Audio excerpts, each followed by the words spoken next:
In the dark forest behind the gates with barbed wire, there was a lonely house in which a man was resting. But suddenly the pitch silence was interrupted by a child's cry. The man who lived in this house was obviously scared because he heard a child crying high in the mountains, so the first thing he did was reach for his axe. He was a man who always protected his family and his home, so if this kid came to rob his house, then he was clearly out of luck. The man was not an ordinary person. He was famous for being a rather cruel hunter. After he ran out of the house, he hid around the corner and began to think that, judging by the fact that this man was able to avoid all the traps and got into the territory, it says that this is not an ordinary person. But that person forgot that the man had excellent hearing, with the help of which he had discovered this unwanted guest and was now fully prepared to finish him off. However, running into the stable, he noticed that there was no one there, which even upset him a little. After all, he and his wife have been trying to have a child for a long time. But it just doesn't work out, and perhaps he started hearing a baby crying. At least he could think so, because when he looked down, he saw a tiny child who was apparently making these sounds. The hunter immediately took the child in his arms, and immediately he felt that he and the baby had some kind of connection. Even the baby stopped crying and obediently lay in his arms. At that moment, his wife entered the stable and turned to her man named Vincent. She wanted to know what was going on here. Olena, that was the name of the hunter's wife, and as soon as she saw what was in her husband's hands, she immediately ran up to him to take a closer look because she could not fully believe that it was a child. Vincent thought for a bit and finally realized that this was probably the very child they were waiting for. Something happened that day that was very similar to magic. After he opened his eyes and waved his hands, the wind gathered from somewhere and clouds began to gather.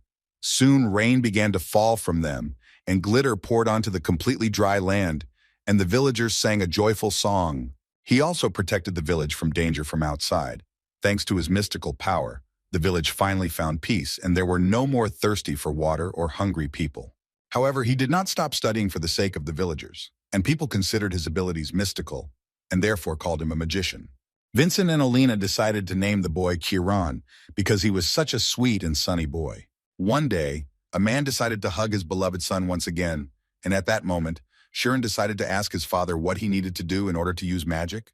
Vincent believed that calling something specific magic was a mistake, because defeating a bear with one arrow, felling a tree with one blow, all these things are magical in their own way. The local boys often saw Vincent and Kiran, whom they often invited to play with them, but he always preferred to choose books. Because of this attitude towards the guy, the boys began to say that Kiran was not at all like Uncle Vincent, and besides, they heard that he was supposedly picked up. They assumed that his birth family simply threw the boy out because he was rather strange. All these words made the man very angry, and this was not surprising. But looking at his son, all the anger disappeared in an instant, and Vincent no longer thought about anything bad.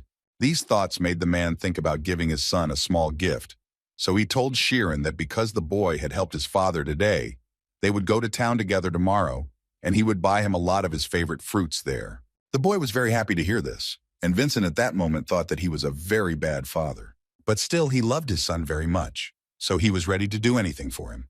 The next day, as his father had promised, they went with Kiran to a city in the province of the kingdom of Tormia, which was called Krias, which Kiran immediately liked.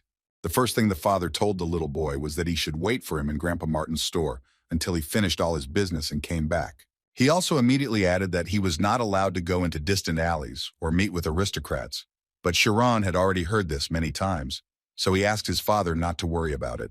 Martin's grandfather, who sold various fruits, immediately noticed that little Kiran really wrote very well, although he was still such a young man. The old man really liked Kiran, but his grandson Martin does nothing but get himself into trouble. Suddenly his thoughts were interrupted by Kiran, who wanted to ask his grandfather if he knew magic. The man thought that the guy wanted to eat, but it turns out he was talking about real magic. But the old man actually knew little about magic either, but there are many such books. And you could take them for a short time and read them a little in that store, after which he pointed his finger at the bookstore. Grandfather allowed Kiran to look around there a little, but immediately asked the boy to return as soon as possible, which made Kiran very happy, so he immediately ran there. While Kiran went to look around, the man took his book and decided to remember the time when he also read such books. But apparently he got a little confused, because when he took Kiran's book, he noticed that the boy was apparently not reading fairy tales. Meanwhile, Kiran got his hand slapped when he decided to look at one of the books. The angry woman yelled at him and said that such expensive books were not for commoners. While she was yelling at him, A regular customer entered the store and wanted to know if all the books he ordered were ready, and Kiran, meanwhile, couldn't understand where his father got the books if they were so expensive. That man turned out to be the head butler, with whom the woman naturally spoke in a completely different way, and of course, she had prepared the books he needed in advance. Kiran didn't pay any attention to the man and just continued to flip through the books one after another, thinking that there was nothing special in them for him. After which he left this bookstore with the thought that he would never have thought that reading books would be so difficult. Besides, he did not quite understand why the woman yelled at him, because he had washed his hands before. But suddenly his thoughts were interrupted when he saw that the same aristocrat was carrying books, and the boy became incredibly interested in finding out where he was carrying them, so he ran after him, forgetting about the words that his father had told him. He followed the man for a while and suddenly came across a picture in which this same butler takes these books and simply throws them into the dump. Kiran stood there for a while and looked at this, and simply could not believe his eyes that this was even possible. But apparently it's true. He was standing near a fairly large dump and just looking at the books that no one needed anymore. He took one of these books, and at that very moment he understood where his father got the books from and how he even managed to get them for free. But he also remembered his father's words that he should not get too close to aristocrats. And so he wondered how he was different from aristocrats. What did they have that he did not? Suddenly his thoughts were interrupted when one of the local knights approached him to tell the little boy that this was not a place where he could walk alone in peace. They immediately wanted to know where he came from and where his parents were, but out of fear, Kiran told him that they were nearby. Another knight approached another to say that this baby was very suspicious because he looked like an orphan, and this child was clearly not from here. Moreover, he believed that Kiran might be an errand boy raised by bandits. So the knight who stopped him told the little boy that he should now go with them for a little while. But when the men came to their senses, Kiran was no longer next to them, and the knight was left holding only his jacket. They tried to look around and find him, because they understood that he definitely couldn't have gone far. But it was absolutely useless, but Kiran acted quite wisely, hiding nearby in a small flower bed. And as soon as they left, he got out.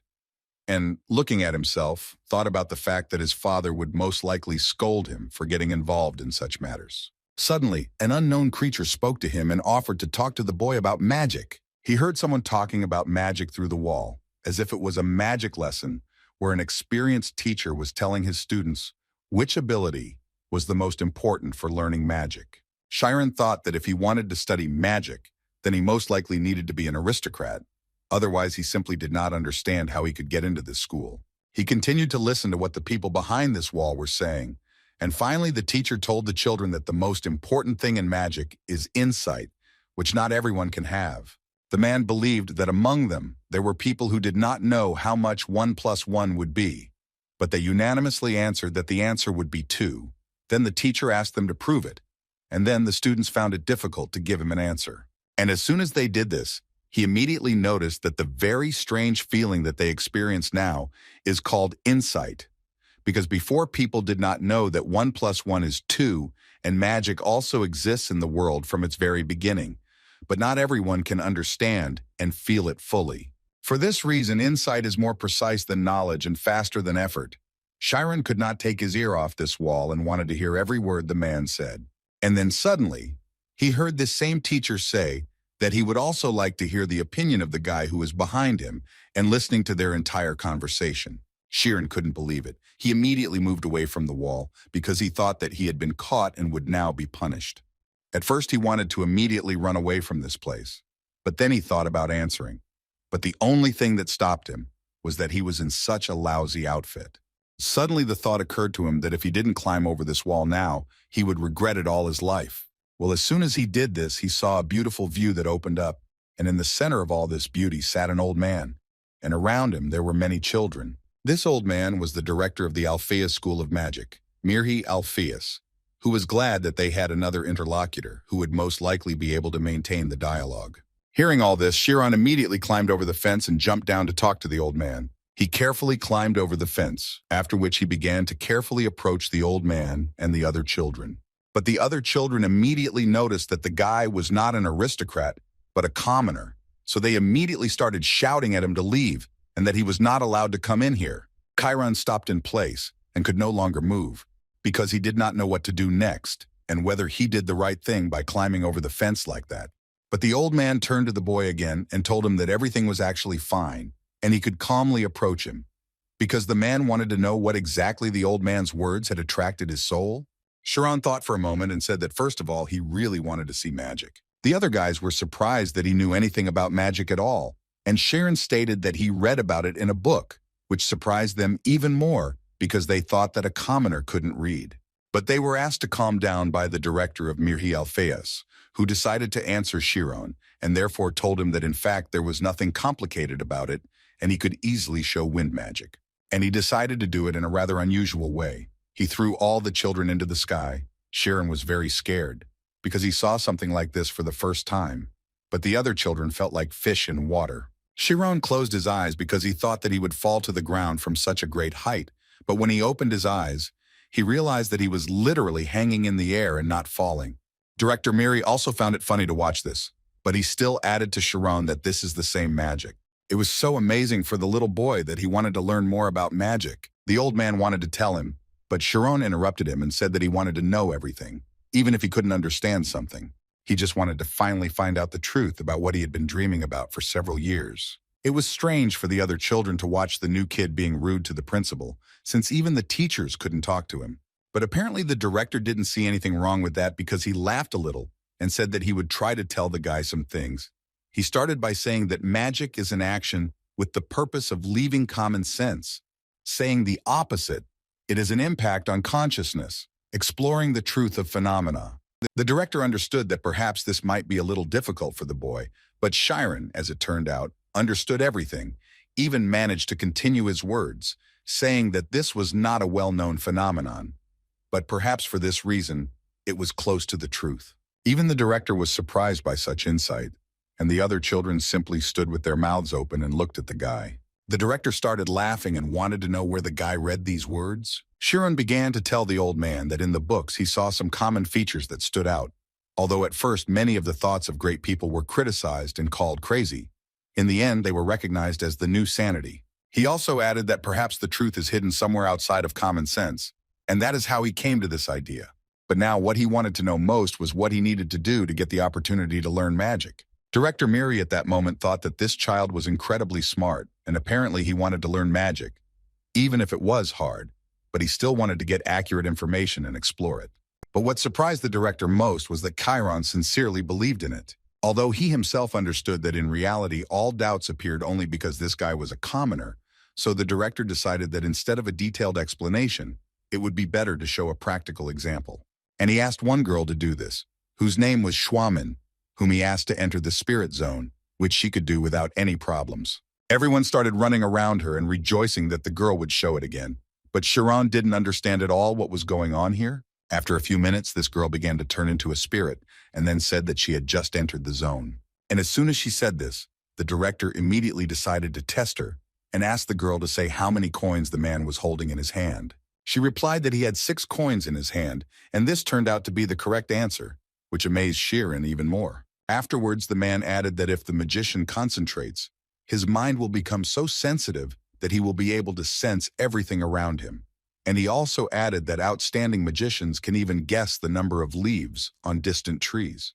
This is what is called an extremely sensitive spiritual state, which is commonly called the spirit zone. The magicians who entered it observed the external world with non-sensory perception, and as a result of all these complex topics, they can control phenomena. Chiron, listening to all this, began to understand that the little girl named Schwamin had just counted the number of coins. She literally felt the situation happening before her eyes. But what was most important was that he also wanted to try to do this. Minhee stated that in fact, anyone can achieve this, but it requires a lot of training and should be done exclusively in a quiet place. He also added that first you need to feel yourself and then get rid of everything.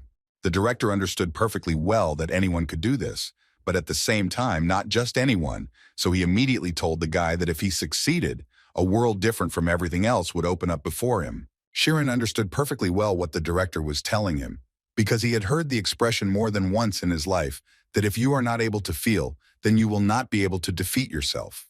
After these words, he surprised Minhee even more, but he still wanted their new guest to try to do it.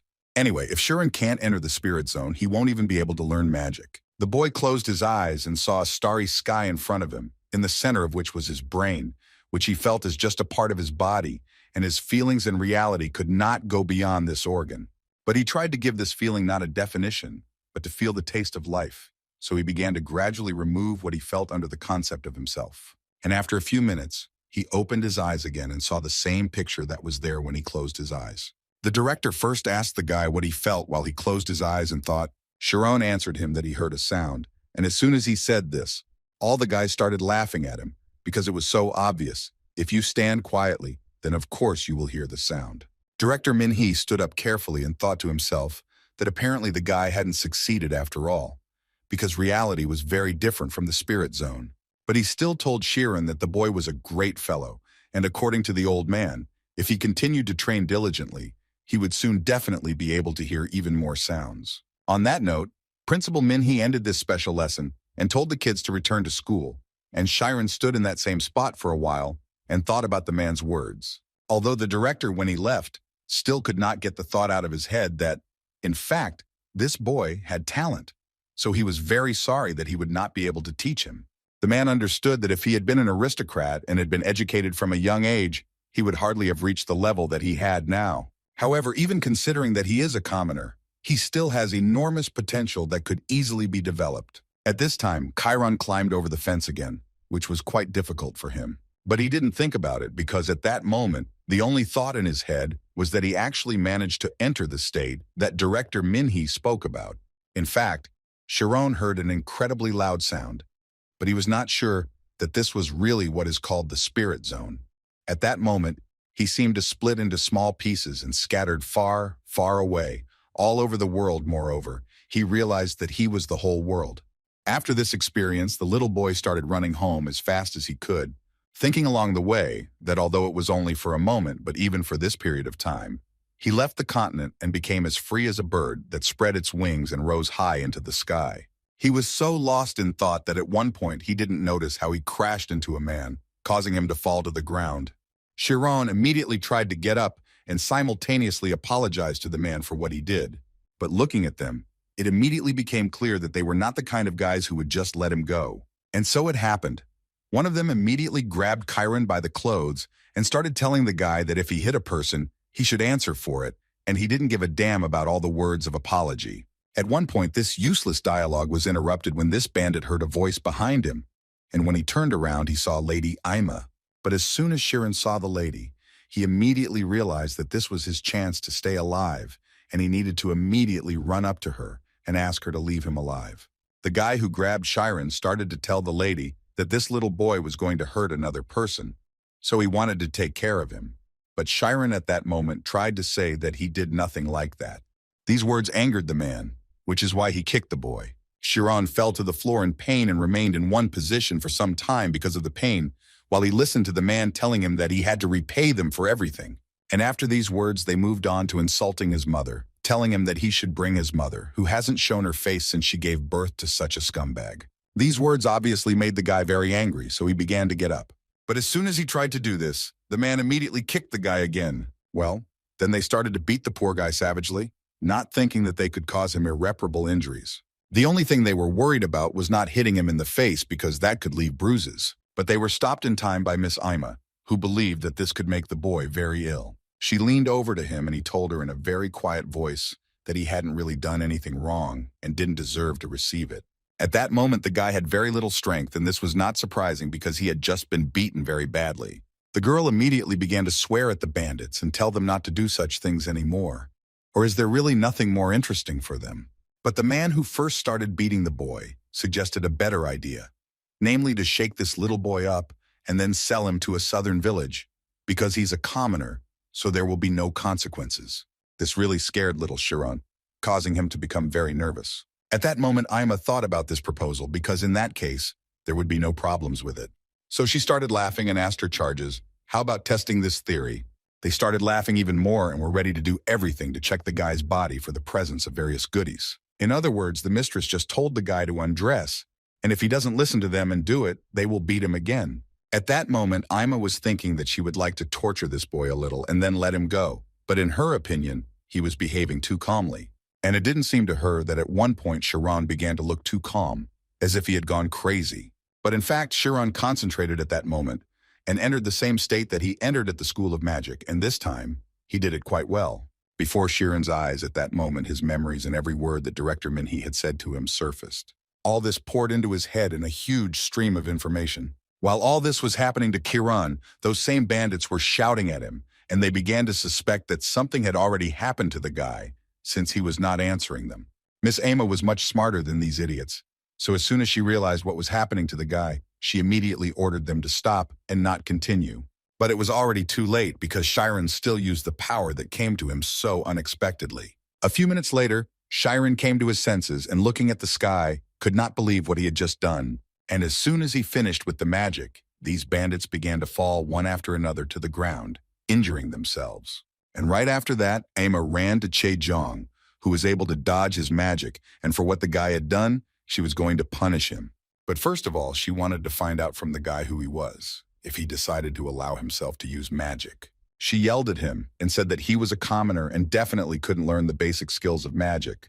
But Kiran at that moment simply remained silent and looked at her with frightened eyes. But after a few seconds, people started coming out of almost every house, which is why Miss Ima decided to immediately hide.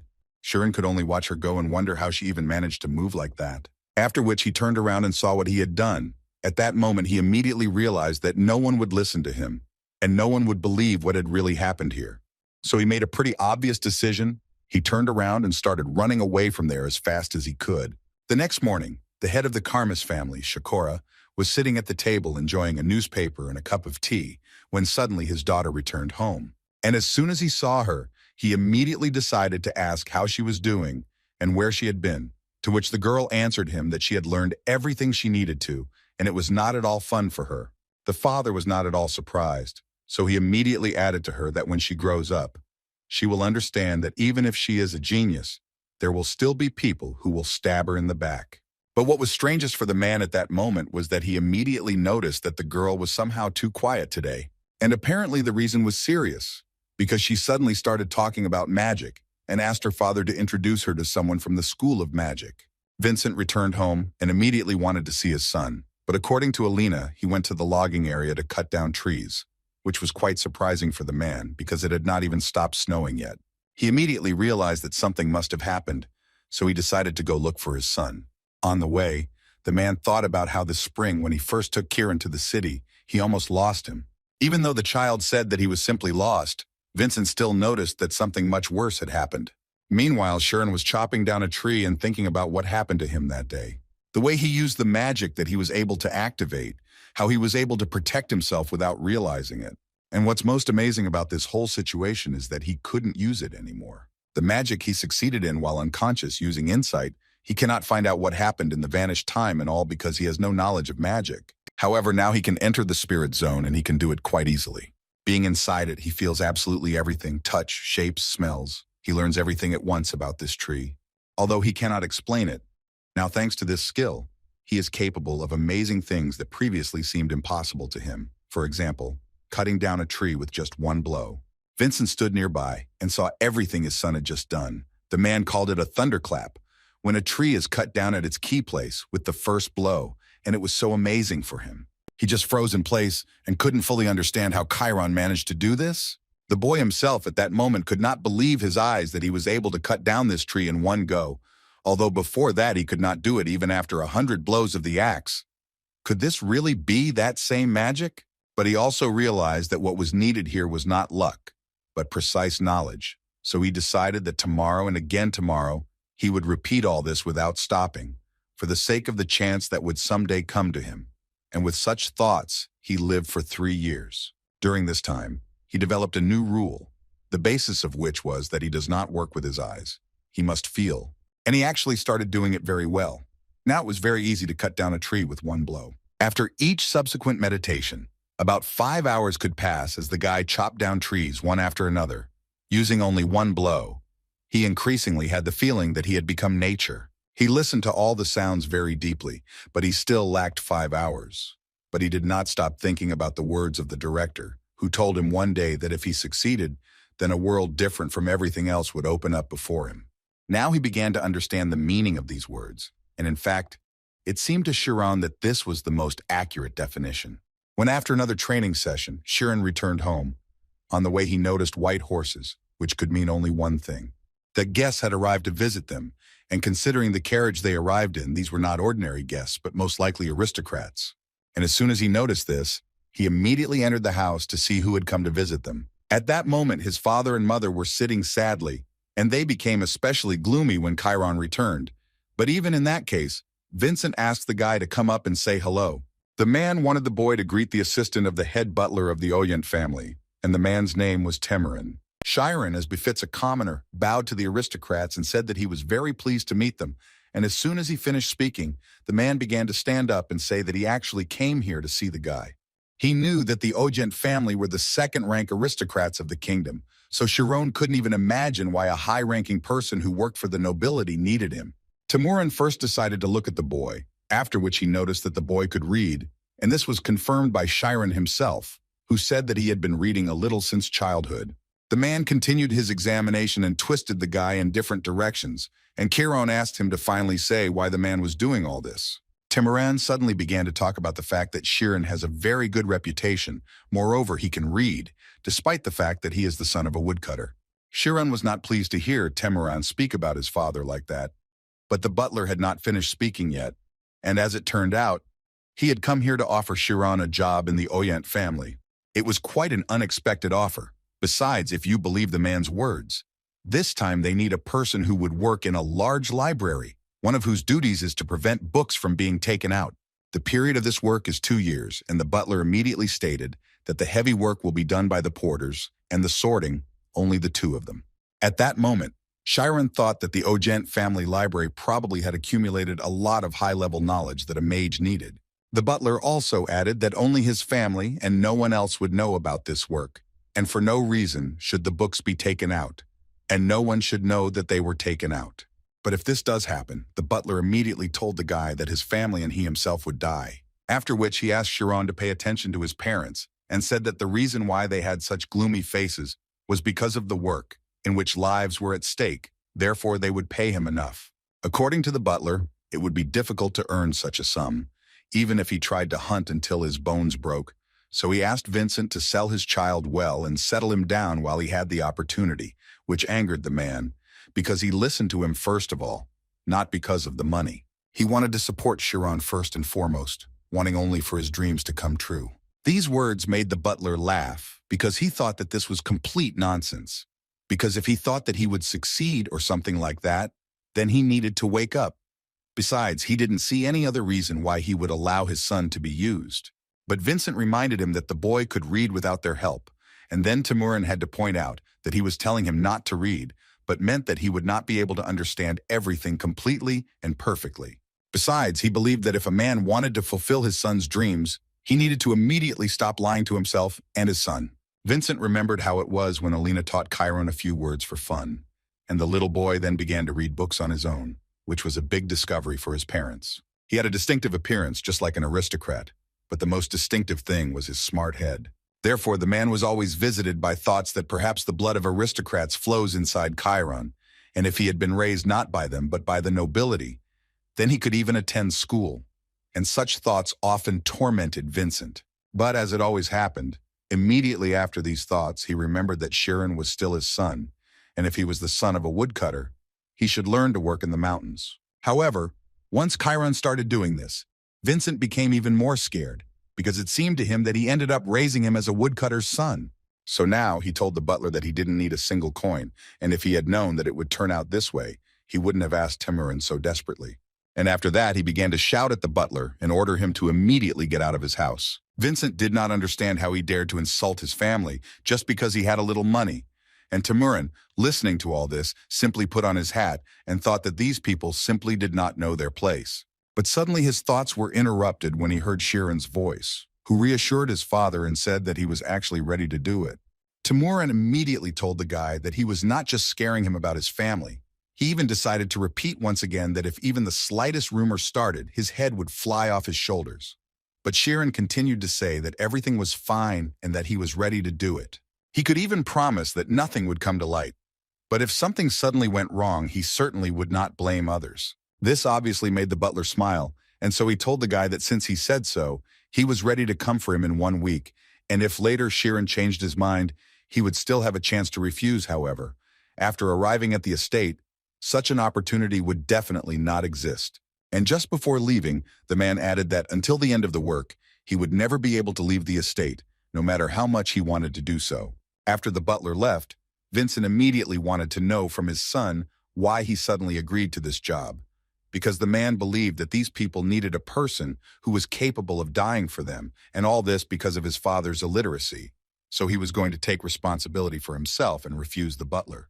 But Kiran suddenly turned to him and began to cry with happiness, because he believed that this was a gift from fate, for which he should thank his father. These words also made Vincent cry because he certainly did not expect such a reaction from his son. Vincent told him that he could go if he wanted, and that he would make sure that no one touched their family. Exactly 1 week had passed since then, and before sending his son to the palace, Vincent had to sign a special contract, which he did without any problems. Although when I did this, I suddenly began to doubt whether this was the right decision or not. After that, they immediately took Kiran with them and told him that they were already in a big hurry, so they needed to leave as soon as possible. As soon as they drove away, the boy used his abilities to be close to his parents even at a distance. At that moment, all he could think about was that he simply couldn't doubt and needed to do everything possible to ensure that everything turned out the way he had planned from the very beginning. After all, he understood perfectly well that this was the only chance in his life. Among people who possessed enormous power, he only needed to hold out for about 2 years. The Oyent family is the main family of Krias, the kingdom of Tormia. It is a family of warriors since ancient times that produces state swordsmen. The previous head of the family is a general and a state swordsman of the 3rd rank. In a word, influential people who hold power over this city in their hands. All this was told to him by one of the assistants of the head butler, and he did this until they arrived at that very place, which was incredibly beautiful in appearance. Even Kiran couldn't believe his eyes. He just stood there for a while and looked at all this beauty.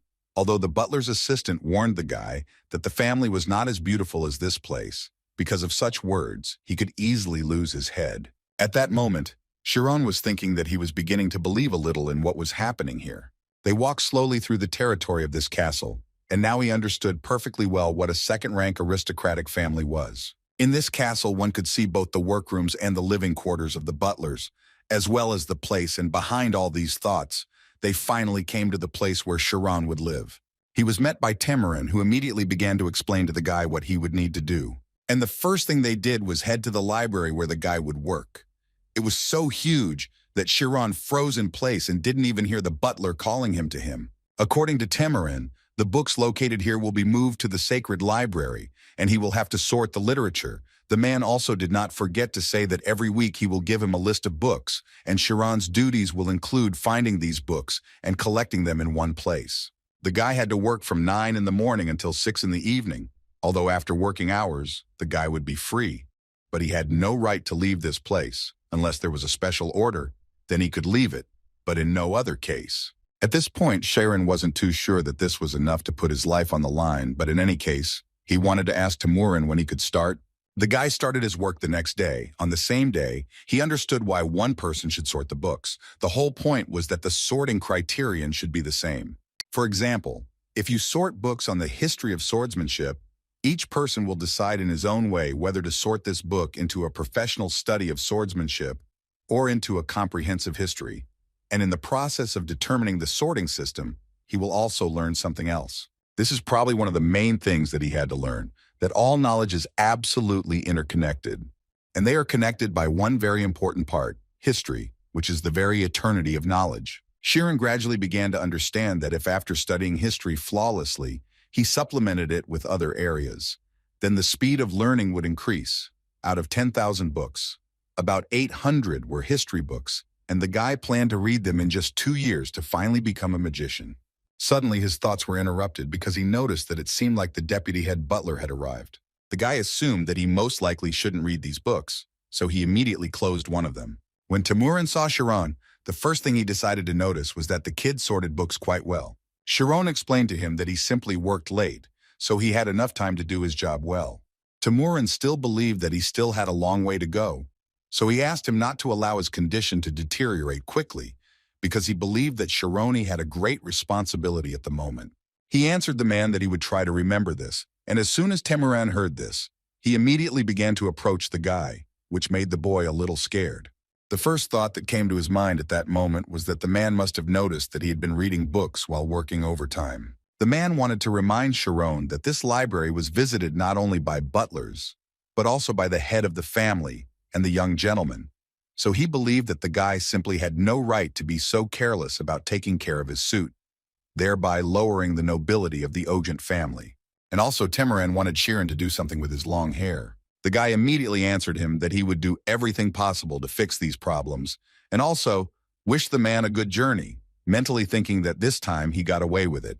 And he also realized that apparently, for the next 2 years, he would need to take good care of himself. He understood that he had to be much more careful so that he would not have problems in the future. But at the moment, he was worried about slightly different things, that all these books were too complicated for him, the 3 empires of the 7 kingdoms, and it was difficult for him to understand the history of the kingdom of Tormia. Also, Chiron simply did not understand whether he needed to memorize all of this or whether it was better to understand each line, because when he needed to apply this information, then due to a lack of understanding, he could become confused and forget everything he had learned. All these thoughts at one moment turned into a deep sleep.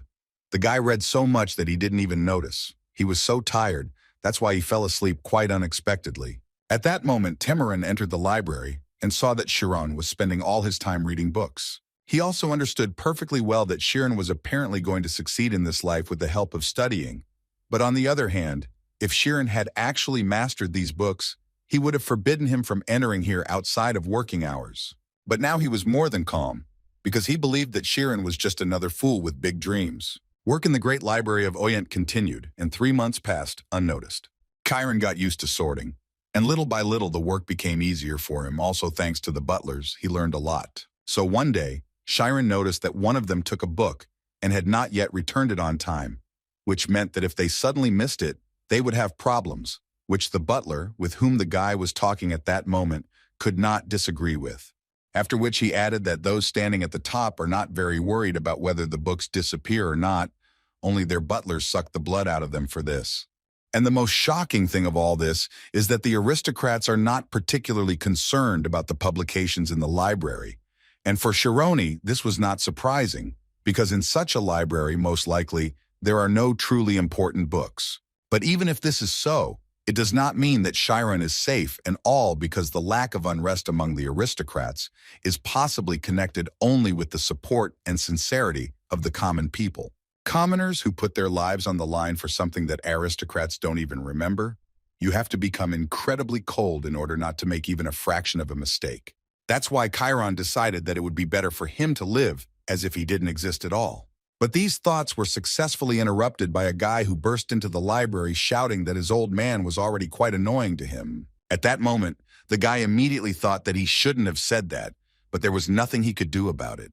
Looking at this guy, Chiron realized that this blue hair could mean one thing, that this was the youngest son of the head of the clan, Oyent Rian. Following this guy, there were shouts that if they caught Ryan, they would do everything possible to make him go through 100 circles of hell. This guy, on top of everything else, was quite big, and as soon as he approached Chiron, the first thing he asked him to do was not to say that Rian was here, after which he crawled under the first table he saw.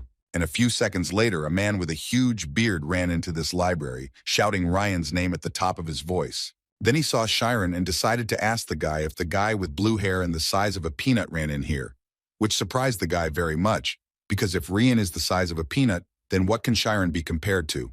In any case, Chiron had to answer the question, but first he would like to know who this old man is and why he is looking for the headman's youngest son.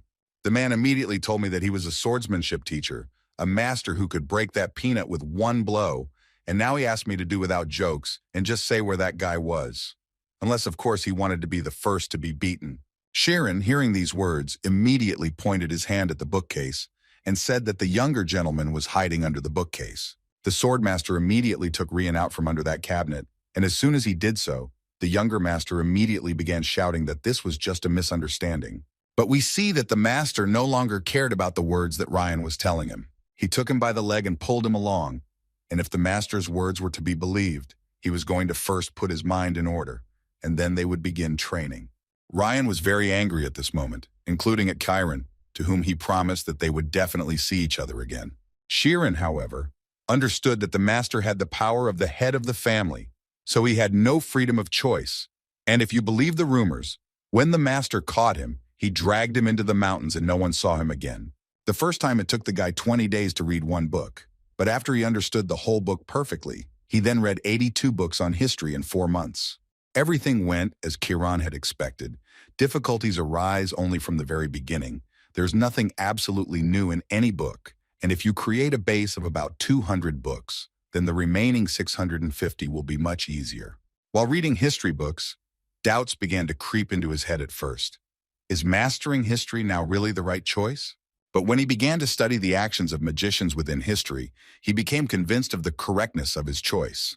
If a scientist studies theories, then a magician is a person who materializes this theory into reality. That is, magicians and scientists are the same. But even in this situation, the reason why not all scientists are magicians is an extremely sensitive state of mind, because they cannot enter the spirit zone. In other words, if great knowledge is added to Chiron's spirit zone, which will become the backbone of knowledge, then perhaps he can actually become a magician. All these thoughts were interrupted again, and this time it was a friend he already knew, Ryan. He was very angry, and the first thing he told the librarian was that he had only been kept in hell because he was waiting for this day to come. Chiron was a little surprised that the guy actually came because of what happened, but Ryan, with a crazy smile on his face, told Chiron that he was waiting for this day more than anything because he was suffering incredibly much. He would endure countless training sessions, the essence of which was to climb the mountain and go back down. And every time when he had no strength left in his hands and he thought that he would die, he held on thanks to the thirst for revenge. And at that moment, Chiron realized that apparently everything was much more serious than he thought, because this guy's anger reached its limit. Ryan continued to be aggressive towards Chiron at this point and tell him that if he thinks that he is behaving this way only because he suffered a little. But the guy trusted him and asked for a favor, and Chiron just went and betrayed him. Besides, he was always angry with cowards like him. Chiron answered him quite calmly that he didn't blab, but simply told the truth. But this angered Rin even more, because he thought that Chiron should have said that he wouldn't help him when he asked him. At that moment, the guy was thinking that people with power would never notice when they were being given logic that would be convenient for them, so Chiron quite confidently asked his sweet interlocutor what he should do next. This made Rin even more angry, and he immediately started thinking that this librarian looked like he was new here. But what bothered him most was that he was behaving like this. But suddenly a very interesting idea came to him, after which he began to smile and say that apparently Chiron did not respect him at all, but he was going to fix it.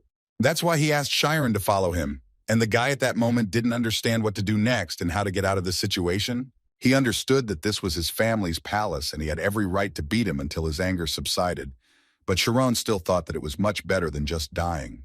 He also believed that he simply could not ruin the chance given to him by his parents, because they had put their lives on the line for him. Suddenly his thoughts were interrupted when Rin threw him a wooden sword. And then he added that now they will have a duel, because he is not a coward like Chiron and is ready to keep every word. According to him, he is going to become the best swordsman. So with the help of the sword, he is going to make him pay the price for ignoring him. Although Chiron himself believed that he was far from a coward, because if he was the butler of the Ajit family, he should first and foremost protect the Ajit family, so that's what he did. But Rin thought differently, that Chiron simply did not want to be beaten by the master. So he sold him, in other words. He turned away from the man who was in dire straits. Chiron was watching his opponent closely at that moment, so he immediately noticed that his gaze had changed incredibly strongly.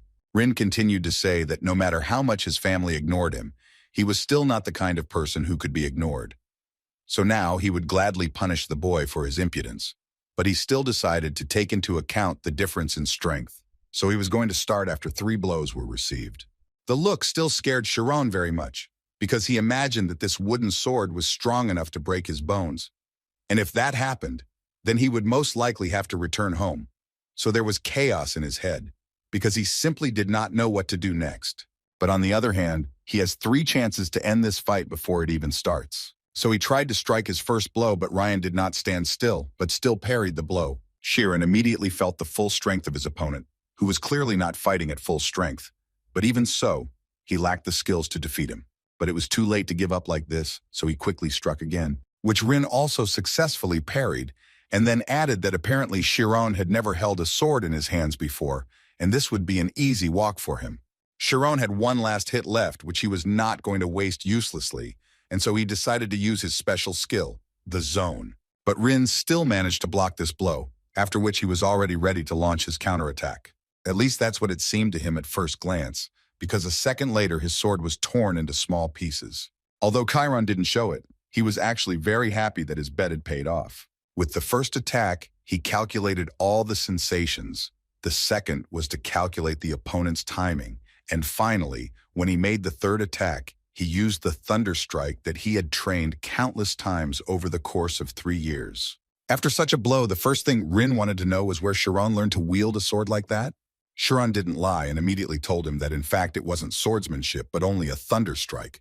The younger gentleman obviously didn't even know what it was, so Chiron told him that his father worked in the mountains, and he followed him and also cut down trees. But unfortunately, his physical strength was not enough to cut down trees, so he learned this technique to make up for it. But Rin still didn't understand what this kid was talking about. The more he thought about the fact that he had chopped down trees and eventually taught himself to do this, the more it angered him, because he had been holding a sword in his hands for about 15 years, and therefore he was sure that it was simply impossible to achieve such a technique by simply chopping. At that moment, he remembered how, in his childhood, his brother, who was only 12 years old, realized the profound truth of the Awakens. The second young master's abilities were far ahead of his peers, so there was essentially nothing more to teach him. That day, his father was so happy that his brother had completely adopted his genius that he immediately suggested that he hold a gala reception and celebrate the day. All his life from that moment on, he thought only about why he couldn't surpass his brother. And this whole story didn't just come to mind. He transferred these very feelings to Kiran, who now seemed to him like that same older brother who was better than him in everything.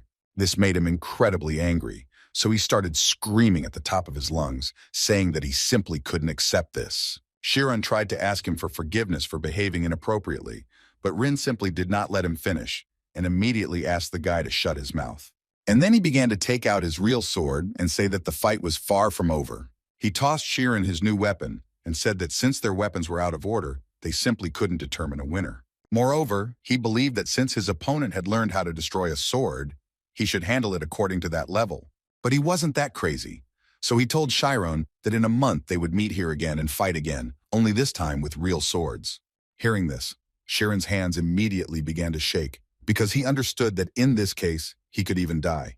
So he decided to ask the young master to think again, because he had never even learned how to wield a sword. But as it turned out, Ryan predicted this and therefore gave the guy a month. He believed that this time was more than enough. If he was so good that he could cope with the destruction of a tree with one blow, then he would also be able to master basic sword skills. He also warned him that if the guy ran away, he would definitely die, so doing this was simply pointless. After this conversation, Chiron couldn't get the thought out of his head that in the Ajent family, children receive distinctive features in the form of both black and blue hair. The head of the family, Ajent Bishop, has black hair and has 3 sons and 1 daughter. The eldest son also has black hair. He holds the position of a 6th-rank state swordsman. The eldest daughter has blue hair, and she is also very capable. But she decided to choose not the sword but music, and is now the pianist of the kingdom. And finally, the second son, Ojent Raya, who also has black hair and is called an absolute genius. The last son is Ryan, who, unlike the black-haired older brothers who occupy the top places, has absolutely no supernatural inclinations. But even so, Chiron understood that he should not have done this, and now he has some pretty serious problems. He literally scratched the pride of a man who had lived his whole life being compared to his brothers, but he couldn't even imagine that all aristocrats were so vulnerable, and that if there was a problem that didn't concern books, he would have to answer for it. But at one point he realized that he really didn't have time for all these worries, because now he needed to become a magician even faster. The only thing he was sure of was his endurance, because he lived in the mountains, and if he learned at least a small way of protection, then perhaps he could survive. So he needed to do everything he could, only then would he have at least some chance. After this dialogue, Ryan started training and trained so hard that even his master didn't have to yell at him. He ran 100 laps, and the man noticed with a smile that his time in which he ran this distance had decreased, which was quite surprising for him, because he couldn't even imagine what could have happened, that the guy suddenly started training so hard. But in response, he said that he still stands on two legs, and therefore he wants something even more powerful. The master looked at him and realized that something must have happened to the guy since he decided to train so hard, but Rian did not admit it. At that time, people had their own scheme, an imaginary scheme of the human body. And if magicians had their own spirit zone, then swordsmen have a scheme. Every person has an idea of his physical body, and the diagram can be called the embodiment of its extreme. At that time, it was believed that thanks to this, the masters of the schemes could ideally use all the cells of their body. Kiran read all this in the next book, and having learned this, he realized that this was the complete opposite of the spirit zone, and decided that it would be a good idea to try it. First, Kiran needed to feel himself. He already does this too easily. In the spirit zone, at this moment he begins to get rid of himself, and in the digging scheme, he begins to dig himself deeper and deeper. And if you remove this entire black curtain, then he will finally reach the first chapter of the scheme. However, he understood perfectly well that it would be ineffective to train a scheme that was directly opposite to the spirit zone now. And only now did it dawn on him that the girl he had met in the back alleys 3 years ago had also used a scheme, a similar level at such a young age. She was amazing. Shironi began to think that it would be better to practice several sword techniques based on the spirit zone, so he decided to start with cutting in 8 directions. Meanwhile, Ryan was training so hard that even the master asked him to stop, because at this rate his muscles could burst, but he believed that they were still intact, so he could continue training. The master began to worry about him quite a lot, because the guy had crossed the line and started training to his own detriment, but it was even more difficult to stop him. But still, he had to do it. He stopped the guy's sword and asked him to finish it. They started restoring it, and the master became interested in finding out what Ryan was thinking about. The guy answered him that now he was only thinking about the fact that his hands hurt a lot, but the master was not asking him about that. The master suddenly told him that no one had ever said that Ryan had talent, and the guy added that this is why he trained so hard. But the master was not finished yet, and decided to add that he still believed that he had something he was good at, although it seemed to Ryan himself that he was bad at everything. The man immediately told him that because of such thoughts, he did not become a genius like his brother. But these words made him even more angry. The master added that this makes sense, because geniuses know that they are geniuses and what they are good at, and as a result, the efforts made by geniuses are actions without any doubts, with the help of which they accomplish what they are good at. The effort to master what one cannot master, the flame-like desire to challenge what one is not able to do, this can be called the natural enemy of geniuses. All this was quite difficult for Rian to understand, but still he tried to think about this natural enemy of geniuses. So he answered the master that he liked this consolation more than all that he had heard so far. In his mind, he noted to himself that if this was an ability that he had not managed to master from the very beginning, then he could simply acquire it through persistence. Therefore, now he was confident that he would definitely win the fight that he had appointed for Chiron. Chiron read in one of the books that the combination of dynamic sports aimed at getting rid of a living creature is called sword art. But on the other hand, it is largely filled with the psychology of cutting a living creature.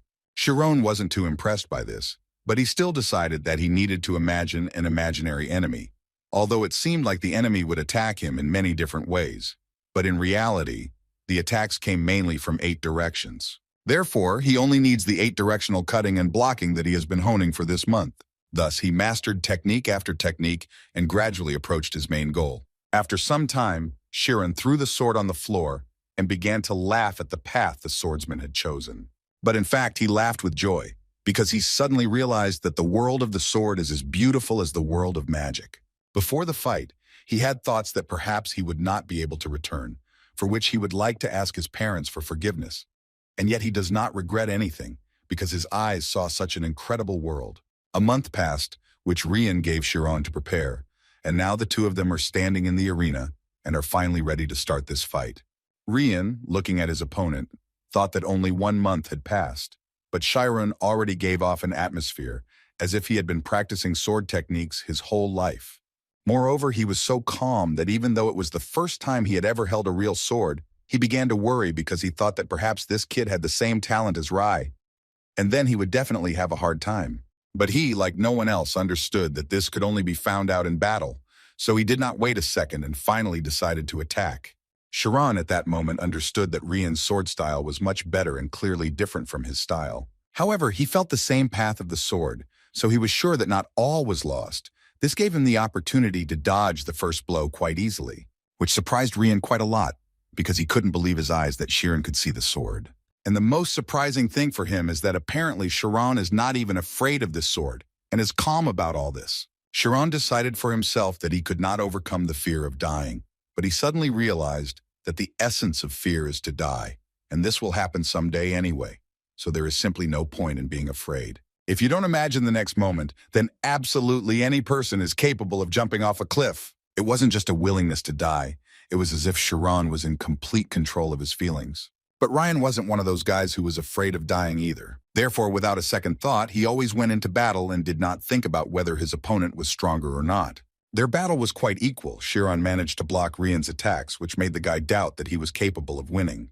But he still continued to attack, because the master made it clear to him that there are walls that are simply impossible to overcome with one blow. Kiran at this point noticed the fact that the sword attacks were quite heavy and also very fast. The speed with which he recognizes the direction of the sword's movement using synesthesia is gradually starting to be insufficient. This eventually led to Kiran taking the hit and finally feeling real pain. Ryan in turn had no intention of stopping and continued to attack. Kiran didn't think long before jumping back a short distance. He needed to take a little rest and think about what to do next. But Ryan wasn't going to give him that chance because he just kept attacking the guy endlessly. And while he was doing this, he noticed that Kiran became absolutely confused. And apparently he finally realized something, which couldn't help but make him happy. He knew that this was an Ogent sword technique originally created for training with a large sword, which is why he was so confident that Kiran would not be able to withstand his heavy attack, because he puts effort into every attack that can break bones. Now Rian was going to finish this fight and follow Chiron's words with all his strength. While Kiran was fending off this guy's attacks, he thought about how a little earlier, when he had hit his chest, if he had continued and struck him again from the bottom up, he would have most likely cut him into pieces, which would have been the end of it. But for now, he only makes sweeping movements that look very strange. And then it finally dawned on Kiran that apparently Rian simply didn't understand the art of the sword as well as he had thought at the very beginning. Although he was accustomed to being able to use techniques, he still lacked insight in regards to their use. In that case, Kiran decided that he would set himself up to reduce Rian's supposed combat power. In other words, he decided to change his tactics a little and stop just defending himself, and finally go on the attack. Ryan couldn't believe it. He just didn't understand how the guy was capable of carrying out a surprise attack. After all, he seemed to have crushed him with force. He also understood that these were just basic moves, but he didn't care. It was incredibly difficult to block them. Kiran immediately noticed that his opponent's stamina had dropped significantly, and the guy also noticed that he was maintaining a rhythm and saving it.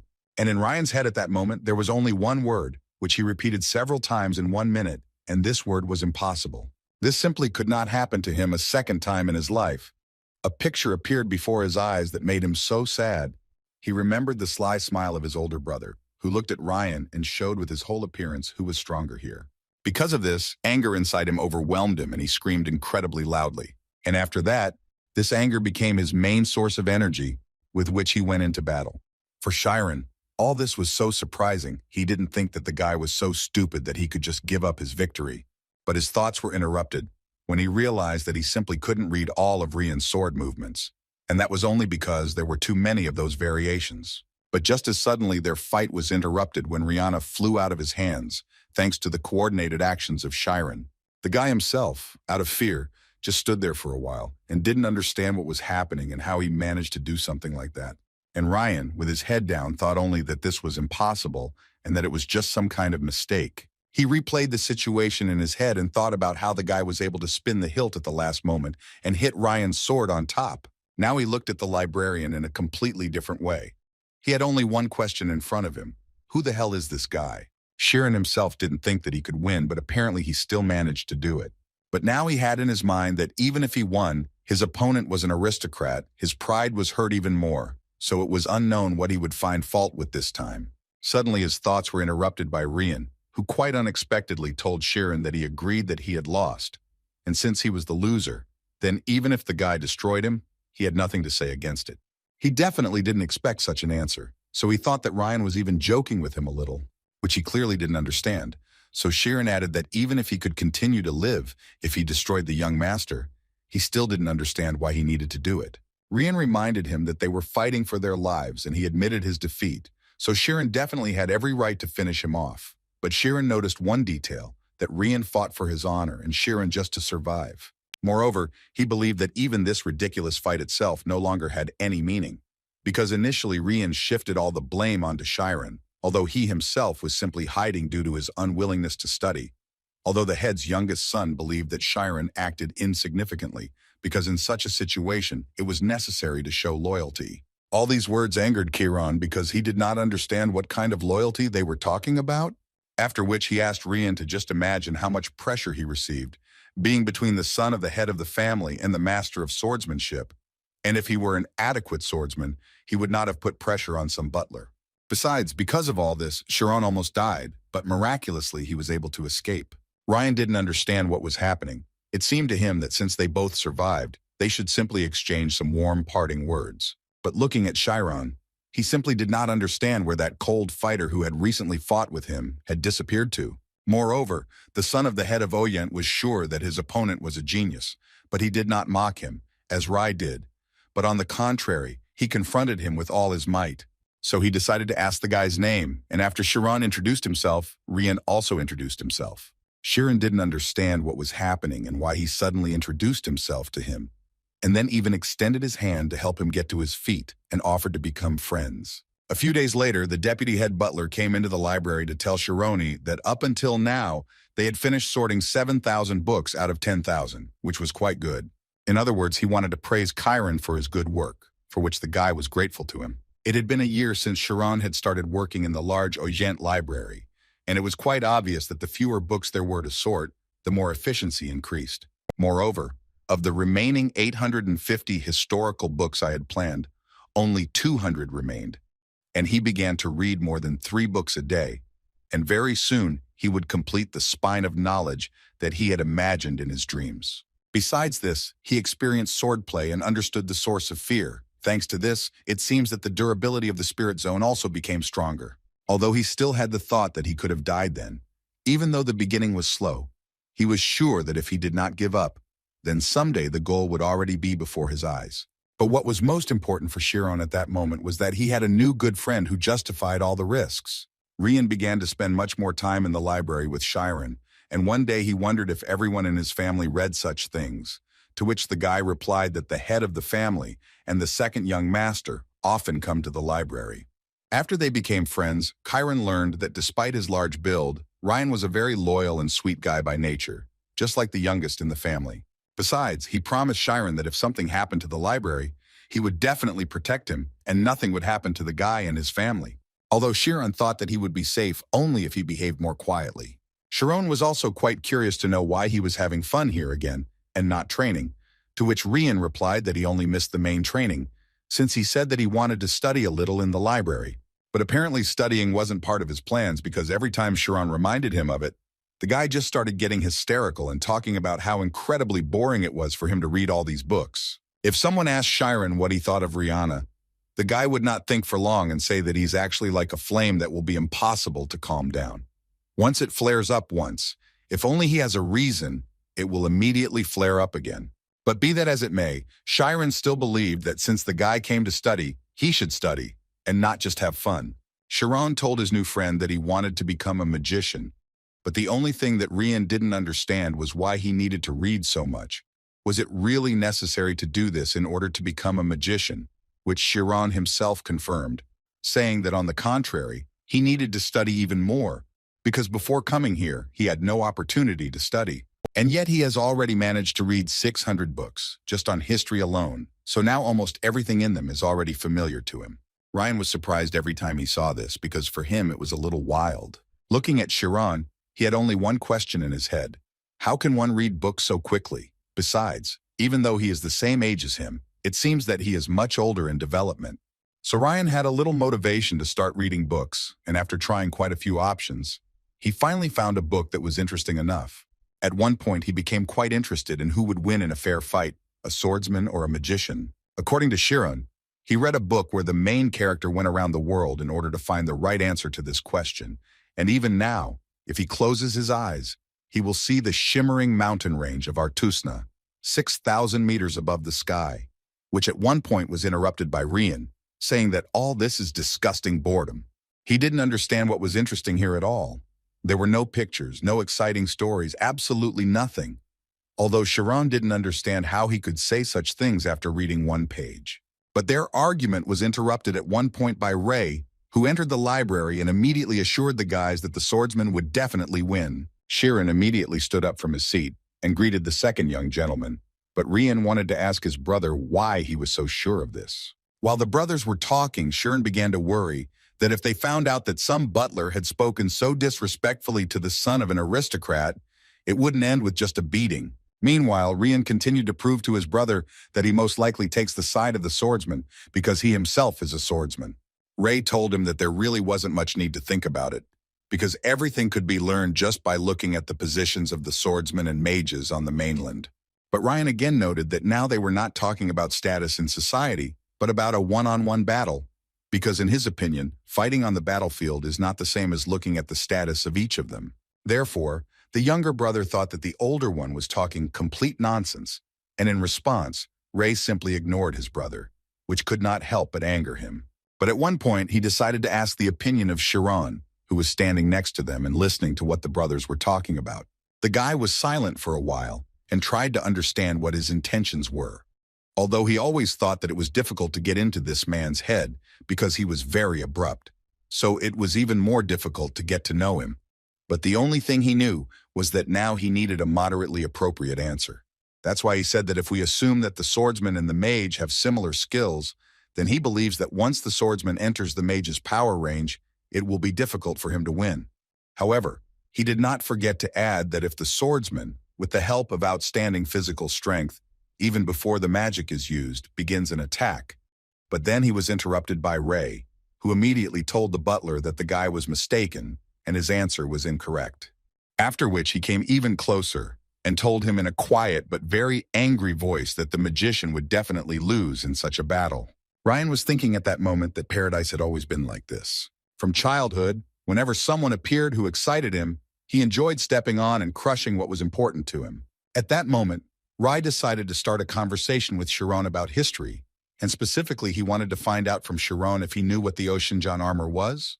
But before the guy could give an answer, Rai answered himself and told the guys that this is an artifact that brings magicians into chaos.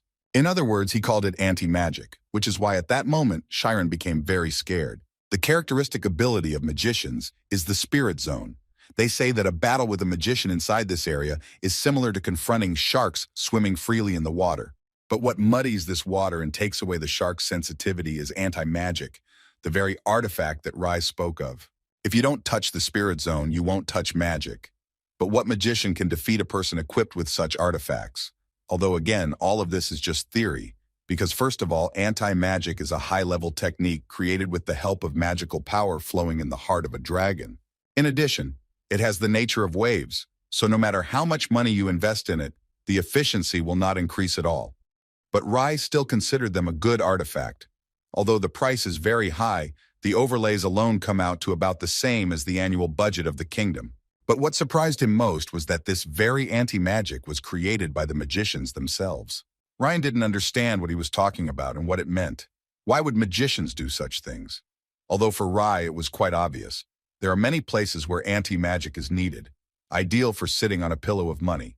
According to him, such magicians stand in line begging to be used, then there is no need to buy such great artifacts. He believed that all mages were just scum who sold out their own comrades for money, but Rian believed that he was too rude and said things that were not true.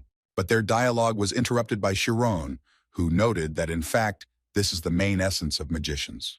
From the faces of the two brothers, it was clear that they did not understand anything at all. Therefore, Chiron began to talk about how, as he said, anti-magic is created by magicians. They are used to limit magic in places where it is prohibited, and in magic schools, they are actively used as teaching materials. Because of this, although anti-magic may be disadvantageous to magicians, it is valued as an intellectual product that was created to make this world more useful. Therefore, only because of her existence, he thinks it is difficult to say that swordsmen are superior to mages, which Rhea clearly did not like to hear, and his younger brother also laughed at him. That's why he got mad, and said that ideals and reality are different, in his opinion, no matter what. It won't change the fact that when fighting a swordsman, a magician won't be able to win. But the guys were already finding it a little funny to listen to all this, so they started laughing. After Rai left, Ryan immediately decided to thank Chiron for asking his older brother again, who he had never seen with such an angry expression on his face. 6 months later, the assistant to the deputy head butler came to his office to report that they had managed to complete the sorting much earlier than expected. The assistant also told the man that the library's move had been delayed 6 months, but he had so perfectly sorted the books that had been abandoned for 20 years that the man had given up all his worries, although he would be very sorry to let such a useful person go. The deputy head butler immediately hinted to his assistant that he had started to talk too much, which is why he had to apologize, and he immediately went to continue working. Meanwhile, Chiron was sitting in the library and slowly leafing through a book, thinking that turning the pages of books is a simple matter, but after reading a book, a new world opens up to a person. All this reminded him of a dream, which each time changed to a new story. But his thoughts were suddenly interrupted by Ryan's scream, who burst into the library to ask when the guy managed to finish his work. Chiron confirmed this, and also added that he now had nothing to read, at least in this library. Ryan was so happy for his friend that he managed to do it, so he started hugging him and shouting that the guy was just incredible. Chiron was glad that his friend was so worried about him, so he decided to ask him one rather interesting question, in which he wanted to know if he could come visit him at home before he left. At first, it was a little strange that Ryan was so surprised by this, but then he explained that he just didn't expect to hear something so touching. In fact, it was not very good for both of them when they could only meet in the library, because they did not have enough time for personal meetings. This was the case for a whole year, so Chiron became interested in seeing how his friend was living before leaving, and Ryan agreed to this quite easily. Besides, according to him, his whole family was leaving today. But after some time, when he entered the territory of his friend's palace, he became a little scared. He was surprised by such a scale. It was so quiet and cozy there. Only servants walked around the palace. The rooms were so huge that it seemed to Chiron that one room in this palace was much larger than their entire house. But when they came to Ryan's room, Chiron immediately noticed that it was the smallest of all the rooms he had seen along the corridor. It looked like a place to stay overnight, which he visited briefly after training, but no, it was Ryan's room. They decided to spend some time together, and for this, they sat down to play cards. But at one point, Ryan lost everything he had, and he no longer wanted to play. Besides, he was more than sure that Chiron was cheating by using that spirit zone, although Chiron denied it. According to the guy, he just noticed a small habit of Ryan. When he has an ace, he immediately moves it to the edge, and he also has different times for voicing the bet, which depends on whether he plays honestly or not. All this is too noticeable.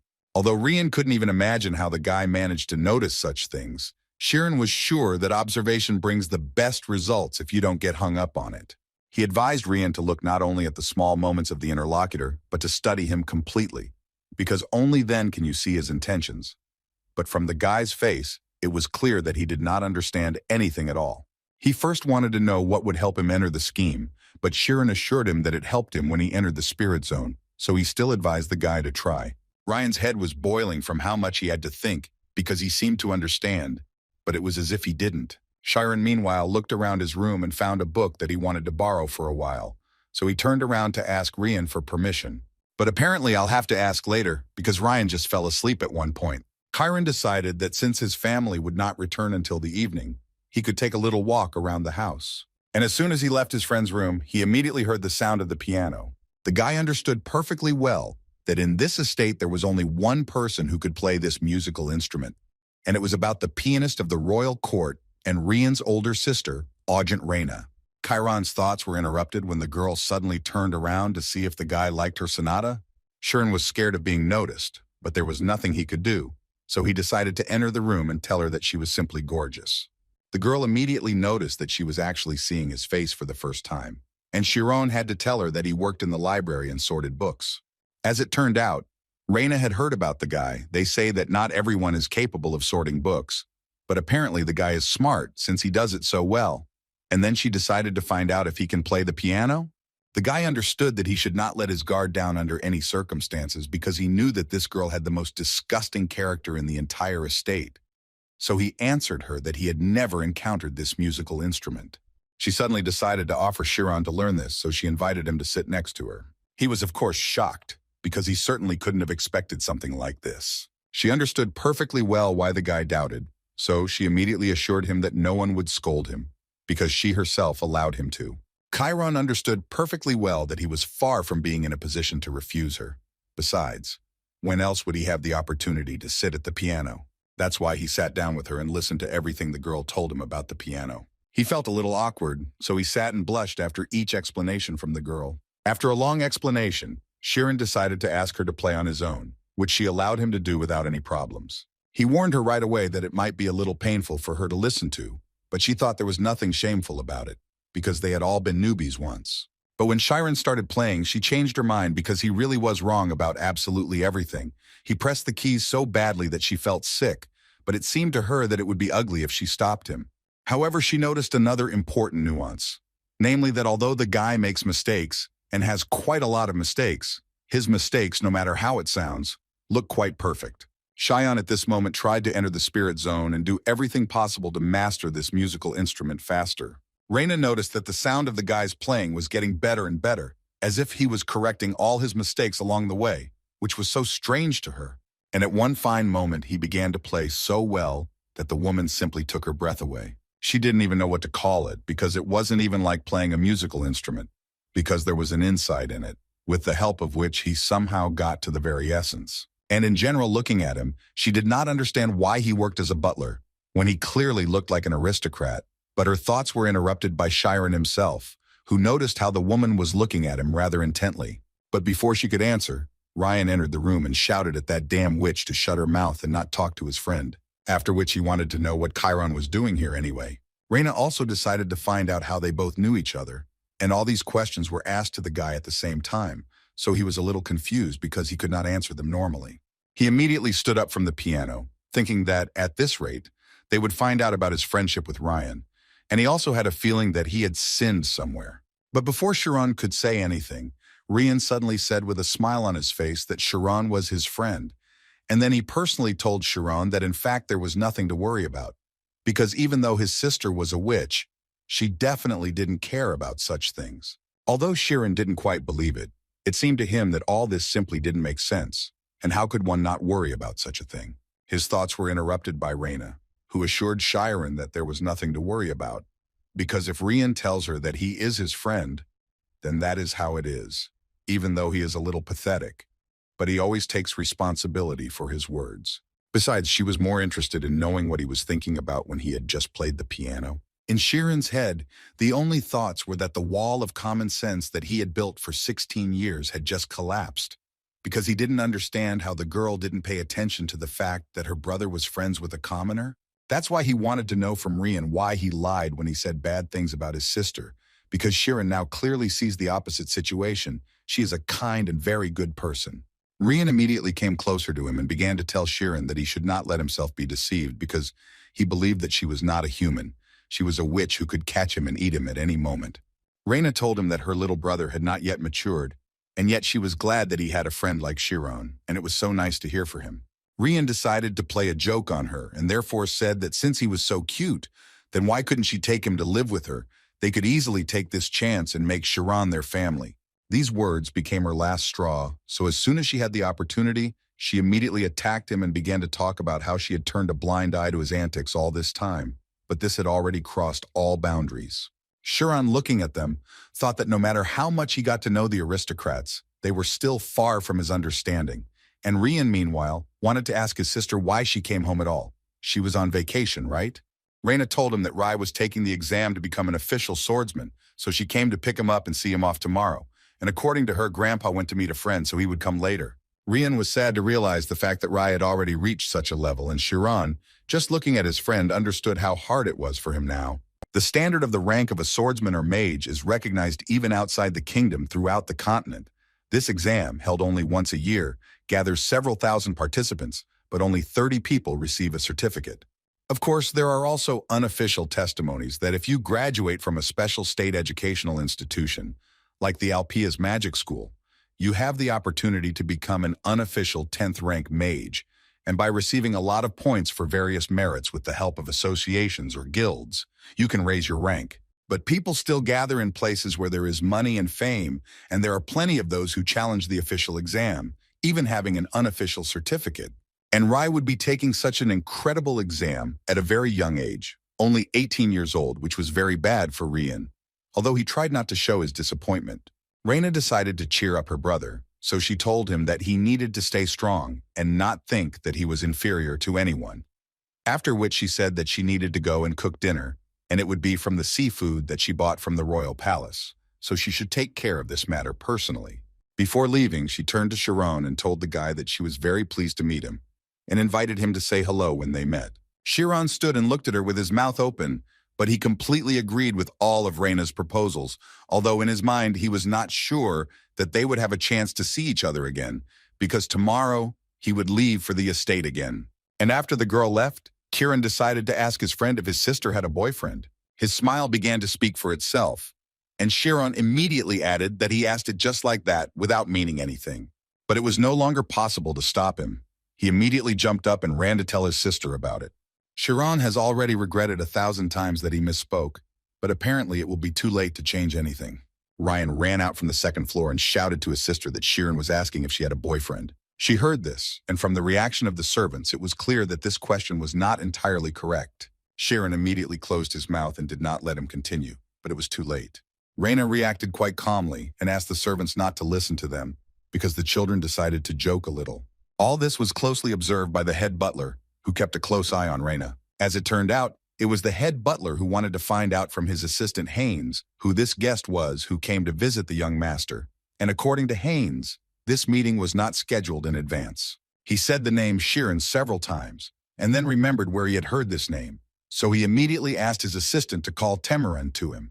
After some intense training, Ryan decided to take a little rest. His master at that moment was thinking about the fact that the boy's eyes had lit up again for the first time in a year, although they had quickly gone out then. He understood that everything would change when Rai went to the royal palace. The problem was in the scheme. But suddenly, their training was interrupted by the butler, who came running to tell him that Lady Reina was asking him to return to the estate immediately. But Rian immediately said that if it was because of his older brother, then he was not interested in him, so he immediately asked him to tell him to sort everything out themselves.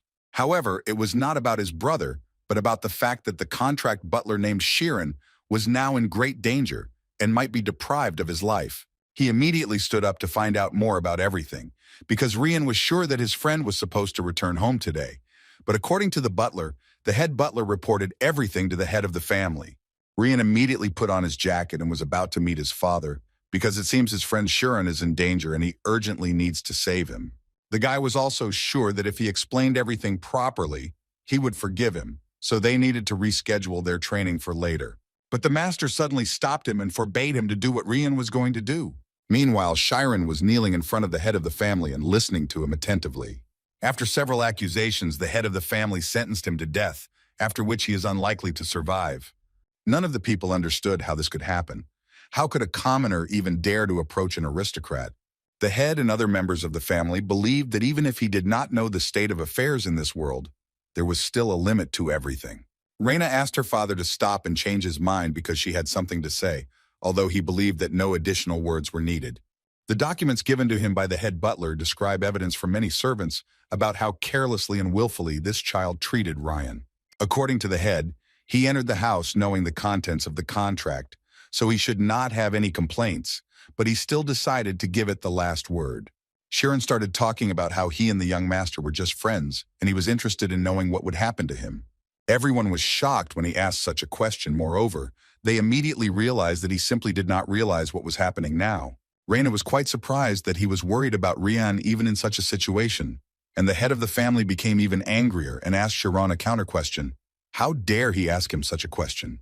And in his opinion, such a stupid question, which is so similar to the one that a commoner would ask. But he still replied that nothing would happen to the aristocrat in that case. And hearing this, Chiron sighed with a smile, after which he raised his head and added once again that he and Ryan are actually friends.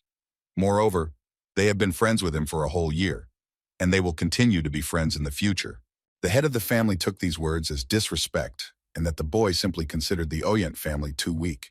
Therefore, he immediately ordered that his sentence be carried out, and that this impudent fellow be removed from his sight immediately. Reina begged her father to reconsider and listen to what she had to say, although the man simply shouted and said that this kid had just shown the utmost disrespect to their family, and therefore he was not going to cancel his order. They had already begun to take Chiron to the place where he would receive his punishment. And then, just in time, Ryan burst into the hall, and the first thing he wanted to know was who allowed them to treat his friend like that.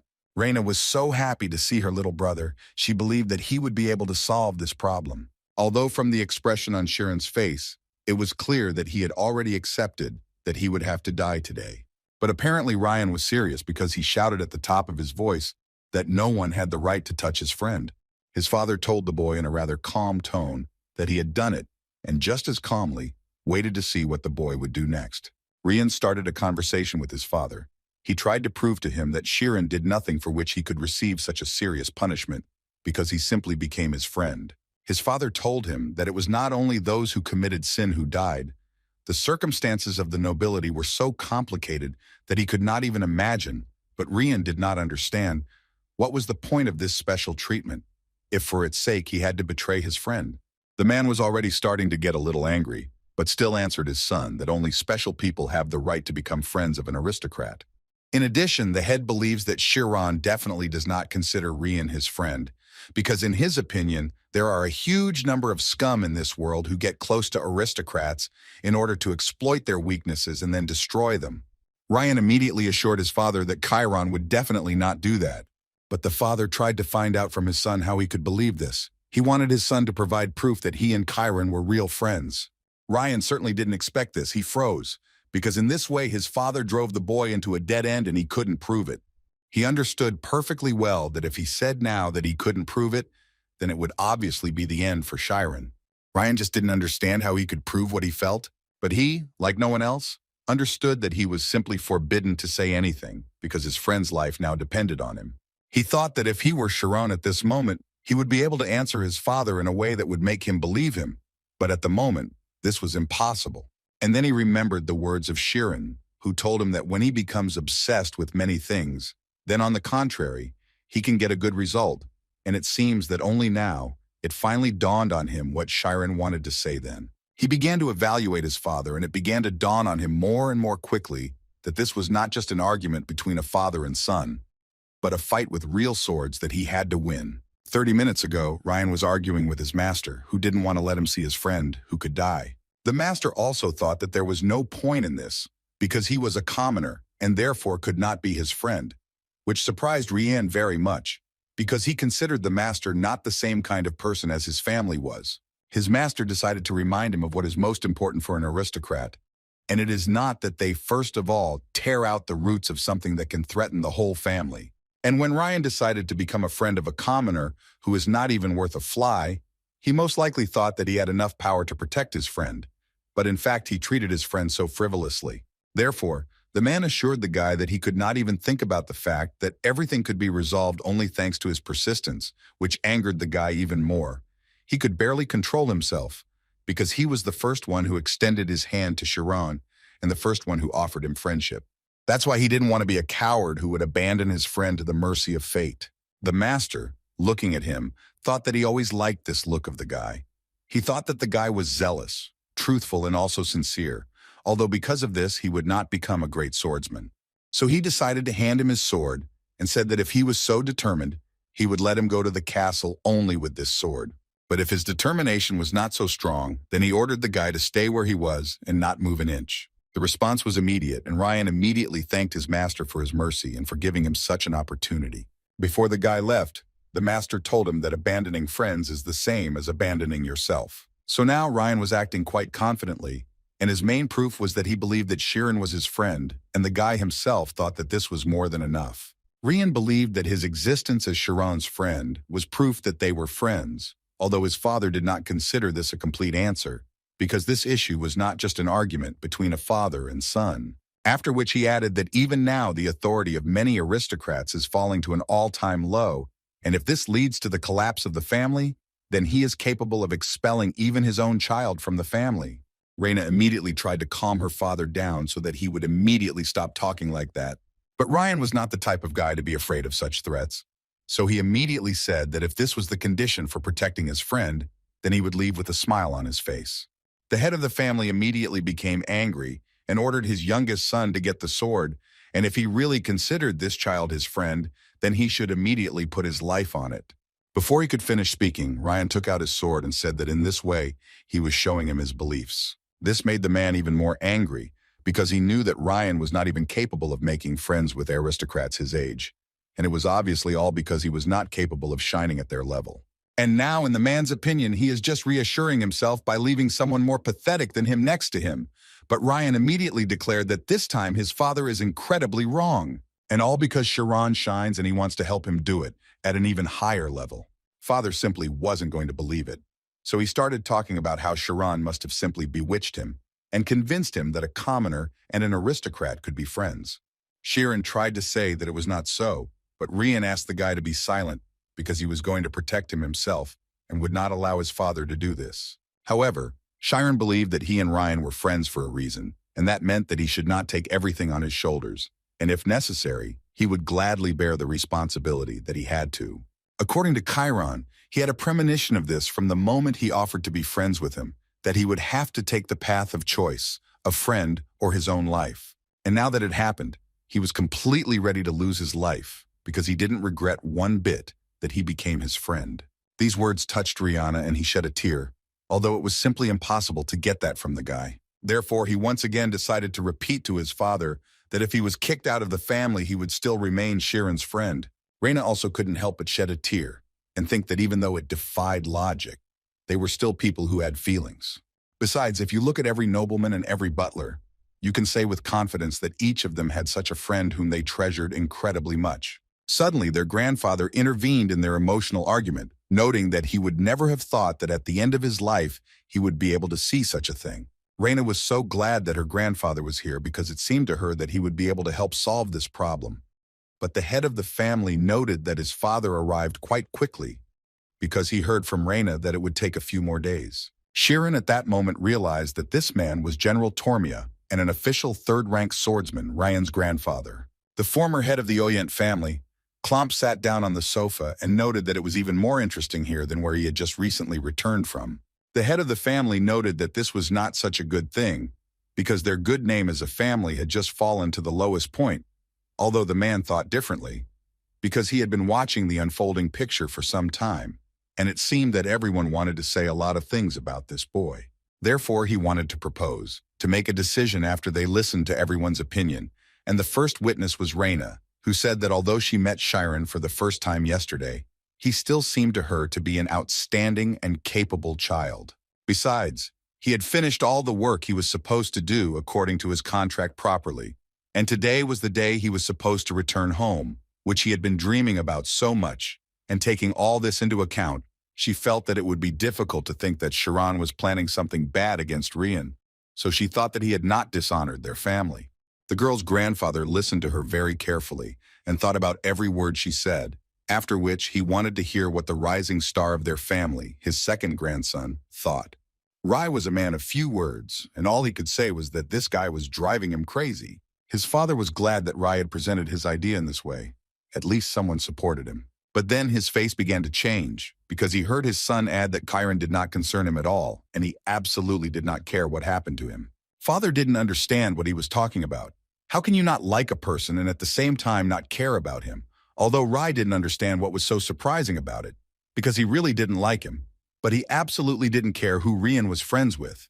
According to him, all that interests him at the moment is that he wants to finish everything as soon as possible and go to the royal palace to take the exam. These words were beneficial to Chiron, so Reina was very happy to hear it. Grandfather liked to listen to all this so much. It was for this reason that he believed that there was nothing more interesting place than home, and last of all, he wanted to listen to the one who had been watching Chiron the longest.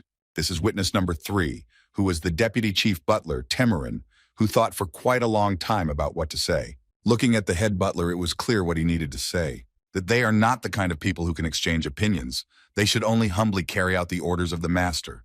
But Temurin was not the kind of person who would dance to everyone's tune. So he honestly said that Chiron had done his job and all his assignments perfectly. Moreover, he was able to finish 6 months earlier, which saved them a lot of time. The head butler was filled with anger, but the former head of the Ogent family wanted to ask the deputy butler, or was he aware that Rian and Chiron were friends? According to Temurin, he only knew that they were on good terms with the younger young master. But he did not know that they were friends, however. If he were a child who could not distinguish between what could be done and what could not be done, and acted rashly, Then he believes that he would not have been able to sort 10,000 books from the very beginning. Kiran really couldn't imagine that the deputy head butler had such an opinion about him. It was a big discovery for him. Raina at that moment immediately noticed that the atmosphere in the hall had completely changed, and this was only a plus for Chiron. After all, if you think about it, the only one who is in favor of punishing Chiron is his father, who, for some unknown reason, is in such a bad mood. But the grandfather suddenly stood up and said that he couldn't accept all this. Raina did not understand this decision, but her father liked it quite a lot, although the old man said that he believed that the two were in a sincere friendship. But according to him, this is not enough, because if they continue their relationship, rumors will spread beyond the estate, and they may end up as fodder for political opponents. He believed that their entire family had a title in the kingdom, and Rai still had to take an official exam, especially since they had a lot of servants, so it was quite difficult for him to make the right decision. But still, he was incredibly grateful to Chiron for teaching his ignorant grandson the precious nature of friendship, so they would be spared punishment. However, he would like to know right away whether he could, in exchange, let Ryan go and never communicate with him again. His response was immediate. He immediately said that he could not do it. After which he added that if he becomes a hindrance to Ryan, he will not meet him again.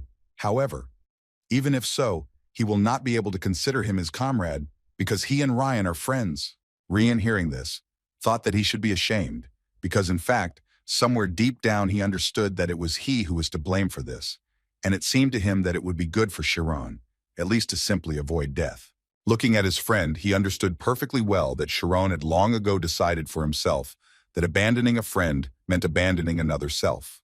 Therefore, he decided for himself that in such a matter there was no need to negotiate from the very beginning. So he decided to proclaim that the third son of the Oyent family, Rian, would become the sword of Chiron. His father immediately started yelling at him and calling the guy crazy. The origin of the royal oath began with the founding of the kingdom of Tormia, a time of unrest when large and small countries fought tirelessly for territory. Adolf, who had the greatest power among them, was the first to succeed in uniting the countries and created the kingdom of Tormia.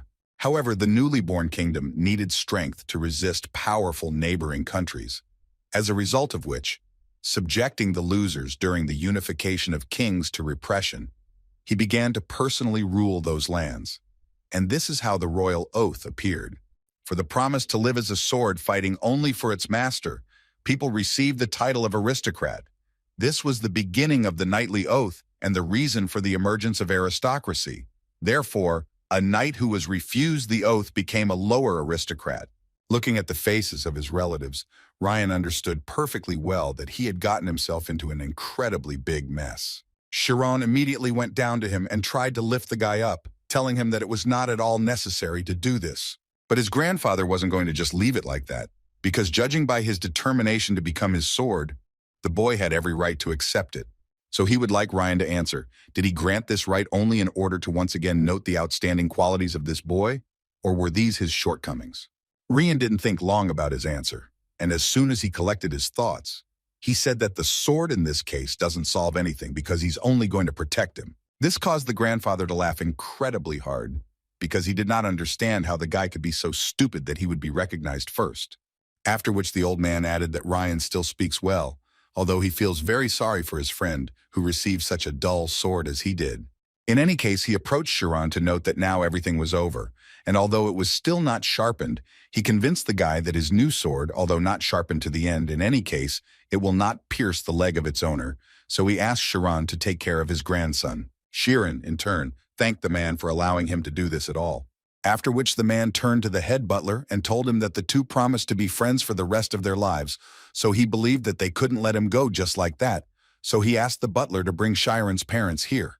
The head butler was obviously incredibly surprised, and it was visible on his face, and in his thoughts he was thinking that no matter how much he got to know the aristocrats, he still could not understand them. After some time, Ryan was so glad that everything was finally over, and that his soul finally felt lighter. He was also incredibly happy that his family's faces were revealing, and it was clear that they were unhappy but couldn't do anything about it, although Chiron was still shocked that Ryan had taken an oath that he clearly shouldn't have taken. Ryan suddenly became serious and said that in fact, he took this oath not only because they were friends. According to him, He differs from his older brother in that he is ready to do such things, and in his opinion, Chiron has a power that can attract people, and he dedicated his life to such a person. Such phrases embarrassed Chiron so much that now he had no doubt that they would remain friends with him. Suddenly, their conversation was interrupted by Reina, who entered the room and wanted to know from the doorway whether it was true that Chiron was able to defeat Rian in a fight with real swords. After such a question, Rian finally felt bad and he slid off the bed and at the same time asked his sister to leave, although Chiron thought that it was too rude because his sister had recently helped them so much. And besides, according to her, she brought quite important news. If you believe her, the situation is very strange because thanks to the fact that he got the map and the knight's oath, the father and grandfather are revising their plans for the future. And if she understood correctly, then their dad is going to send Rian and Chiron to study at the Kaizen Sword Art School. Hearing this, Chiron was scared because he did not think that everything would be so serious. But the girl said that now it was in the order of things because he became a member of their family, and therefore she told everything about his talent, and if there was a chance, then he was going to invest in it as much as possible. Reina believed that their father wanted to lead Chiron to success, at least for the sake of Rian's future, which the guy himself categorically disagreed with, because he only got the opportunity to have fun with Chiron as much as he wanted.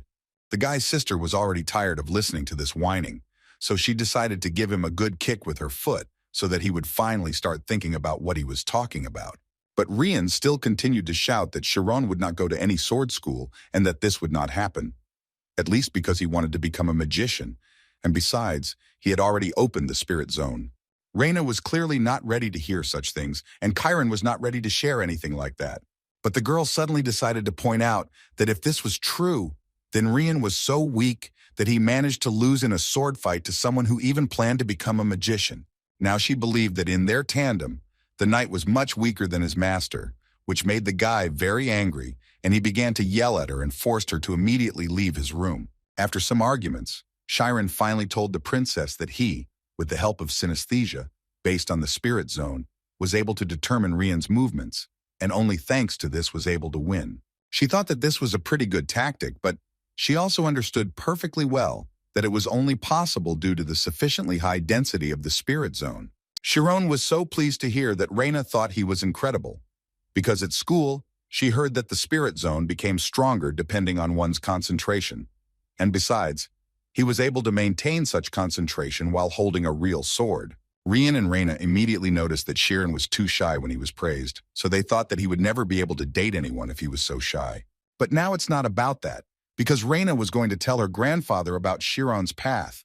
Of course she would do it if Rian went to the sword school, but the guy didn't understand what would happen to his master then. She was surprised that he didn't know yet, because everyone knew that Teacher Kite already knew about it. So he broke the contract yesterday and had to come in the morning to say goodbye. This caused quite a lot of sadness in Ryan, because he had only recently begun to respect his teacher incredibly much. One of the butlers intervened in their conversation, who came to say that the family of the young Master Chiron had arrived and was waiting in the reception room. The head of the family said that if they wanted, they could meet them first. Chiron didn't even expect that he would be given any choice, but it was already clear from his eyes what he would choose. A few seconds later, he was already running up the stairs to meet his parents as soon as possible, followed by two more butlers who asked him not to hurry so much, but Chiron seemed not to hear it. But he still wanted to point out that they could treat him as usual. He hadn't become an aristocrat, but apparently the butlers didn't think so. In any case, Chiron hurried to open the doors of the reception room, where his parents should already be waiting for him. And so it happened. As soon as he opened the doors, he saw before his eyes his father and mother, who were slightly frightened. He didn't think for a second before running to them and hugging them. At that moment, the guy was thinking about how they had lost so much weight, and it seemed to him that it was most likely because they couldn't get a bite down their throats every day, because of how worried they were that he could die here. But when he told them about it, they immediately assured him that there was nothing to worry about, because they ate well and lived peacefully, and besides, now they considered it unimportant, because first of all, they wanted to know why they were called here, if he had already finished work and had to immediately return home. The father immediately assumed that they were keeping the boy here by force. So Chiron had to answer as quickly as possible, and he immediately said that this was not so, and that he simply had a good opportunity. He told his parents that while he was working in the library, he managed to become friends with a young gentleman, and that gentleman gave him a knight's oath, and thanks to this, they both received permission to become friends. But the boy's father thought that this was complete nonsense and assumed that the boy was saying this only because he was not allowed to live normally here, so he decided to make up a similar story. According to Vincent, he knew that this could happen because he never forgot the saying that if you go to the house of an aristocrat, then you definitely won't be able to return from there as a normal person. But their dialogue was suddenly interrupted by the head of the Ogent family, Bishop, and his children, Ryan and Raina, who introduced themselves and thereby showed respect. From the expressions on Vincent and Olena's faces, it was clear what state they were in at the moment. They immediately stood up on their feet and introduced themselves, telling them that they were Shiren's parents and that they would like to know what great people like them were doing here. But they were even more surprised by the fact that apparently what Chiron told them was really true. They were in such a state of shock for an incredibly long time. Even when they were called to dinner, they still thought that it was all just a dream. Throughout the evening, Vincent couldn't get the thought out of his head that he certainly didn't know what a knight's oath was. But they couldn't be so kind to a woodcutter's family who had nothing. He was more than sure that it would be a good idea to test the waters first. So he started by saying that he was, of course, very grateful to them for treating his son so well, but to be honest, he was very worried about it.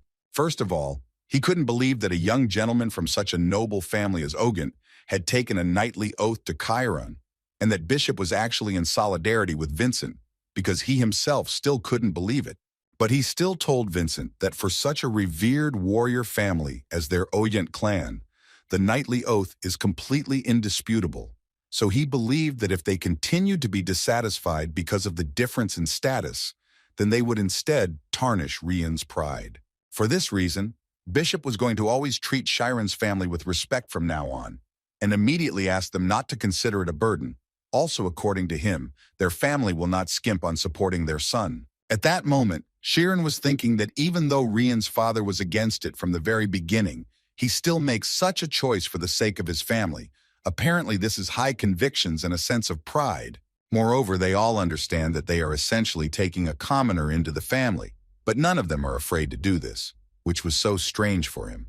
After his words, Bishop decided to get straight to the point, so he began to talk about how Shiren was able to use the spirit zone, and in his opinion, this is not something that can be obtained by simply making an effort. And he also heard that Shironi wanted to become a mage, so Bishop thought that the fastest way to obtain an unofficial mage certificate would be the Althea School of Magic, which is one of the 5 most respected schools in the kingdom. Although he couldn't help but add that, in order to become a mage, it is not necessary to go to school. It is a difficult path, so he does not recommend it. He also said that one must be a graduate of at least the Althea's magic school in order to be called suitable for the Oyent family. Vincent ignored all hints of insults and focused only on the fact that his son could become a magician. For him, it was something impossible, and it constantly seemed to him that it was just some kind of dream and that he would be woken up now.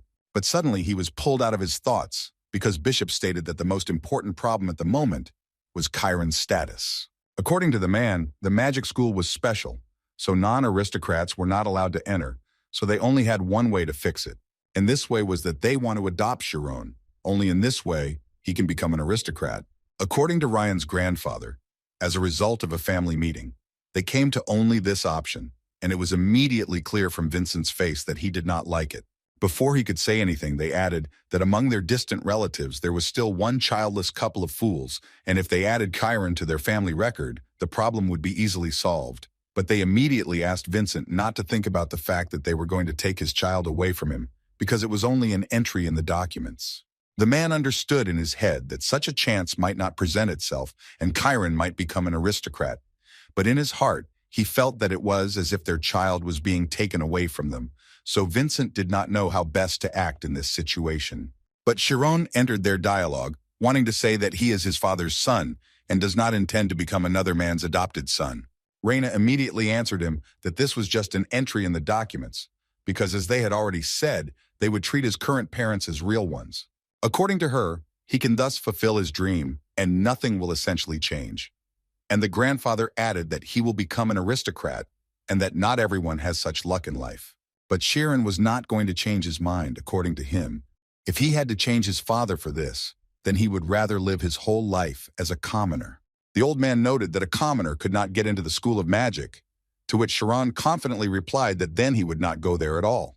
Grandfather had already started to get angry because Chiron was acting so unreasonably. According to him, the world is not as simple as it seems to him, and sometimes difficult decisions need to be made.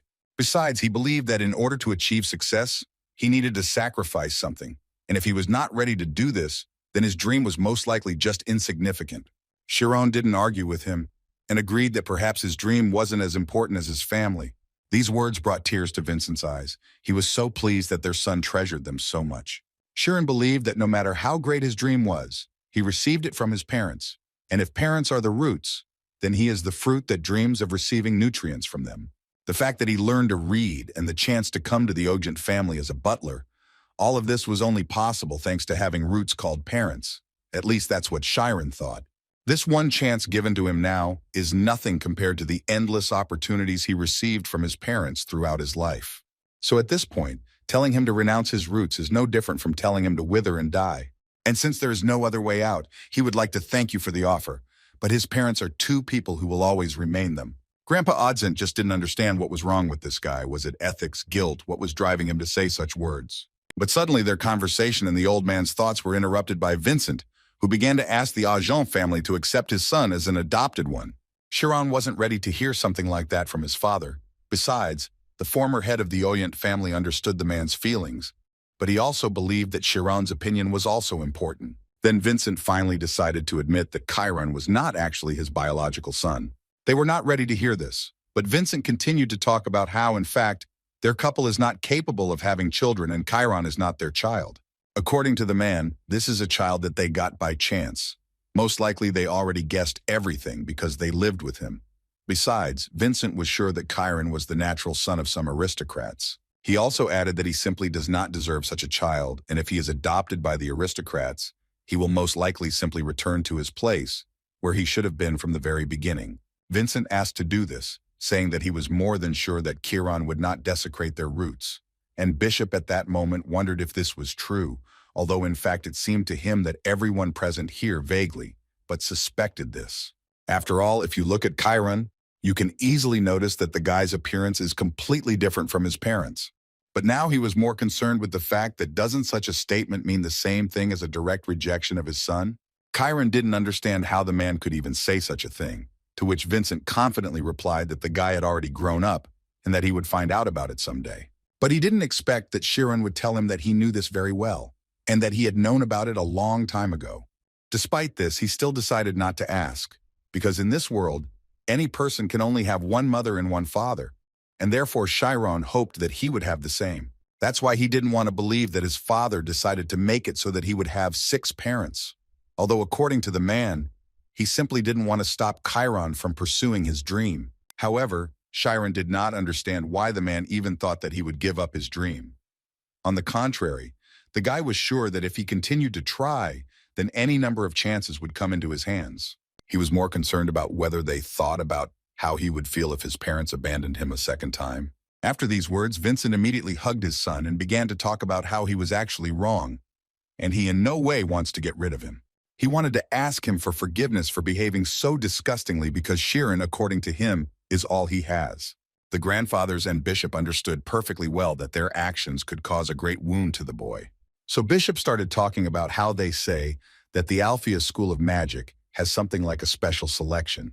So he asked his father to put his hand in it, although he didn't even know how he was supposed to fulfill this request.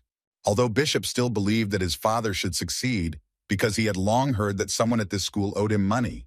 3 days later, until Rian left for the swordsmanship school, thanks to the care of the head of the Ogent family, Chiron and his family were able to stay in the manor.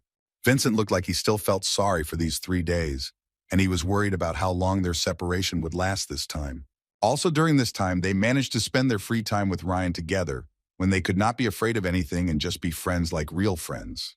Well, after these 3 days, I had to calm down that same Rian, because he didn't want to go to the sword school and didn't want to let his friend go to the magic school, because they were the only ones who could become normal friends. Chiron asked him to calm down, because he really understood perfectly well that perhaps they would have more chances like this, and they definitely needed to try, especially since they would be able to meet on vacation, and they could also write to each other, even every day.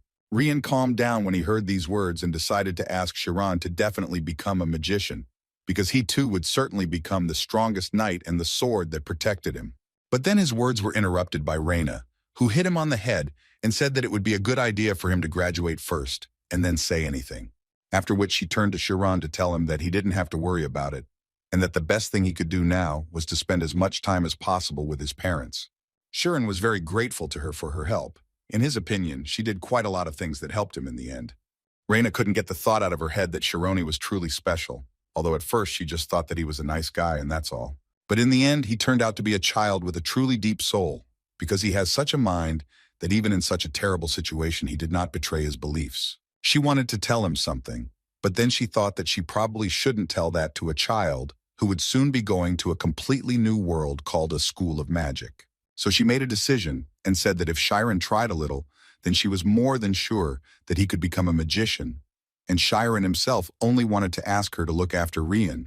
After some time, they set off on different routes in different carriages. Rian decided to shout to Chiron as a farewell that when he gets to the magic school, he definitely needs to destroy everyone there. Chiron was so grateful to him for his support, so he asked the guy to do the same in the sword school. This hot meeting of two boys will be assessed as the incident that began the destruction of the patterns of this world. At the Alpheus School of Magic, old man Oyent listened to his old friend for 30 minutes, and when he finally finished, the man suggested that this could mean a positive answer. Mini Alpheus tried to tell his friend with a smile that no matter how much he wanted to, he still couldn't fulfill such a request, even if it was a request from a person he had known for 50 years. Grandfather was not happy to hear this, so he immediately reminded the director of the magic school about how hard it was for him in his youth, and judging by the fact that he was praising someone else, it seemed to him that he was in too much of a hurry. But Minhee tried to prove to him that he did not create this special place so that there would be a loophole for aristocrats, because many requests come in every year, but there are also rules and conditions here. He was a little angry because this joking old man made him wait for 30 minutes, and in the end he didn't think about anything. So he decided to tell the school principal that this time everything would be completely different, and Minhee believed him because looking at his old friend's face, one could assume that he had something serious in mind. The former head of Oyent began to talk about how he was not asking to accept some scum, rather the opposite. His youngest grandson had a friend, a very unusual guy, and when he saw him for the first time, the first thing he thought of was that it was probably little Minya Alvis as a child. The director, of course, did not expect to hear this, but then a logical question crept into his mind. If the guy is so talented, can't he just do like everyone else? But as it turned out, there was one very big problem, which was that the boy was not an aristocrat. And hearing this, the director wanted to know if this boy by any chance had blue eyes and blonde hair. According to the grandfather, he thought that this was a smart child who knew how to touch the hearts of adults. But when he refused to adopt, then he realized that this child was behaving more than just like a manipulator. But the director has already added that if this is true, then the little boy understands the essence of cause and effect very well. His interlocutor fully agreed with this, adding that if there is no reason, then there is no result. However, it seemed to him that many people lose their way, forgetting about this simple logic. Although new chances may appear as many times as you like, but at the moment when a person begins to deny the cause, that is the foundation that creates it, then this will mean that the person has lost absolutely everything.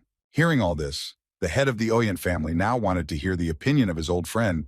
Does he really not see the similarities with himself? Minhee believed that not coming to an agreement meant that although he was able to embrace everyone with this correctness, it also meant, on the contrary, that he could condemn everyone. That's why he thought that all of this was dangerous, and his grandfather saw in all of this that Minhee simply couldn't let go of the past. He reminded the director that he had done his best, had raised many masters of their craft, so he felt that it was time to forgive himself, although Minhee thought that forgiving oneself was a kind of arrogance. He then added that he teaches children in the hope that there will never be another person like him. He also believed that even if that child really did look like him, he wanted to see a guarantee that he would not go down the same terrible path as him. Oyent the Elder believed that Alpheus was once a genius that did not exist in the world, a genius that is born once every 100 years, or perhaps is not born at all. He was called the light of the Mira family, and he only once took the wrong path, because of which he almost ended absolutely everything. Although the man honestly admitted that he never thought that he would become an old director in such a remote place, in response to these words, Minhee noted that Oyent was lucky that he turned from a fool into a third-rank swordsman, although he was still a little worried about the future of the kingdom of Tormia. They laughed at this, after which the old man continued to tell Minnie that this was fate, because this was the same boy whom he had sent out beyond the wall 4 years ago. But he did not give up and return back.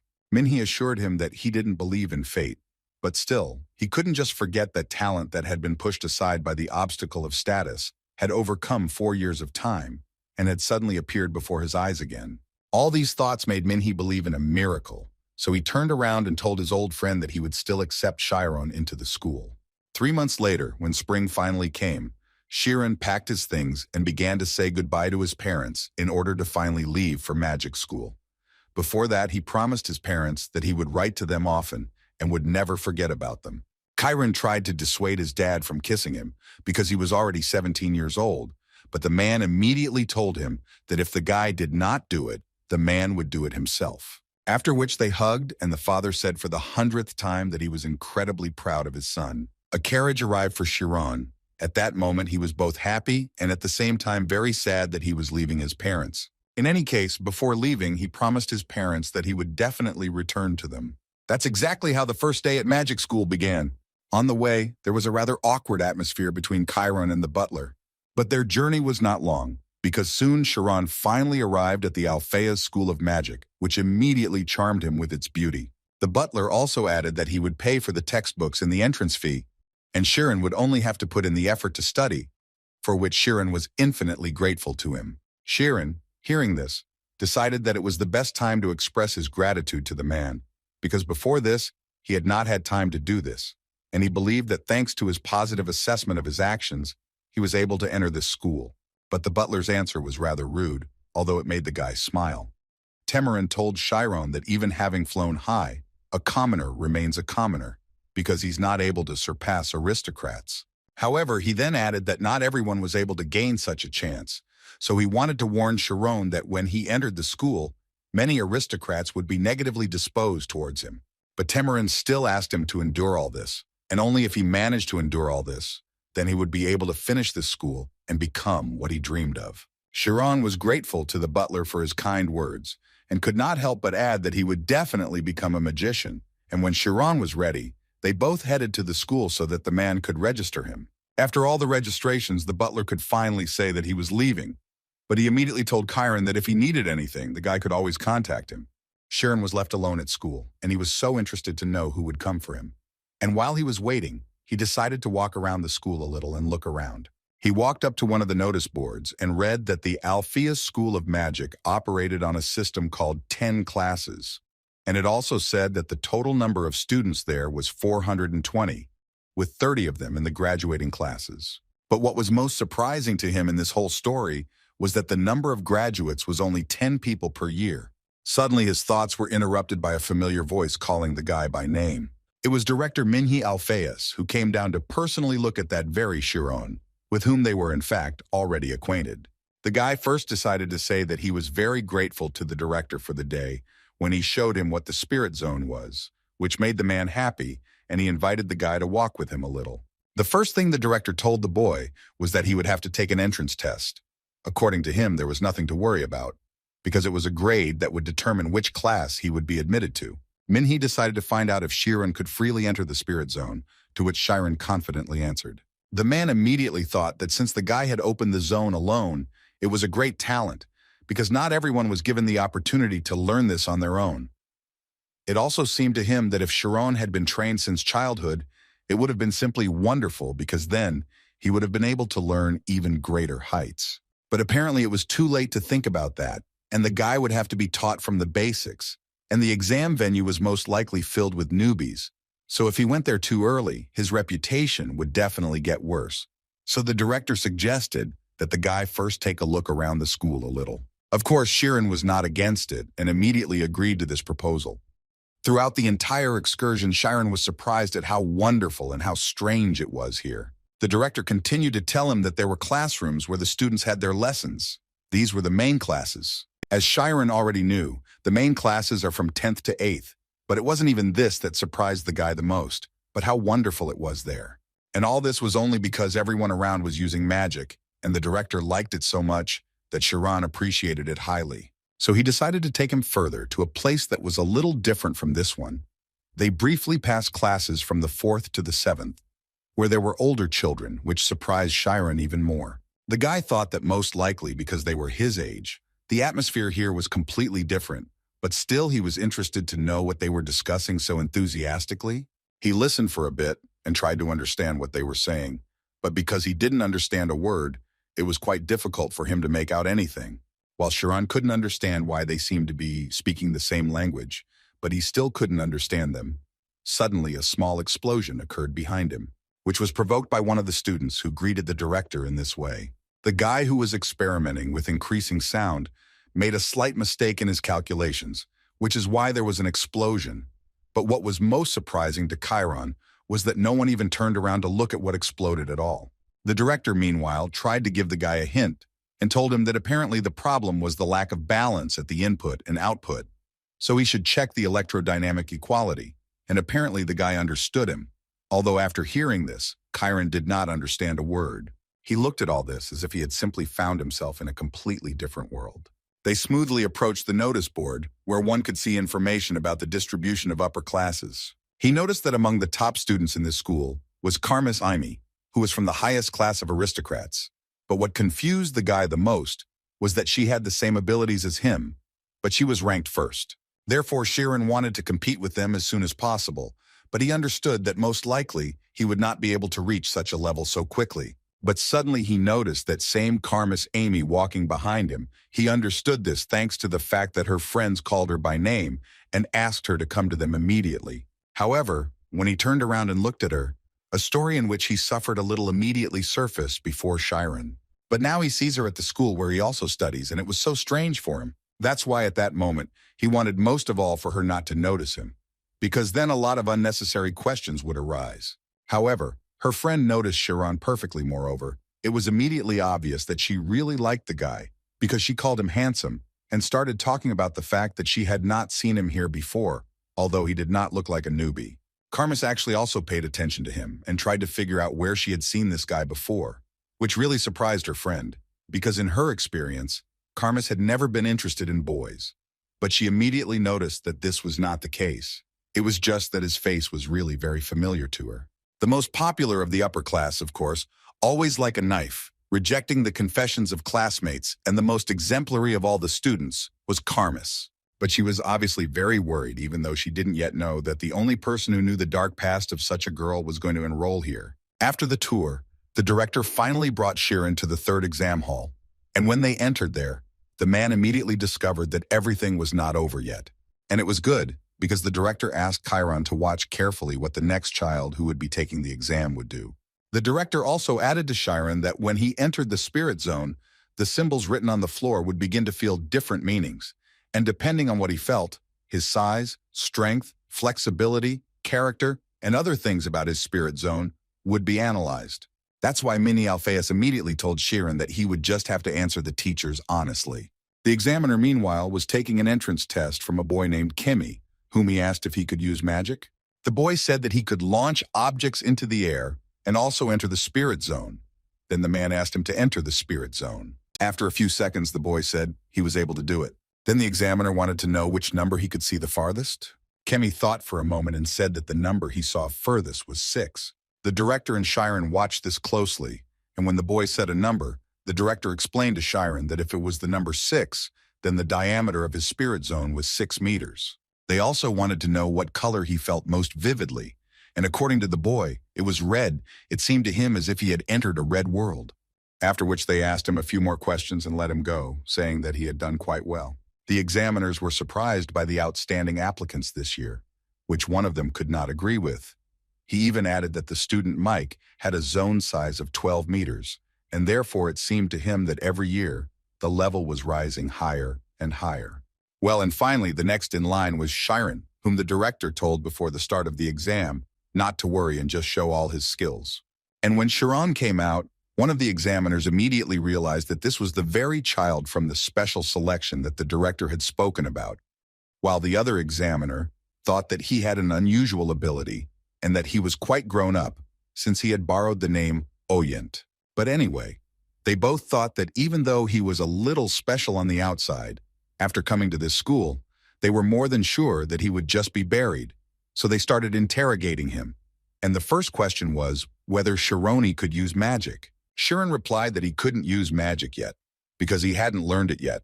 Although the examiner believed that if he had talent, he would be able to do several techniques even without learning anything. The director, who himself constantly said that magic is bringing out the knowledge that is in the head, mentally agreed with this. He also understood perfectly well that aristocrats study various things from childhood, so they naturally begin to use magic. But the director was sure that this child did not have any knowledge yet. The examiners understood this, so they asked him to at least enter the spirit zone, if he could do it, of course, to which Kiran replied that he would try to do it. This was an incredible relief for the teachers, because they already thought that he was so well connected that he couldn't do anything at all. It didn't take him much time to do this. He entered the spirit zone and was ready to answer the teacher's questions. First of all, the teacher asked the boy to name the number that was the farthest away, but he remained silent in response even after they asked him about it several times. One of them started laughing and saying that apparently Kiran was just shy. The director understood the guy's worries, so he asked him to speak honestly, because they were not determining a place here, but were only looking for a suitable way of teaching for him. Kiran responded to these words by saying that the thing is that he sees the number, but it is so far away that he cannot read it. But the teacher explained to him that this should not be related to vision. He should read it with the help of sensations. But the guy continued to tell them that this was not the case. If you believe his words, then he sees her. But she is very far away, and now she is still moving away. Then the teacher sighed and asked the guy to name any number that is a little closer. Kiran concentrated and finally saw a number, and that number was 3.14. This immediately shocked the teachers, because among the numbers they had set up, there was no number 3.14, so they asked him to look again. But Kiran still assured them that he saw this number, and apart from it, there was nothing else. One of the teachers understood that this number actually exists, but its circumference is too powerful, and if Kiran really sees this number, then it could mean that he has exceeded the measurable area of the configured zone size. Then they decided to ask him what color he felt most clearly. Kiran told them that it was a turquoise color. According to him, everything around had a blue tint. Then the examiners began to look at each other, because each of them knew perfectly well that turquoise is the color of fusion, and none of them could believe that the guy's zone was so big. The director, looking at this, seemed to understand why Awakens so strongly wanted Kiran to enter this school.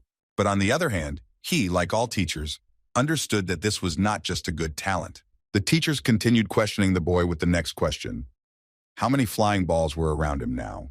Kiran understood that he did not need to count each of them separately because he felt them, so he said that 867 balls were flying around him.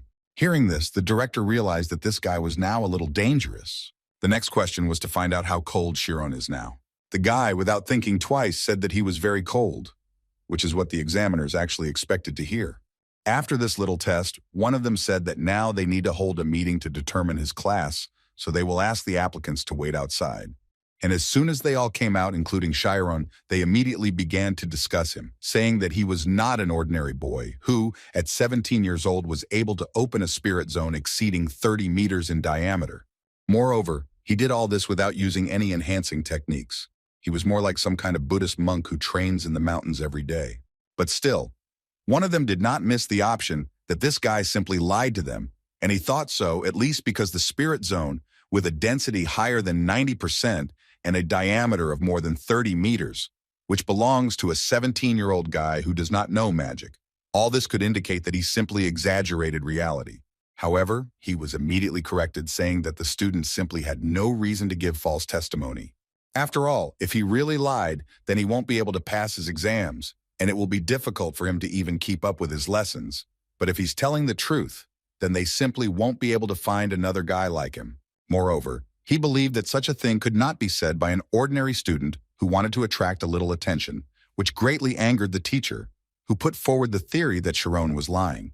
The director intervened in their discussion and wanted to know where he should send Kiran. Oliver, that was the name of the teacher with purple hair, decided to point out that the discovery and theory of the spirit zone are studied until the 6th grade, and from the 5th grade they already fully study magic, and therefore it seems to him that the spirit zone of this student is almost in an ideal, complete form. Therefore he would like to recommend the 5th grade, and teacher Sad immediately decided to say that he was against it. He argued that this was a 17-year-old boy who didn't even know magic, and therefore it seemed to him that if he were sent to a level that was too high and vain, he might become arrogant and do bad things. Therefore, he suggested teaching him the basics first. Oliver answered him that something like this was also possible, but he still believed that not all students were like Teacher Sad. A conflict immediately broke out between them, and Teacher Sad said that it was better for them to speak frankly now. In his opinion, Mr. Oliver believes that he simply wants to take that student for himself, and that is why he recommends him to the 5th grade, which he himself works on. True, Oliver didn't understand what the problem was if he wanted to teach a capable student. Their argument was interrupted by an older teacher, who decided to support the words of Teacher Sad, because it seemed to him that even if the student was talented, he was still too young, and it would be good for him to start learning little by little, starting from the 10th grade. He also believed that if he was sent to basic classes, his desire to learn might drop significantly due to age distribution. So he believed that the best way out of the situation was to postpone the distribution and first just observe him. And while they are doing this, the 7th grade will be just right for this guy because even though it is the highest, it still includes lessons on the spirit zone. Well, if he refuses that this child really has such talent, then they will not have problems raising his level ahead of schedule. And listening to all this, the director completely agreed with the senior teacher. Therefore, he announced that Kiran would be assigned to the 7th grade, and that was the end of his decision. In the School of Magic, there is a system of 10 classes. Depending on the assessment, students are divided into 10 levels, and these classes can be divided into 3 groups. From the 10th to the 8th grade, these are the elementary classes. In these classes, they teach gifted children the spirit zone. Next comes the 7th to the 4th grade. These are the highest classes. Here they receive knowledge and study the management of the spirit zone for the sake of using magic. Well, and lastly, from the 3rd to the 1st grade, these are graduates where they face brutal training to become professional magicians. And from the next day, another new student was added to the 7th grade. The other students immediately began to discuss the fact that it seemed like a new student had joined the upper class immediately after enrollment. But in any case, everyone looking at Kiran could only say that he was an incredibly handsome and mature guy. At that moment, Kiran was very happy with what was happening around him, because he finally came to the School of Magic. As was known, the Alphea's School of Magic uses the entire territory of the mountain, including the dormitory. It includes more than 33 buildings and more than 40 educational buildings. And although other days, except for weekends, leaving is prohibited, but this is not necessary because most of the amenities are located on the territory. Classes end at 5 o'clock, and after them there is free time, but students go to the library, which is open 24 hours a day. There are also those who hold research meetings on interests and the like, thus endlessly continuing to maintain the thirst for knowledge.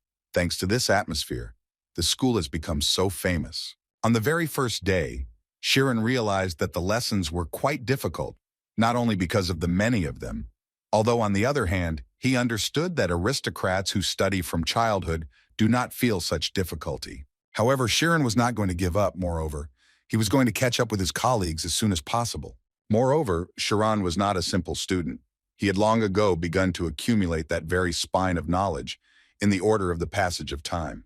The next day, before his first class, Kiran needed to ask something, and luckily for him, there was a girl his age in that class. First, the guy greeted her, and then asked his question, in which he wanted to know which parade ground he should go to for practice. When she realized that he was asking her this question, she became a little confused and even began to panic a little. She calmed down a bit and finally told Kiran that today the practice would take place on the 2nd United Parade Ground, which made the guy ask the next question, in which he wanted to know what the word united meant. According to the girl, twice a week all the upper classes have joint training, and it so happened that Kiran, on his first day, got to exactly this kind of training. After some time, students from different classes began to gather in this palace, and one of these students was Amy, with whom everyone wanted to study. Kiran was already in that hall and was closely watching the fact that the girl was incredibly popular in this school, although he actually would never want to run into her. But apparently he would have to do it anyway, because such unification classes are held twice a week, during which a serious exchange of experience takes place between the seniors and juniors. So Kiran rather strongly doubted that he would not be able to catch her eye. His thoughts were interrupted at one point by one of the professors, who was in charge of the spirit zone in the upper classes. Her name was Romi Atella. She first greeted the upper class students, and then greeted them. After which she began to talk about how since a new semester had begun, she was sure that new guys had appeared who had received a promotion in rank. But she also could not help but notice that today, a new face had come to the upper classes. At first, Kiran didn't pay attention to her words, but then it dawned on him that the professor was talking about him, and it became quite clear that the development of events was too dangerous for him. Rami addressed him directly and asked him to stand up and introduce himself so the other guys would know who he was, which the guy clearly didn't like. But he did it anyway. He introduced himself and said that he would now be attending 7th grade classes with them. It was immediately obvious that he was incredibly uncomfortable being here, and even more so saying such things. But Amy Karmas's friend immediately noticed that this was the same guy they had seen in the hallway when he was walking with the director. At that moment, Karmas was thinking that this was the first time she had heard this name and surname, but she couldn't get the thought out of her head that he had a rather familiar face. One of the girl's classmates suddenly decided to tell that if you believe one guy, then the teachers are keeping a very close eye on him. There were also rumors that during the entrance test, his numbers were amazing. And after hearing this, girls started saying that they liked him even more now. They were so interested to know what family this young gentleman was from, and as soon as Karmas heard this question, she immediately remembered something. A picture of a very long time ago appeared before her, when she had to run away for the first time. The Karmas family is a family that receives respect for the blood of geniuses, and the feature that defines the Karmas is their scarlet eyes. Being the ability to perfectly remember a state of mind that stopped at a certain moment, it makes completely meaningless what appears under training. And their youngest daughter, who received the highest praise for her talent, became dissatisfied with absolutely everything. She began to think that her family had not really done anything for her, because in her opinion, she could do all this without her family.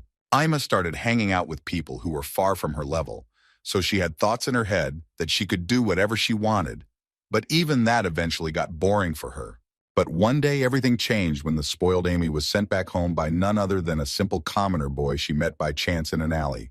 However, even this was not the end of the story, and a continuation awaited Ima at the magic school. She didn't know what was the best thing to do in this situation. She understood that the memories imprinted by the Scarlet Eye could not be wrong, and apparently the problem was that she was trying to find this guy among the aristocrats.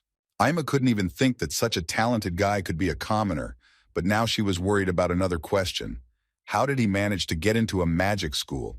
On top of everything else, she couldn't get the question out of her head that she was incredibly ashamed of such a past. She'd cleared her past so that there was not a single extra grain left, so she could only hope that Kiran did not remember her. Amy had already begun to imagine Kiran walking around the school and telling everyone that she was not really like what they all thought. After all, she valued her authority very much, and therefore decided that she needed to do everything possible to prevent even the slightest misunderstanding. In other words, she decided that she needed to stop him, no matter what. Meanwhile, Rami was telling the students that the spirit zone is a manifestation of the magician's mind. According to her, the original form is the form of a ball, because that is what concentration is. But she would like to immediately add that there are very often cases when in a real fight ball forms are ineffective. So she decided that it would be a good idea to show the children the image zone during this lesson. Kiran saw something like this with his own eyes for the first time, moreover. It was the first time he saw the spirit zone of another person. Before that, it seemed to him that it was simply impossible. The professor then added that this is the basic form of the spirit zone, the form of a ball, but there are almost no cases when the basic form is used in real combat in its current form. To make it more clear to them, she decided to show them a small example, and for this she wanted to use magic, directing it at the target. The radius of her spirit zone was about 10 meters, and the target was 20 meters away, so she wanted to use Fireball, which is a 10th group magic. Kiran watched this whole action attentively, because he was incredibly interested. He couldn't believe his eyes that he would finally be able to see how someone uses magic. To begin with, she created a small fire and decided to try to hit it.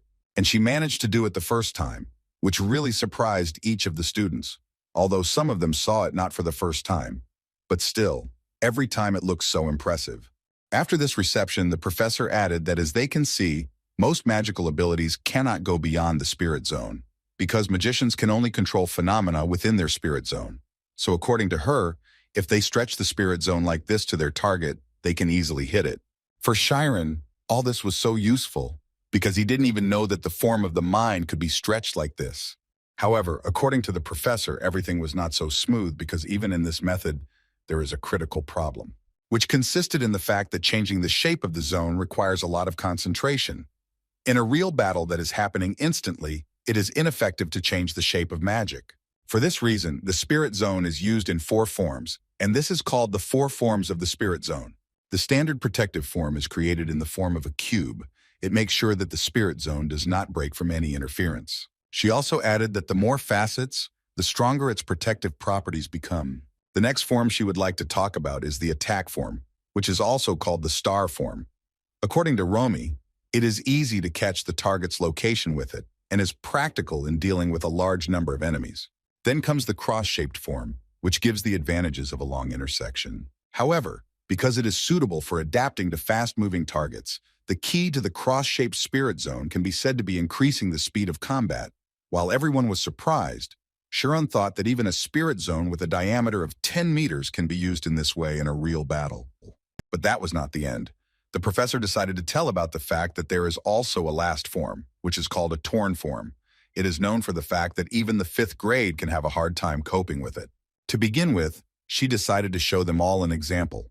And while she was doing this behind Chiron, the students were talking about how if you succeed in it, you can significantly improve your level. But apparently even they did not expect to see something like this. The students who had been to similar lectures many times knew what would happen, but the guys from the 7th grade clearly did not expect anything like this. Kiran was even more shocked. He even froze for a while and tried to understand how this was even possible. The whole point was that Professor Romy used her spirit zone in such a way that she was able to move it outside of her body, which seemed impossible to Chiron until then. The guy didn't understand this for a long time because in his head there was a concept that the spirit zone is the mind of a magician. Is it really possible to separate your thoughts from your body? The professor continued to explain that the torn form is so incredible that there are even individual magicians who specialize in it. But because the magician does not have a center of movement, the spirit zones are limited. The kids simply couldn't understand how the teacher did it all so simply because when they tried to do it, they literally immediately suffocated, even when opening the spirit zone. Kiran couldn't even imagine that this young professor was so talented, although at first glance it was impossible to tell. And the lecture smoothly moved on to practice. The professor decided to call Karmas Amy from the 4th grade to be the first to show her skills, which the other students really liked. Amy's friends thought she was so cool because just hearing her name made all the boys start screaming. But Amy herself was not too happy with this idea because at the moment, she had completely different thoughts in her head. And what she didn't want most at the moment was attention. One of the 4 forms of the spirit zone is a cross-shaped form. The advantage is a long distance. The disadvantage is the difficulty of countering fast-moving targets or a large number of them. But if you add psychological strength, with which you can quickly rotate the spirit zone, the situation will change dramatically. The disadvantages will disappear, and the entire distance will become a fortress for an ambush attack. And this was proven without any problems by Karmas Amy. As expected of the eldest Amy, everyone was impressed by her strength. Usually the speed test is conducted with 4 forms, but recently it was said that Amy was the first in magic, with only 1 cross form. The other students were far from confident that they could become such good magicians. And Chiron also understood perfectly well that he was far from a professional. But it seemed that he had already begun to realize that this technique was incredible. Although she simply activated the spirit zone, but standing in one place, the zone was able to demolish everything in its path, and in the places it passed, absolutely nothing remained. Chiron understood perfectly well that this was exactly what was called a 100% hit. Even so, she still looks relaxed, and her movements are full of grace. After overhearing the students' conversations, it was no longer surprising to Chiron that the guys were falling in love with her, because she was a first-ranked noble and had no flaws, and she was such a powerful mage. Chiron, looking at her, thought that she was such an incredible person that it became even more incomprehensible to him why she suddenly got involved with bandits.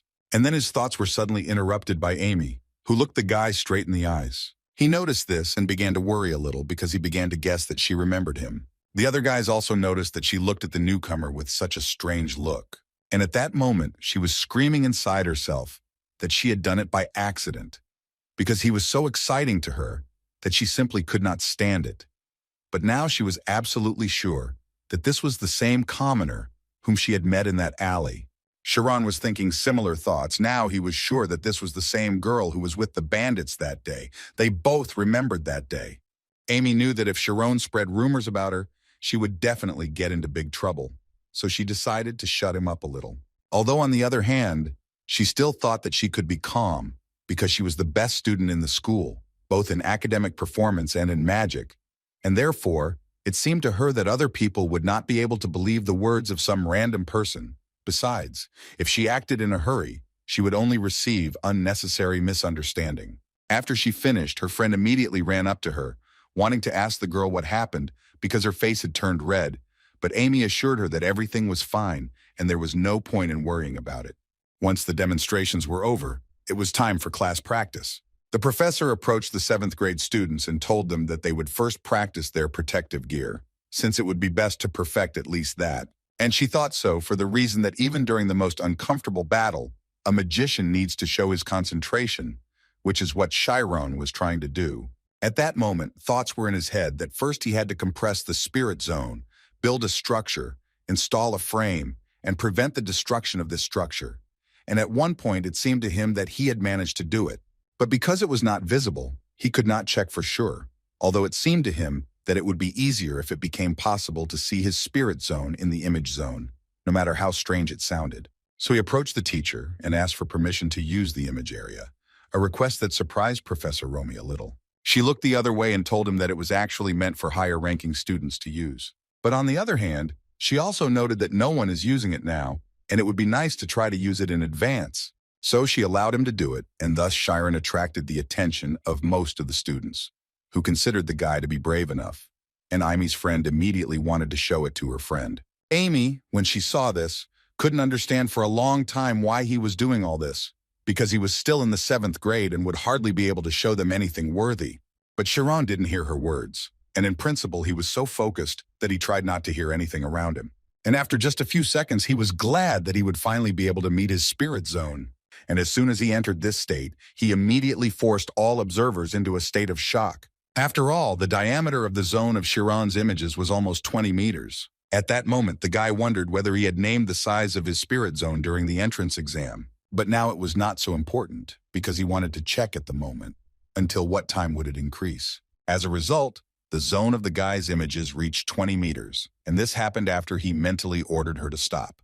But even with such a diameter, it caused incredible surprise among his colleagues, who had previously been confident that the average diameter of the 7th class was 13 meters. They allowed for the possibility that he had deliberately increased its size, but he understood perfectly well that then its density would decrease, which is why it would become like a drop of air. Chiron understood perfectly well that his zone would have grown even more if he hadn't stopped it at one point. He also understood that he now looked as if he was deliberately attracting attention to himself. But there was no time to think about it, so he continued. But when he decided to try an attacking form, he noticed that he had problems. The frame did not line up, but broke. Although when he trained on his own, he did not have such problems. Emmy and the other students understood perfectly well that he couldn't do it well after just the first practice. At that moment, Chiron was trying to understand what had suddenly happened. He assumed that perhaps he was simply scared by the visual effect, although he later realized that his concentration did not disappear from such trifles, and that this was clearly not the main problem. He began to analyze what was the difference between what was happening outside the zone of images, and now, because he understood that there was some reason. But then it dawned on him that he was quite mistaken because the teacher Attila demonstrated everything very freely. But now he understood that when changing the shape of the spirit zone, the powers of the mind are expended. This means that she deliberately made the size of the zone small, which significantly saved her energy. Therefore, he immediately decided to make a zone of normal size, and then it seemed to him that he could change what he could not do. Chiron, instead of reducing the zone to the size that Professor Romy had, began to increase the zone to the size that was familiar to him, which clearly amazed everyone who watched this action. And it wasn't just like that, because at one point the zone exceeded 40 meters, which was a lot even for some teachers. Once he had reached such a size, he adopted a tactic in which he would compress the zone at the same time, because it seemed to him that he would be able to accumulate enough strength. Having done such manipulations, after a few minutes, one could see how a perfectly shaped zone had been created around Chiron. No one could believe that he managed to succeed in defensive form on the very first day, something that Kiran himself did not believe. For quite a long time, he had the feeling that he was inside a precious stone. Emmy's friend, looking at this, thought that although his protective form-favorable fusion type played a certain role in this, the fact that he succeeded on the very first day was actually very amazing. So she decided that the stories about the teachers treating him with attention were true, and she was interested to know her friend Amy's opinion, who at that moment was not in the best condition. By her appearance, it was clear that she took it too close to heart. At that moment, she couldn't think of anything except that this kid was the reason for her humiliation. And now she understood that judging by the fact that he had gotten all the way here, he definitely had support. Moreover, she was sure that he would reverse the class difference in the blink of an eye, and his influence would gradually become stronger. So she immediately changed her strategy and decided that she needed to get closer to him and do it immediately. The professor at that moment thought that he definitely stood out for his omnipotence, like a man who had trained in the mountains all his life. But she still decided to add to the guy that along with the size of the zone, the density increases. And if everything is done correctly, then with such a density, the spirit zone will not be destroyed by most physical blows, and he will have resistance to magical attacks that are aimed at the mind. After which she praised him and said that he was a great guy who could remove the spirit zone, which was so nice for Chiron to hear. He was also congratulated by other students, which made Chiron feel so warm in his heart, but still a little awkward. So he immediately decided to leave the spotlight because he felt too awkward. Professor Romy was thinking at this moment that although she acknowledged his insight, with which he was able to achieve success with the defensive form, she felt that he really had a fusion type, thanks to which he received great benefits from the abnormally large spirit zone. In any case, she understood that she would have to watch him for some time. The next day, Chiron went to another lesson, which today will be taught by a rather unusual teacher. And as soon as the guy saw that same teacher, he immediately realized that this was the same professor who was on the admissions test. More precisely, it was a woman named Oliver Sina. Although Chironi doesn't know it, she is actually in charge of the 5th grade. So the other kids were also surprised that they were lucky enough to attend teacher Sheena's class. The reason why someone like her would specifically take the time to teach a class to the 7th grade was not obvious to everyone.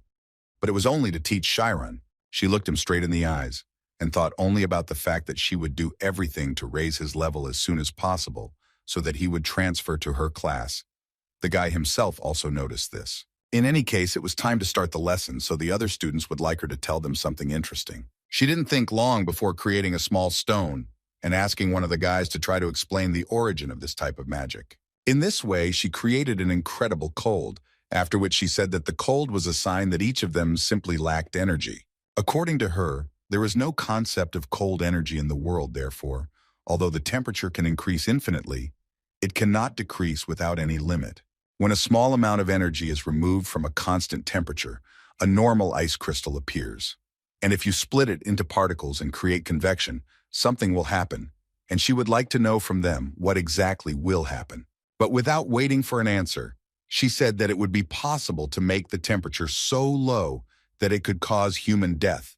Although the guys at that moment were not thinking about this at all, but about the fact that they almost died because of the cold. From all this, she came up with a new question, in which she wanted to know how one could activate magic without any apparatus or device. Oliver began to explain to them again that inside the spirit zone, the magician controls the world. Although it is only a limited space, he becomes a being literally immediately. She continued to talk about how when a magician activates synesthesia, he touches light, sees smells and smells sensations. These special sensations of magicians become abilities that guide phenomena.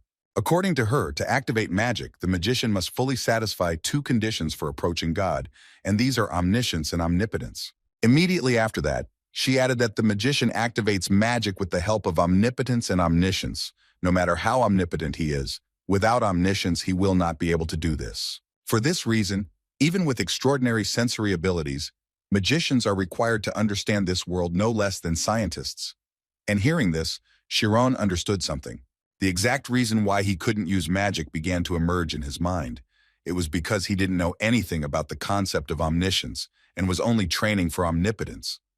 But now he heard from Oliver that the spirit zone was only half of magic, and the other half they would learn here. She also immediately added that if they do not study diligently, then they most likely will not be able to become outstanding magicians. And after such a short lecture, she was ready to begin a lesson on the basics of chemistry, and the children were completely ready for it. And at that moment, Chiron promised himself in his head that he would do everything possible to become a magician.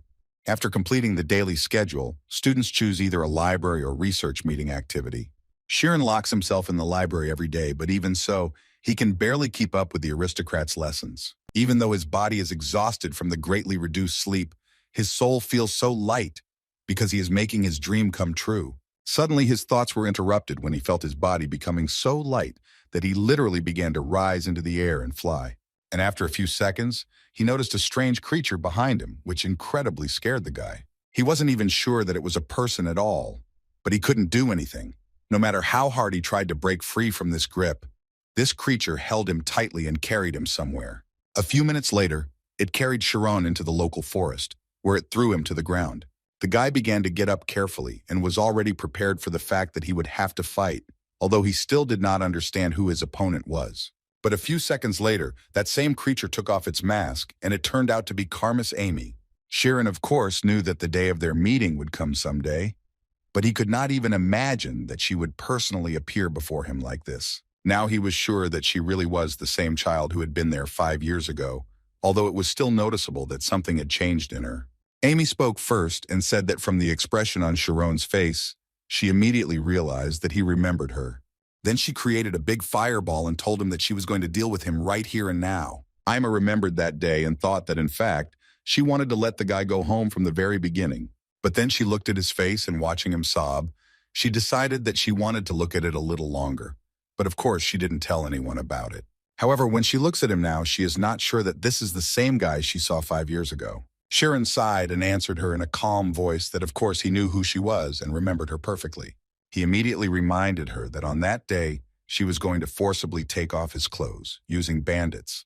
But she immediately stopped him and said that she saw that his memory was fine. After which she immediately began to make excuses and say that in fact everything was not so. According to her, there was a very serious mistake in his memories.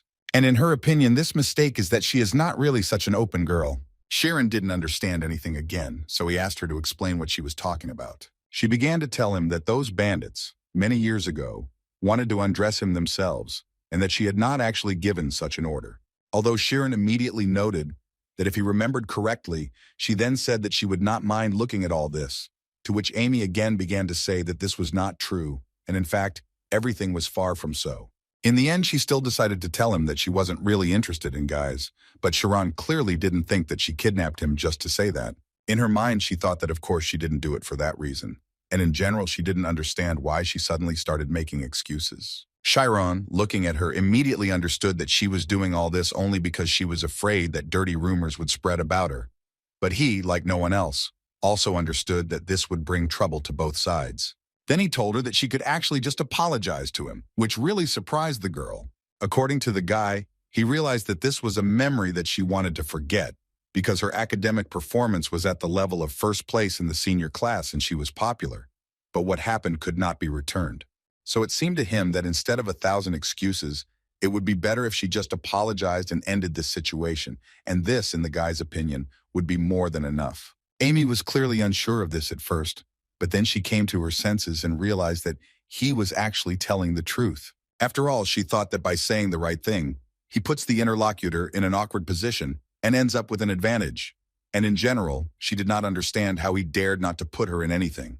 So she just laughed in front of him and asked him what she would get if she just apologized to him. Chiron definitely didn't expect to hear such an answer, so he asked her what she wanted to say by this. She decided to explain to him, but first she asked him to imagine that she really apologized to him.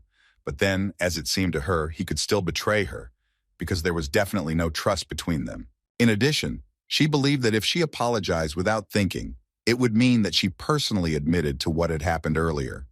And this in turn would mean that she would be in an even more disadvantageous position. But Chiron believed that there was no need to receive any benefit from an apology, because an apology is a minimum of politeness towards a person who was hurt by another.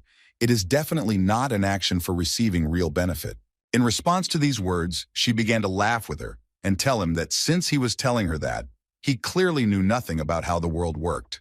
And mentally, she thought that Chiron would most likely attack her again with his correct statements. Therefore, she decided that she needed to sharply turn the military situation around. She began to prove to Chiron that without benefit there is no point in straining himself. Besides, She does not believe that he tells her such empty words in a beautiful shell. And then she began to continue insulting Kiran, telling him that even if she did nothing, it would still be difficult for him to survive in the magic school. At that moment, Kiran understood that she was only pretending to be an exemplary student, but in fact she simply had a terrible character. Ima immediately noticed that the guy's expression had changed, so she decided that he was starting to fall for her tricks. So she decided to add even more insults, and for this she decided to ask the guy if he knew what the scariest thing in this school was. Her answer was even more unexpected than the question itself, because according to her, the worst thing about this school is the older kids. Amy explained to the boy that if the senior disliked him, then not only the students from the senior level, but also those who study in his class, would become his enemies, and if they also found out that he was a commoner, then this would anger them even more. Well, if you think about it logically, this path will lead to his expulsion from school. At least that's what Ima thought. Kiran understood perfectly well that she was doing all this only because she was afraid that he would spread rumors about her, which is why he was trying to expel him from school. Ima told him that she wasn't really going to do that now. She was just trying to tell him that she would be watching him to decide how much she could trust him, although Shironi still didn't understand what she was even talking about. The girl decided to explain to him and began to talk about how from now on he should bring her coffee every day, and then she would determine whether he could be trusted by how he would carry out her orders, which clearly didn't please Sharon. But the girl didn't finish there and added again that if she wasn't mistaken, then he entered this school under a special program, and it must be difficult for a commoner to get here, so most likely it will be sad if he is suddenly thrown out. In her mind, the girl imagined how she would destroy the guy by checkmating him in a chess game. Sharon thought for a moment, and then answered her that he would do everything she told him to do, if that was the only way to earn her trust. She was glad that he made the right decision, and also advised him to behave well because his future depended on it.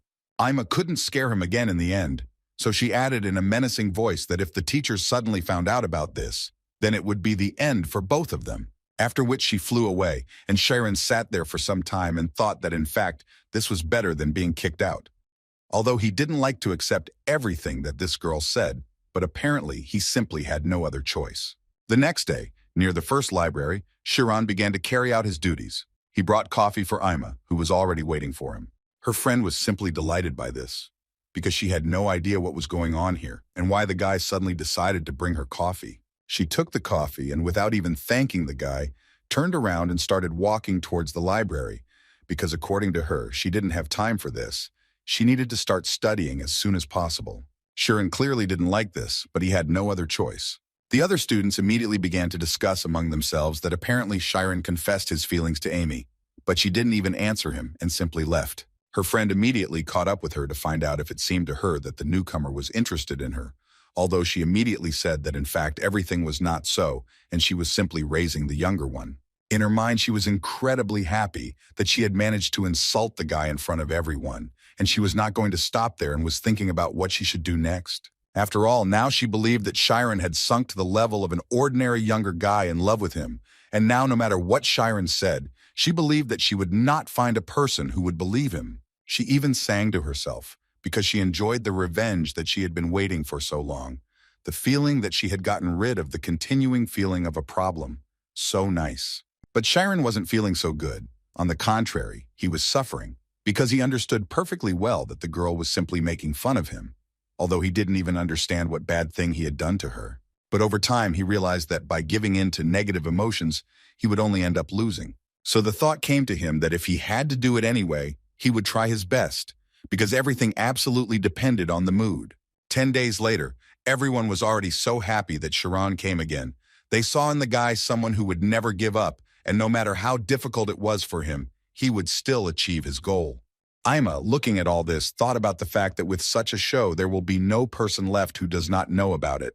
So the thought came to her that maybe she should end this. Her friend already wanted so much to know when Era would accept him, although her black-haired friend pretended that she did not understand what her friend was telling her. Besides, she reminded both herself and her friend of who she was and who he was. But Shiriel noted that she always accepted his coffee, and that definitely meant something to her. In addition, her friend immediately told her that this time everyone was waiting for the birth of a legend, which really shocked Ima, because she definitely didn't expect to hear that. And when once again Sharon brought her coffee, it was as if everyone was on his side and was already waiting for her to finally accept the coffee. This time Sharon even noticed the fact that he didn't even spill it, and he wanted to give the drink back as soon as possible to go to the library. But Amy clearly had other plans because she screamed that he was annoying her, and then even hit his hand in which he was holding coffee. The reaction of the audience was immediate. They reacted immediately, and it was a bit of a shock for them. But she didn't stop there and continued to shout that if he decided that he would bring her coffee and her heart would flutter, then this is not so. Besides, she wanted to remind him that he is a student and must study. Amy reminded him that he hadn't been here long and was already running after girls. She clearly told him not to bring her coffee anymore. Shiriel, Amy's friend, began to tell the girl that if she continued to behave like this, then unpleasant rumors could start. But apparently she didn't care. She thought that she would simply transfer to the senior class, and that would be it. Sharon pretended that he was suffering incredibly, and the other students began to pity him, despite the fact that they knew that she was like an iron wall that did not accept anyone, but no one even thought that she would be so cruel. Although there was such joy in his head, because if he understood correctly, then he no longer needed to come. That evening, Ima sat in the library and thought that she had started all this in order to prevent the newcomer from spreading strange rumors. But it turned out that she had created them. The only thing that made her happy was that she had finished before they became even bigger. But in fact, this was not important, and in order to remember every moment of that meeting, she used a rosy face. This ability allows her to remember her own state at a certain moment in her life. For the last 10 days, Ima remembered the face of Sharon, who came very sad and depressed on the first day, which she really liked. But in the last 9 days, he was completely different, as if he had come to terms with all this and was ready to do her errands every day. She also noticed that his eyes had not changed at all, not even the iris moved. She had a hard time believing that the guy had no reason to behave like that, so she wanted to know what all this meant. She understood that no matter how he tried not to show her his intentions, he still would not be able to hide his gaze, because it is difficult to independently control even your nervous system. But if suddenly this is possible, then he either monitors emotions like a machine or is as sincere as possible. On that note, she decided to leave the library and told her friend about it, who said that since she was leaving, it was time for her to go too, although Amy immediately said that Shiriel didn't have to do it just because of her. Shiriel suddenly decided to say that apparently Ima was worried about the fact that she did not accept Sharon's coffee, although the girl tried to prove to her that this was not the case. These conversations quickly got on her nerves, so she immediately decided to leave, mentally thinking that she was already tired of everything, because nothing was going according to her plan, and that was why her head was in disarray. She decided to take a little rest to gain strength and decide with a fresh mind what to do next. But as soon as she left the library, she was met by a guy who didn't quite believe that she had finished so early today. Ima, looking at him, could not help but think that he was the idiot who annoyed her the most, and his name was Artius Jake. The first thing she wanted to know was why he was waiting for her at all. Did he really have nothing better to do? To which he responded by saying that he had heard rumors that some newcomer named Sharon had pestered her. The girl couldn't believe that the guy came here just to make fun of her because of this, but apparently that wasn't the case. After all, Artius handed her coffee, which according to him was made from high-quality musk, which is simply impossible to find at school. He also added that since she is the one and only Amy, then she should receive only such treatment. Amy asked him quietly and with a little disgust what he was doing now. Artius didn't understand what this question was about, because it seemed to him that everything was obvious.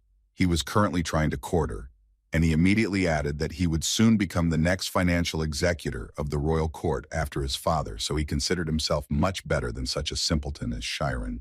In other words, he considered himself much better than some simpleton who had just recently come to school and was already trying to get Ima's attention.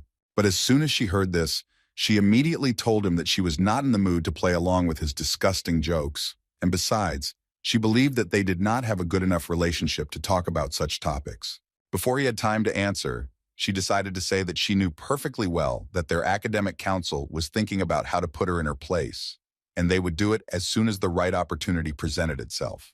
But he stopped her in time to say that there had been a slight misunderstanding, and even if that was the case, he didn't like the tone in which she spoke to him. Artius added that the treatment he received was the same as the treatment his family received, and he could not forgive such treatment, which degraded the honor of his family. In response to these words, Ima called him pathetic, and then added that he apparently just can't get over the fact that he is a little popular in this school. but in reality, he is not capable of anything without the support of his family. The only thing he had enough intelligence for was to create a strange scientific council and secretly mock the guys. At least that's what Ima thought. It was clear from the guy's face that all this offended his pride, so he immediately started talking about how, because she was in first place, she could allow herself to talk like that. But it seemed to him that it didn't matter at all because the girl's family didn't have such powers, and even though they were known, they still couldn't do anything. He also couldn't resist and started talking about how with the power his family had, they could easily survive and destroy Karmas even with just money. But all these insults only made the girl smile, because now she understood what he looked like. According to her, he looked like a rotten fish, and even that newcomer didn't look as bad as him. These words hit this guy's pride quite hard. He started smiling hysterically, because he couldn't believe that she just told him that he was worse than Kiran. Therefore, after thinking a little, he said that apparently he had made a slight mistake with the order of actions. And before he came to her, he needed to first get rid of the interference because he could make it so that this scum would never be able to use magic again in just one day. In this way, he wanted to show her how cool and incredible he was. But before he could finish speaking, she knocked the mug out of his hands. This made him even more angry, and he began to tell her to be careful because not everyone would forgive her for her beauty. But suddenly he stopped talking because he noticed that she was using the spirit zone. And then her gaze turned into a very angry one, and she asked him a question in which she wanted to ask him if he was sure that it was she who needed to be afraid. Ardias couldn't believe that she managed to open the zone so quickly, and she did it in 4 directions at once. So he started telling her that magic is forbidden to use in school. It is a violation of the rules. These words made her laugh very hard, because she did not understand what these small people could do to her. And as for Ardias, she considered him stupid, and Chiron was better at least in that he did not do all sorts of bad things, while relying on his family. Although she didn't like him, she saw in him that he knew how to take responsibility for his choices, and in just 6 months, she was sure that Ardias wouldn't be able to compare even with his heel. The guy couldn't answer her because the girl in a matter of seconds reminded him of space as air, which made it hard for him to breathe. The only thoughts in his head were that if he entered the spirit zone now, he would most likely immediately catch fire, and he felt that he had no chance of success in a face-to-face battle with the #1 ranked person in the school. However, at that moment he decided that he would do everything possible to repay this girl for everything she had done to him today. After which he started to run away and shouted after Amy that they would definitely meet again. After that, she grabbed her head and realized that she had gone a little too far, and she clearly should have behaved more calmly. At that moment, Amy was wondering why she did this. Was it really all for that guy? Or was she afraid that everyone would find out her secret? But then she suddenly realized that she was a little sorry that from tomorrow, Kiran would no longer come. Although on the other hand, she could not help but notice for herself that her head had become much clearer, and everything had become clearer for her. A few days after this incident, Kiran was walking around the school grounds reading while listening to other girls who knew him as the man who hit on Amy talk about him. Kiran still couldn't believe that everything ended so quickly. It seemed to him that Ima would torment him much longer, but he wasn't sure if it could be considered that his suspicions about him had dissipated a little. And then his thoughts were interrupted by Shiriel, who was walking not far from him. Kiran at that moment thought that he did not feel hostility towards her, but it was difficult for him to watch her walking alone, because usually she was with Amy. He thought something had happened, so he decided to go up and ask, and as soon as he said her name, for some reason she started screaming, which scared both herself and Chiron. After which the girl went crazy and started interrogating the guy. First of all, she wanted to know where Amy was and why he was even here. Chiron didn't understand at all what was happening and why she was asking him such questions. Instead of explaining, she gave him a letter that Amy had recently brought. It said that Kiran had been kidnapped, and if Amy wanted to get him back, she needed to come to the 14th training ground, otherwise the guy wouldn't live. Chiron believed to the end that this was some kind of joke, but Shiriel said that 30 minutes ago, a guy came up to her and Ima and started talking to them, although Ima immediately tried to make him understand that she had already told him that he had to disappear. However, this guy began to smile even more, and at one point noted that it would be better for her not to say such words, because the boss wanted to see her, and then handed her a small note. The girls decided to ignore him and just started to go on their way, but the guy turned to them again and said that his boss said that if she reads this, she will immediately change her mind. But they weren't going to turn around, At least that's what Shiriel thought, who called the guy weird again, especially after he said that if Ima ignored him, her boyfriend would be in danger. However, Ima had a completely different opinion. At one point, she turned around and snatched that very note from the guy's hands.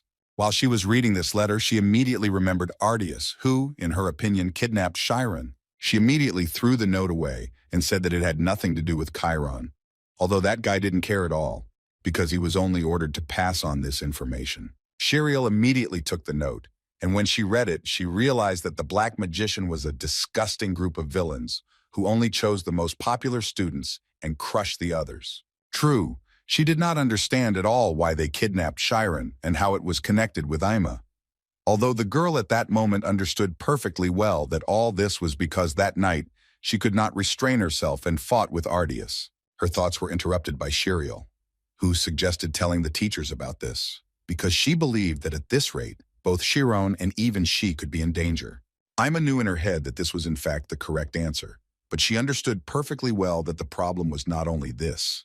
After all, if the meeting of professors intervenes, then in the process she will have to explain her relationship with Chiron, then her past will be revealed, which the girl clearly did not want to do. In addition, the truth about Chiron may be revealed, which will also be very bad for him, because if the whole school finds out that he is a commoner, then he will have no time for studying. So she decided to go there alone. She told Shiriel that if she didn't return by 7 o'clock, she would have to tell the teachers about everything. Her friend didn't understand at all how she could go there alone, but Ima immediately told her that unfortunately she had personal reasons for this, but there was no need to worry. Besides, in her opinion, even if there were 10 magicians like Ardias, they still wouldn't be able to compare to her. Chiron, hearing this story, was so glad that Ima immediately went to save him, although before that it seemed to him that she was an incredibly bad person. Shiriel immediately added to him that she went there alone because there was a reason why she was unable to reveal everything, and in fact this was the first time she saw Ima ask her like that, not to tell anyone about it. Chiron immediately thought about the reason why nothing could be said, and this 1-hour delay that she gave Shiriel, was all this just a little insurance? He understood perfectly well that refusing to tell the teachers everything was just protecting a secret, and since their secrets were connected, it became clear why she was so eager to save the guy. In Chiron's head, there was a thought that she went there only to protect the secret, but on the other hand, it was the same as protecting him. So he immediately decided that he needed to go to that very training hall and save Ima, but he was not sure that he would be able to do it in time. But suddenly, his body was picked up by Shiriel, who had an amazing ability that helped her move much faster, so she decided that she would help the guy and at the same time, her friend. Her speed was so great that Chiron could not fully believe that this was happening to him. A few seconds later, they arrived at the place, and Chiron was obviously feeling bad after such an experience, because he didn't even have the opportunity to mentally prepare for such an event. But now the main problem was that when they arrived, no one was there, although they had made it in time and arrived 10 minutes before the appointed time. So Chiron immediately noticed that they apparently changed the place, because the note revealed the place and the teachers could easily find out about it. And when Chiron said this, he immediately thought about the fact that the actions of these guys were quite well thought out. Some rather strange thoughts started to appear in his head, so he immediately asked Shiriel to go and tell the teachers about everything. He understood perfectly well that without him she would obviously be able to get there much faster, but Shiriel told him once again that Ima had reasons to wait until 7 o'clock, but the guy immediately assured her that everything was fine, because these reasons were because of him. He also added and convinced Shiriel that if he helped, nothing would happen. So he asked her to go as quickly as possible, although she did not quite understand what he was talking about. But then it dawned on her that Amy's important personal reason was Chiron, and then she exploded. She started screaming because she immediately wanted to know what kind of relationship they were in at the moment, and if they were really dating, as rumors say. Chiron yelled at her back and said that it was better to talk about this as late as possible, because the longer they waited, the more dangerous it became. And then she agreed with him, saying that it would be better for him to wait for her and not do anything himself. He agreed with her, but as soon as she left, he immediately used the spirit zone to start searching for Ima. After some time, he discovered traces that belonged to 2 people who had appeared here quite recently, but then they suddenly ended, so the guy thought that they had apparently flown away into the sky. And as soon as he thought about it, he immediately heard a sound that sounded like someone fighting with someone. The guy who called Ima to him with such a small deception tried to use fire magic on her, but at the last moment his hand trembled and he missed her, although he argued that it was a welcoming firework. Immediately after such a stupid joke, other students of the magic school began to descend from the sky, and as soon as they landed, they immediately began to talk about how they couldn't believe that Miss Ama herself would come to them. But one of them came out of the crowd to say that they should behave calmly and observe manners, because this was their dear guest. Ima wasn't scared for a second and just kept talking about how she was surrounded by idlers and nothing more. But that guy was surprised that she actually came and that the new guy really meant something to her and that she came alone. She immediately replied that there was no need to burn down the entire house to catch a few fleas. These words, of course, hurt the main one, because he thought that if she was saying such words, it meant she was too confident in herself. But he also thought that with so many observers, even she would not be able to do whatever she wanted. And in general, he immediately decided to warn her that this time he did not come without some kind of plan. Ima remained calm and clearly told him that she was not really interested in any of his plans. She wanted to take Chiron and end it. They all started laughing and telling her that most likely, that idiot is now licking books in the library, unaware of what is currently happening with his girlfriend. They all started telling her that in fact, each of them had business with her, and they were all excited by the idea of paying her back for their losses. And of course, especially that guy, he also ended up in a big debt to her last time, and now he wanted to pay it off properly so she can look forward to it.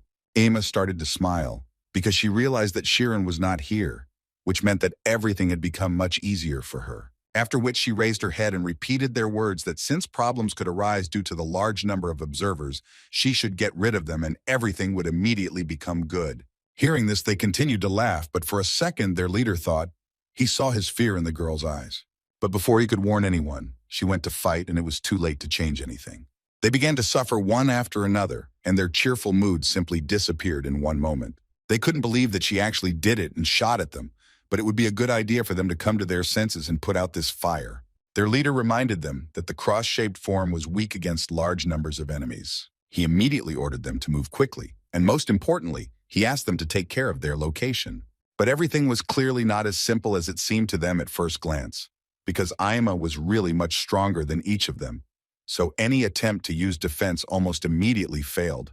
But she, on the contrary, continued to use her zone in order to continue to strike and defend herself at the same time. It was clear from her eyes that she had lost control a little and that these guys had better run away as soon as possible. But apparently it was already too late and she began to use techniques that the guys had never dealt with. The guy who started this has already regretted it several times, because he understood that her skills were much higher than what he saw on the training ground. And besides, he didn't understand where she got the experience of real combat from. But in any case, he also understood that there are no techniques that do not contain weaknesses. They just need to be found, which is what he was going to do. And as soon as he picked the moment, he immediately used his wind technique and attacked the girl with a wind cutter, which in his opinion should be so strong that it should stop the girl without any problems. At least in his head there was already an image of how he would mock her after his spectacular victory. However, everything was not as simple as it seemed to him, and Ima was able to dodge the blow too easily. This made him even more angry, and so he started shouting. She told him that it was called a diagram, and he had better learn it. But she obviously wasn't going to stop there, and so she decided to use a fire strike, with which she wanted to end it. And given the explosion that followed immediately after this attack, one could say with confidence that she had indeed succeeded. That same guy had taken no less of a share of the damage from her blow, so he was incredibly angry that he had gotten what he deserved again.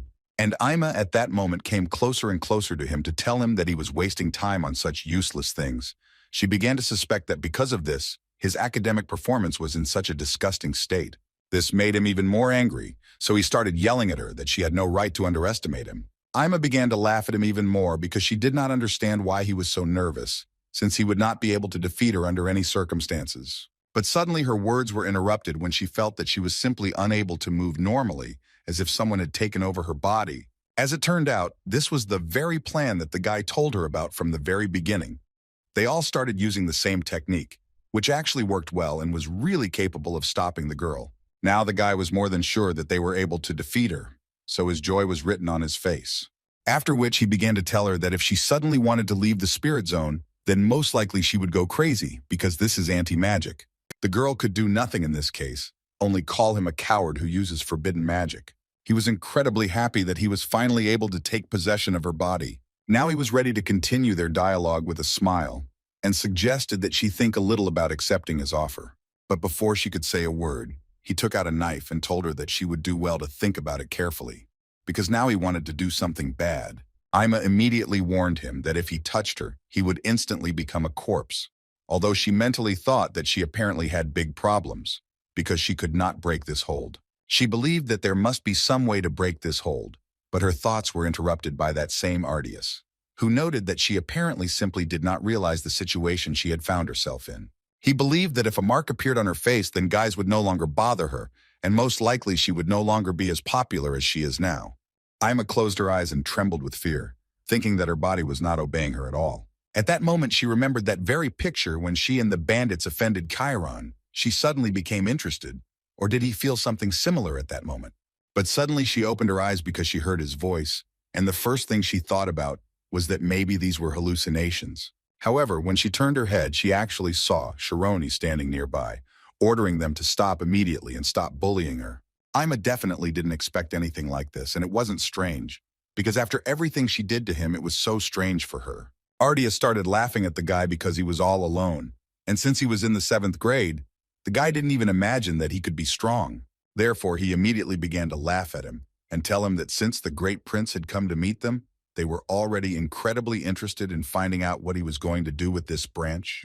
Ima also thought that he was an idiot for deciding to come here alone, so she started yelling at him. Kiran was thinking at that moment that even though there were more of them, he still didn't believe that they managed to suppress the first place of the upper class. In any case, he kept in mind the fact that Sheriel should have called someone for help. And while he waited for her, he tried to convince himself that he, with the help of swordsmanship, was able to defeat even Rian. So he began to concentrate, and along the way told his enemies that it would be better for them to let Amy go. They started laughing at him even more and telling him that the guy must have gone crazy because he decided that they would listen to him, because they weren't fools and definitely weren't going to let her go. So Chiron immediately jumped up and rushed into the attack. The older kids couldn't believe he was such a fool, but on the other hand, it was still fun for them, and they were ready to have fun. At one point, Chiron felt something strange, as if someone else's energy had entered his zone, making it difficult for him to use his magic. His head started to hurt like hell, and he just didn't understand what was happening and what kind of magic was this. Apparently because of this, he fell to the floor, and his weapon in the form of a small stick simply fell out of his hand due to powerlessness. After this, the guys started laughing at him even more, and saying that they really didn't expect anything else from him, although they were still interested in finding out what he was actually going to do with this stick. Ima tried to shout to him that he needed to close the spirit zone right now because it was anti-magic. Chiron heard her, but it was quite difficult to do so, and he clearly had to try hard. He continued to hear Ima's voice, who was shouting at him that if he continued to use magic, then at this rate he would never be able to use magic again in his life. But every word she said, Chiron heard worse and worse. Little by little, he began to switch off. The feeling gradually receded. It seemed to him as if his consciousness was breaking into pieces, which at one point was simply unbearable. At that moment, he remembered the words of Professor Romy, who had repeatedly told her students that in such a case, the most important thing is not to lose consciousness. Otherwise, the end will definitely come. It also occurred to him that the protective form allows him to maintain concentration even in the most disconcerting fights. Chiron gradually began to realize that anti-magic was just waves, and if he increased the density of the zone so much that it was impossible to break through, then no anti-magic would be scary to him. The older students couldn't believe that the boy had begun to resist their anti-magic, so they began to add even more power, telling him that the boy should forget that he was a strong magician, because he was still the same pathetic newbie. Amy also shouted at him to stop immediately, because there were too many of them, and he clearly wouldn't be able to withstand them. But suddenly she stopped screaming and went into a state of shock, along with the other hooligans who stood with their mouths open and just looked at Kiran. The thing was that their magic literally bounced off what Chiron had managed to create. They began to noticeably get nervous, but still continued to tell him that he apparently wanted to be devoured by anti-magic, since he still continued to resist. But Chiron continued to add even more power to his magic, because he believed that he would succeed, and he would be able to defeat them. And so it happened. He was able to fully stand on his feet, and gradually began to approach the guys who continued to use anti-magic. Moreover, they did not even imagine that it was they who needed to stop, because it began to return and began to affect them. And after some time, she struck them, and now they were begging for mercy. Amy still didn't understand what was going on because she couldn't use the spirit zone, so she was completely unable to understand the situation.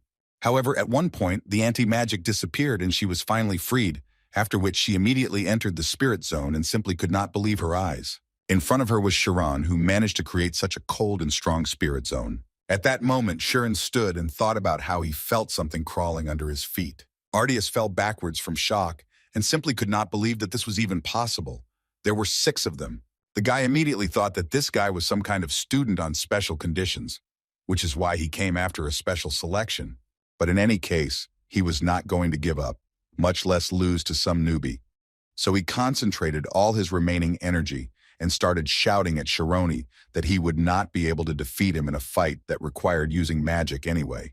Sharon didn't answer him, but he understood perfectly well that in fact, this guy was a pretty big problem and he urgently needed to come up with something. And the main problem was that Chiron had not yet learned to use magic, only defense. Ardias saw from Chiron's eyes that he was starting to panic, so he was about to carry out his first attack, but he forgot about one thing.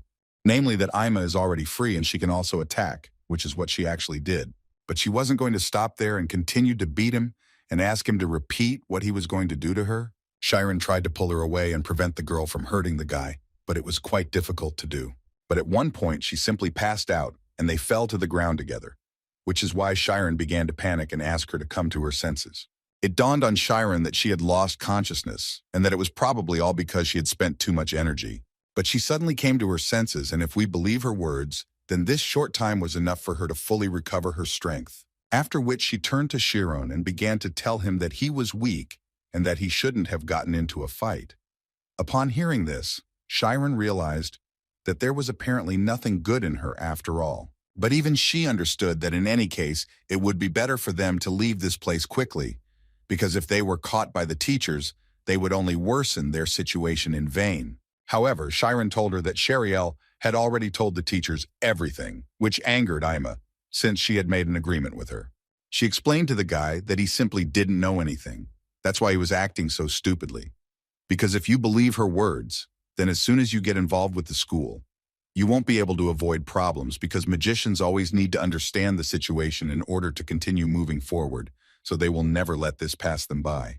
Ima was very angry that their secret could be revealed in this way, and while they were talking about it, Ardias successfully overheard their conversation.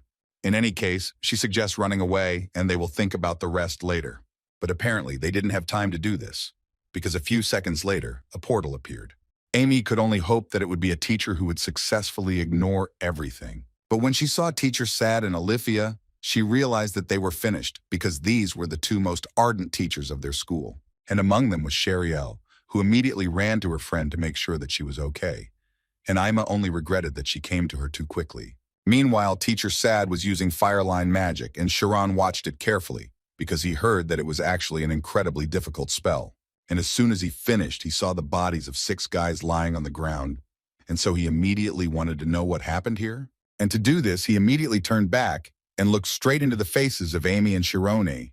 Then he ran closer to the girl and started shouting at her because he was impatient to find out how such an outstanding child like her could get into such a mess. Chiron was approached by Teacher Oliver, who told the guy that they came after hearing that the 2 of them were in danger, so she would like him to tell her about everything that happened here.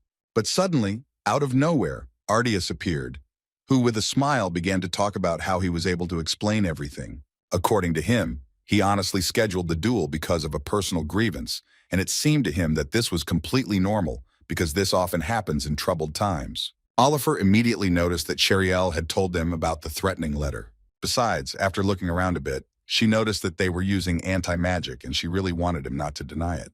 The guy didn't do this, but on the contrary, he once again noted that Amy was too strong and they had no other choice but to take such measures. But immediately after these words, he asked to pay attention to the fact that only their side suffered greatly. And initially, Amy was the first to break the rules by attacking him in the library.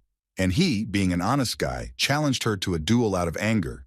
And he also asked them to think logically, because it was quite strange that she came here without reporting to the teachers. Ima immediately decided to answer him and began to shout at him that he was the first to threaten her in the library. And this time, he himself admitted that he kidnapped Chiron. But then Ardias started laughing and saying that they didn't really kidnap him, but Ima was also the first to attack today. Well, finally, he reached Chiron, about whom he said that Looking at how the guy was directly involved in this matter, and that he also did not report everything to the teachers right away, it becomes clear that these two are hiding something. Taking into account all the facts, he thus proved quite easily that these two were the instigators. He was incredibly pleased with himself and asked Ima to stop being angry and just tell everyone the truth. And mentally, he thought that this is exactly what makes the Black Magician scary. Artius, this time, was going to deliberately blow this matter up, regardless of how much money it would cost. He just wanted to persistently dig up the secret that was so dear to them. And then he will spread rumors so much that absolutely everyone will know about it, and thus completely destroy the guys. But then his thoughts were interrupted at one point by Oliver, who asked the guy not to be impudent. After which she reminded him that he and his friends used anti-magic, and that he used it not with any pure intention, but for the purpose of attack. She also added that Jake should know that this could have destroyed Amy and Chiron's minds, or that they could have even lost their lives. Having listed all this, she noted that this would be more than enough to expel the guy from school. These words made the guy laugh, because he thought that some simple teacher did not have the strength to expel him. At that moment, Sad approached Oliver and told her that the Artius family literally held the entire school on their shoulders. But Oliver believed that the main task of a teacher was that they should put the teacher on the right path. And if he can't do this, then he'd better stop being a teacher. Jake was getting more and more interested. Now he would really like to see who would leave here first, him or her. Because he believed that the world is money and everyone bows their heads before it, therefore whoever has more money owns the world. He also did not forget to advise the teacher to take advantage of this chance and learn the rules of this world. She interrupted his conversation and told him that before she did that, he needed to learn something.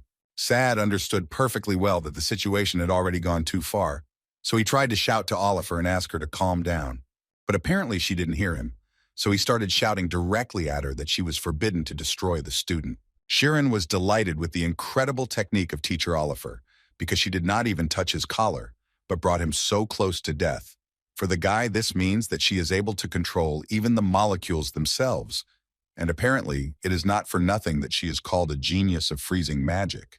Oliver locked the guy in an ice prison and wanted him to answer her honestly. Does he really think that money created everything around him? He continued to prove his case, but at the same time asked her to let him go immediately. She did this, but after that she immediately added that he had already harmed many of his comrades, but recently the school had tolerated his wanderings. And it was pretty obvious to the guy that it was all about his family's money, but she immediately interrupted him and asked him not to be mistaken, after which she added that school is not a place that receives money and teaches them for it. Rather the opposite. It is a place that teaches what cannot be bought for money. Jake didn't understand what she was trying to tell him, so she decided to tell him straight out that these things were dreams. She was surprised that he didn't dream of studying with his friends to become a magician. Wasn't that what he had been trying for all this time? Does he really want to push away from himself with his own hands the things that are so precious to him? At this moment, the guy finally realized something for himself, and apparently for this reason he began to ask the teacher for forgiveness. Jake and the members of the Black Magic group repented of their mistakes and began to dream of becoming magicians again, but this happened much later, long after receiving treatment in the disciplinary room, and finally after that, what Sharon and Ima feared came, they began to be interrogated. The teachers wanted to know why the boy didn't tell the teachers everything right away, because no matter how much they thought, they still couldn't find a convincing reason why he went alone to save the older one. Ima suddenly decided to tell them the truth, thinking that they wouldn't be able to hide it until the very end anyway. But Kiran definitely didn't expect that Ima would tell him that Kiran was actually her boyfriend. It was immediately clear from the faces of the teacher and Sheriel that they definitely did not expect to hear anything like this. After that, Sheriel told the whole school about how Chiron heroically saved his girlfriend Ima. All the girls were delighted with this news, and in some places they couldn't believe it. But Sheriel convinced them that it was the absolute truth, and besides, it was so romantic. She was talking about how she clearly saw everything with her own eyes, until she was interrupted by Amy, who clearly did not want this information to spread throughout the school. Ima took her around the corner and began to tell her friend that she definitely didn't see anything, but for some reason she was still talking about it. Sheriel thought that it was not necessary to see it in order to understand. Besides, Ima herself said that they were dating, and for her it was all quite obvious that they at least kissed on the cheek. In any case, everything ended well, and thanks to this, annoying boys no longer loom in front of you. Although this was true, But Amy still wanted Cheryl to stop spreading such rumors. On the very day that Amy confessed this, the kindergarten teacher was more than sure that the girl was lying because she had never shown interest in the guy. And besides, Chiron had only recently entered here. But then the girl said that in fact, she and Chiron had seen each other in childhood, and their re-meeting at school could be called fate. After such a story, she turned to Chiron and asked him to confirm all her words. He was silent, and she kicked him in the leg so that he would finally come to his senses and confirm everything she asked of him. Chiron confirmed this information, although he couldn't even imagine how she was going to deal with the consequences. Ima believed that it would be much better for her to pretend to be true lovers than to reveal her past. But on the other hand, she knew that she had a lot of things to do, so she couldn't waste time on a fake lover. So she told her friend that they would continue to concentrate on their studies. Besides, Ima understood that this little Chiron was also living a good school life. He was studying quite a lot, and if you take away all the hostility, then she also considered him a great fellow. The next day they saw Chiron. The first thing Cheryl wanted to know was if the guy missed Amy. The guy pretended that he didn't understand what she was talking about, which confused Ima, because even here she was trying to pretend that they were actually dating, and he didn't care at all. So she decided to tell him that when they were alone, he didn't have to address her formally, because she found it funny enough to be the elder and the younger in a relationship like theirs. Chiron clearly didn't want to hear that, but he pretended that everything was fine because she was a senior, and that's why he could address her like that at school, and if they had no more questions for him, then he wouldn't mind going back to class. Hearing this, Amy immediately turned around and started to leave, which made Cheryl think that the guys had a fight. Chiron came to class, sat down in his seat, and almost immediately began to hear other guys discussing him, saying that he doesn't want to think about studying at all. He just walks around and deals with his relationships, and he himself is very weak. They also believed that he relied only on his face, thinking that he could conquer anyone with it, which is why he didn't know a single spell. For 2 days now, the sound of these envious people has been getting louder and louder, and all because of the posters that were hung near the entrance to the 7th grade, on which Amy and Sharon were drawn. Some were jealous because they had their eye on the new kid, some didn't care, and some couldn't believe that the 2 most popular kids in school were dating. But 2 days ago, one of the students entered the classroom and brought with him a piece of paper with all the students' grades on it. And if you believe this information, then Chiron dropped to last place, although all this time, he was a straight A student. After that, rumors were spread that the guy actually didn't know a single spell, which is why he had such bad grades, which really angered the other students. So the guys started to push this topic, and it all came down to the fact that since he was admitted on special terms, it means he doesn't know anything, and it's pretty obvious that he'll be in last place. They all came to the conclusion that he most likely took advantage of his family's influence and entered the school, after which he himself spread rumors that he was a genius, all in order to catch a girl from a good family on his bait. And this made everyone else so angry, it seemed to them that this world was so unfair, because the son of a rich family has fun as best he can, and then goes to school and finds a girlfriend here. And they all tried incredibly hard here, to the point of bleeding wounds for the sake of their future. So they are not going to forgive him for such impudence. At one point during the riot, Chiron entered the classroom, who thought that the classroom was very noisy when he walked down the corridor. But when he entered, it suddenly became too quiet. But when he decided to ask what the next lesson was, and the guy who was sitting at the same desk with him just stood up and left, then Chiron understood perfectly well what was happening. He had no need to ask the reasons for such behavior, because everyone was talking to each other so loudly as if they wanted him to hear everything. Chiron decided not to pay attention to it. He only thought that it could somehow harm Amy, but for now he couldn't do anything about it. Therefore, he decided to focus on the lessons, especially since they had a level of practice of the spirit zone, which each class goes through separately. But even here they looked at him askance and deliberately spoke loudly about how he irritated them all, and especially his uselessly huge spirit zone, which touched other zones and thus spoiled the mood of the guys. When suddenly his thoughts were interrupted by Professor Romy, who decided to find out how Chiron was doing. The guy was glad that she came up, because in fact, for him, the torn form is a little complicated.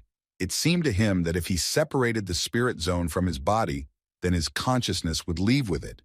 But she noted that this is how it should be, because his fusion form follows the logic of nature. With this scheme, everything was clear, but she wanted to know more whether there were problems with other schemes. Chiron thought for a bit and replied that he didn't seem to have any problems with others. When she heard this, she decided to invite Chiron to demonstrate his skills among the other guys so that they could see how to do it correctly. But Chiron was rather hesitant about doing something like that for obvious reasons. The professor saw that Chiron doubted it quite a lot, so she decided to tell him that if he was in a bad state at the moment, he could do it next time, because she really just wanted to remind them that he was the only student from the 7th grade who was able to use the transformation. And in her mind, she thought about how this child had wanted to use the demonstration zone from day one, but now he was worried about the kids restraining him. Although Chiron at one point realized that if he is a person who believes in his own worth, then he has no right to give in to doubts, no matter how hard it is for him. So he told Professor Rami that he will try to do what she asked him to do. And as soon as the guys heard this, they immediately started talking among themselves about how she had simply decided to show off in front of her girlfriend again, which really irritated them. Although on the other hand, it wasn't so surprising for them because they understood that he couldn't do anything else and all he could do was show it.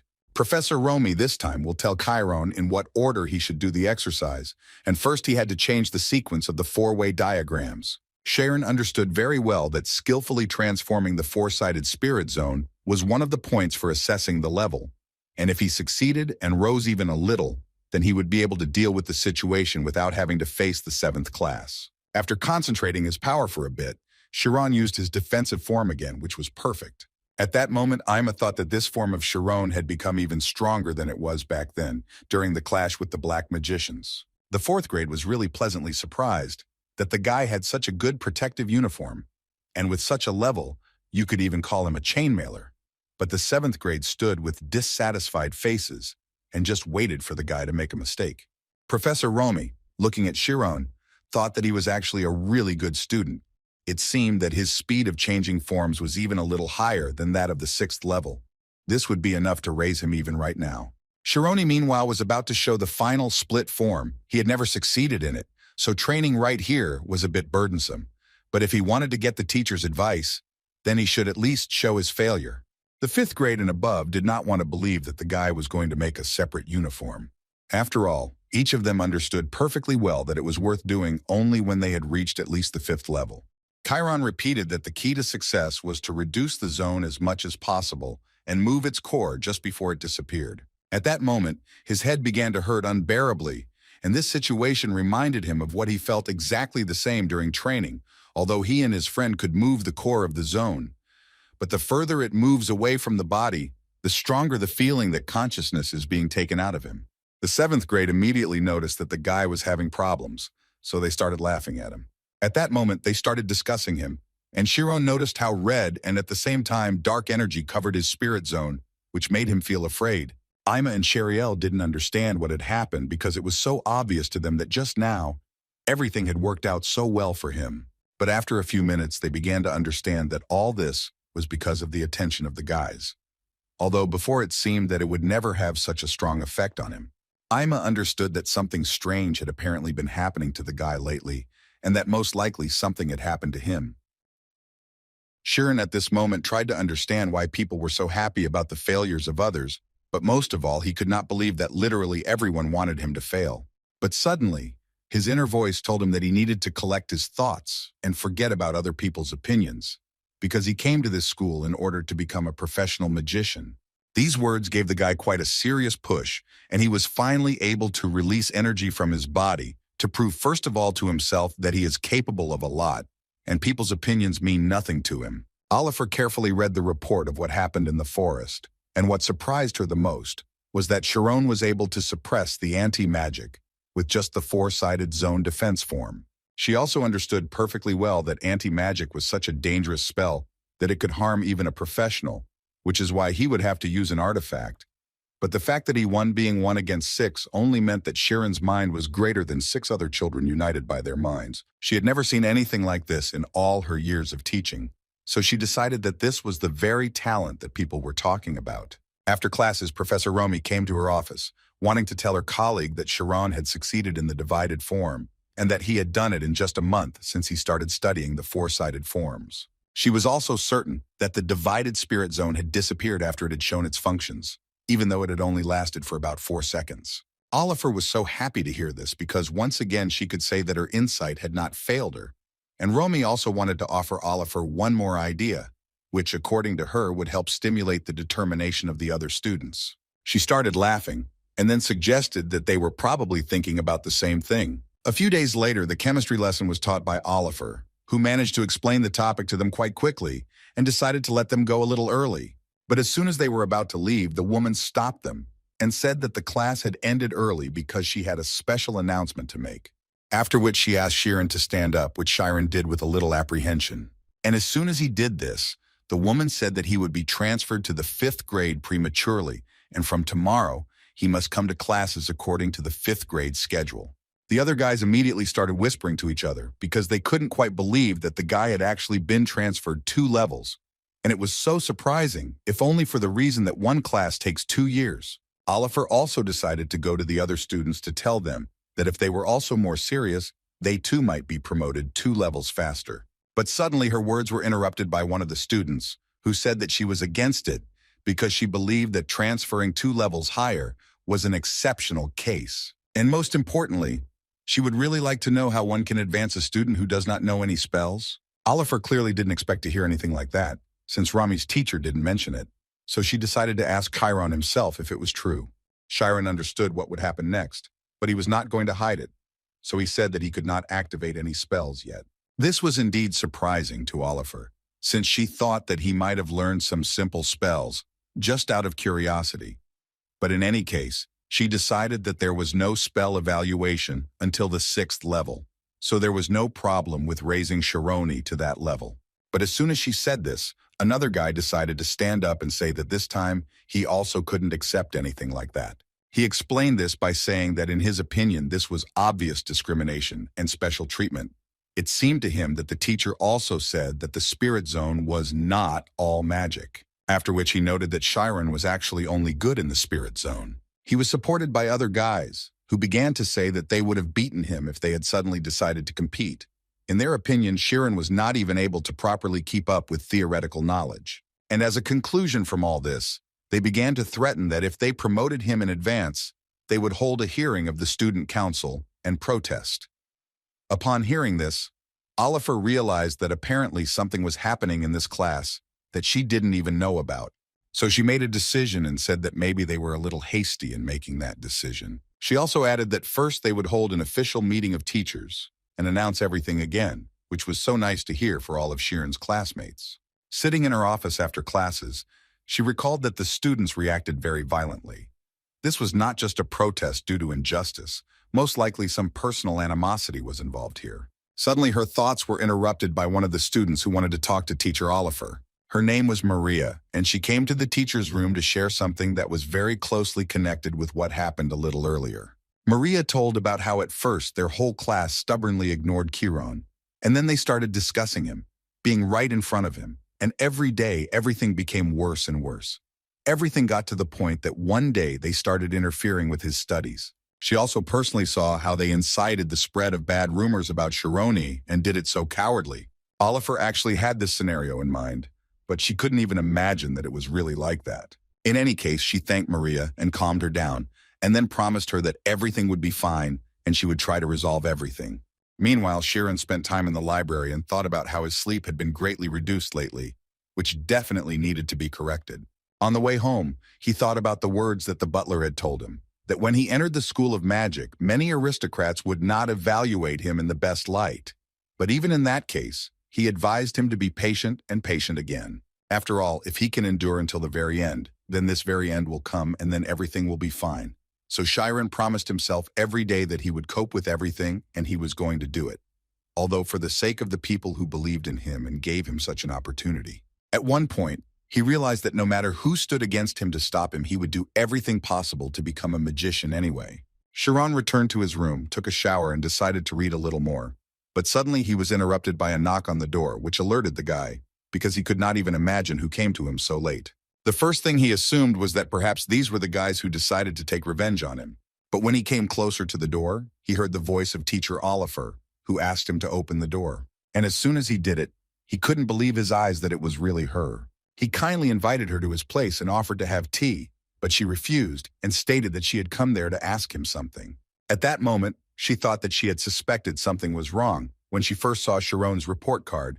Although his scores were low, he had exactly the same results in all subjects. And now, looking at his textbooks, she realized that he was trying to improve his academic performance in all subjects at once. Thus, one could say that he was studying not for an immediate result, but for the sake of the future. And he was not studying magic, not because he couldn't, but because he simply didn't have time. But she didn't understand one thing. Why was he trying to learn only now? Wasn't he taught as a child? Kiran was very embarrassed at that moment, and Oliver continued to think about how in class he always looked as if he was about to drill her with his gaze, and he himself was a surprisingly shy guy. She started by saying that she had heard that children had been bullying him lately. But Kiran immediately interrupted her and said that in fact he was fine and she didn't have to worry about it. But she asked him to speak honestly, because he had nothing to be ashamed of. Kiran smiled and once again assured the woman that in fact everything was really fine. The only thing he regretted was that he had not managed to make friends. But here he is powerless, because if they don't like him, then nothing can be done about it. She was surprised that he didn't hate them, but Kiran didn't see anything shameful in it, although it was still a little difficult for him without support. However, he immediately stated that he did not want to be obsessed with them, denying himself, in his opinion, even if everyone in the 7th grade says that he is bad, but in fact there are only 40 of them.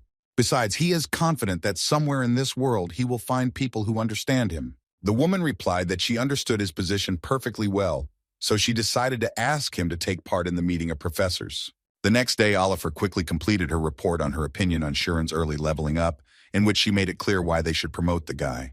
But apparently not everyone agreed with her. Some didn't see any sense in it, because they didn't understand how an entire level could bully one student because he was unable to use magic, while others thought that this could very well happen.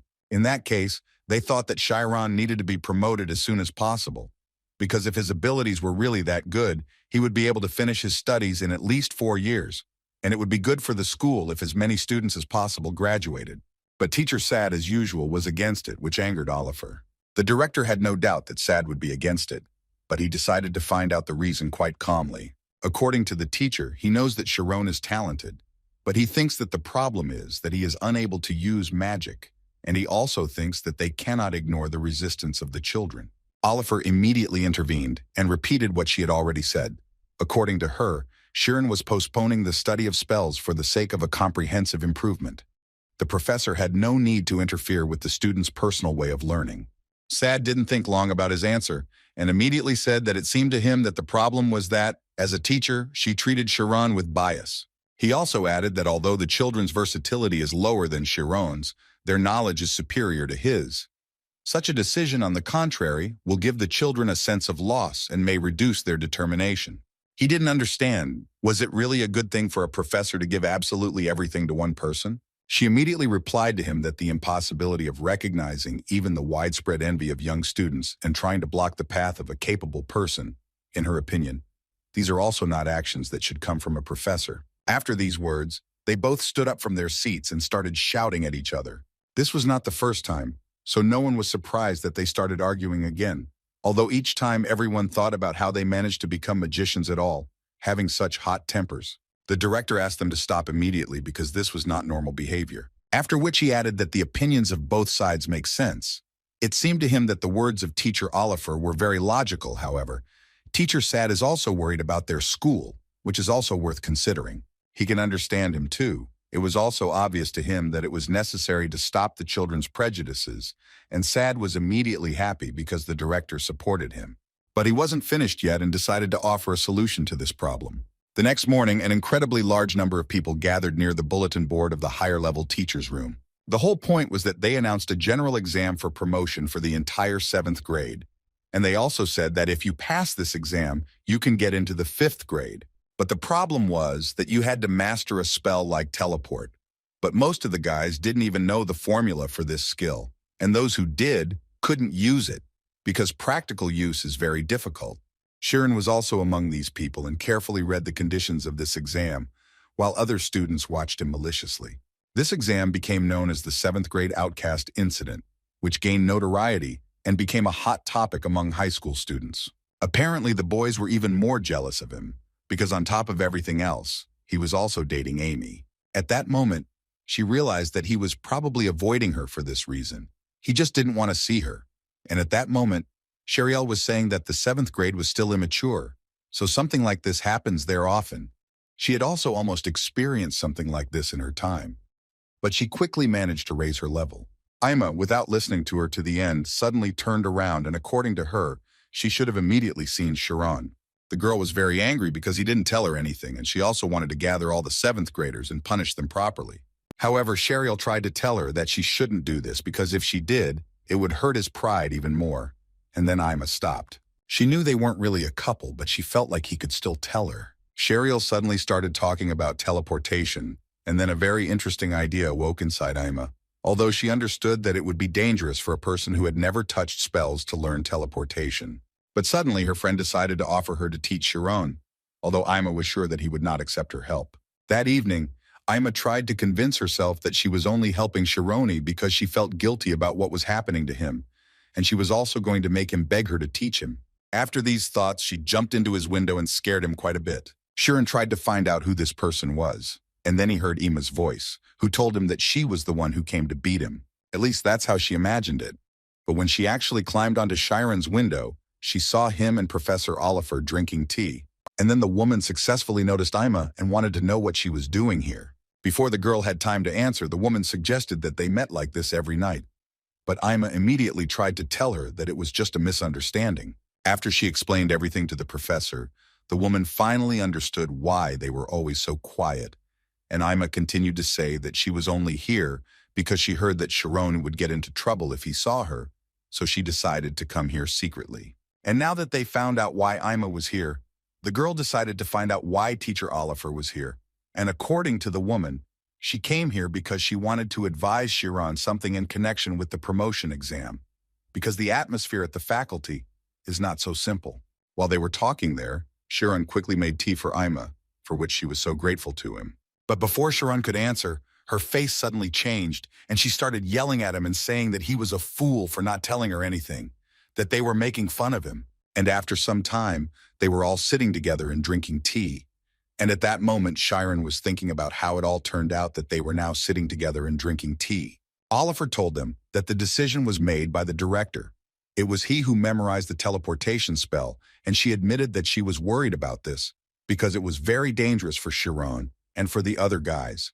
But she hoped that the director had some kind of plan in his head when he made the decision. Chironi didn't quite understand why it was so dangerous, so Ima told him that teleportation was a spell that used a light attribute.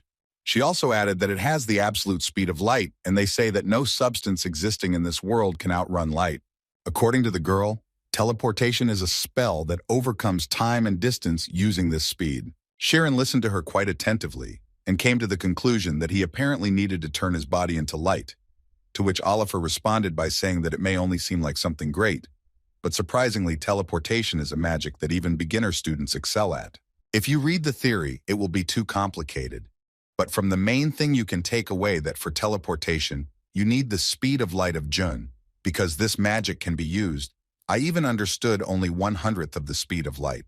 But because of this, the level of photons drops, because of which a large mass begins to press on the body.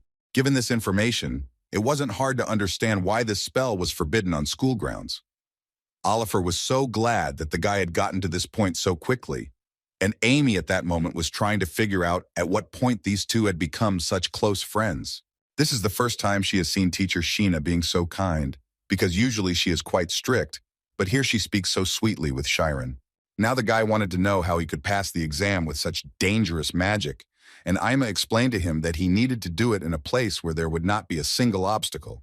He didn't have time to ask where such a place even was, when Ima said that it was up there. According to her, there's a bridge that is impossible to cross. This is a training ground for teleportation. The height of this place is about 1,000 meters above sea level. The length of this bridge is about 700 meters. Chiron decided to joke that if you fall from such a bridge, then most likely you can say goodbye to your life. But Amy was not funny at all. She just wanted to say that this is an exam in which the first one to reach the other side will win, and therefore she thinks that with such a level as the 7th grade, even just getting there will be difficult. Oliver noted that if there is no finisher, then the student who goes the farthest will most likely win. Of course, the difficulty of the exam venue will be set to level 1, and there will also be safety devices there, so it will not be dangerous. However, she is more concerned about the students themselves, because their sense of rivalry may become too strong, so they may start to collide with each other, and this will lead to serious consequences. Ima also noted that if this really happens, then most likely Chiron will be the first target to be hunted. Now Chiron was not entirely sure that he would succeed, because he would have to think only for himself, and if he was attacked, he would most likely have to fight back. In other words, he didn't care about the difficulty of the exam. He no longer wanted to go up against students of his own level alone, and he even less wanted anyone to get hurt as a result of the intense competition. That's why he wasn't sure that taking this exam was really the right decision for him. His doubts were immediately seen by Oliver, who decided to tell the guy that she actually wanted to send him to the 5th grade from the entrance test. But it seems that her greed ultimately put him in an awkward position. Chiron tried to calm her down and tell her that it wasn't really that bad, but she interrupted him and added that from that day on, she was going to take responsibility and train him. Amy didn't quite understand why she was going to such lengths. So the woman explained that it was because she felt responsible for such a particularly difficult level of advancement exam, so she was going to do everything she could. However, the girl believed that this could only make the problem worse, because in this way, talk could spread about the fact that in such an important exam to improve her level, even being one of the judges, she was engaged in training Chiron, and even if he passed the exam, everything could be in vain. Therefore, she decided to propose an alternative option, in which Ama would take responsibility for the training, because if there really were no obstacles in this exam, then she would have no problem teaching him. Chiron was quite surprised by such a proposal, because he was still thinking about the fact that the girl was angry with him, and very angry. But Oliver wasn't sure if this was the right time for her, because as far as she knew, Ima had applied for promotion to the senior class, and if that was the case, then she most likely didn't have time to take care of Chironi. Chiron, hearing this, began to worry, because graduating from high school is a pretty big step in the life of every magician.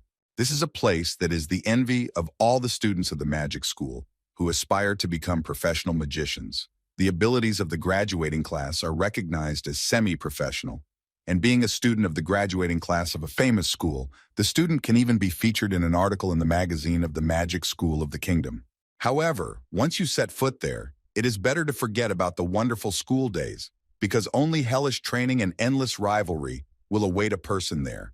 And Amy was the first to want to enter such a place, but Chiron just did not understand why she was doing it so early. At that moment, Amy was thinking that all this was because of him, because he was improving too quickly, and she had no other place to escape to except for her senior year. Chiron, at that moment, was thinking that Amy was actually very cool, because she didn't even think about living a peaceful life, being in first place in the upper classes, didn't worry about sequence, and was the first to apply thanks to her self-confidence. Moreover, she even came here to help him despite such an important situation. At this point, Professor Oliver was trying to convince Ima that since this was Chiron's first time learning magic, it would be much more effective for him to learn it from the professor. But given how angry Ima was starting to get, she clearly didn't think so. And at one point she exploded and ordered Chiron to choose between the teacher and her. He didn't know what to choose, and while he was thinking, Ima hinted to him several times that it would probably be better if his loving girlfriend was with him. But he decided to do it differently. Chiron decided that it would be better for him to study alone. They definitely didn't expect to hear such an answer, so they looked at the guy as if he were crazy. Ima immediately called him a fool because he didn't even realize what a chance this was for him, although according to Chironi, he simply didn't want to inconvenience both the teacher, who would be the judge, and Ima, who herself would have to take an important exam. But she still continued to say that the others would attack by any means, even hiring expensive personal teachers. Besides, now all the guys from the class want to restrain him, and all because this is not the level that can be handled alone. Chiron looked at her and replied with a smile that she dared to try to advance to the graduating class so early for the same reason, because if she was stuck here, it would be impossible to look at higher places. Therefore, he decided that for him too, the 5th grade was just a path to becoming a magician, just like for her. After which he turned to teacher Oliver and asked her to believe in him, although he cannot promise that he will pass the exam successfully, but he will do everything possible and then he will not regret anything.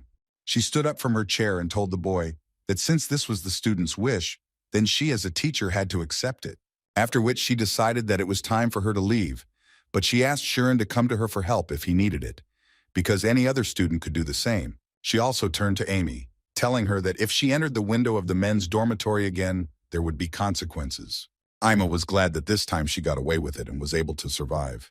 But then she suddenly realized where she was, so she immediately stood up and said that it was probably time for her to go home too. However, before that, she would like to ask him why he had been avoiding her all this time. After all, she noticed that from the very beginning, he could tell her that the guys were bullying him. She didn't want to believe that it really hurt his pride, just like Sheriel said. Shirin thought for a bit and finally answered that he simply didn't want them to become distant. She couldn't believe it for a long time, but Shirin continued to talk and finally decided to say that, in fact, Ima was his target. According to him, in fact, when he first came to school, he saw that her name was in first place. Then he thought that he wanted to try his best and catch up with her. Although at that moment, he didn't know that everything would turn out this way, and now he felt so awkward. And if he also said that they were making fun of him, then it seemed to him that their relationship could become even more awkward. At that moment, she thought that this was actually a funny story and fate. But she decided to answer him rather rudely, saying that he was probably joking, because she simply couldn't see any other reason why he was talking such nonsense. She was so angry because he looked her in the face, smiled, and repeated how he respected her, but behind her back he cowardly pursued her. And at that moment, Shirin stood and simply did not understand how everything took such a turn. After which she told him that if he wanted to break her, that from now on, he should not call her elder. Shirin certainly didn't expect to hear that, but she didn't finish there and added that she was suggesting that they compete with each other confidently, right in front of everyone. However, she immediately warned him that if he could not catch up with her quickly, then she would make sure that he called her elder for the rest of his life. And as soon as she told him this, he immediately addressed her by name, which shocked the girl. Did he really just decide to do what she asked him to do? But he just wanted her to wait a little. And when she turned to him, he told her that he would definitely catch up with her and catch her. She smiled when she heard these words and told him that if he really wanted this, he would have to bet his whole life on it. Or maybe by that time she would just graduate and he wouldn't have time, so he didn't have much time. When she left, Shirin was actually a little upset because he wouldn't be able to get help, and most likely people who hated him were watching his every move. Therefore, he was once again convinced that he had to do everything on his own, because there was only 1 month left before the early exam. Many guys went to additional classes in order to master the teleportation skill, but few of them were confident that they could master this skill in just 1 month. But what surprised and amused them most was Shirin, who refused any help and decided that he could handle everything himself, so he also submitted an application. Shirin, of course, confidently stated that he would try to do everything alone, but his main problem was in practice. In a real fight, a magician changes from time to time depending on the environment. Information about the landscape is incredibly important, especially if it is movement magic. Depending on the change in the situation, it is necessary to adjust the omnipotence and numerical value of light, and the results of these calculations alone already reach high numbers. But Shirin continued to encourage himself. He told himself that they certainly wouldn't assign an impossible exam, so he was sure that if he tried hard, he could definitely pass it. And besides, Teacher Sheena said that learning teleportation was easier than difficult, but he was worried that perhaps because he had not learned spells at all, these words did not apply to him. Besides, he was sure that the guys from the 7th grade would succeed because they had been studying since childhood. Besides, they could easily add expensive personal lessons. That's why Shirin was so unsure that he would be able to close all these gaps in knowledge in just 1 month. One of the teachers was so surprised when he saw his student freely using teleportation. Although on the other hand, he understood that it was not so surprising, after all. He was the son of Mr. Slider, who was the technical advisor for the Magic Association, young Master Mark. Mark himself believed that he did not deserve such compliments, because he was personally taught by an outstanding teacher with a 9th state level. According to the guy, he was worried, but as it turned out, teleportation is a fairly easy spell, although it is impossible to learn perfect teleportation in 1 month. However, even in this case, the teacher believed that only by quickly learning the parts necessary for the exam, training and improving the remaining time, he would be able to reach the finish line. Mark joked that he thought he should thank the guy who was accepted on special terms, because thanks to him, he would be able to quickly rise 2 whole levels. And since he remembered him, he wanted to know what this guy was doing at the moment. And if you believe the teacher, they were keeping an eye on him. But apparently he was surrounded by books and studying alone. It was quite strange to hear from Mark, because he was sure that this guy would use his connections and hire an incredible teacher. It even seemed to him that this was a deceptive maneuver, So he asked the teacher to continue to watch him, because with someone like him, you definitely can't relax. At that moment, Chiron was finishing the theoretical part of his training. He invested a lot of time in a deep understanding of omniscience and learned all the necessary theories so as not to make a mistake in a single letter. Although he was not confident enough, he had almost no time left. So he decided to continue his training, but this time he was going to materialize the spell. He could only hope that it would start as he expected, and so he was going to do it in the spirit zone first. And he wanted to do it differently than usual.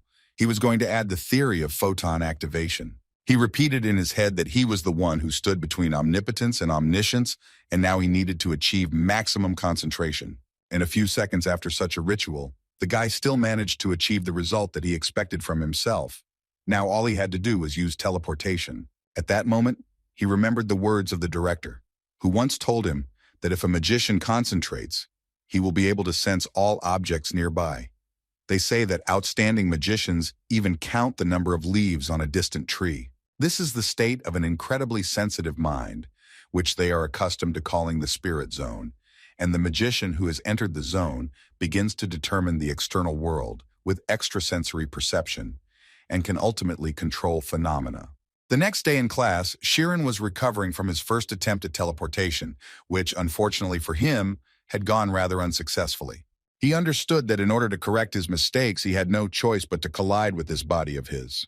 He tried quite a few times, and each time he felt particularly unstable in the knee area. So at the moment, all he was doing calculations that would allow him to find the error that was preventing him from doing the spell perfectly. He understood perfectly well that this method was rather crude, but he had no other option yet. As a result, this is how his entire preparation for the exam went, and all that was left for him were unpleasant memories of the practical training. Chiron was a little confused because he didn't fully understand what he should do, because the exam was tomorrow, and he still couldn't learn to do it perfectly. But on the other hand, he also understood that there was nothing left to correct. So he decided that he would try to do it one more time, and if it didn't work this time, then he would abandon the idea. But before that, he started hitting himself on the head quite hard and screaming about how he simply had to do it. This gave him a little motivation to start trying again. He accelerated to maximum speed and shouted the word teleport quite loudly, after which he disappeared. And when he appeared again, all he could do was rejoice that he had finally managed to do it. Now thoughts began to appear in his head about how far he could go with this. The next day, when the time for the long-awaited exam finally came, Mark stood and looked out the window, after which he turned around and told his teacher that he was in a great mood and was ready for absolutely anything, because today was a historic day for him, when he would be able to advance all the way to the 5th grade. It seemed to him that he only needed to overcome some 700 meters, and he would instantly improve his class. Maria was walking to class to read a little and prepare for the lesson, when suddenly a male voice called her, so she turned around. And as soon as she did this, she saw Mark in front of her, who wanted to know how her preparation for the exam was going and whether she would participate at all. She didn't answer his question, but only asked why he was here. It seemed to her that he apparently decided to train on his own, but this made him laugh. After all, according to him, he is not at all like the scum who will study on their own and won't even be able to pass the exam. Moreover, he wanted to ask her what she is doing here. Without waiting for her answer, he advised her to go to the parade ground and at least watch how others were training, because he believed that learning by watching those who were doing well was also something you needed to know how to do. She wished him luck and decided to leave, but he suddenly stopped her, after which he came closer to her and said that apparently she was an incredible girl, at least in that she was very good at complaining and telling everything to the teacher. Maria immediately began to panic and wanted to know how he found out about this, which made Mark laugh even harder. He grabbed her by the clothes and said that in fact, he was just testing the waters a little, and also he received information about everything. And it was a little strange for him because it seemed to him that she was a rather timid student, and he did not believe that she could do such a thing. Anyway, he wanted to tell her that he had tolerated all this for now only because they were on the same level, but as soon as he raised his level, she had better be more careful. After which he let her go, and thought that the girl was shaking too much, which is why it seemed to him that she could not be a normal magician, and probably for the same reason she could not get up, even despite the fact that she was 4 years older than him. In any case, he didn't care about her at all. He was just waiting for his promotion.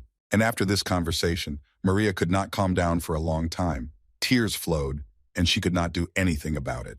After which he entered the classroom to ask his guys, or did they develop a plan? They told him that they had several ideas. As soon as the exam started, 2 would immediately stick to Kiran, and 2 more would cover Mark. Therefore, they would only have 2 chances to exclude Kiran. Mark pointed out that his 1 jump distance was 10 meters, so they needed to eliminate him at least 10 jumps away. But they were more interested in whether he would keep the promise he had made to them if he won this competition. He looked into their eyes and said that when he was promoted, not only would they get private lessons with an official magician, but they wouldn't have to worry about finding a job, even if it suddenly happened that they weren't able to graduate. Mark was so sure because his dad is an advisor to the Association of Magicians on techniques, and if they help him today, then he will never forget it and will pull them to the very end. Mark did all this just to be even more confident in himself. He was not going to make a single mistake because he understood perfectly well that with geniuses, you simply cannot be careless. The time had come when the exam would begin, and there were significantly more people who would participate than anyone expected. But it was also worth noting that there were also quite a few people who would not participate. Little by little, all the places were prepared and the judges' places were not forgotten either. It was getting close to the start, so exactly 21 students had gathered at the start, each of whom was ready to begin the test. The first thing that caught each of their eyes was that the only thing the bridge had was its name. Ima was the most dissatisfied of all because she didn't even understand why she came here, although Sheriel didn't understand her, because at such moments, it seemed to her that Ima should be in the front rows to properly support her boyfriend. She continued to pretend that she didn't care at all, but mentally she was worried about Kiran because he studied on his own, so she wasn't sure that he would be able to make a teleport. One of the students approached Mark to tell him that Kiran was gone. The thing is that after a hard training session, he fell asleep on the training ground, almost missing the exam. And when he realized this, he immediately got to his feet and tried to figure out what time it was and whether there was any point in him rushing to the exam. Ima had also already decided to take binoculars to check the words of Sheriel, who said that Kiran was not there. And when she did this, to her great regret, she was convinced of this. Suddenly, the realization came to her mind that perhaps the guy had made a mistake in activating the magic and thus injured himself, which is why she began to worry very much. Meanwhile, Professor Romy was telling them about the rules, which were actually quite simple. According to her, when the teacher gives a sign, they must run to the cliff, and the person who gets as far as possible using teleportation wins. Not everyone was confident that they would be able to jump there, because some of them did not need to finish at all. Sad saw that some of them were beginning to doubt their decision to participate, so he immediately told them that if they were afraid, then they had better give up right away. He also decided, before the exam itself, to add that most likely they also know that the process of studying at a magic school never goes without sacrifice. And this is an early exam to improve the level. And here, according to him, they will choose a student who corresponds to the 5th grade. In other words, he advises them to take the exam when they reach a level at which they can defend themselves. But if any of them realize that they don't have enough determination, then it would be better for them to let go now. However, in his mind, he thought that they had to be deliberately made to worry in order to prevent all sorts of incidents. Mark and his friends stood and smiled at that moment, and the guy himself simply did not understand why idiots who would not even be able to finish were climbing into the exam. Besides, he considered them all so weak that they would not even be able to get close to his toes. The only one he was worried about was Shironi, but now that he didn't see him among the participants, he realized that apparently he really had been training on his own, and all his attempts had been a failure. His thoughts were interrupted by Professor Romy, who asked them to line up so they could begin the exam. And just as she wanted to give the start, she suddenly stopped, because in the distance she saw a guy running who looked quite similar to Kiran. And it was really him. His appearance obviously left much to be desired, but he came here to ask to participate in the exam, even though he was a little late. Amy, who was watching the boys carefully, immediately noticed Chiron, but she immediately began to get even more angry, because she did not understand at all why he came only now. She also immediately noticed that he was covered in wounds, which is why she simply did not understand what he was doing and where he was, although she suspected that he was training, colliding with everything with just his body, without using protection. Teacher Oliver suggested postponing the exam a bit so that Kiran could recover, but the director told her that taking care of his condition was also entirely in the hands of the student, so he ordered the test to begin as planned. This message was passed on to Professor Romy, who raised her hand in front of the students and asked them to get ready, because now they were about to begin. However, before that, she told Chiron that if he suddenly wanted to give up, he could report it at any time. But the guy assured her that he was fine. He stood at the starting line, and all the guys who had conspired against him were fully prepared to do everything possible to make sure he got out within 10 races. Chiron, at that moment, was only thinking about the fact that he needed to concentrate as best as possible and show everything he was capable of. A few seconds later, Professor Romy finally announced that they were starting early promotion for the 7th grade. Mark was more than ready because he had thought of everything, so all he had to do was get to the finish line. The professor gave them permission to begin the exam, and immediately after that, the guys started off. Chiron ran forward with all his might, not even thinking that he might be scared, and behind him ran 2 guys who were ready to carry out their plan. The guys who had made it this far had been repeating their flawless training over and over again. But it was the first time they had ever fallen off a cliff into a river. So in this case, there was only one correct strategy that could help them win this battle. Mark was sure that if he ran fast, it was far from certain that he would be first, because the main skill here, which must be at the highest level, is the ability to teleport. He understood that the key to victory was finding the right moment to jump, because even after a second jump, this difference would not decrease. Most people at that moment were running with the thought that they would jump and whatever would happen would happen. A few seconds into the exam, Mark started having problems because his escorts started flying out one after another. Of course, it made him angry, but he couldn't do anything about it. All he could do at that moment was continue running. But suddenly the thought occurred to him about what would happen if he suddenly lost, which clearly caused him to feel a sense of fear. But at that moment, Chiron didn't even think about stopping, and he didn't care at all how many meters were left before the cliff. He was only thinking about how he was winning this competition. The guys who were supposed to stop him were already beginning to doubt that they would be able to do it, because a little more and they really would fall off the cliff. But Kiran had no doubts about his strength, even when there was only 1 meter left before the cliff. And when there was only 1 step left from the cliff, Chiron still remained cold-blooded and did not use teleportation. All the kids, even the seniors, watched all this closely. The result of such a run for Chiron was that he simply took and jumped off the cliff. 1 year ago, in Ryanogan's room, a boy wanted to ask Kiran if he was scared when he was in front of his father, because the boy behaved so calmly. Chiron explained to his friend that he had actually read in a book on how he should behave correctly, and it said that the essence of fear comes from the imagination. Imagining that he might die the next moment, for example, even if he jumps off a cliff, he won't die until he touches the ground. So that means that there's no need to waste time imagining the future in advance, and it's best to focus on the present. At least that's what Chiron thought. However, Ryan thought that this was complete nonsense, because if he fell off a cliff, there was a 100% chance he would die, although Chiron tried to convey to him that it was not about the cliff. It was with these thoughts that Chiron jumped down, realizing that fear was only his imagination. The most important thing at this moment was that he simply could not lose consciousness, and as soon as the spirit zone was destroyed, everything would end. But thanks to this, he was able to use his teleport, which turned out to be much better, even than Mark's, who trained with the best magician. This obviously made him angry because he needed the victory so much, and he already saw himself as a 5th grade student. But most of all, he didn't understand how late Chiron had jumped that he was able to overtake them in 1 jump. Amy and Cheryl were also incredibly surprised by what they saw, because they were sure that the guy was learning spells for the first time. Now Amy was almost certain that even if Chiron had started late, he would still be able to catch up with them if he continued in the same spirit. At that moment, Mark continued to think about the fact that he could lose, and he was worried about what his team, which was supposed to help him, was doing. He was also very irritated by the fact that no matter how hard he tried, Chiron always overtook him, and thus constantly flashed before his eyes. Ellen Maria. It's not that she never had skills, but almost all the teachers didn't understand why her grades were constantly falling so much. According to the girl herself, other guys put too much pressure on her, although she was always told that this is the point of competition, and if she is not able to withstand such pressure, then she is unlikely to become a magician.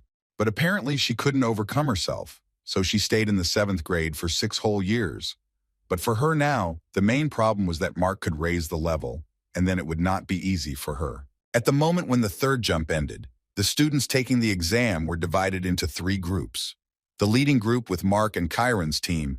There was even a following group that was catching up with them, and behind them there was already a tail, which being frightened resorted to a spell faster than anyone else. This guy couldn't even use flight magic. But he didn't want to fall, because he doubted that it would be safe to fall in this place, as his elders had told him. However, at one point, he couldn't take it anymore and began to fall in free flight, screaming that he really wanted to survive. Everyone immediately started laughing at him because they understood perfectly well that falling in this exam would be quite safe. As expected, the students who were unable to overcome their fear were the first to fall. But in the end, they still gave in and fell down, where there was a protective spell that helped them not to break. As a result, the entire group that was at the tail simply dropped out after 200 meters, and only the bravest remained. At that moment, Mark was thinking that they were all idiots who were unable to soberly assess their strength. In any case, at the moment he was more worried about the fact that the distance between him and Chiron had become even greater than it had been recently. Moreover, if you look closely, Chiron doesn't look tired at all, which didn't fit in his head, because from the very beginning, it seemed that he was about to fall from exhaustion. Chiron continued to pick up speed and move swiftly towards the finish line, not paying attention to others. At that moment, Professor Romy, looking at Chiron, realized that he had acquired a truly good ability, thanks to which he could really win this difficult competition. According to her, he was able to learn to make an object out of himself, thereby calming his mind as much as possible. Now Chiron's routine works like one mechanism, and if you compare it with his main rival Mark, then this guy shakes quite strongly, which is striking. Therefore, all the teachers thought that although Mark was good for his class, but for now his main drawback was that he was too hasty and young, so the director could only praise teacher Sheena for the fact that she was able to immediately discern Chiron's talent and was the only one who wanted to send the boy to the 5th grade. Sheriel and Ima watched the boy closely and were among those who also did not understand how the boy managed to learn such high-level techniques. Although Ima mentally understood that ordinary mages learn to intentionally use the subconscious area, this guy is different in some way, so much so that one can begin to think that he might be limiting his subconscious himself. However, she also understood perfectly well that it was simply impossible to achieve such a level through ordinary study. Mark continued to do everything he could, but even that was not enough. So he began to realize that if this continued, he would most likely lose. Therefore, he decided to order all his assistants to carry out the plan, even though they understood that it would now be too noticeable. However, they understood that they simply had no other choice, and they apparently needed to squeeze out all the remaining willpower from themselves. Otherwise, their plan would fail. Chiron, seeing this, immediately realized that someone had just outdone themselves. But suddenly he noticed that this same guy jumped so that they almost collided. But looking into his eyes, he literally read his thoughts and understood that this guy was planning to make them collide. As a result, they actually collided with each other and therefore began to fall in free flight. Chiron understood that this was actually a very big problem for him, and he urgently needed to solve it. The main problem was not even that they collided, but that the routine was interrupted and fatigue suddenly hit him. But he forced himself to pull himself together and enter the game. And a few seconds after the collision, Kiran was back in the game and continued competing. One of the boys in the 5th grade, who was watching them closely, immediately realized that this was done on purpose. This guy's name was Iruki, and according to him, it was a great plan, with one blocking the way and the other hitting from the side. Iruki believed that this was planned long before the start of this exam, and they did it on purpose, because in this way they were able to overcome 2 advantages of teleportation. This is instantaneousness and a jump in space. He also added that if the newcomer had not strayed from the already determined path, then something terrible would have happened. Although he couldn't help but say that he would have been able to escape in this situation without any problems using the equation of motion, such words greatly irritated the other guys, who thought that he only knew how to show off. But on the other hand, they understood that if everything was as Iruka said, then the teachers should be aware of such problems, and they probably calculated everything. Mark was so happy that he finally became first that he completely forgot about his competitors. He just followed to the finish line. He already saw how everyone would envy him because he was able to move to the 5th grade faster than everyone else. He also considered himself better than all his classmates, and of course the 6th grade, which was about to become much weaker because of him. He looked straight at them and thought only that they would immediately raise their eyes and see his genius. However, Chiron had not lost yet, and he continued to participate in the battle. And also at this moment, he understood that Mark was in good condition and he would definitely finish. So if he wanted to win, he needed to get ahead quickly. But there was one problem, which was that if he quickly increased the teleport distance, the routine might be destroyed and he would immediately end the competition. So he decided that it would be better for him to simply speed up, thereby becoming faster than Mark. Emma, looking through the binoculars, clearly saw that Sharon's body was in a terrible state, but he was still using magic excessively. But then she noticed something that couldn't help but shock her. The bridge broke, which put the boys in great danger.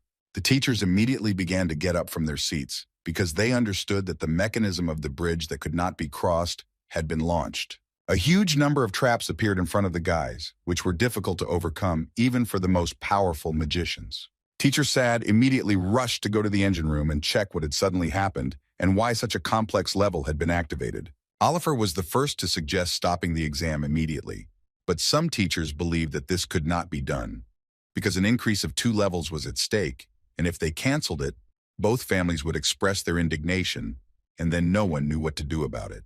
These words angered the director quite a lot, because at the moment it meant nothing, so he immediately ordered to send a signal to stop the exam. Chiron stopped at that moment because he understood that most likely the exam would stop now. Sad arrived at the place, and the first thing he saw was a yellow signal, which could mean that the exam had already been canceled, and it seemed to him that soon mountains of texts with protests would appear on his desk.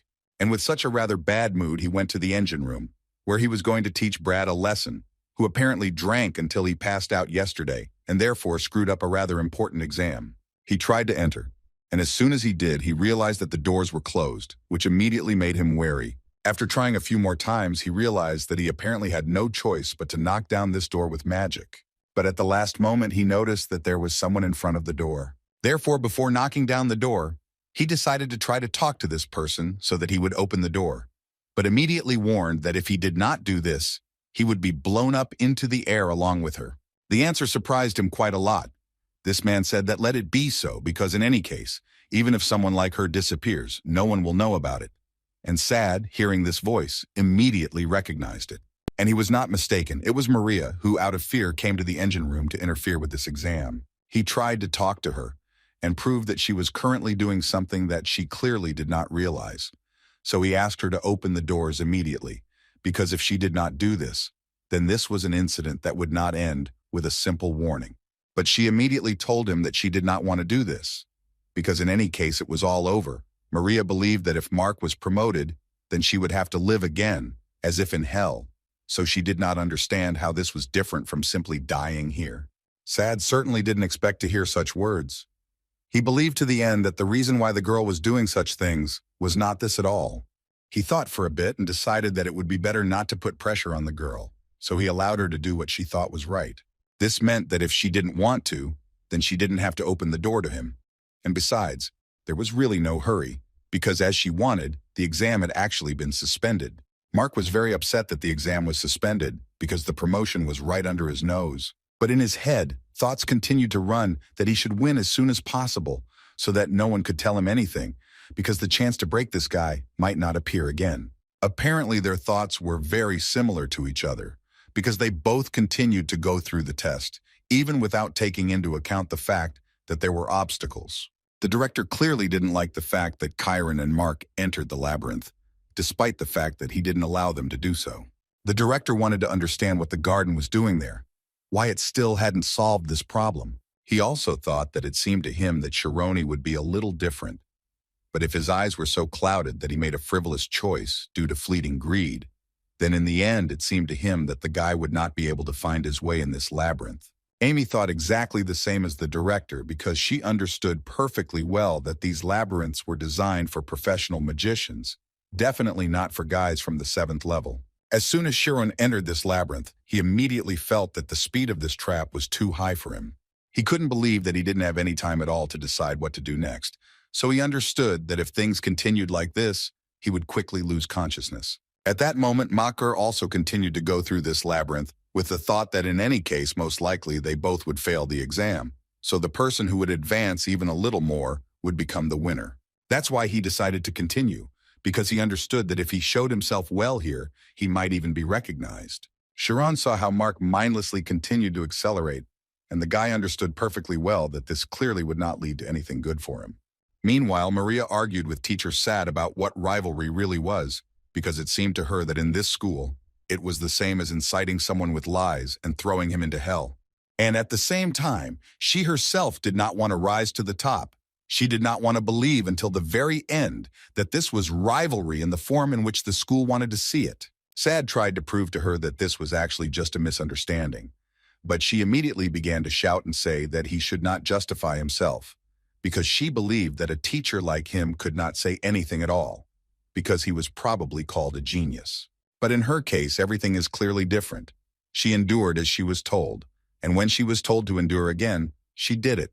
But at one point, she came to the conclusion that the school only remembers students who have abilities. In response to this, Sad decided to tell her that in fact, he also studied at this academy, and when he was in his final year, she just entered this school. She was very surprised that he actually remembered it, after which he asked her to think carefully during this time, while he was studying with her.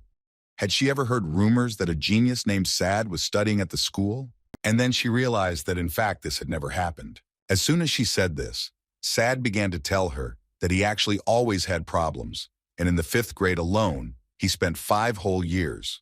But what irritated him most was that the friends who were nearby easily moved on to higher levels. She didn't want to believe him, but Sad continued to talk about it quite confidently. So he decided to tell her the story in which he received it from the director. Most importantly, the director then told Sad that he must focus on himself. Only then will he be able to gain the upper hand. And if he continues to act while looking at the person next to him, then most likely he will lose his way. Mark, meanwhile, has driven himself into a trap from which he will definitely not be able to escape. And then he realized that he simply shouldn't have entered this zone. But unfortunately, he realized this too late. He started to panic because he thought he could die like this, so he started calling for someone to help. It seemed that he was about to die, but at the last moment a hand grabbed him and pulled him back. It was Kiran who managed to save this fool at the last moment. The 7th grade couldn't believe that Kiran saved Mark, because they considered him an enemy. And besides, there was an exam now and they didn't understand at all how one could do such a thing. And the second thing that surprised them was how he was able to move so fast. Mark still didn't understand anything, so he continued to scream for at least someone to save him. And at that moment, Kiran tried to close his mouth and calm him down.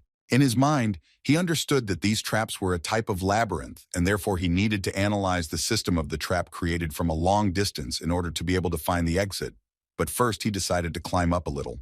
The guys tried to tell him that vertical movement upward was useless and that he needed to dodge. Kiran didn't hear them, but he himself came to the conclusion that there was no point in climbing high. So he began to look for an option with which he would get out of this trap. At one point, it finally dawned on him that the best option would be if he simply walked back. Iruk suddenly jumped up from his place and started shouting that this was the right decision, because not only does going forward make sense, retreating back is also one of the ways to get out of this trap. Meanwhile, the 7th grade was discussing Kiran, but this time they couldn't believe that he was able to improve his abilities so much in just 1 month, even though he trained alone. But then they realized that now they had to support him as best they could, because his life and the life of Mark, who had clearly lost control, depended on it. At that moment, it dawned on Amy that apparently the guy was training not only to pass this exam, he was actually thinking only about his desire to skillfully use magic. Meanwhile, Sad continued to prove to Maria that rivalry is simply a tool for getting to the finals faster. But in fact, you can do without it and slowly move forward towards your goal, because in the end, they will all become magicians one way or another. It seemed to Maria that it might be too late, because so much time had already passed, but Sad assured her that everything would be fine, and if she wanted it that way, he would gladly help her.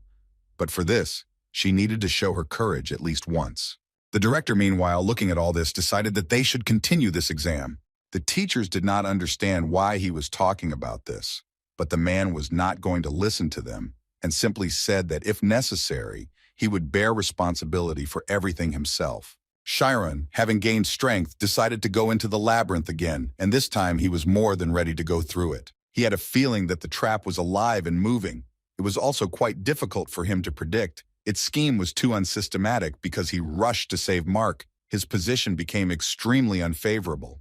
Therefore, before going through this labyrinth, he decided to feel the entire structure at once. And at the same time, he tried to focus on one thing. He tried to do it.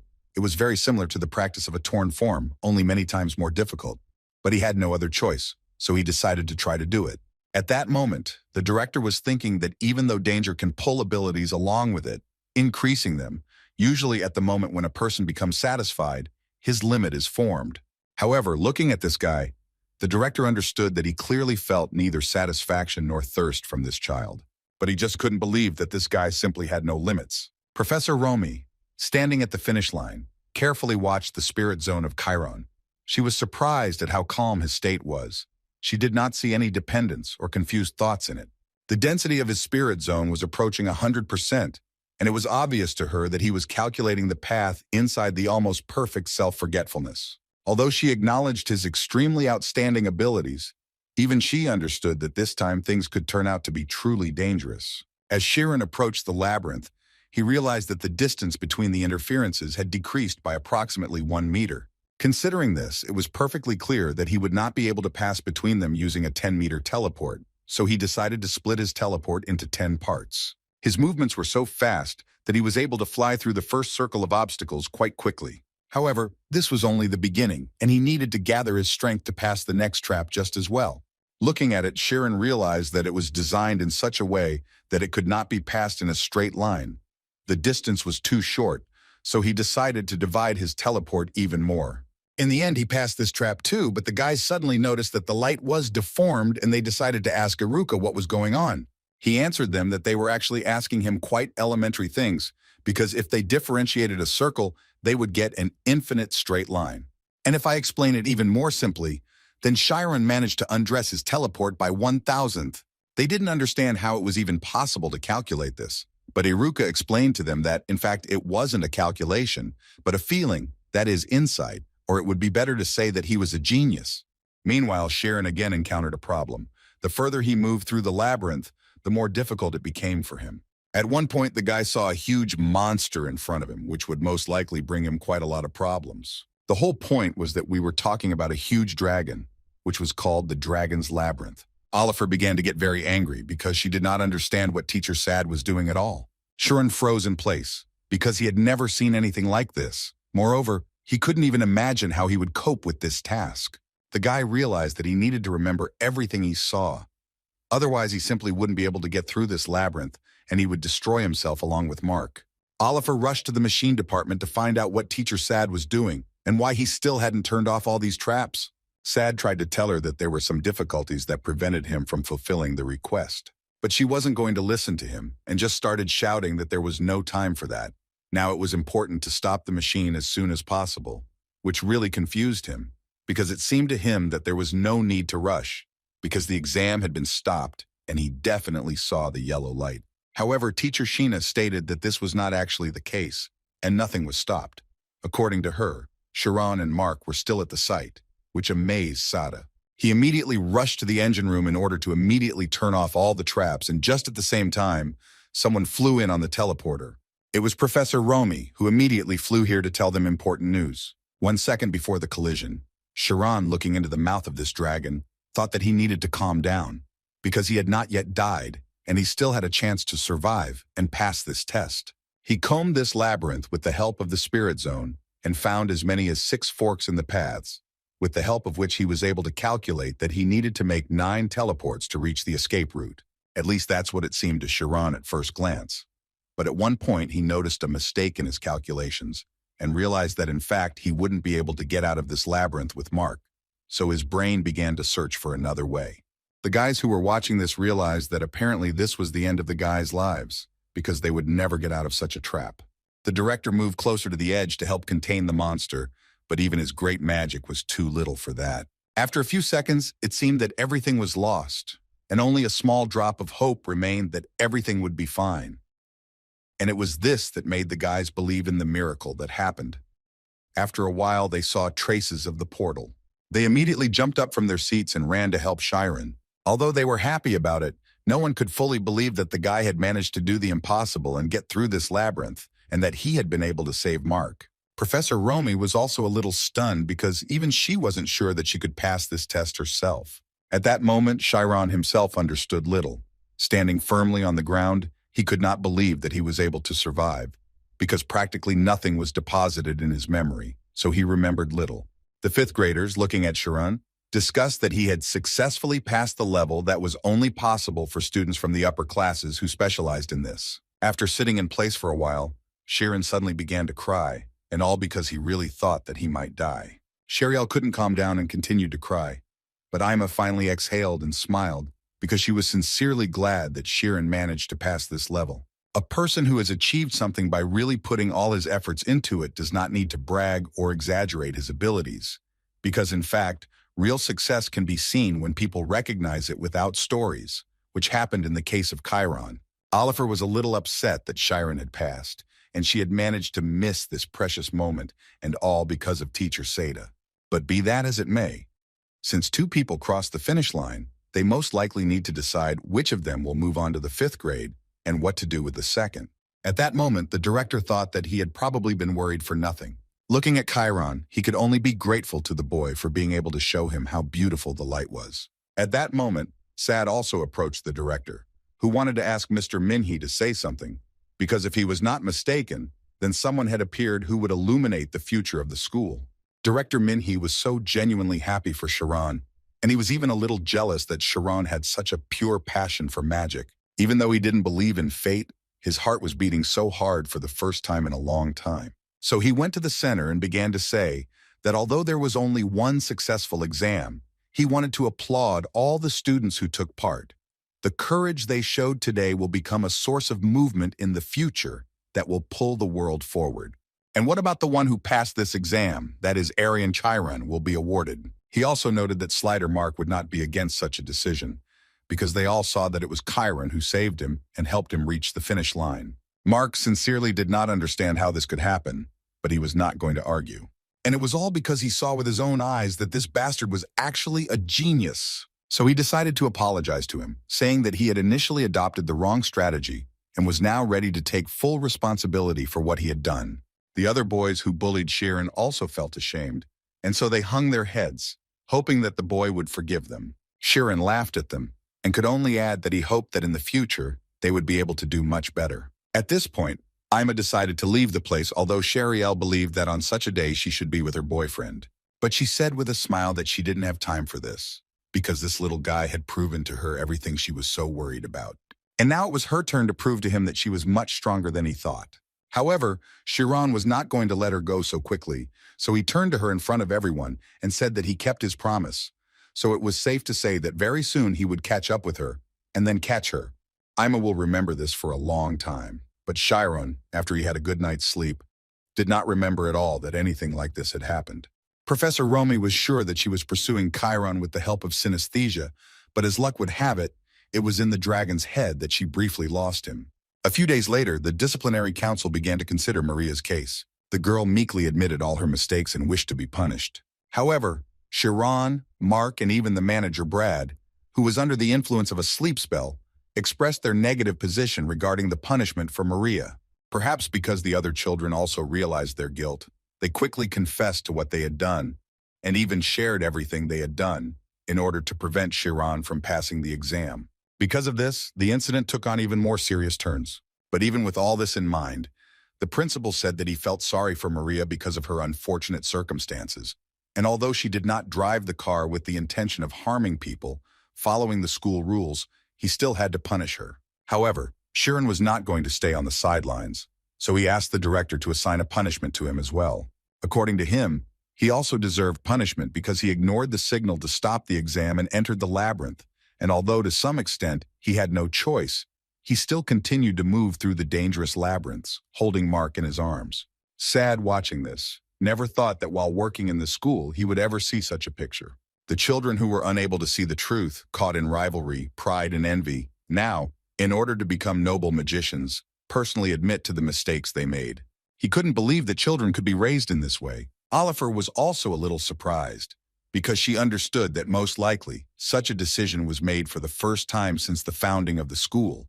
It was surprising that in the end, everyone present here received punishment. Mark and Maria were suspended from school for 2 months, and the rest of the students were suspended for 1 month. But Kiran had to explain why he rushed into the maze even after he was told not to. Chiron did it without any problems, and according to him, at one point he simply realized that he did not want to lose. So he began to think that he simply had to solve this labyrinth, even though he did not remember everything in as much detail as he wanted. After reading and listening to all these confessions, Oliver came to the conclusion that Chiron was actually much more warlike than he seemed at first glance. Meanwhile, Kiran decided to get a good night's sleep, during which he had the same dream, in which he went through the dragon's labyrinth. In this dream, he constantly had the feeling that he was divided into small pieces and scattered throughout the world. Apparently, this is the world itself. At one point, his sleep was interrupted when he heard the sound of a piano, which made him wake up. 3 days have passed since he went through the dragon labyrinth, and he doesn't remember anything at all. But it seemed to him that it was so difficult that he even started dreaming about it. In any case, enough time had passed and he could start studying again. But first, he needed to give back the notebooks with notes that Amy had lent him, because they had helped him a lot with memorizing magic formulas. He decided that he would give her these notebooks today during the general lesson, and he also wanted to somehow thank her for helping him. But some feeling told him that it would be a good idea to look through this notebook, and there he saw something rather strange, after which he headed towards Amy, who as usual was with Cheryl. But the guy didn't come empty-handed. He brought them a small gift, which he wanted to give them for their help. Amy was a little surprised, but the guy also gave her a notebook, in which he accidentally discovered that she apparently liked apples, although from her face it was clear that this was a little unexpected. She opened the notebook and saw what she had written there, which made her feel incredibly awkward. So at one point she just jumped up and started running away, not even listening to her friend who was trying to tell her that class was starting soon. Kiran also didn't fully understand what he said that made the girl suddenly decide to jump up and start running away so quickly. After this incident, Amy passed the exam for promotion to the senior class quite easily, and it seems that the question of when it is better to apologize remains an obstacle that even this bright mind is unable to cross. The 7th graders, after being released from a month-long suspension of classes, decided to make friends with Kiran, so they saved a seat for him every time. Although Kiran told them every time that they didn't have to do it every time, because it was actually kind of strange for him.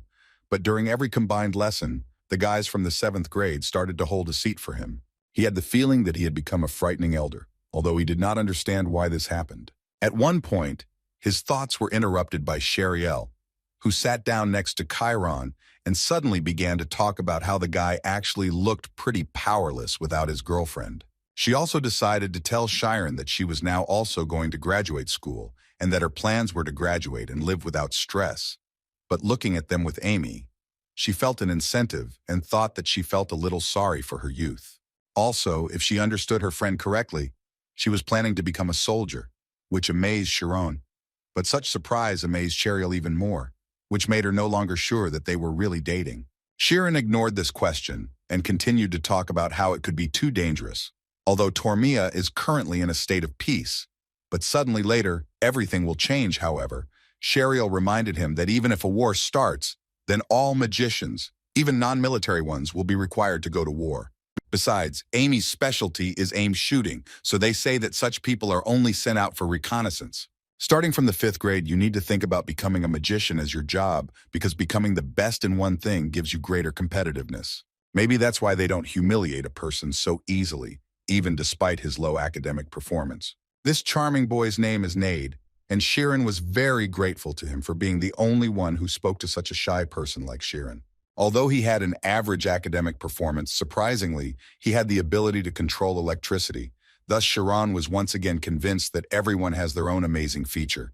The 5th grade was really very different from the 7th. The guy also assumed that because there were many of his peers in this class, he felt more mature, when suddenly his thoughts and conversation with Nade were interrupted by 2 guys, who came closer to tell the guys something.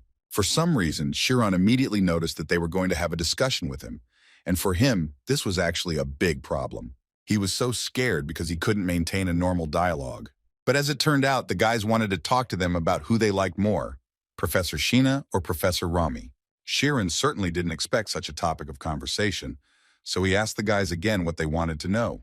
Nade supported Kiran because he didn't understand why they were even asking this question. But as it turned out, the thing was that he was 100% on Teacher Sheena's side, and this shouldn't even be discussed. He began to present what he considered ironclad arguments, although the boys could not agree with this, because they believed that Teacher Rami had a protective instinct and that she had a hidden ability. That's why they wanted to know Kiran's opinion on how to resolve this dispute, but the guy himself didn't know what to answer them. However, he understood perfectly well that if he wanted to live a successful school life, then he was literally obliged to join in such conversations, but he could not choose one of them because he respected both teachers. But as soon as he decided to give an answer, the guy suddenly interrupted him and told him that it would be better for them to see each other later. Chiron was so upset to see this, because it seemed to him that it was all because he answered so poorly. But Nade categorically disagreed with him, because he was sure that it was all because of Iruka.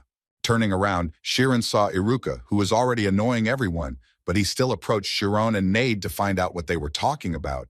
Nade tried to talk to him in such a way that he would leave them alone as quickly as possible. So he said that they were talking about which of the teachers was prettier and all that, nothing interesting. After which he introduced the guys, introducing first Iruka and then Chiron, although according to Iruka, he already knew him.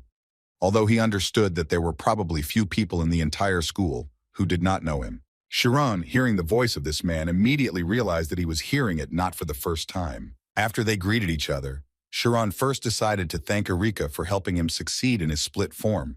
These words made the guy smile, after which he said that in fact, Chiron was much more boring than he thought. Chiron didn't quite understand why he was telling him this at all and what it meant. Nade immediately intervened in the dialogue and began to tell Chiron that Iruka always speaks like that, and in fact you can ignore his words, although the guy himself did not understand what he said, because it seemed to him that he praised Chiron.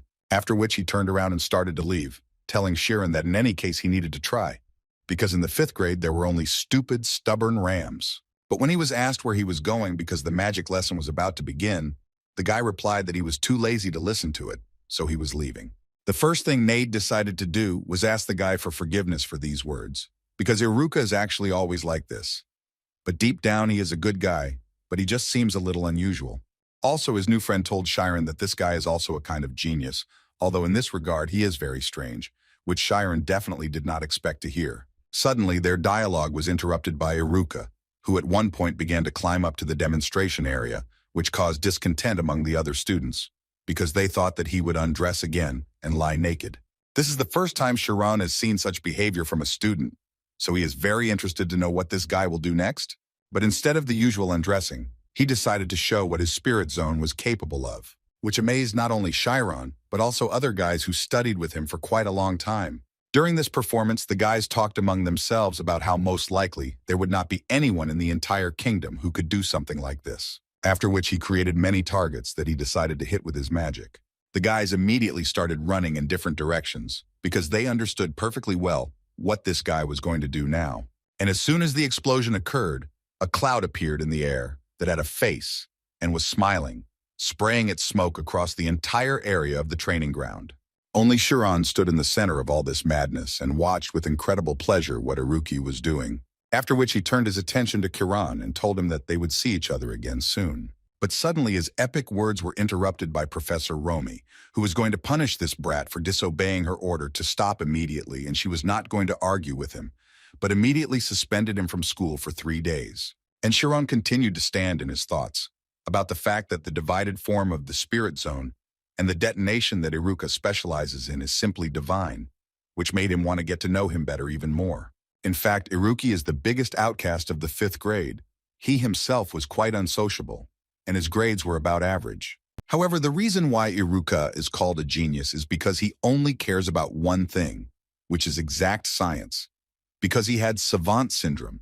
In other words, he can, for example, calculate incredible equations at incredible speed, or can calculate a date that will come in 40,000 years in 1 minute. If he wanted, he would most likely name the number pi until his death. But on the other hand, half of the teachers hated him because he laughed at them. For example, in literature class, he managed to solve math problems right on the test paper, which made the teacher very angry. Therefore, he was often told that he was only pretending to be a genius and so cool. But in the world, there is not only mathematics, but also emotions, sadness or joy, which cannot be explained simply like that. But Iruka always argued with teachers, saying that there is nothing that cannot be explained by numbers. Besides, he didn't understand at all how one could live without fear. If one was not able to view the world with the help of logic, even one's face could explode at any moment. He even decided to give an example that the poetic expression of a red-purple face is also just a chemical phenomenon that appears from within the body. As a result of stress, the balance of hormones and stress is destroyed, the pressure rises, and the pulse becomes uneven. According to him, at this moment the vessels expand and the face looks red, and if on the contrary they narrow, then the veins will appear and the face will turn blue, which could be observed on the face of the literature teacher, who very often kicked him out of the class for such thoughts. Kiran watched one of these arguments, and he liked Iruka more and more because he continues to bend his plaku and does not back down from his principles. He couldn't even believe that they were his peers. It turns out that there are such guys. Ned also told Kiran that earlier the teachers advocated for taking responsibility for Iruka, but now everyone has given up because he is simply unbearable. Ned, by the way, himself could not have thought that Kiran would be interested in anyone. It was so surprising for him. Kiran laughed, but then thought that after a few days of communicating with Ned, he realized that this guy knows absolutely everything. Suddenly, their dialogue was interrupted when a girl approached Kiran, who wanted to invite him to join their research group.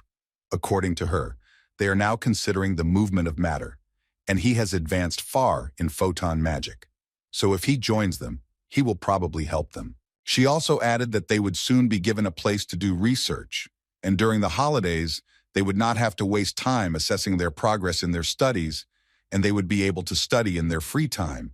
But Kiran told her that he had not yet achieved results in the direction he was studying, so he did not have time for that yet. But he was very grateful to her for taking care of him and offering this.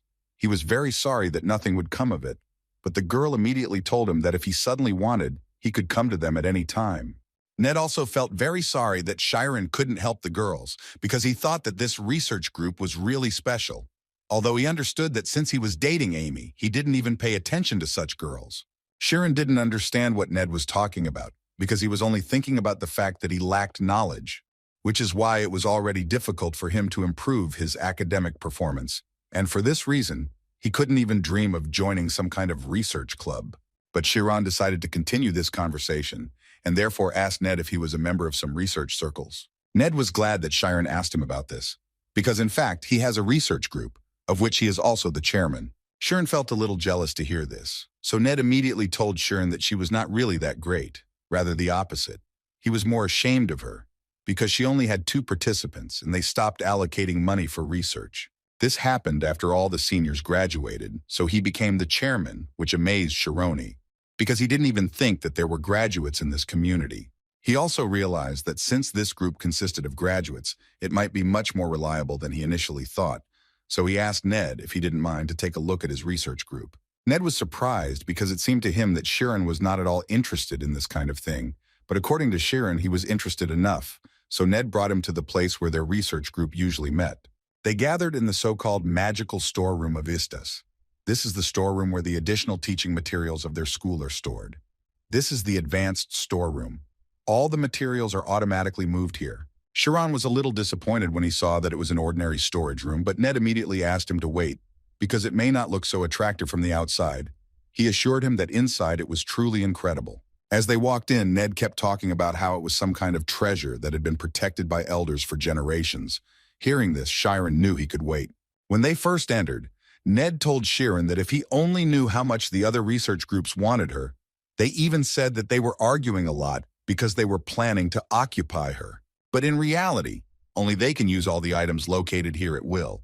And every time you look for something in this pantry, its structure changes.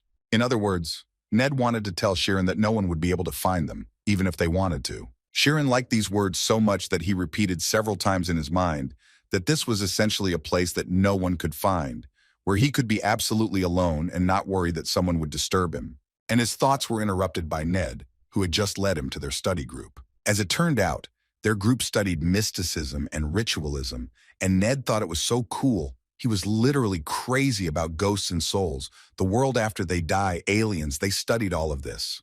Now Kiran's mood changed dramatically, and he began to feel like he had gone with him in vain. Not that he wasn't interested in it at all, but it was a bit out of his league. At least that's what he thought, until the doors to their room opened, and a very strong energy came from them. Although later it turned out that it was ordinary dust, which is very easy to get used to, at least that's what Ned said. Although Kiran didn't understand why he had to get used to it if he could clean it up. But when he entered inside, he completely forgot about the dust because he saw the man with whom Ned is in the same group. It was Iruki, who at that moment was writing some incredibly complex equation on the board. Ned told Shironi that because of their group's not very good reputation, they are not allowed to reveal its members, so he did not tell him that he and Iruka were in the same group. Shiron was surprised that Iruki was interested in rituals, but Ned corrected him and told him that in fact, he only came here to criticize them. It is a great bait for someone who thinks that everything in the world is absolutely logical. As soon as Iruki saw Shiron, he immediately ran up to him to find out why the great genius had visited such an unpleasant place. But without having to answer Shiron, Iruki immediately decided to talk to him about one thing. The topic of conversation was that Irue wanted to know what would happen if an atom were split, what would happen then. Shiron wasn't sure of the answer, but he felt that if he did this, then most likely there would be a huge amount of energy hidden within him. As it turned out a little later, this was a completely correct answer. Shiron understood that it was just a guess, and he was just lucky that he guessed. But Iruka continued to praise Shiron and talk about how there really is enormous energy inside the atom, and it can be so big that even a city will blow up. Iruka didn't finish his interrogation at this point. He became interested in knowing what would happen when the city took off. Shiron didn't quite understand this question, because it seemed to him that the answer was completely obvious. In this case, people would suffer. This time, Iruka's answer was not entirely satisfactory, because it seemed to him that since such energy was hidden inside, then they should not worry about any people at all. Shiron, looking at him, was amazed that Iruka was saying these words so confidently, despite the fact that he understood perfectly well what they meant. After which he noted that even the director told them that if he was a magician, he should only think about how his magic would affect the world. And it seemed to him that it was completely not normal to sacrifice people for the sake of satisfying his intellectual desires, to which he heard the answer that he was a truly boring guy.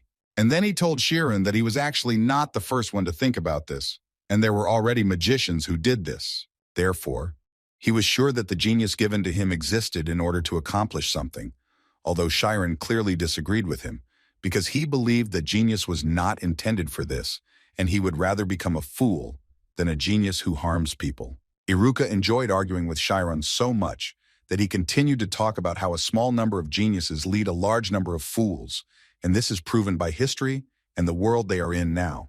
In other words, he hated idealism the most. Shiron took on a serious mood and assured Iruka that his logic must fail.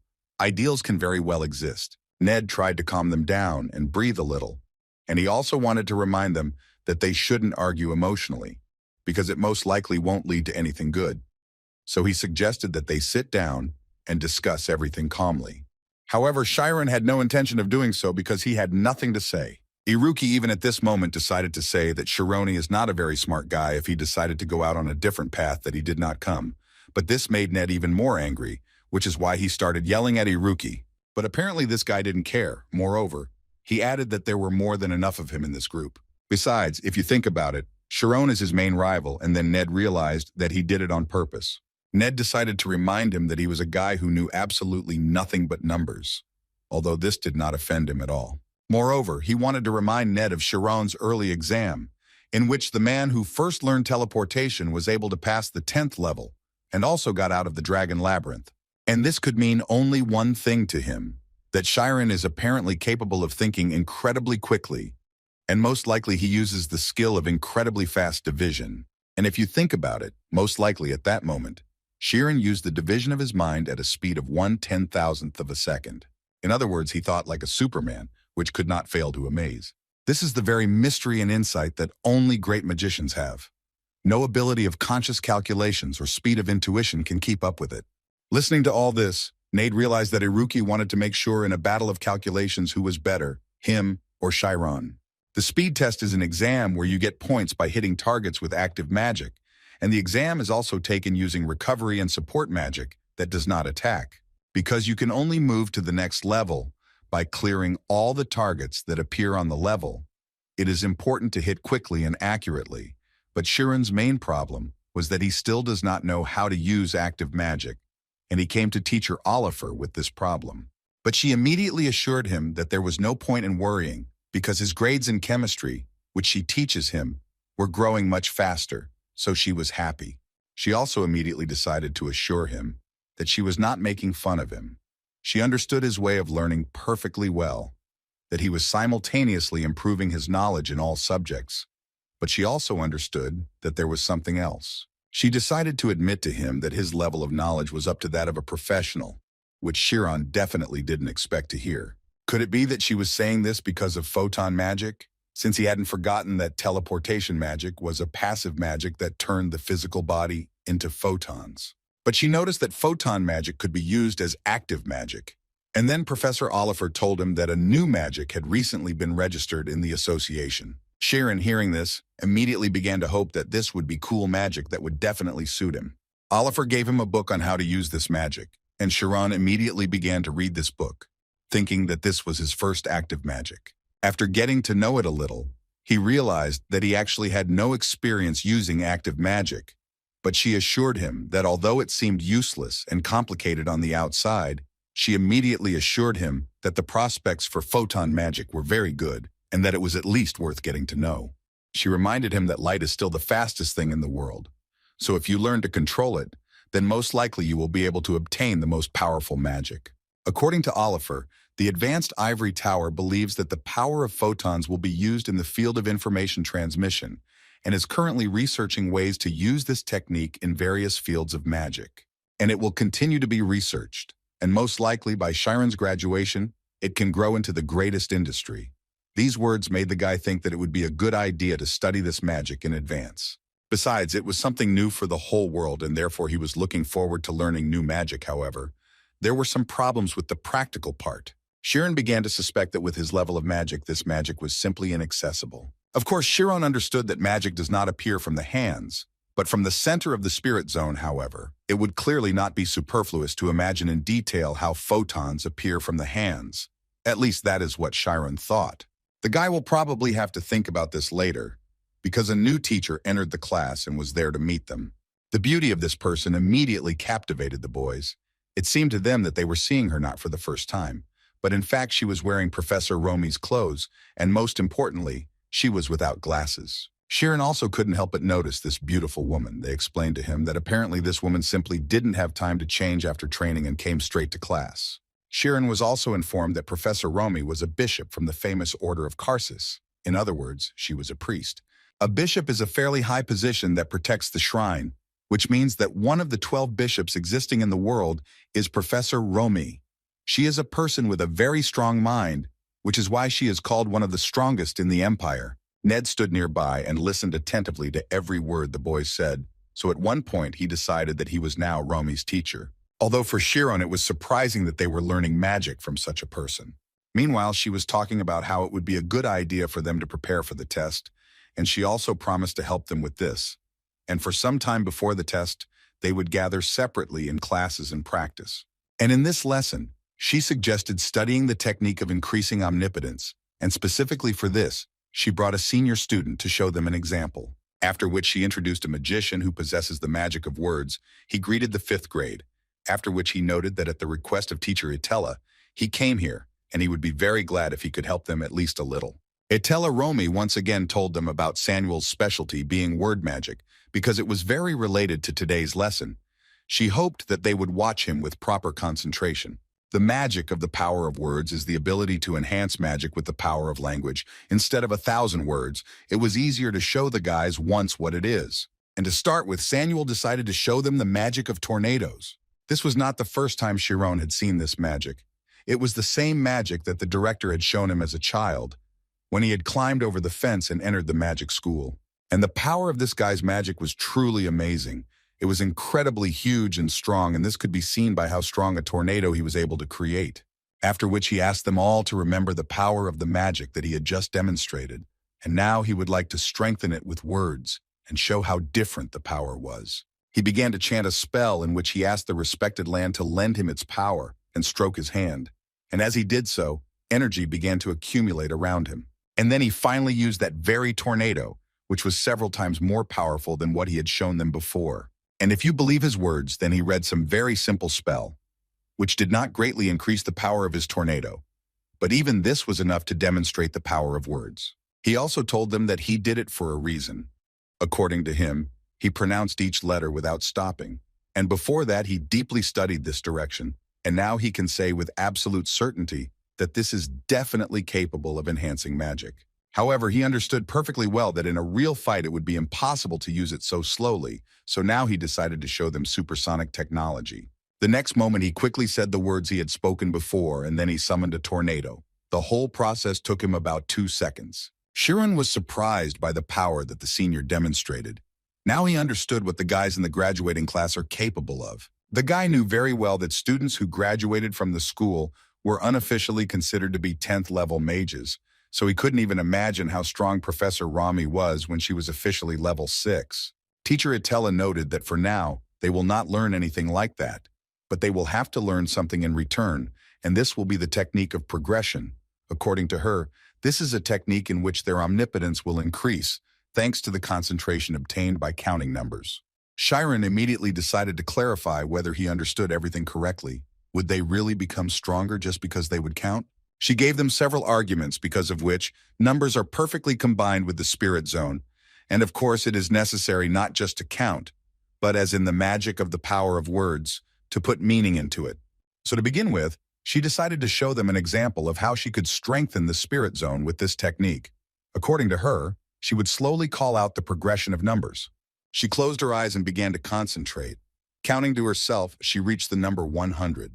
After a few seconds, she counted to the number 10,000, and her spirit zone increased to 40 meters, which could not help but amaze the guys, because no one even suspected that a person could count so quickly, thereby increasing the power of his spirit zone. After this example, Itella hoped that they had a good look at everything she had just done. In other words, the faster you count, the stronger the spirit zone becomes. Kiran, listening to all this, at one point realized that perhaps it was with the help of this technique that he could create photons. But Itella immediately asked them not to think that the technology of progress is omnipotent, because due to the fact that it is only a technology, the most important thing is the basic power of the mind, and if it is not enough, then the effectiveness of this technology will fall. After all these examples and the theoretical part, the guys finally moved on to practice, which Kiran did quite well. He was able to count to 1,000 the first time in just 1 minute. However, counting without doing anything turned out to be much more difficult than he could have thought. And if he had not trained his concentration during the classes, it seemed to him that he would not have been able to do it. But thinking about it, he came to the conclusion that while using instant movement magic, he was using a method of fully sensing complex calculations. There were many theories going through his head at that moment, but he decided that he should definitely try shooting towards the tree to check. So he carefully applied this technique, and having gathered energy in his hand, he was eventually able to fire. Kiran didn't even think that he would succeed, so he didn't take into account the fact that there were other guys around him. Romi's teacher Itella also noticed this, and she had a hard time believing that Kiran, whose specialty is in defensive form, had already learned active magic, but apparently that's the case. So she came closer to him to find out from him whether he really had success in the progression method, and the guy, not expecting such a question, began to tell her that he was not sure, but it seemed like he had some success. Hearing this, she immediately invited him to practice in the demonstration zone. Kiran, as usual, agreed without any problems, and this time Itella happily helped him, saying that right after he finished with the progression method, it would be a good idea for him to try calling the target. The boy concentrated and thought only about the fact that first he needed to strengthen his spirit zone using the progression method, and once he succeeded in doing that, he would need to summon the targets. After a few seconds, he managed to do it, which Kiran himself did not believe. However, he decided not to stop even at this, and as soon as the opportunity presented itself, he immediately used the photon activation technique, and apparently he was able to do this as well. He was able to break these targets very quickly, and this gave him the understanding that due to the speed of the shot, similar to the speed of light, the feeling that aiming and hitting the target happens almost simultaneously. He managed to destroy all the targets in less than 1 minute, which couldn't help but shock all the other guys. And it wasn't surprising because they didn't understand how he was able to aim so quickly. Itella herself expected a slightly different result, but the guy was able to combine the numbers into larger units and thus figure them out faster. She understood that this was the modular technique used in information magic. Most likely, Kiran realized this on the bridge that was impossible to pass. In the end, Kiran finished his demonstration performance just perfectly. He had 342 hits in just 1 minute. He made a total of 100 attacks and hit them all. Other guys looking at such results wanted to change their style to the style of photons like Kiran, but others understood that this is actually impossible because Kiran is a genius. Ned decided to point out that up until that moment he couldn't even use this magic, but as soon as he could, he immediately received 342 points, and this is even more surprising. Although Iruki thought exactly the opposite, it seemed to him that this was a pathetic result. But Ned once again noted that this was his first attempt. However, this did not change Iruka's opinion that this was a pathetic result. And to prove it, he turned to Romi's teacher and asked her to give it a try so that he too could try to prove himself. She thought for a moment and told him that she would allow him to do it, but only if in the future he did not cause problems. And as soon as Iruka came onto the stage, Chiron's mood immediately changed, and the thing was that he really didn't like this guy's way of thinking. However, because of this, he became even more curious about how Iruki would show himself. He walked out into the center of the testing area and immediately announced that he was going to show a result much better than Kiran had been able to demonstrate before. Iruki used a split-type technique with which he was going to show what speed really is. In other words, he wasn't going to use synesthesia or physical touch. He was going to take down targets by targeting them with just his gaze. Noticing this, Kiran became even more interested in finding out what this guy was up to. And as soon as he was ready, the targets were hit so quickly that the guys didn't even notice it. Seeing this, Kiran immediately realized that there was really no point in watching until the end, because it was already clear that he would easily surpass his record. Iruki looked at his main competitor with a smile, because he understood that if Kiran was surprised by this, then it would be quite easy for him to defeat him. After which he decided to finish off the guy and showed even greater speed, which was able to knock down the targets even faster. The other guys never thought that Iruki was always so strong. They thought that he was just trash. But Kiran at that moment noticed that Iruki didn't really pursue goals with his gaze. And if he wasn't mistaken, then Iruki was predicting the movements of targets using the equations of movements.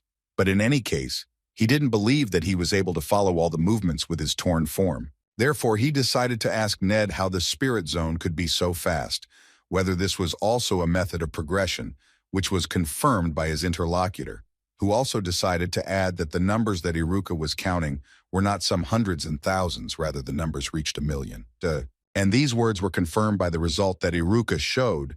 The scoreboard showed almost 600 points, which was clearly more than Chiron's. After such a triumph, Iruka will definitely have more fans who would never have thought that he had been hiding such talent all this time. Even Atella was surprised at how amazing this guy was. Iruki first decided to approach Chiron to find out how he was doing, and the guy, without thinking twice, answered him that Iruki was incredible. He also added that it was new for him to learn that a torn form could be used in such a way. In response, Chiron received words that Iruki was a little disappointed because he showed him all this for a reason, after which he added that it was actually surprising to him that Kiran had even thought of modular technology.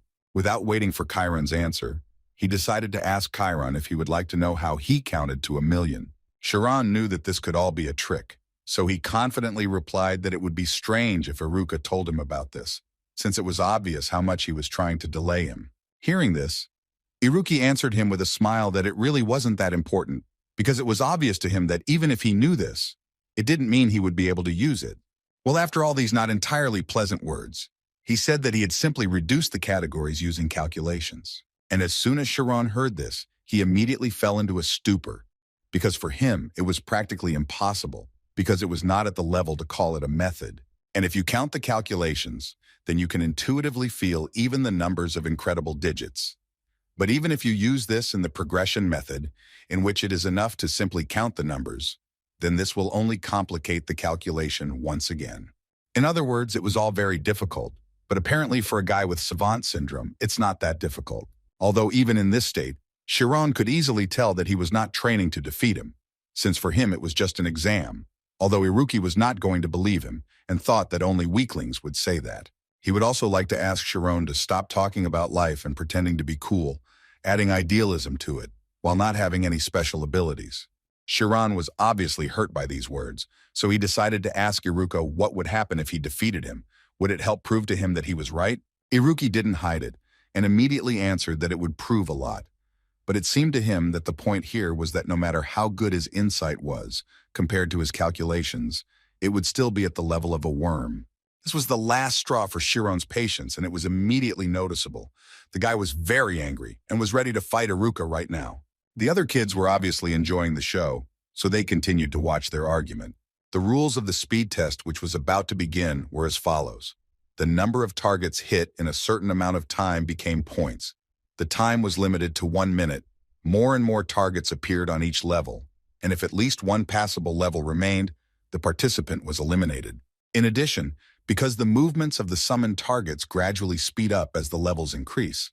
If the participant is unable to deal with them as quickly as possible, it will no longer be possible to summon the targets, causing the participant to lose a lot of points. Kiran, while preparing for this exam, noticed that the average score for the 5th grade was 400, and also none of them had ever scored more than 700 points, which was a little strange.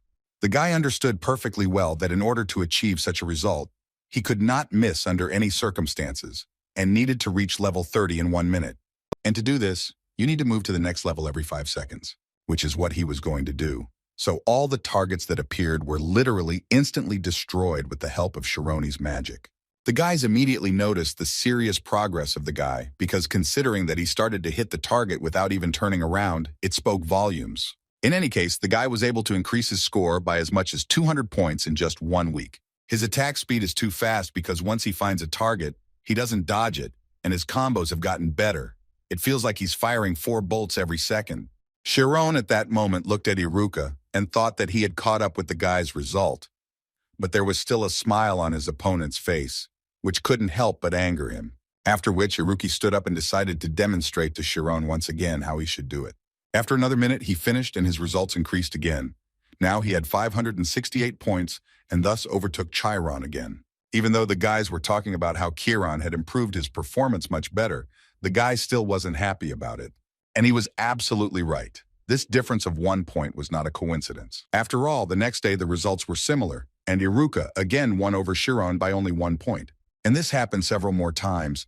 It became clear that Iruki was simply mocking Chiron when he made the result just 1 point better. Chiron was no fool, and immediately understood that in order to get ahead of him by 1 point, it was necessary to calculate everything in detail, starting from the first level. But what bothered him most was the fact that even without using all his strength, he could still easily defeat someone like Chiron. This confrontation became the most discussed in the school. Absolutely everyone was talking about it, and it seemed that now everyone thought that Shironi did not even have the slightest chance of winning. After such performances, Iruka was immediately invited to their research groups so that he could tell them how he does it. In fact, Chiron completely agreed with this. He himself understood that, unlike him who was putting all his efforts, Iruka had not yet shown what he was capable of. And since he doesn't know this, it turns out that absolutely any tactic becomes useless. Although Ned continued to support the guy. Although he still did not deny that they were both his friends, so he absolutely did not care who would win. But for Chiron, these were no longer just jokes, because even when he eats, he thinks about it, and it got to the point that he did not even understand whether it was food or numbers. At this point, Ned decided to admit that they were actually having a lot of fun watching this, as he said that everyone was excited that the two of them could break the speed test record. This was the first time Chiron had heard of any record, which surprised Ned. After all, it seemed to him that he had spoken with Ima and knew his girlfriend's record, and if he was not mistaken, then Ima's record was almost 1,000 points. Meanwhile, Shiriel and Amy were in the schoolyard, where Amy's friend noticed that she had lost quite a bit of weight during the time they had not seen each other, so she assumed that senior year was really hard after all. In response, she could only smile and tell Shiriel that she would indeed soon be like that too. After which they started talking about the exam to improve their level. And if you believe Amy's words, it is not so much high as there is a strong feeling of a high level. It seemed that you can pass it not only thanks to high scores. She could tell that she felt like everything she had done up until that moment was being checked. And from the girl's expression, one could say with certainty that she was very scared. But then she smiled again and told Shiriel that there was really nothing to worry about. And even though it was called a graduating class, it was still the same level as the 4th. So she didn't have to worry that her abilities might not be enough. Shiriel immediately noticed that the atmosphere around Ima had changed quite a lot. It seemed to her that it could be described as if she had become stronger from the inside. But suddenly her thoughts were interrupted by Ima, who wanted to ask Shiriel how Chiron was doing. This question upset the girl quite a lot, and she literally started screaming because she was asking her how her boyfriend was doing. It was strange for Shiriel that they hadn't even met recently. But still she told Ima everything she knew, and it upset her quite a lot, because hearing that Iruka was asking for trouble was clearly not the most pleasant news. Amu said that if you think about it, this guy also picked on her during the 5th grade, which made her think that he was a little weird in her opinion. He pretends that he can't understand people's feelings at all, but on the other hand, He is able to provoke a person, masterfully using these feelings. Then Cheryl wanted to know what Kiran should do in such a situation, and the girl assumed that he needed help. But Ima immediately stopped her to correct her and say that in fact this guy did not need her help. However, Cheryl didn't understand her at all. It seemed to her that she was too cold towards her boyfriend, but that's not what Ima meant at all. She was more than sure that Kiran was the man who knew exactly what he should do. The next day, thanks to fruitful training, Kiran was able to score as many as 700 points on the speed test, which was an absolute record for him. Many fifth graders didn't even think that they would be able to see 700 points while they were in fifth grade. After all, even the worst students knew that these were points that could not be obtained without passing 10 levels in 10 seconds. But Iruki was in a great mood again. He even decided to congratulate Kiran on reaching the 700-point mark because it was a really good result. Kiran told him that this was only possible because he had to prove something to him. At that moment, Ima was telling her friend that it didn't really matter whether Kiran won or not, because it was still just an exam, which surprised Cheryl very much, because just recently, she herself went around bragging about her lack of losses. But Ima confidently stated that she had never originally competed with Iruka for the title of the fastest. She simply continued to ignore him when he decided to pick on her, although she still admitted that if she'd competed with him for real, she would most likely have lost to him. Iruki, meanwhile, scored 701 points, thus continuing the tradition. But what bothered Kiran the most was that this guy actually reached 700 points too easily, so he started to worry about the fact that it was not even known what the approximate limit of this guy was. And these thoughts made Kiran more and more convinced that he would hardly be able to win this resistance. He sat in his room for a while and thought about how this weekend would soon pass, and that very day of the exam would arrive. In fact, there were only 3 days left, which gave Shironi an absolute understanding that if he did not find a way to surpass Iruka, then most likely he would lose. But these thoughts made the guy think about the fact that it would be better to give up in this situation.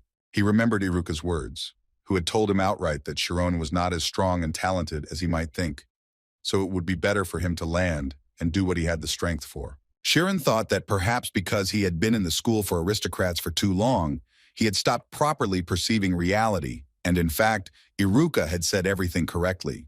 But he also understood that this world does not hear the voices of powerless people, so he decided that he could not just give up.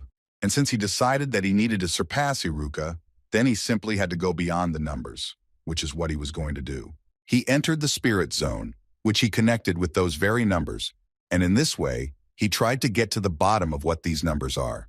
What is the method of progression that his opponent uses, and how does he manage to do this? In other words, Kiran was trying to find the essence of numbers, how to actually use them. He knew that he didn't need to think, being locked in his thoughts. That way he definitely wouldn't be able to see more. Kiran decided to let go of all his worries and just sense the essence with his body. The guy tried to figure out how many he could count, what number could be the last in his calculations. At one point in such reflections, he felt strange sensations. It seemed to him that he was able to find the end of numbers, although he understood that this was simply impossible. It was also wonderful, right up until the moment when his body suddenly began to fall into emptiness. He tried to stay on his feet, but unfortunately he was unable to do so because the support that was beneath him was literally crumbling before his eyes. At this point, he woke up and was amazed at what had just happened, because in fact he was sure that he was just counting. But at one point, he was interrupted by this illusion. Kiran started to look for the essence of this problem. On the one hand, there was an assumption that stress was to blame for everything, but he felt like he was being pulled strongly. It was so difficult to explain, but it began to seem to him that perhaps numbers exist not only for counting something. Only a little later, he was able to realize that 40 hours had flown by since he closed his eyes, and the very next day was the very exam that would determine the fastest fifth grader. Almost the entire school, even the younger classes, gathered in the main training hall to watch this. There were even seniors from the fourth grade who were also interested in finding out how strong their future competitors for a place in the graduating class were. The other participants immediately began to get nervous about this, although absolutely everyone understood that in reality, they were only concerned about the competition between Chiron and Iruka. Cheryl and her friends also came to see this, and they thought that Iruki was far ahead, and most likely he would win. But the girl assured them that it was too early to draw conclusions, because Chiron was always ready to demonstrate something special. In addition, She decided to remind them that the real test takes place in teams of 2 people, and if there is someone to oppose, then there will be a difference in the records. And since this situation is close to a real fight, then Chiron will also have a chance of success. However, even though Cheryl was so confident in her words, she was still very worried about Chiron.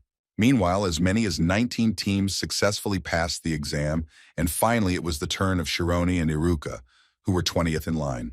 Professor Atella announced that it was the turn of the last team. But before she could do this, Chiron and Iruki were already standing in their places, ready to begin taking this test. Chiron was more serious than ever. You could tell he was a little nervous, but that was because he was as prepared as possible. Ned saw Chiron so serious for the first time. Usually he smiles at least a little.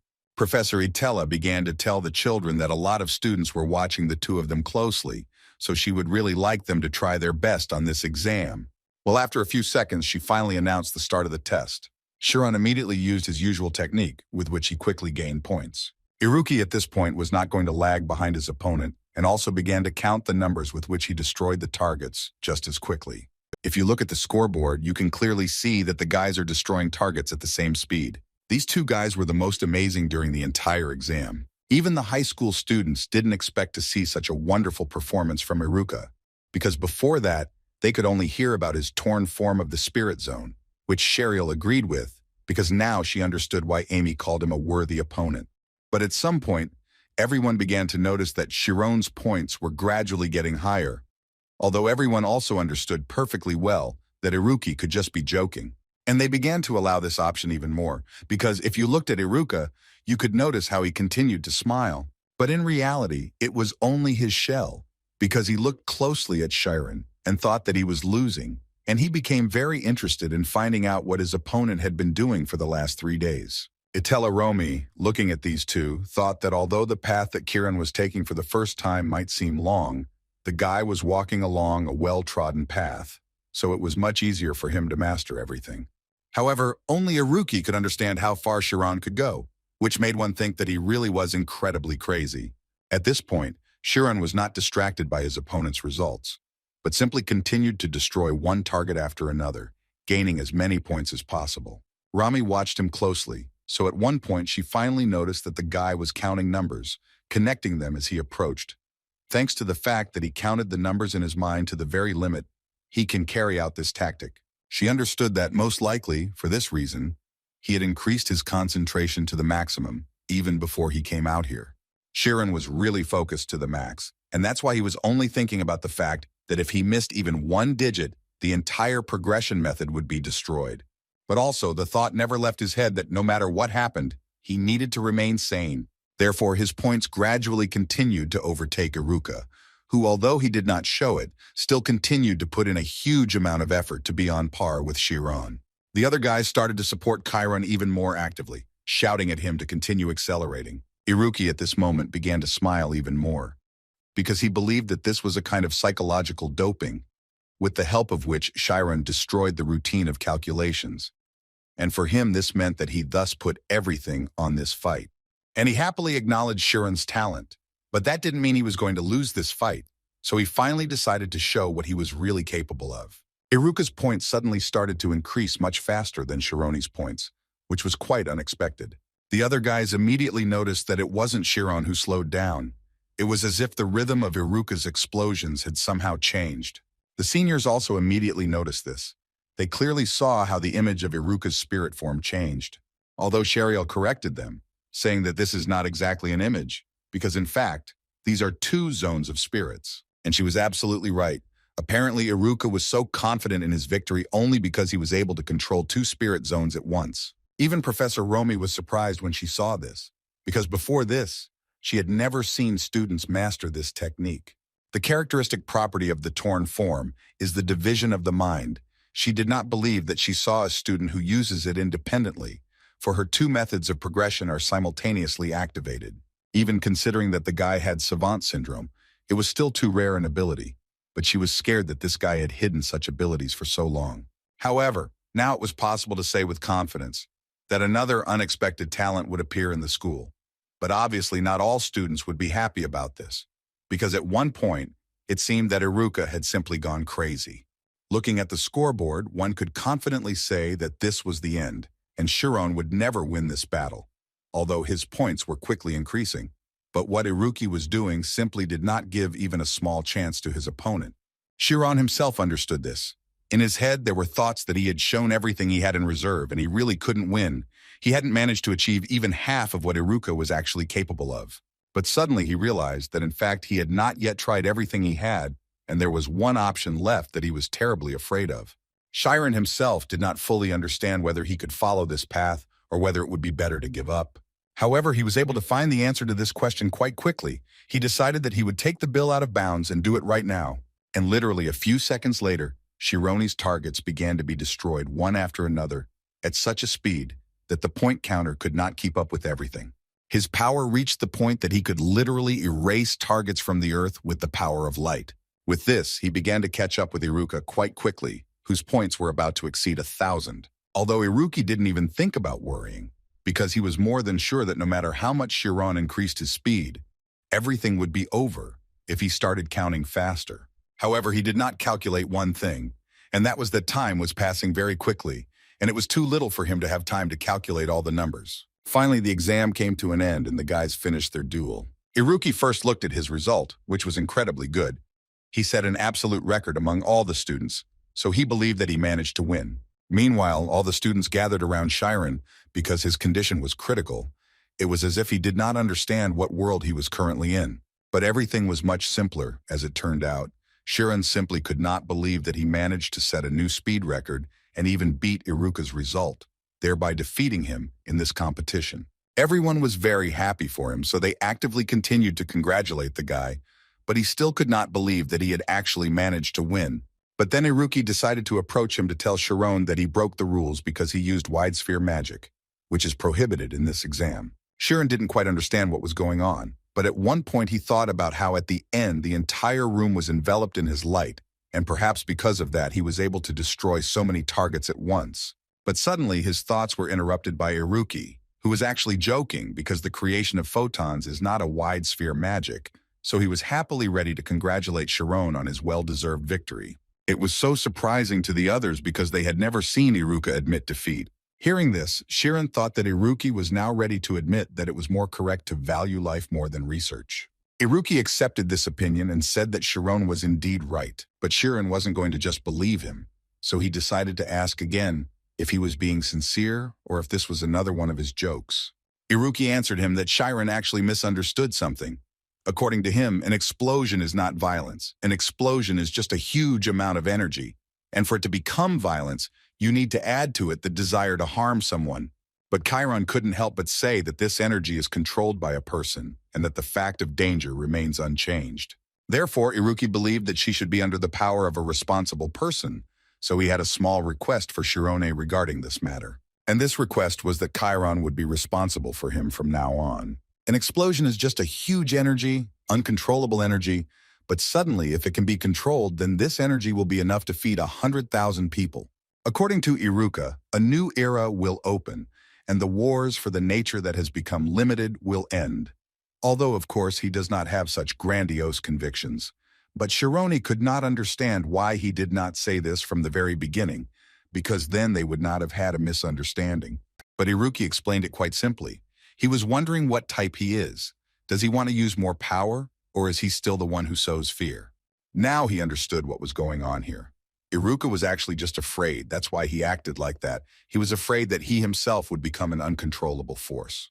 But Iruki continued to tell Chiron that it was he who defeated him, which means that it is he who can stop him in the future. Chiron didn't fully understand what Iruki was talking about, but he still continued to say that if Chiron didn't agree, then he wouldn't move a single step from this place. He tried to understand whether Iruka was an idealist who was catching a cloud or a realist, but the only thing Chiron knew for sure was that the fear that was locked in this guy's eyes was real. So Chiron made a decision and promised Iruka that when the time comes, he will stop him, after which Ned intervened in their dialogue. He began to hug them and tell them that they were both incredibly cool and that he was proud that they were his friends. This whole farce was stopped at one point by Professor Romy, who asked Kiran to come to her for a moment. They walked outside the training room and Atella started yelling at him and saying that he even understood what he just did. She couldn't believe that he was actually going to leave them, and it was easy to see in his eyes that he didn't understand what he was talking about at all. Rami began to explain to him that the place he entered was a special territory, and if he entered there, he would immediately cease to be himself. The first thing Chiron did was ask for forgiveness, because he himself actually didn't know that it could be so dangerous. But she continued to tell him that he had entered the territories of infinity, which are beyond counting. The magicians called this zone the function of immortality. And they, like monks, call this zone nirvana, in which a person can reach infinity, but the one who has achieved it will become nothing. This is the very world that Chiron saw beyond the number. What he saw in that place was a huge emptiness, and it is gradually sucking Chiron out from the inside.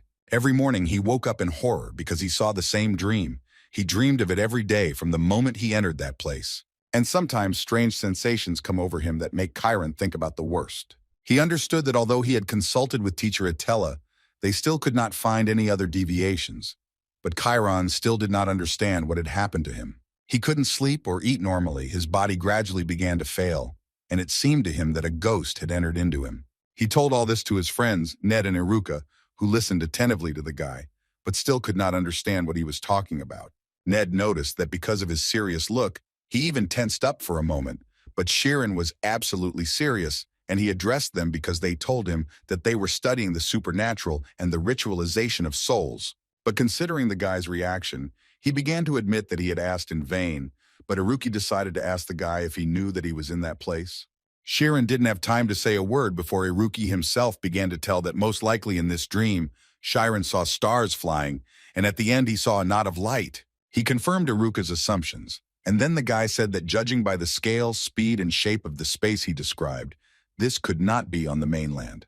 And if, according to him, we assume that such a place really exists, then these phenomena occur in space, which amazed them both. Chiron didn't want to believe that Iruki was telling him about the space that they wrote about in books.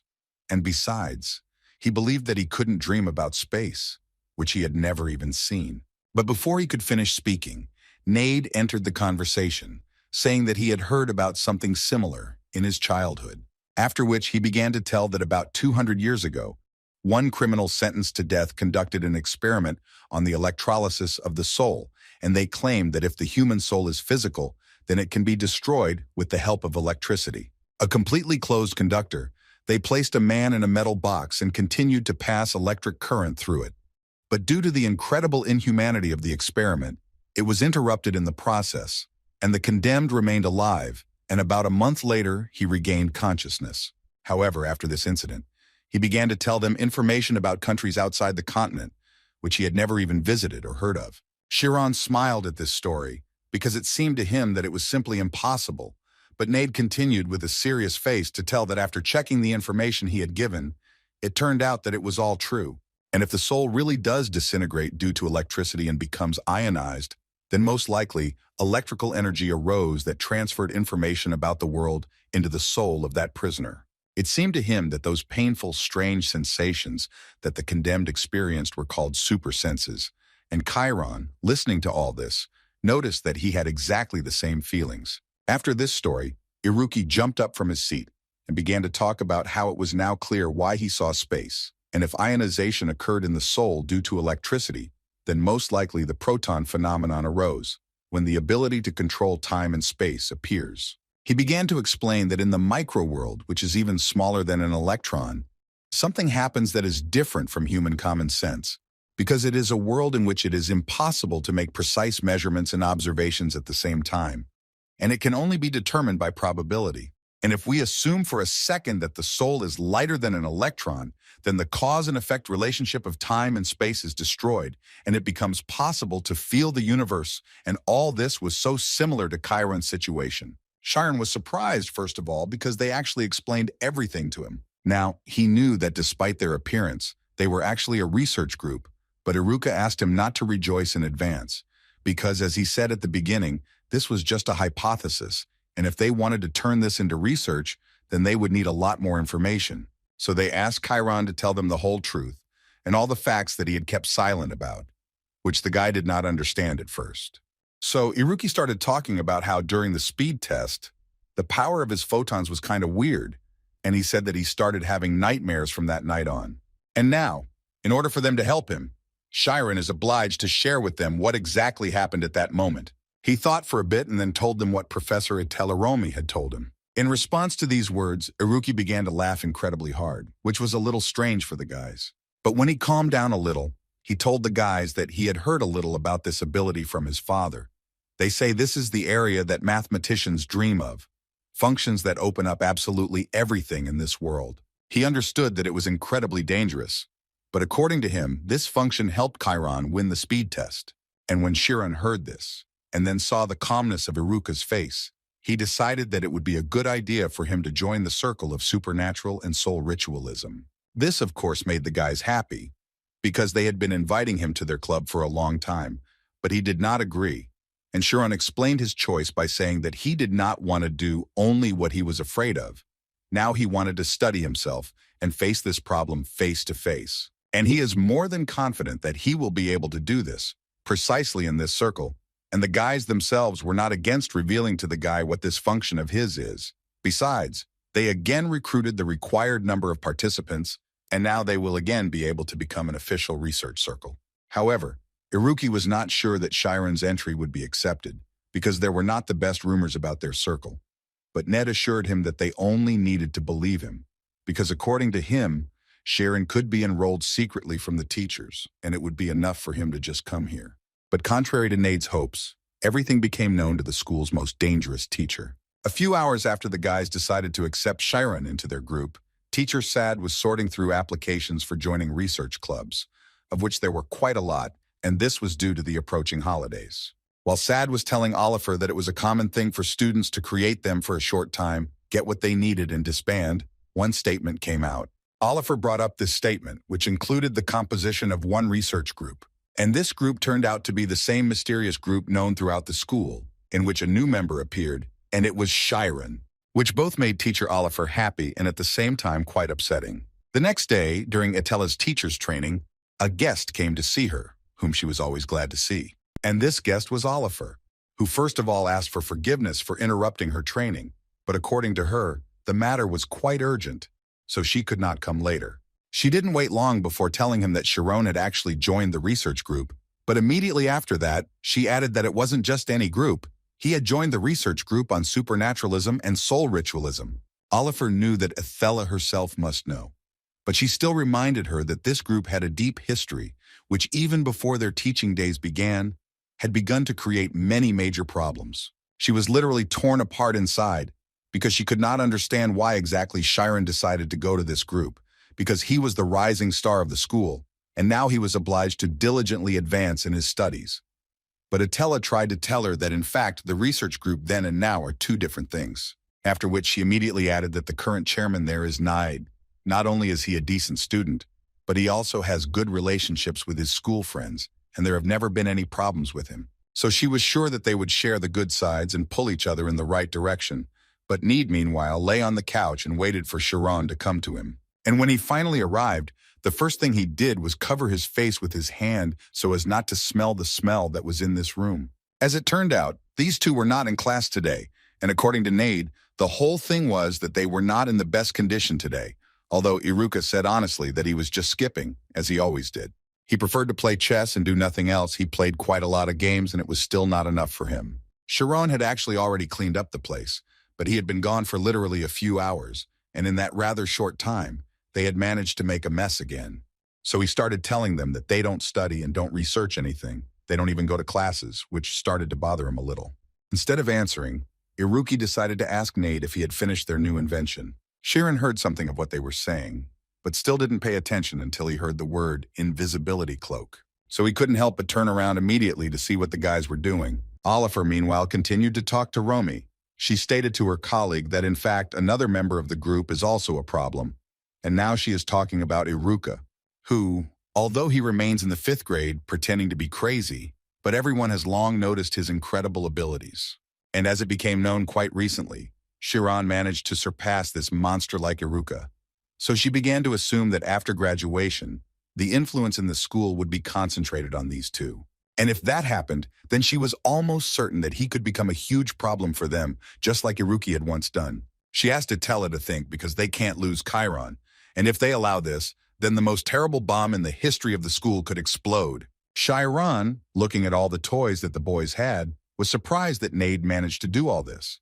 It seemed to him that it was quite dangerous, but in any case, it was incredibly interesting for him. According to Nide, he collected them in order to pull off a really big deal someday. Although Iruki knew that this was a lie because in fact, Need always wanted to become a magical mechanic, which sounded so cool to Shironi. Suddenly, while he was looking at different things, he saw a book that had a bright red cover, which made him interested in looking. According to Need, it was a book about a human body research lab, which was so strange to hear for Chiron, but he still wanted to see what was inside this book. But when he opened it, he saw something there that he clearly did not expect.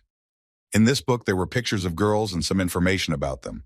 Later, Chiron realized that these were the students of their school, and Need told him that this book was something like a source of information that walked through the shadow world of their school. Not only pictures, all the reasons for gossip within the school were also recorded here. Iruki thought that this was entertainment for people who had nothing better to do, but Chiron couldn't believe that the school just turned a blind eye to this. But suddenly he stopped talking, and the reason for this stop was that he saw a photograph of Ima, after which he threw the book out of his hands and started shouting that he couldn't look at it anymore. Now he wanted to know who was even capable of doing such research. Iruki told him that it was a shadowy research group of an anonymous person, but judging by the fact that senior students often appeared in it, it was highly likely that he was from there, which shocked Shironi even more. Oliver continued to argue with Atella and proved to her that research groups like Black Magic are at the level of children's jokes. And the problem was that the smartest and most capable students in the school joke on a completely different level. She also couldn't help but notice that until now, this group had been left alone only because it had lost its rights as an official research group, but Promising Guys, on the contrary, intend to revive it. Therefore, taking advantage of this opportunity, she's going to disband the research group on supernaturalism and soul ritualism. Professor Romy noted that she was well aware of how much she cared about her students' careers, but she still felt there was a reason why the school did not interfere with the students' research groups. As was known, in order to cultivate independence and responsibility in students, groups are recognized as separate associations from the school, independently taking responsibility for their independently chosen path. And if they take this away from them, then perhaps they will live in fear of choice for the rest of their lives. Therefore, Itella suggested that Oliver think again and still give the children the opportunity to choose for themselves. She couldn't argue with Romy and still confirmed that she was right, but there was still one nuance. Oliver believed that trying their best to help talented children not to go beyond moral boundaries and to develop properly was the main responsibility of the teachers at this school. Itella, listening to all this, felt how much Oliver valued Chiron. She understood that Chiron needed to be given a chance to decide for himself what he would do in the future, but she also could not simply ignore the opinion of Oliver's teacher. She made a decision and told Oliver that it would be a good idea for her to wait a little and not rush, because she had something to say about Shironi. After which, in a rather quiet and unhurried tone, she told Oliver that Chiron had reached nirvana, which stunned Oliver, and this was evident in her surprised eyes. The boys continued to look at the items that Ned had, and they did this until a small earthquake began, which forced Ned to immediately pack his things back and do it as quickly as possible. Chiron helped them do this, although he did not understand what was happening until the guys told him that the teacher would soon come to them, and all they could do now was hide everything and sit quietly. Oliver, meanwhile, used magic to enter the boys' secret room, but before that, she specifically gave them 3 minutes so that they could destroy the evidence. Chiron didn't understand why they didn't want to meet the teacher if he really, as they said, came to them, but they tried to calm him down and make him sit in one place and behave casually, because if they were caught with evidence, they wouldn't be able to get away with it. Before Oliver entered, Ned told Chiron that the research team's premises were their territory, and if he chickened out, it would be the end for him. Right after this phrase, Oliver entered their room, who caught the moment when the guys were just sitting on the couch and looking in different directions, which already looked incredibly strange to her. She entered with the thought that before it was too late, she must do everything possible to disband this research group. The first thing she told them when she walked inside was that they didn't even say hello to the teacher and that they should be ashamed of it. Ned apologized for their behavior. According to him, they were simply carried away by discussing their affairs, and if she had come to them more formally, they would have been glad to see her. But in this case, it was too unexpected for them. All these words made Oliver incredibly angry, but most of all, she couldn't stand the fact that Chiron was sitting with them, who behaved exactly the same as the other guys. Although the guy himself, at that moment, was thinking that teacher Oliver was sitting in front of him, and he simply did not understand how guys could sit so calmly in front of her. They remained silent for a while, and Oliver finally decided to point out that they had a guest, and they weren't even offering her a cup of tea. But Ned thought that she would hardly be able to just sit and drink tea. Oliver smiled because she herself understood that this was partly true, so she decided to quickly explain everything and leave. She was quite taciturn and simply said that she came here so that they could free the laboratory. The guys were surprised at the same time and asked her what she meant and why they should free her. After which Ned began to panic even more because he wanted to know what was going on, and Oliver answered him that after she studied their documents, she realized that it was difficult to find a reason not to disband the guys. She noted that for 4 years, they did not provide a single invention, no achievements, and the staff was not fully formed for more than 1 semester, which is also the reason, and financial support has long ceased. However, she also added that according to the rules, they can provide an invention within a month, and then they will not be disbanded, and thus they will be able to continue their activities. Ned immediately fell to his knees and began to beg her not to do this because she probably knew that it was simply impossible to prove anything in the psychological sciences, and besides, their research group was the only one of its kind. And at least for that reason, it could not be closed. But he understood that they had no other choice. So he asked her for the opportunity to give a report, and she agreed, but only on one condition. And this condition was that they were obliged to exclude Kiran from the academic council. This is what the guys expected to hear, so they immediately wanted to hear the reason for this decision. After a short conversation, they came to the conclusion that the guys already knew everything about Chiron owning the function. Therefore, Oliver hurried to explain to them that this function outside the academy is a big problem, and for young students it is too dangerous. If they act carelessly, Chiron can disappear. But Chiron himself knew about it and was ready to promise that he would not use it anymore. But according to Oliver, this was too little, because the real problem was overcrowding. It was the first time he heard such words, so Iruki explained to him that it was a kind of genius disease, although according to him he got sick with it when he was 8 years old, so he thought that there was nothing terrible about it. His dad told him that there was simply no point in changing anything, and it was easier to just live with it. But Oliver believed that this was the main problem. After all, overcrowding is a phenomenon in which the mind is unable to withstand the size of suddenly awakened abilities, like a dam that has burst under the pressure of water. Such symptoms can completely destroy the mind, but due to the incredible interpretation that this is a disease of geniuses, children do not receive treatment in time and then simply die. And especially when it comes to the overflow of the function caused by Chiron, she was even afraid to imagine how dangerous it could be. So Chiron began to take these words quite seriously and think that this could easily lead to a disorder of consciousness. Every day he had nightmares and thoughts that he would soon go crazy, and now this is apparently really real. Oliver said that Chiron will have to undergo a course of intensive psychological help while doing a minimum of study tasks, and she will personally monitor the process so that he does not remain traumatized, and if they really care about their friend, then they should exclude him from the council. However, Ned as a leader thought completely differently, and therefore he was not yet going to do as Oliver advised him. She began to get angry because he decided to contradict her, but he believed that Chiron was capable of making his own decision. Iruki also joined in the conversation and said that he understood her concerns perfectly well, but they still thought that she was just exaggerating. But Ned started shouting that Oliver's behavior could only indicate that she loved Kiran. She didn't get angry any further and simply told him that it was true and wanted to know if they had any other problems or if they could do as she suggested. But the guys couldn't understand how she could talk about it so calmly because it's definitely not normal. And since she says so, he became interested in finding out if she could love him like Chiron, but Oliver immediately told him that he had no chance. Ned was of course upset because he certainly didn't expect to hear such a categorical answer, but Oliver didn't care at all. She only asked him not to be stubborn and to make the right decision. Iruki, however, had no intention of stopping and so continued to argue with her and tell her that if Chironi couldn't handle the overcrowding, then that was most likely his limit. Oliver let go of her thoughts. Moreover, she believed that Iruki would understand what she wanted to convey since he had already experienced this illness. After all, it was about such a dangerous ability. But Iruki still continued to claim that this area was not yet so well studied, so it would be more correct to believe in Chiron.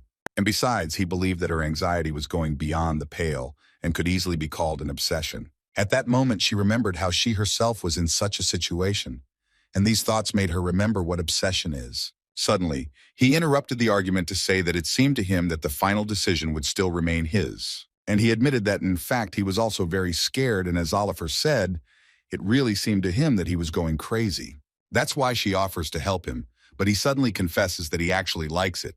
After all, this does not happen to everyone. It happens very rarely, and it happened to him. So he recently began to fear that the nightmares will stop, and if this happens, then he will not be able to find the secrets hidden in his mind.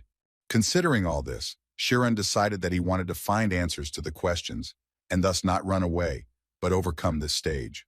At that moment, it was as if she had returned to the past and could only think about how similar Kiran was to one of the people closest to her. So after thinking for a bit, she still told Kiran that she respected his decision, and that meant that she was ready to remove the condition about his exclusion.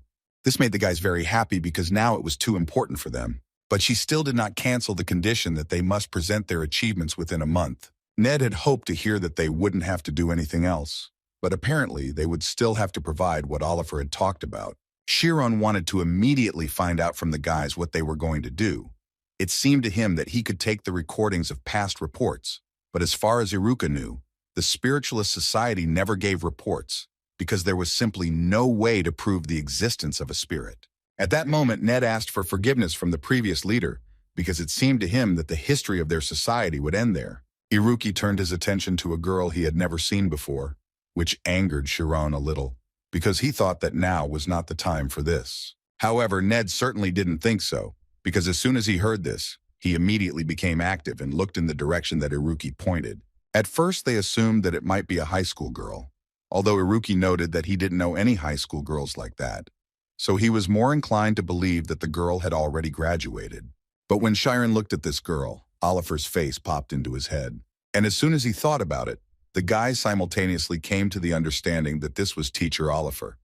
But for them, it was so strange until the end, because she, as a person, had changed so much and did it in such a short time. Having calmed down a bit, they decided to think about where she was heading on her day off, and she was dressed so beautifully. And of course, the first thing that could come to their mind was that she was going on a date. Nide, upon hearing this, immediately told the guys that this was their chance and they had to take advantage of it. As it turned out, he offered to follow Teacher Sina and find out her weak spot, and then they were able to prevent her from closing their academic council.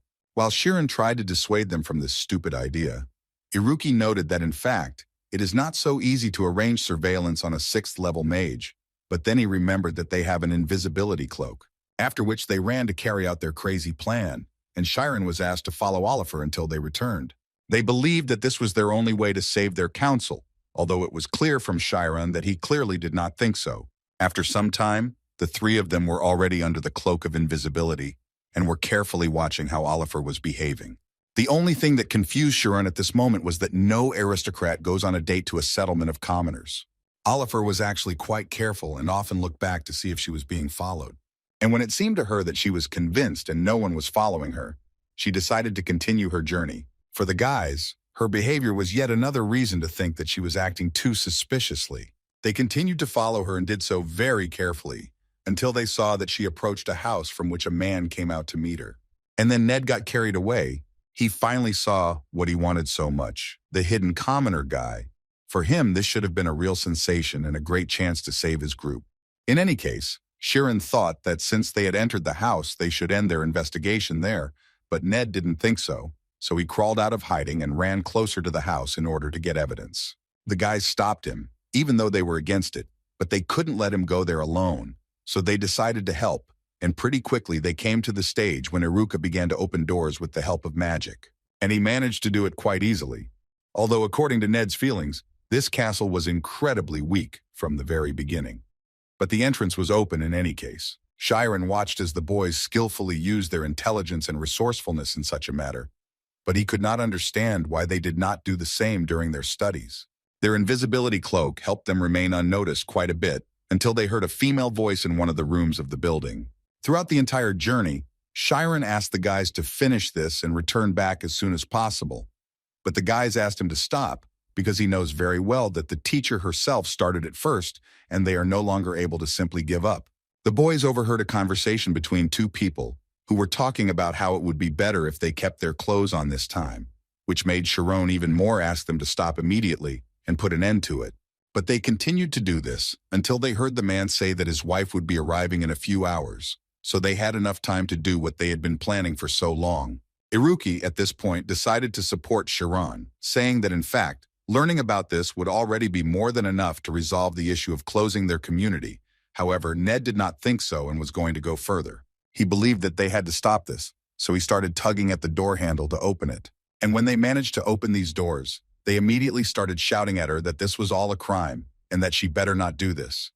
But they immediately stopped because they saw what was really happening here. After which they just stood there in a stupor for some time because they didn't fully understand what to do next. As it turned out, Oliver came to this place so that a local artist could paint her portrait, but she could no longer contain her emotions, so she began to shout in their direction, thereby trying to find out what they were doing here.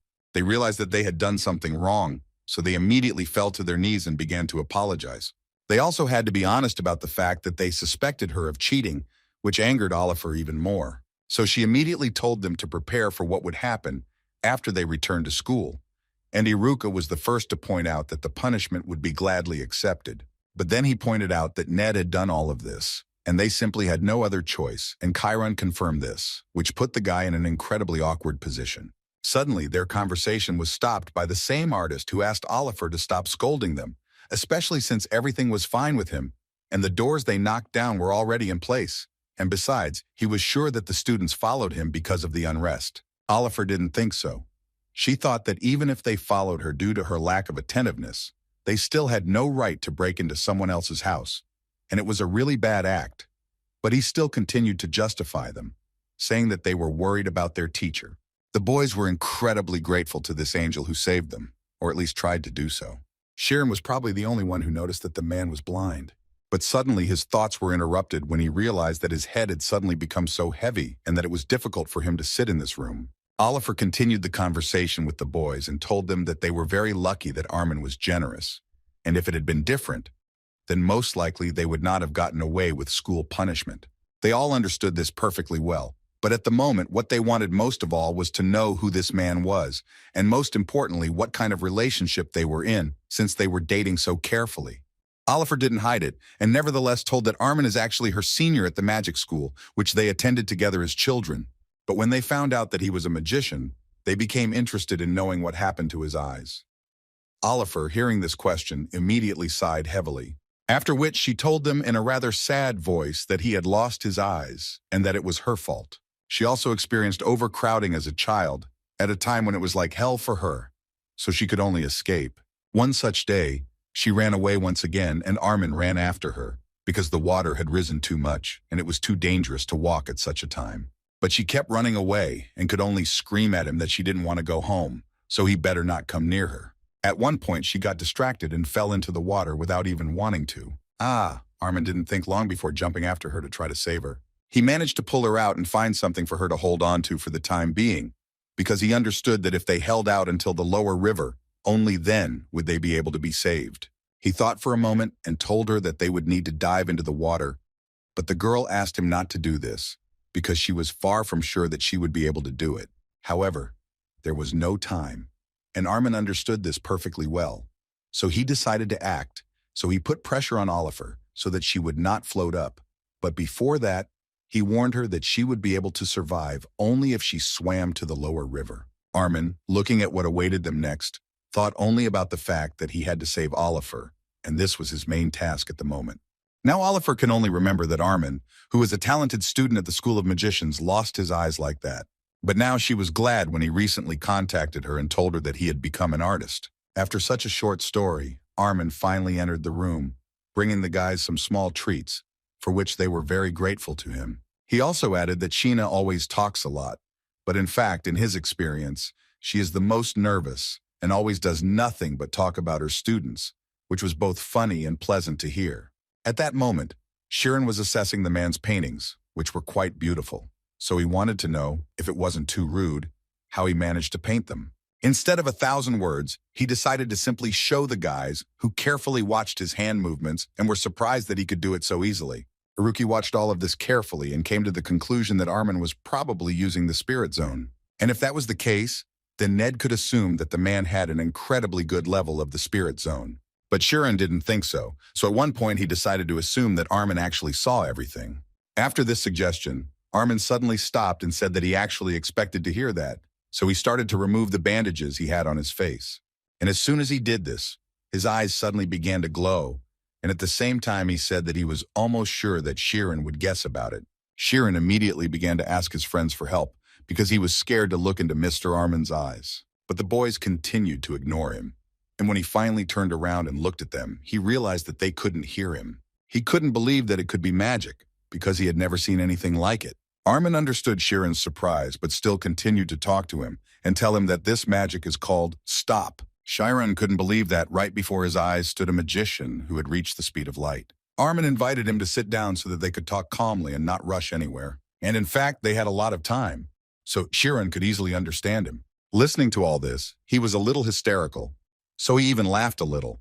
But the desire to hear Armin's story was even greater. Armin started by saying that he was still really worried. It seemed to him that he would soon figure out everything that Kiran didn't quite fully understand. So the man continued to talk about how, although ordinary people restructure information using the light they receive through their eyes, his eyes see the very essence of that light. And if you believe his words, then he understood this only when he saw Kiran, because they both went through the same experience. As it turned out, he was talking about the very function that was driving Kiran crazy. This both shocked and gave Kiran a chance to learn more about her, so he immediately asked Armin to tell him a little more. The man was ready for this request, so he immediately began to talk about how this function is a door that connects with infinity, and the person who opens this door is called the unlocker. And according to him, Kiran was one of those guys who successfully opened that door. According to Armin, the mind of a person like him is capable of quickly breaking out into infinity, where he feels great strength and freedom. He understood that the guy might be worried about this, so he decided to calm him down and say that if he doesn't cross the barrier, his mind won't go away, and everything will be fine. Kiran was really worried, and he told Armin that he sees space every night, which Kiran didn't quite expect to hear. After which he continued to talk about how, although he didn't show it to the guys, he was actually constantly being flooded with images or something similar, which made him feel like he was going to go crazy soon. And given all the events, it seemed to him that this was a little dangerous, and that something had to be done about it urgently. This made Armin smile, because if this was really the case, then it could be said with certainty that magic loved Kiran. And the symptoms he had now were more than clear to Armin, and the place he most likely touched was the territory of infinity, that is, this is that very space. And a person who has encountered an endless and overwhelming space feels fear, which seems to drive him crazy. And since he is also aware of this strong stimulus of fear, then most of the unlockers gain omnipotence over space. However, it seemed to Armin that Kiran had encountered something completely different, and the moment Kiran realized what it was, his worries would pass on their own. Unfortunately, it is impossible to determine the exact date. It can happen quite quickly, or it can drag on for a lifetime. But again, according to him, there is no point in worrying. After all, it is already inside him, and the only thing is that now it is in a state in which it cannot be named in any way. Listening to Armin, Kiran came to the conclusion that if his words were to be believed, then this was knowledge that didn't even have a name. The only thing he knew was that it existed in space and in himself. He continued to think, and at some point suggested that it might be connected with the rope he saw in his dream. Listening to what Kiran was telling him, Armin decided to assume that there was a connection with the standard of symmetry. Armin had to explain that scientists once believed in the ideality of this world, a world that could be explained using mathematics and logic. He talked about the constant speed of time. These perfect symmetries looked like works of art that were intentionally clearly installed by someone. But the more often the studies were repeated, the more they learned that this symmetry was in fact destroyed. Come to think of it, Kiran had heard something like this from Iruka before, so he had no problem believing that the universe they lived in wasn't perfect. Moreover, although there was no name for it yet, Armin was confident that Kiran would be able to uncover this secret.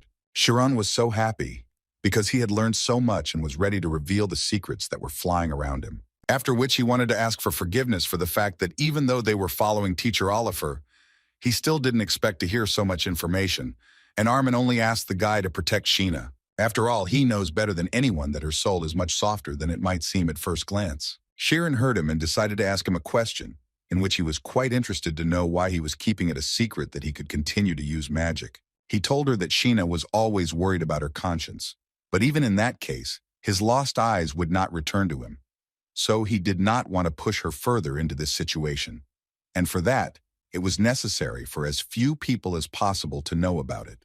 In other words, he would like Oliver to live her life, which she really deserves. Besides, he's already married and everything seems to be going well for him. And before returning the real thing, he asked Kiran to keep it a secret, which the guy was happy to do. Today was the last time they would meet in this place. So she asked him to write her letters when he settled in this place. Oliver felt so good around him that before she left, she told him that she hoped they would see each other again soon. At that moment, Armin's wife returned, having been shopping for groceries while he was painting.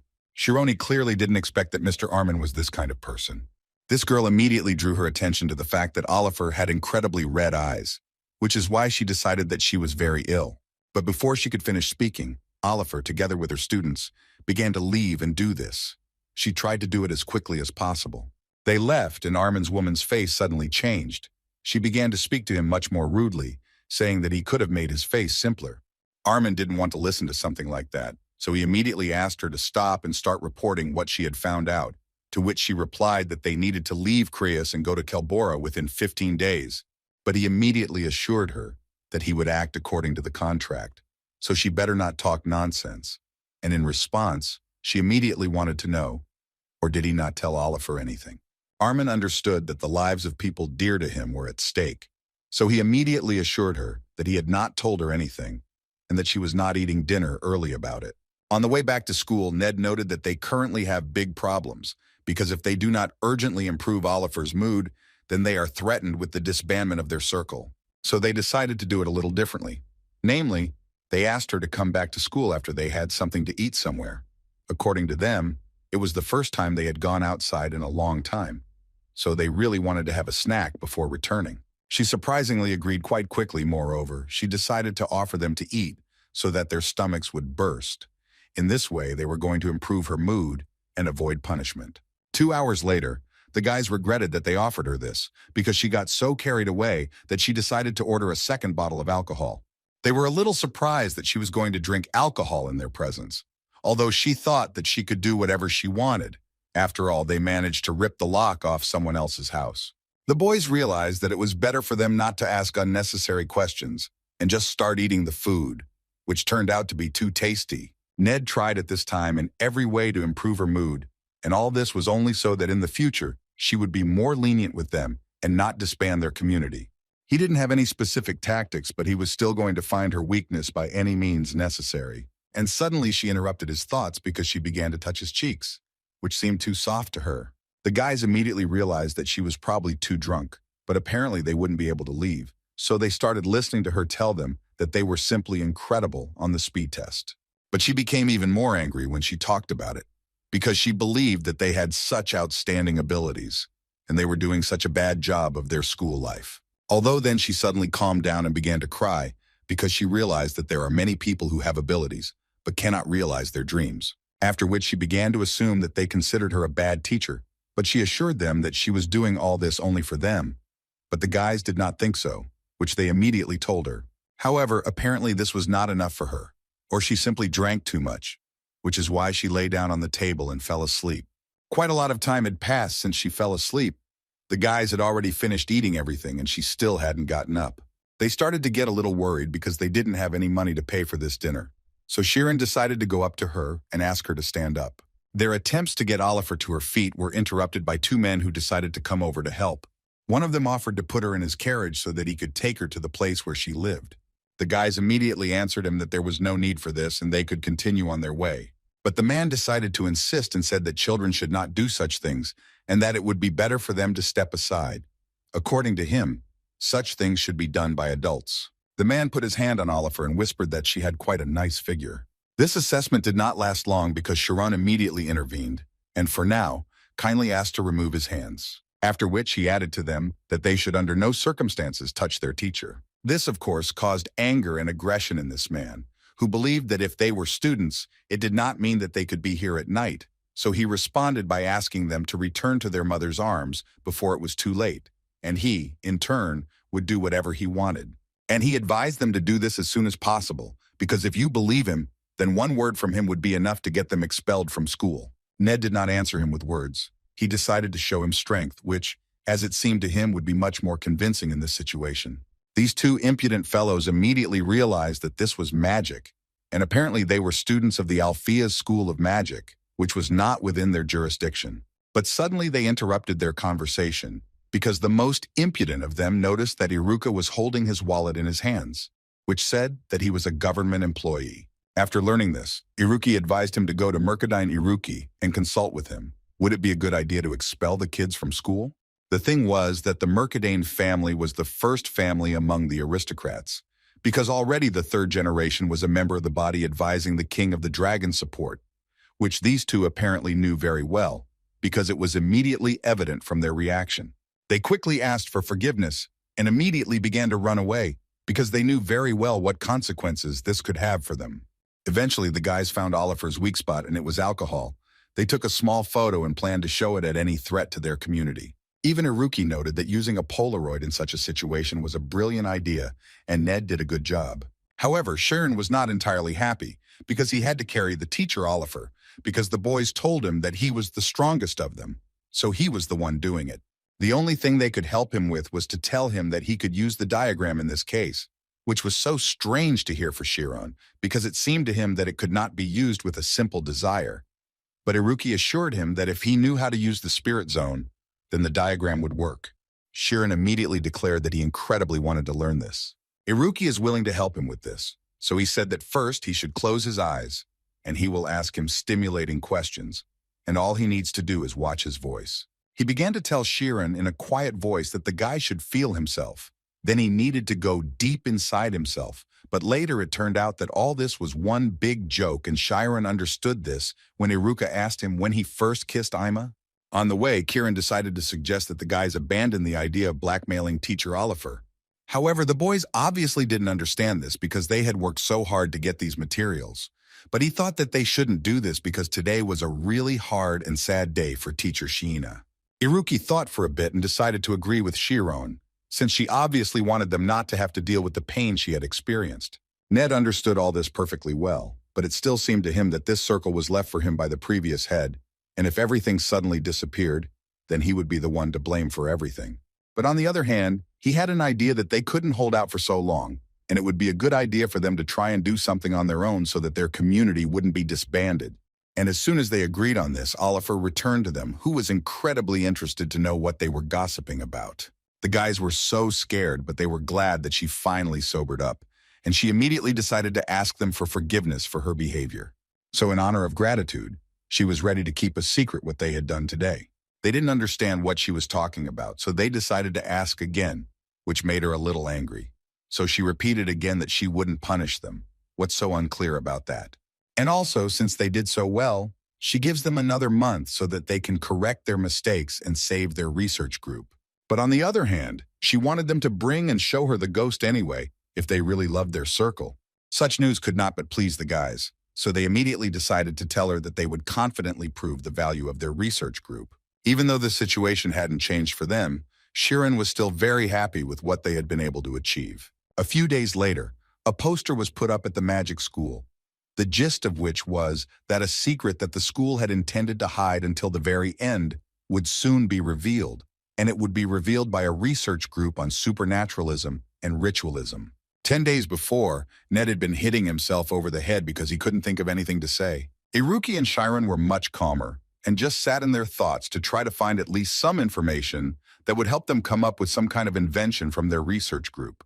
They discussed it all night and all day, but even that much time was not enough for them to come up with something. And the main problem was that even if these examples that they had actually happened in life, they couldn't apply them to their presentation. It had already been 3 whole days since they had made their promise to teacher Sheena, and everything was fine until they had agreed with the teacher that they would confidently enter the battle with a presentation.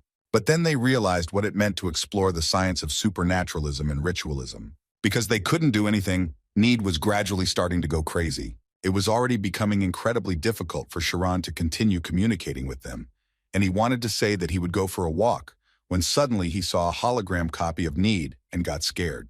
It was unexpected enough for the guy to fall over the chair and onto the ground, but it amused Nade. But this joke seemed to lead Chiron to finally come up with the very idea that would help them. He started telling the boys that they didn't really need to confirm anything, and the first thing they thought was that they would go looking for teacher Sheena's weaknesses again.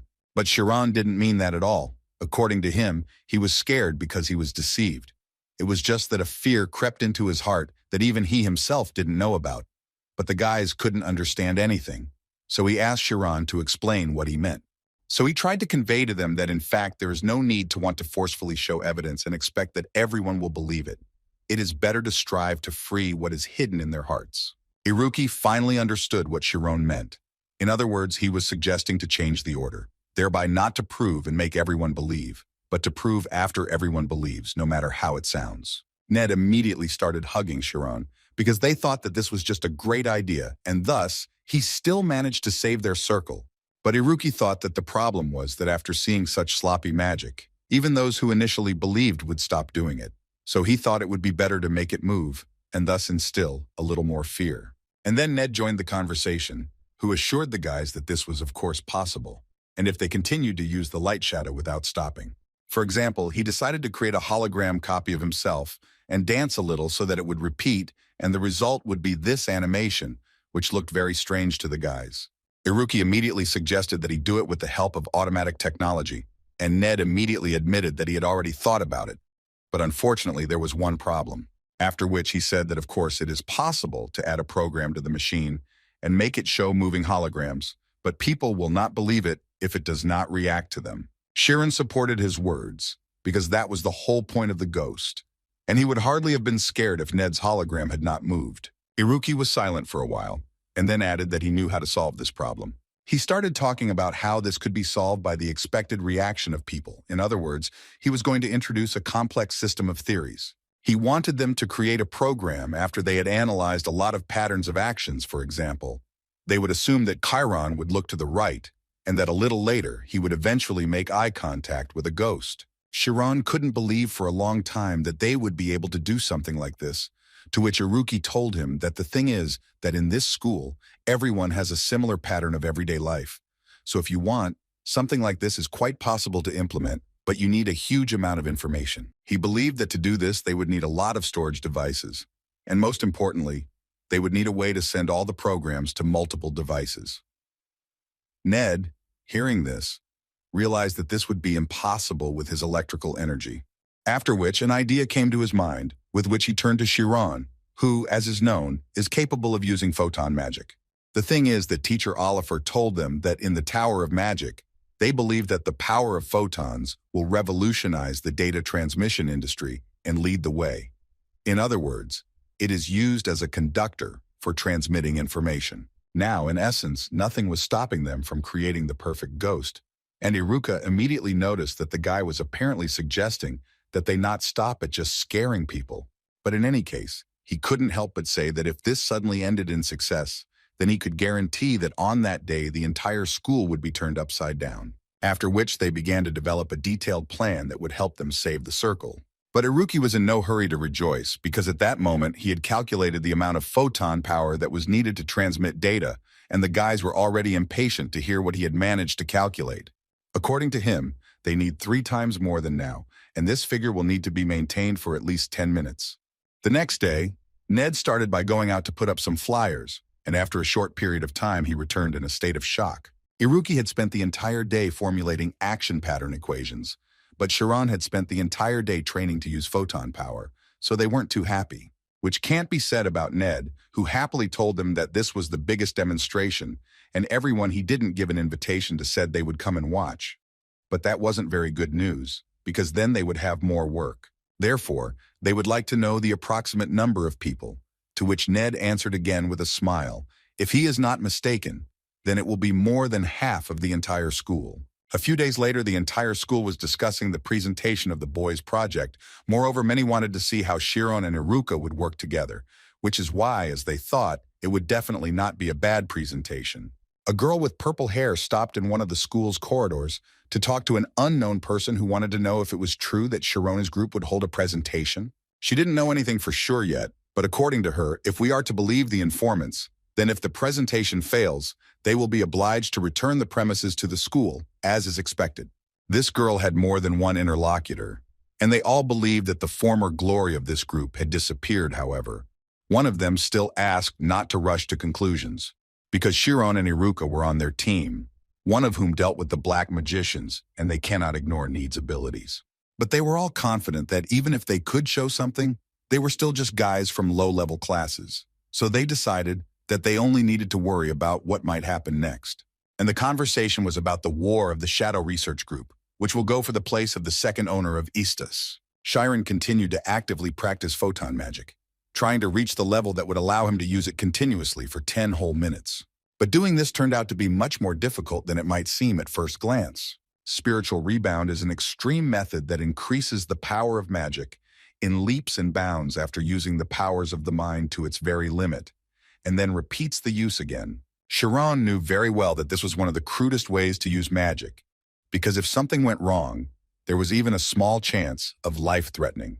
Besides, he did it not entirely legally, and if one of the teachers found out, the punishment would be severe. But now he was more worried about the fact that he had exploited his mind so cruelly, but was only able to maintain the launch of photons for 5 minutes. And with only 7 days left until the presentation, it gave him a clear vision that if he wanted to achieve the 10-minute goal, he simply had no choice but to continue challenging over and over again, stopping only when his mind was about to be destroyed. But he was far from sure that he would be able to do this, when suddenly his thoughts were interrupted when Ned entered the room, who was curious if Chiron was coping with his task, to which he, frightened, replied that yes, everything was progressing even more than well. Although Ned himself understood perfectly well that this was a rather difficult task, which clearly exceeded the level of the 5th grade, they had no other choice. Chiron immediately calmed him down and repeated to him once again that there was no point in worrying. He would do everything, and everything would be fine with the circle. After their little conversation, Chiron decided to rest a bit and go see how the guys were doing. And when he left the room, he saw Iruka, who wasn't looking his best. As it turned out, this madman did not go to bed at all. He only repeated that he would have time to do everything and that he had very little time left. Chiron understood perfectly well that it would be unlikely to stop this guy, because this was already real madness, but he was not going to argue with him either. Besides, he had something much more interesting to do than that. It was about Ned's invention, which looked simply magnificent, and if we were to believe his words, the final test would be a demonstration with his photons. Ned gave Chiron a small ball, which he said he had to squeeze tightly and try to use magic at that moment. The guy concentrated and began to use photon magic little by little, which caused the ball to glow, but that was not all. In this way, they were able to create the desired hologram of the ghost, which was to play a key role in their presentation. The day of the presentation arrived and Ned went to check on Kiran, whom he reminded about the presentation. But instead of answering, Ned caught Kiran's stopwatch, which clearly showed a 10-minute countdown, which could mean only one thing, namely that he succeeded and surpassed himself. Now Chiron was more than ready to rock the presentation and show everyone what he was capable of. On this day, it seemed like even more people had gathered than the guys had planned. Everyone was having so much fun. They were relaxing and didn't even suspect what the guys had prepared for them. Mark, after his 2-month suspension ended, returned to school with no idea what was going on and what kind of event was this. Suddenly a girl approached him and offered to take a leaflet so that he wouldn't just stand there. At first he didn't pay much attention to this leaflet, but then he saw names that he couldn't forget. It was a small invitation to a presentation, which was strange to see, because it seemed to him that no one would go to such a thing, which made him start to think that Chiron was not as much of a genius as he thought. But apparently Maria, who is now friends with Mark, thought completely differently. So she began to persuade the guy to go with her and see it, which is why he had to agree. And as soon as he said that he would go, she immediately took him by the hand and led him to stand in line for this event. And as for them, they underwent special training under the guidance of Sad for 2 months. And while this new couple was trying to find the place where the line ended, inside this line, all attention was focused on Amy and Cheryl, who by then were both already in their senior year. At first, no one understood what they were doing here and why they needed a 5th grade presentation. But then they remembered that Chiron was her boyfriend, so everything fell into place, although Ima clearly didn't think so. So she was a little angry about such conversations. But her main anger fell on Cheryl, who brought her here because not only did she not need it, but it would also take so long. However, as it turned out later, they were not the only seniors here. The entire line of kids was shocked when they saw a guy from the graduating class. This guy stood out quite a bit from the rest of the line. His name was Fermi, and he was a graduate. But even that wasn't all. Because after Fermi, the senior Hersey from Sona and the senior Rykon who is called the Electric Monster, and a few other kids from the first grade came to watch the presentation. Sheriel was also incredibly interested to know why the first class came to the fifth class's presentation, but instead of explaining, Amy decided to ask Sheriel how she thought they all had the same trait. It was difficult for her to answer such a question. So Amy told her that rumors had begun to circulate that these guys were part of the shadowy research group Golden Wreath. In addition to the students, the director came to this presentation, and he was also quite interested in seeing what the children would show. As a result, the presentation hall was completely filled, which no one could have expected from the very beginning. Ima looked at all the famous faces that came today and thought that she probably didn't know something, since so many people had gathered. But she didn't have time to think about it because the host finally came on to the stage, who was about to begin the presentation of the research group of supernatural beings and soul ritualism. However, 30 minutes into this presentation, all the kids started shouting that they had simply wasted their time and that they would have been better off studying. Sometime before this, Ned came out on stage and greeted all the spectators, whom he was glad to see, after which he introduced himself as the chairman of the research group of supernatural and soul ritualism, and his name is Need. After which he announced that today they would talk about spirits, which confused Mark a little, because he never believed in ghosts. But Ned kept assuring them that something scary for them might appear today, so he immediately decided to ask them to be careful while watching. The director really liked this kind of preparation, so he did not hide his positive emotions, and with him Oliver, who could not help but agree, especially regarding the hologram background. Ned, meanwhile, continued his speech by telling the story of what it was like before the school was built.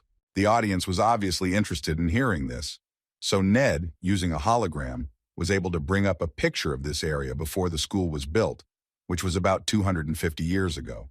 According to the guy, the world is then in a state of what everyone knows is a war of conquest. In those days, to avoid war, people went into the mountains and forests, both civilians and soldiers. And Ned couldn't help but add that those who came there were not considered human at all, and they were monsters, inside of whom evil spirits had settled. But such a performance, instead of frightening, began to make the children laugh because they saw the familiar Iruka. The whole room laughed except for Ima, who didn't understand why they were turning a scientific presentation into some kind of circus. But the story certainly continued. It reached the stage where Ned himself began to play the role of an actor who came to a terrible place, having escaped from the war, only to find his beloved, who was the most important person on the planet for him. Maria was so upset by this story that she was inside every moment, which could not be said about Mark, who mentally blamed himself for having come here at all, although from the very beginning, it seemed to him that they had come to a scientific presentation. But he suddenly changed his mind when Chiron, who played the role of Ned's beloved, appeared on stage. And of course this performance made the whole hall laugh even more, because what could be funnier? Even Oliver didn't expect to see this, but the director enjoyed watching such things. Which couldn't be said about Amy, who was ready to destroy Chiron for this act. Despite the laughter and joy of the audience, they continued to play out this scene, and it all got to the point where they confessed their love to each other.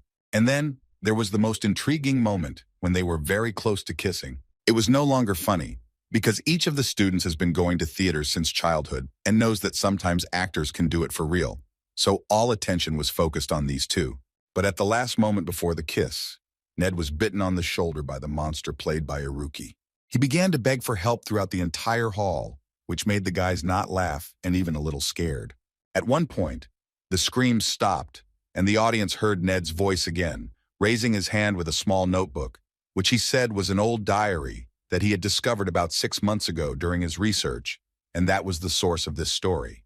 Ned told them that their research team immediately began an investigation, which resulted in them learning a shocking truth. This diary talked about how souls that were swallowed by evil spirits become other evil spirits, look for reincarnated people, and then go to the other world. But what's most interesting is that this is still happening to this day. Immediately after these words, everyone in the hall heard the sound of the school bell ringing at midnight, but it was very strange because it was only 7 in the evening. But Ned, noticing the fear in their eyes, assured them that it was at midnight that evil spirits began their activity. He understood that they might not have seen any ghosts in their entire lives, but according to him, the point was only that spirits only show themselves to those who want to see them. However, he assumed that thanks to the presentation they became at least a little interested in evil spirits. In other words, one could say that they tuned into the frequency of the spirits. so he could finally advise them to take a good look around tonight when the midnight bell strikes. Maybe then they will be able to find a spirit wandering in the other world. But he also asked them not to think that this would definitely happen because they would have to be pretty lucky.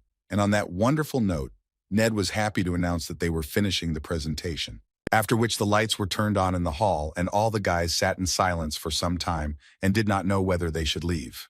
But this was only temporary because after a few minutes, they started shouting that this was the worst presentation they had ever attended. Amy was also not in the best mood after such a performance because she suspected that this would happen ever since he started spending time with strange guys. Gradually, all the students, including the first-grade students, began to disperse. Oliver was also upset, but now she could only ask the director for forgiveness for teaching them so poorly and immediately promised that she would fix it. Although the director immediately assured her that the sciences of souls had always been like this, so there was definitely no need to worry about it. The director was actually a little upset, and it seemed to him that since they had decided to start and end like this, it would have been better not to start at all. However, the guys themselves were not upset. On the contrary, they found it incredibly funny to see the guys' faces. They felt that they had definitely achieved what they wanted from the very beginning, and now Kiran was ready to show them the real ghosts. That same evening, Ned entered Kiran's office to ask him if he was finished with the progression meditation. Instead of 1,000 words, Kiran simply got ready and followed Ned. The day before this presentation, Ned and the boys installed hundreds of hologram projectors throughout the school, and it was to these devices that the action prediction program created by Iruka was sent. So they were prepared to show the school what ghosts were. 5 minutes before that they were completely ready. They understood that they could not do it either earlier or later, because the most important thing in their plan was to show the ghosts at the appointed time. Iruki was ready to give the signal and then they would begin, but the main role was again on Shironi, who collected his thoughts and was more than ready to show how powerful his photon magic was. And as soon as Iruki gave the signal, Chiron began to generate a huge amount of energy, which he had to hold for about 10 minutes. Even the guys weren't prepared for such power, so they had to cover their faces with their hands. They couldn't believe that he had improved his magic power so much in just 1 month, but that made him even more amazing. But suddenly, Chiron noticed that he had the feeling that he was pouring water into a plate that had no bottom. Hearing this, Ned began to panic. He ran to the device and could not believe that this really happened. And when Iruki asked him what happened, the guy pointed to the sensor and said that the power was not increasing at the moment, but the reasons for this error were unknown. And it didn't take long for Iruka to notice that this was most likely the end, and they had failed again. Ned started saying that it was most likely his fault, because he was too illiterate and incompetent, so he couldn't properly construct the equipment. He felt so sorry that the boys had to suffer because of him, because now they would definitely be laughed at. He couldn't stand it and started crying, while trying to tell the guys that he would take responsibility by any means necessary. So they asked Kiran to finish and not continue, but the guy was not going to do it because he believed that they were not just trying and working all night long, they essentially put everything they were capable of into it. So he firmly decided that he was simply not capable of giving up just like that. Iruka had to start yelling at Ned to stop Chiron immediately, because he, like no one else, understood what consequences this could lead to. At first, he didn't understand why Iruki was getting so nervous, but then it dawned on him that Chiron was going to use the very function that Oliver had told them about. They both tried to stop him, but apparently it was too late because the guy didn't stop. Ned begged him to stop. He was ready to lose the research team, but he was not ready to lose his friend. However, they apparently did not understand that Chiron had already changed. And according to him, he was no longer afraid of the power that lay within him. Chiron remembered the words of Mr. Armin, who told him that perhaps he would not disappear, and for this, he just needed to remember who he was. Therefore, he did not forget that he was Aaron Chiron, who was now not going to be afraid and run away. The power of Chironi's magic at this moment exceeded all possible indicators. The guys realized that there was no point in stopping, so they continued their business, which they had been working towards for so long. At this time, Maria was sitting in her room and was about to go to bed, although she really wanted to read a little more. But suddenly her thoughts were filled with that creepy story about ghosts that would be seen at midnight, which gave her goosebumps. Maria understood that all this was just fiction, and in their time, there were no ghosts anymore. However, she will probably have to change her mind because when the bell rang and she turned to the window, she saw a flying ghost there. Ima found exactly the same monster in her room and she immediately jumped up from her seat. She was incredibly scared, but looking at this monster, it seemed to her that he smiled at her. Anyway, she decided that she couldn't stay in her room with this monster for long, so she started running away. On the way, she met Cheryl, who also had a ghost appear in her room. But they were not alone. Each girl had a ghost in her room, which scared them incredibly. Ghosts continued to appear throughout the school grounds, frightening the poor students. The whole school was on edge. All the kids ran out into the street, gathered in a crowd. They tried to fight off their attacks. But as soon as they decided to start attacking them, these ghosts suddenly began to disappear. After which, Sharon, Iruki, and Need appeared on the roof, who with happy faces applauded themselves and thanked them all for visiting their presentation and even participating in it a little. Was Oliver the first teacher to run outside to see what they were up to in the middle of the night? After all, they actually managed to scare her too, and at that time she was taking a bath. Ned, in response, could only note that it was a wonderful night, which, as they thought, should remain in the boys' memories for a long time. And then it finally began to dawn on the students that all of these were holographic projections, in other words, fakes, which began to anger them even more. At that moment, Oliver noticed the director, who was standing nearby, and he was saying that apparently the presentation was still going on, so he wanted to listen to the guys until the end. Ned decided to turn to the guys and tell them that, as their research had proven, ghosts existed, and now they simply cannot believe that the science of souls is not real.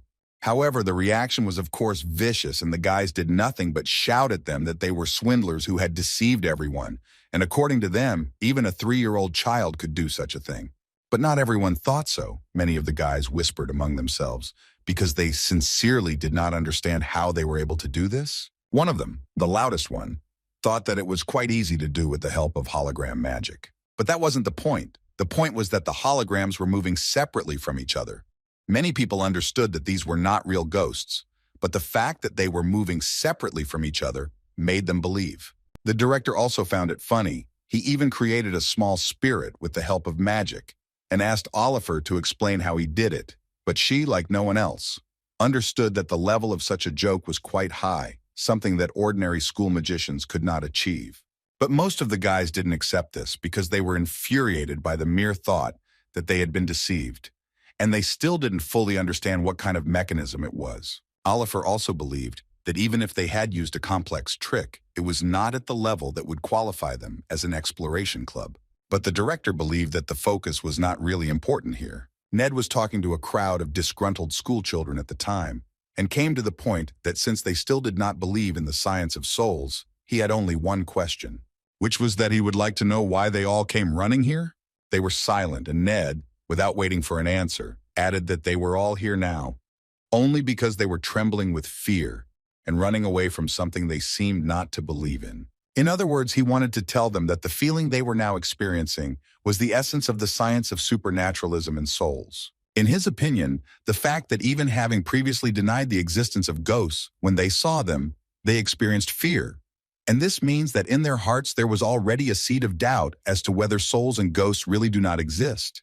But they simply used this question as the beginning of a thread that showed them the way. However, he himself does not know whether ghosts really exist, but they do not sit still and continue to study this issue, which is why it is called research.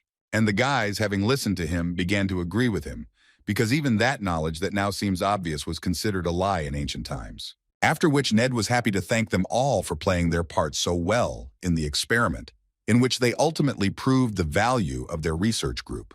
At this point, they finally finished their presentation, after which they bowed and said a big thank you to the guys. In response, they received a sea of positive emotions from the students, who finally understood that this was simply wonderful. Now, the principal thought that this was a very significant presentation, because they showed the students what ghosts were and what their group of people did. Oliver heard him, after which she decided to tell the guys what decision the academic council had made. They had recognized the results of the research group's presentation on the supernatural and ritualism of souls. This quite obviously caused an incredibly great joy among the guys, because they understood that most likely their group would not be disbanded. But Oliver immediately told them that it was too early to rejoice, because for this prank, they would be suspended for 3 whole days. However, the guys didn't care at all about this, because they were able to save their group, which was so dear to them. Oliver was surprised that they continued to rejoice, so she decided to shout at them again that she was pushing them away. But the guys recognized the guys, even started talking about how they were some kind of geniuses. Even Mark agreed with this. Ima continued to be amazed at how beautiful Sharoni was, She always thought that even knowing him, she understood that in reality this was far from true. Moreover, looking at him, she was even a little envious, but it was not an evil envy. After this small triumph of the guys, the second most famous group in the school gathered to discuss it. The first thing they decided to start with was that even after rot, good remains good. In other words, it could be described as the guys who graduated, left behind some pretty cheeky guys. However, not everyone said this. Most believed that even if this was true, they were only in the 5th grade, so there was definitely no need to worry. But still, the thought that at this rate they would be able to rise to the graduating class did not leave them. But one of them, while they were arguing, decided to ask them to calm down, because he understood perfectly well that every wall in this school had its own ears and eyes, so it was not safe to talk about such things. Moreover, he could not help but notice that if they continued to remain all in one place, it would have a detrimental effect on themselves. In other words, he suggested that they wait for the right moment. Oliver noticed that the guys from the shadow groups were also here, and she didn't like them even more than the research group that Kiran ended up with. That same evening, the director thought that even he, whose specialty is lighting, could not help but admire this performance. That's why he, more than anyone else, was so happy that Kiran had managed to do something incredible. Considering all the facts, the man began to think that perhaps this child would eventually be able to turn his wishes into reality. Kiran himself at that moment was with his friends, with whom they talked about how everything was really incredibly fun, although the guys still considered him a madman who decided to put his life on the line for such things. Although on the other hand, they couldn't help but assure him that he was the bravest and most powerful magician they knew, which was so nice to hear for him. Ned, although he praised him, still tried to tell Kiran that using such a function for such a thing was not such a good decision. Iruki still couldn't believe that in order to withstand the use of this function, Kiran used the protective form of spirits. Kiran, however, believed that they should also pay attention to themselves, because they were also at their best, and without them, he certainly would not have been able to do anything. Iruki, for example, calculated the actions of all the students of the academy. Knight, in turn, created all this huge amount of technology that was so necessary in order to be able to create these hologram ghosts. After which, Kiran added that he so much wanted to rise even higher, like these stars that sparkle brighter than everything else. Iruki, listening to all these words, decided to suggest that the guys have even more fun and go to graduating class together. This idea was immediately supported by Need, who added that when they go out into society, even more fun will await them. Kiran was a little unprepared for this, because he did not forget about the place he occupied in society. But Iruki continued to insist, saying that it would be wonderful. Need, hearing this, decided to say that it would be quite good if they backed it up with a small promise to each other. But still, they promised each other that they would go together until the very end and become the best magicians in this world. The next day, Nade and Iruki tried to wake up Kiran, who was sleeping and did not respond to them at all. But they thought that the days of suspension should be spent cheerfully. But looking at him, they understood that he was completely out of it and apparently really very tired. In Kiran's mind, he was lying there and couldn't move, as if a ghost had grabbed him. And this time he understood what the reason was, because he again seemed to be inside a nightmare that would never end. His consciousness once again fell beyond the edge of infinity, from which it is not so easy to escape. A huge, writhing light, it always awaits him. But this time the dream was somehow different, because in this place he usually woke up. Suddenly, in the center of this magical light, a huge crack appeared, and behind her there was an incredible light, which began to gradually devour Kiran, because of which he began to gradually disappear. And as a result, he finally woke up from the fear that the dream he saw every day had changed. There was only one question in his head. What changes had yesterday's experience brought about, and what had he done that made it happen? But it was difficult to answer for now, if only because in his room, he saw a strange light that was flying around him. Then he got up and saw a note that Nate and Iruka left for him. The guys warned him that they would go to a casino where they would use Iruka's calculations to become rich. However, Kiran, reading this note, already understood that they would most likely return with empty pockets. But now he had another problem. He had to figure out what to do for the next 3 days, during which he was suspended. He immediately had the idea of going home, but he was afraid that his parents would misunderstand him. After some thought, he remembered something he should have done long ago. After some time, he finally arrived at the bookstore he had wanted to visit for so long. At that moment, he thought about how he had been studying for several years in a row without any time to rest, so he decided that he should have his own novel. But before entering, he remembered that very story when he was forbidden to take the book with his hands, so he was a little worried that this could happen again. Although he understood that until he checked it, he would never know for sure. So having collected his thoughts, he nevertheless entered the store, where he was immediately greeted warmly by the saleswoman of this store, and immediately after that, she offered to help him choose a book. Kiran didn't quite expect such an attitude towards himself, because last time he felt completely different emotions.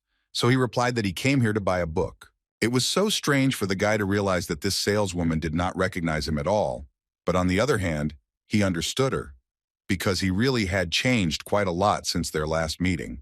In any case, he chose the book and went up from the store, inspired and happy, because it was his first book that he managed to buy, and it was called Raise a Dragon and Catch the Demon King. And all this was thanks to the fact that he diligently saved the scholarship that the Ogent family sent him. But suddenly his thoughts were interrupted when a girl came up to him, took his hand, and first of all asked, "Is he really Kiran?" The guy was confused at first because he didn't understand who this girl was and what she wanted from him. But then she called the other kids, and then a picture from his childhood popped into his head when kids pestered him while he was reading books. They hadn't changed a bit, except that they had grown up, but they still had the same stupid expression on their faces, and they couldn't believe that they had met the guy again. Kiran began to look back at them several times and wondered if it was true that he was seeing them or if it was a dream. They immediately surrounded him and started asking what had happened to him and why he was suddenly dressed up as if he were an aristocrat. The leader of the village children, whose name was Altor, decided to find out from Kiran what he had become, since they had not seen each other for so many years. According to him, even when they asked Uncle Vincent, he still didn't tell them, but Kiran himself didn't know whether he should tell them such things. Although he understood that they would find out about it later anyway, so if he lied, it would hurt them even more. So he made up his mind and told them that he had been studying at the Magic Academy all this time. Altrin's face immediately changed, and it was completely clear why. Altor has always been an amazing child, who was cheerful and strong from childhood, which is why he naturally became a leader. They were constantly surprised that Kiran could read, because there were so many letters in these books, so it made them a little angry, which is why they would often snatch the book out of his hands and say that it was useless, because he would never go to school anyway. Ultron always tried to prove to him that they had to get stronger as soon as possible and play their role. In a small mountain village that receives many threats from outside, there is a rule that is considered the most important, and it is that you must obediently listen to the words of the leader. After all, it was clear to everyone that the leader was protecting the village, and everyone was following his orders. This was the way of survival for a small mountain village. But Rumina was not of this opinion, because she constantly stood up for Kiran and forbade Ultron to torture him. Even though all this was long ago in the past, the reaction of these guys to Chiron's words was real. They immediately asked him to show them something, but Kiran pointed out that he couldn't do that, because he had only just enrolled, so he wasn't very good yet, and according to school rules, it was forbidden to use it outside of school. Ultron noticed that, as always, Kiran was walking around hugging a book, which made him very amused.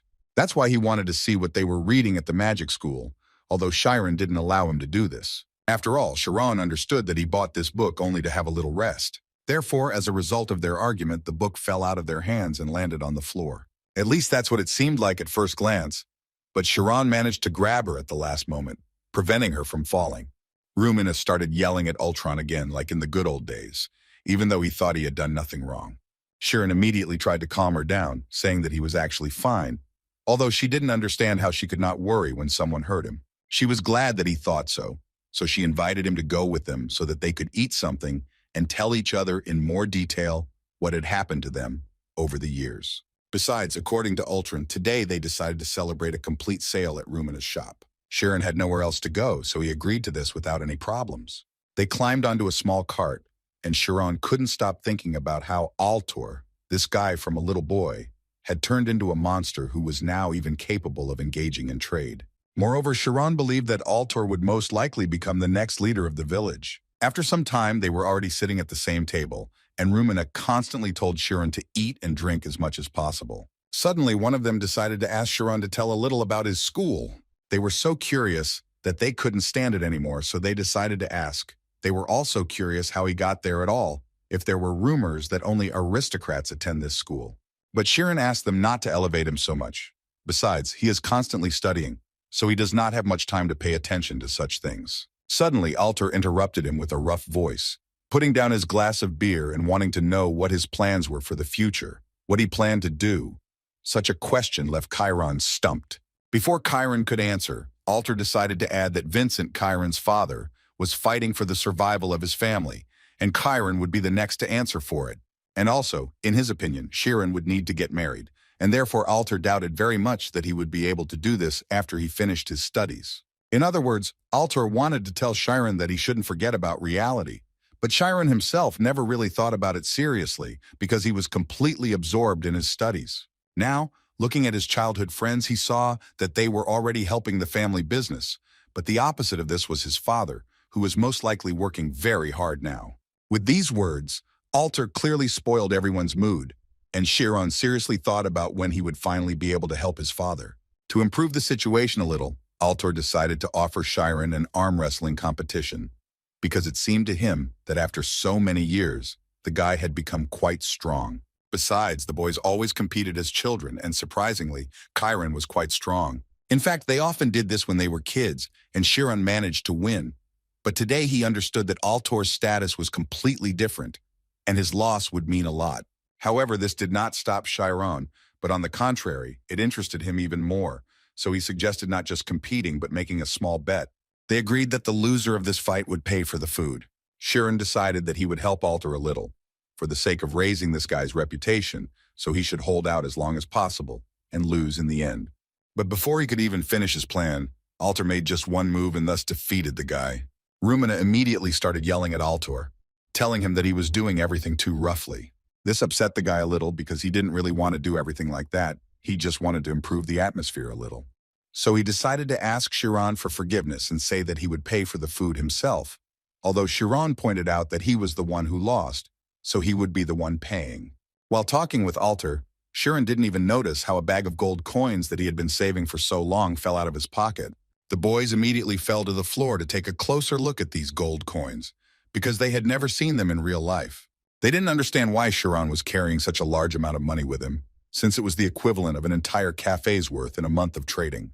Looking at the expression on Alter's face, who was seething with anger, it became clear that this was probably the end. They all immediately began to assume that now Kiran would never have to worry about money in his life, although he tried to convey to them that this was not actually the case. But their dialogue was interrupted by Alter, who began to shout because he did not understand why they were making such a fuss over some gold coins. And in fact, if you think about it, Alter was right, because there is nothing like that in them. The guys decided to change the subject and talk about wild animals that appeared in the mountains, and Kiran immediately supported this topic of conversation because he actually also heard about them from his father. Alter was silent for a while, and at one point he finally made up his mind and suggested that the guys go to the mountains together and catch these animals. He believed that in this way they could help the village, and besides, they all knew what abilities he had. In his opinion, there is no point in adults acting because of some cowbears, so he suggested dealing with them on their own. One of the guys decided to tell Kiran that last time Alter hunted a scarlet bear alone, so there would clearly be no problems with this. Alter was glad that they had come to an agreement, so he suggested that they go hunting the next morning. And he also decided to invite Kiran with him, so that they could all be together like in the good old days. At first the guy was surprised by such a proposal, but then he immediately agreed and said that if he could help, he would gladly do so.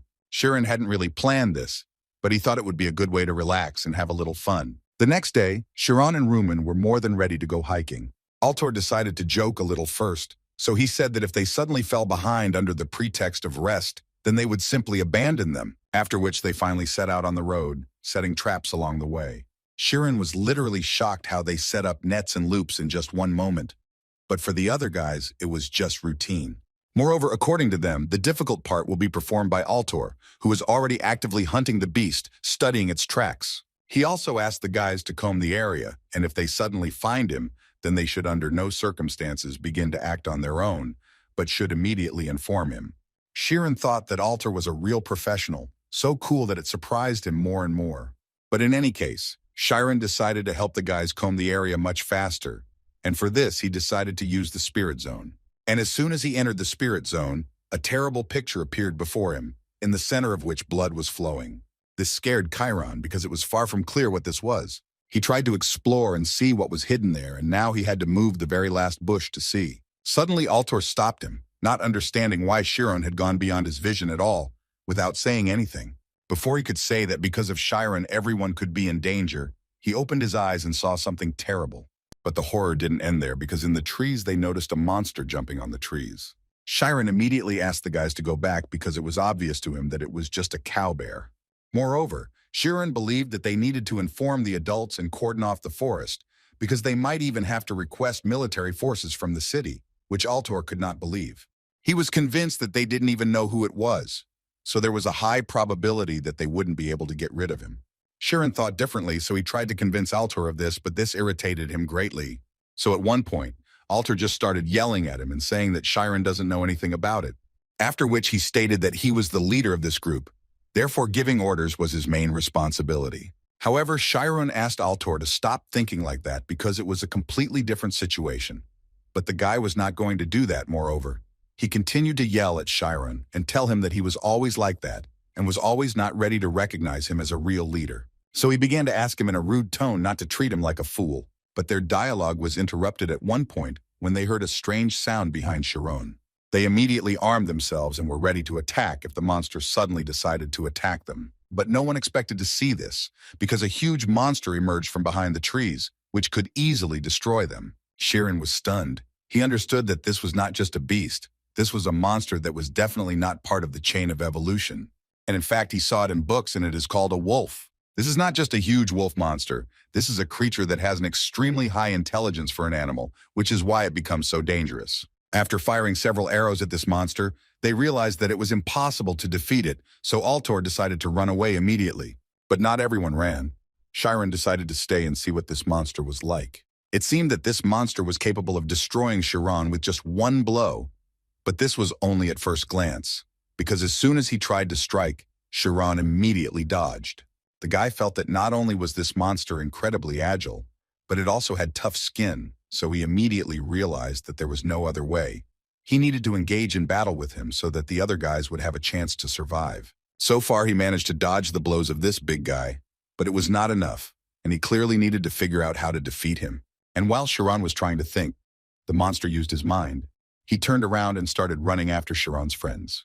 Altor stopped at that moment and realized that he simply couldn't leave Chiron there alone. But as it turned out a little later, this was a big mistake because the monster was already too fast, and apparently this is where his story ends. At that moment, all the thoughts that made him think that he was to blame for everything flashed through Altor's head, and if he hadn't called them here, they would all be alive. He did not have time to prepare for death, but as it turned out, this did not need to be done, because at the last moment, right before the blow of this monster, Chiron intervened in the battle. The guy immediately ordered them to run away and do it immediately. At some point, the monster began to smile. It seemed he was amused by the fact that Chiron was so desperately trying to save himself and his friends. But he obviously wasn't going to let him do that, so he continued running after them. Altor's body simply froze and he couldn't move. He was so scared that his nerve endings were no longer felt. Chiron at this moment continued to do everything possible to save his friends from this monster. But he himself had some problems when he tried to grab the monster with his hands. However, he understood that he had no right to make a mistake because then his friends could die, so he decided to use a teleport. In this way, he was able to move this monster to a safe distance from his friends. But Chiron had no further plan. He wanted to stop using the photon activation and let him fall. But at that moment, he would definitely be cut by claws. Thus, he could not throw it away while in this state, because now inertia does not act on them. But he simply had no other choice. So he decided to act rather strangely because he had never used that very function in the fight against such monsters. Why does this world exist, and what is existence anyway? And objects, what are these objects anyway, and why do they have mass? The emptiness that Chiron saw in his dream, the shattering symmetrical world, if suddenly it means the universe right before its birth. And if existence begins from there, and because Chiron broke that symmetry, mass can be transferred to photons. This knowledge gave Chiron the opportunity to push away the monster that almost destroyed him with its claws. Looking closely at the body of this monster, Chiron realized that he had managed to destroy this monster, after which he began to scream that he had finally managed to do it. Now, Chiron is able to use a mechanism that transfers mass to objects, and if you use this mechanism, you can transfer mass to light. But now he was interested in another question. What was such a dangerous creature suddenly doing in the mountains? However, the thoughts that overtook Chiron were horrifying, because he remembered that the Vulks do not act alone. And the guy's friends, who stood in one place in fear and watched as a huge crowd of such monsters came towards them, already knew about this very well. There was nowhere to run, and each of them, deep down, understood that this was probably the end. But Altor was not going to give up, so he shouted to them that he would now try to distract them, and they would need to carefully descend from the cliff. They were obviously against the idea, but he didn't care because he thought they simply had no other choice. He just wanted them to survive and tell others about it, so that his and Chiron's sacrifices would not be just empty space. Right after that, Chiron appeared, who apparently did not intend to die today. They were so happy to see him because they had already thought that he had died. But there wasn't much time for talking, so he asked them for forgiveness for making them worry, and now it was time to deal with these monsters. They thought it was crazy because he clearly wouldn't be able to defeat so many monsters at once, although Chiron assured them that it was exactly the opposite, because now he wasn't breaking the school rules and could use his magic with peace of mind. There was only one thought in his head, that he could defeat them all and he would do it. After which, using photon magic, he created a huge stream of light with which he was going to destroy all these monsters. And in fact, the monsters were not happy about this, because the guy's attacks caused irreparable damage. Now the guys more than trust Kiran. Now he is a real hero to them. But this was clearly not the end, and he still had to do everything possible to protect the people dear to him. Chiron was confident in his magic, so he was not going to run away, but on the contrary, he was only glad that there were more and more monsters, which he was about to destroy with just one blow. The only downside that Chiron noticed after using this magic was that it drained too much of his mind power. He was so lost in thought that he was so distracted that he didn't notice how another monster attacked him. But fortunately, his reaction allowed him to save himself, and he shot at this monster at the last moment. However, this time it didn't work. After Chiron's attack, the monster was more than ready to continue attacking. Chiron understood that the problem was that the power of his attacks had been reduced too much, and he urgently needed to change his tactics. The monsters continued to attack him, and the guys were too worried about Chiron, so they asked him to come back. However, Chiron himself was not going to give up. He had another way, but he was not sure that it would work. But having collected his thoughts and accumulated enough energy, he was still able to shoot a huge beam of light, which incinerated each of the monsters. Thus, he managed to stop them on the rampart. Altor still couldn't believe his eyes because he didn't understand how this was possible. He thought about the scene that was impossible to believe, even if you saw it with your own eyes. Even though Chiron's attacks were quite strong and unpredictable, some monsters still managed to get through them and attack the guy. Chiron started to lose ground little by little. He was using too much energy, so if this continued, he would simply lose his mind.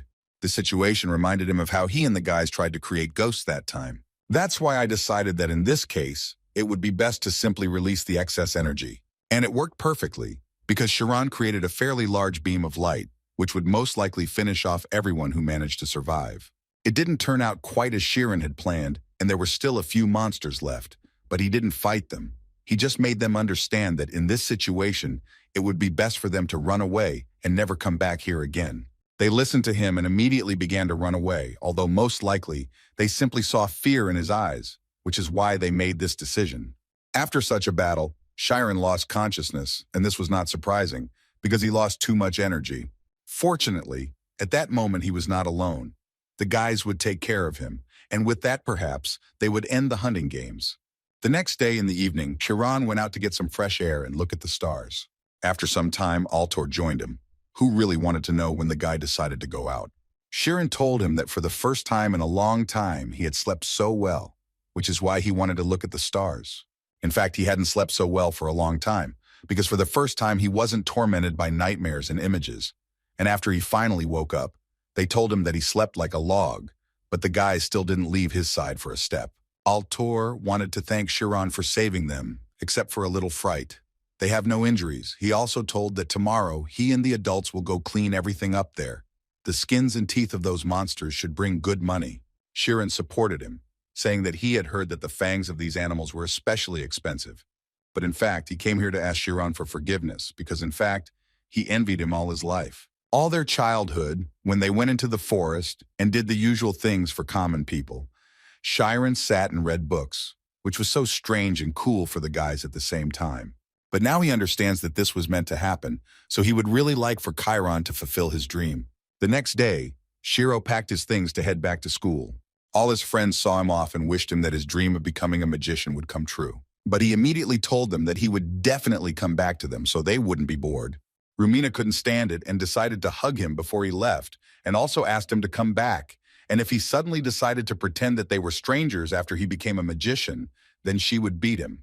He promised that this would definitely not happen, so now he wished them to stay healthy, and then left. Chiron returned to the headquarters of the community he was a part of to talk to the guys about what was bothering him. When he finally entered the room, he greeted the guys, and the first thing he assumed was that they had most likely lost all their money in the casino and came here. At first they wanted to answer him, but then they decided to find out why he suddenly smiled so hard. Chiron immediately told them that he had something to show them, so they quickly moved to the training arena, where Chiron showed what technique he managed to learn. Although the guys didn't quite understand what was new here, because it seemed to them that he had only slightly increased the power of photon activation. But then Iruki noticed that something was clearly wrong here, because photons usually emit light, but this one seemed to collect light inside. Moreover, the power of this skill exceeded all the guys' expectations, because no one even thought that Chiron would now be able to make a hole in the mountain of such a scale. In other words, Chiron could say that this was essentially magic that he invented. And he called it a photon cannon because it is quite powerful and capable of destroying quite a lot of monsters at once, in theory, of course. Iruki thought about it, because he always thought that it was quite difficult to combine knowledge about photons, so he was interested to know what kind of magic he added. Chiron was ready to tell them everything, but first he would like the guys to go somewhere with him, because he has something to show them.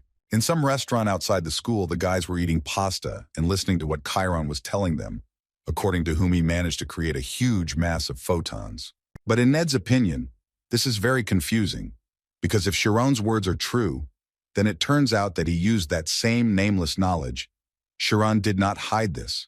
Moreover, he immediately added that thanks to this, the images disappeared, and he understood what kind of dreams had tormented him for a long time. For Ned, all this was so surprising, because he understood that if he systematized it in the form of a theory and presented it, then the magical society would recognize it as a huge world achievement and discovery, although Iruka thought exactly the same.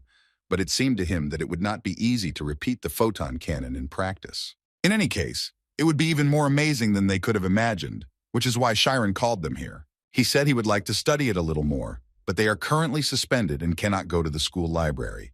And he is not allowed to enter the aristocratic library, so he would like to ask them to take them there. This was not a problem for the guys, but they wanted to know why he himself could not enter the library. At that moment, Chiron thought about whether he should tell the truth, because it was far from certain that they would continue to be friends with him if they found out the truth. But if he doesn't share everything with them, then they most likely won't become true friends. So he decided that he would never run away again and finally told them that he was not an aristocrat. He honestly admitted that he was a commoner and that he was abandoned in a stable as a child, after which he was found and raised by ordinary people who became his real parents. Such a revelation made the guys feel awkward. This awkward pause was broken by Ned, who said with a smile that now it became clear to him why such a shadow had fallen on his face. Iruki had a different opinion, because he began to say not very nice things and insult Chiron, which was not accepted for Ned. But what he wanted to say with all these words was that if Chiron was telling the truth, then he only started studying and practicing magic this year. And it was so surprising for him, because in this way, Chiron was raised to the 5th grade in just 3 months, and he also humiliated him in front of all the students of the school. Such a reaction was strange for Chiron and Need. Iruki could no longer stop and continued to talk about the fact that despite all this, Chiron was also dating the beautiful Ima. So Need had to shut Iruki's mouth and tell Chiron that they didn't care what his background was.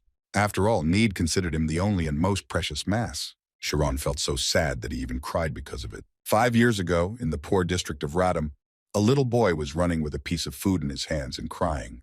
The thing was that he was being chased by bandits who considered him a thief and someone who dared to steal their supplies.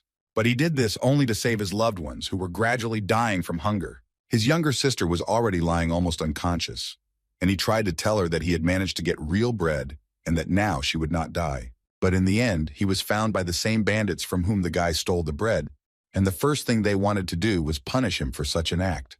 As soon as they discovered him, they immediately decided to hit him for what he did. It amused them so much that they couldn't stop laughing. The guy immediately realized that he was probably in big trouble because he accidentally revealed this secret place.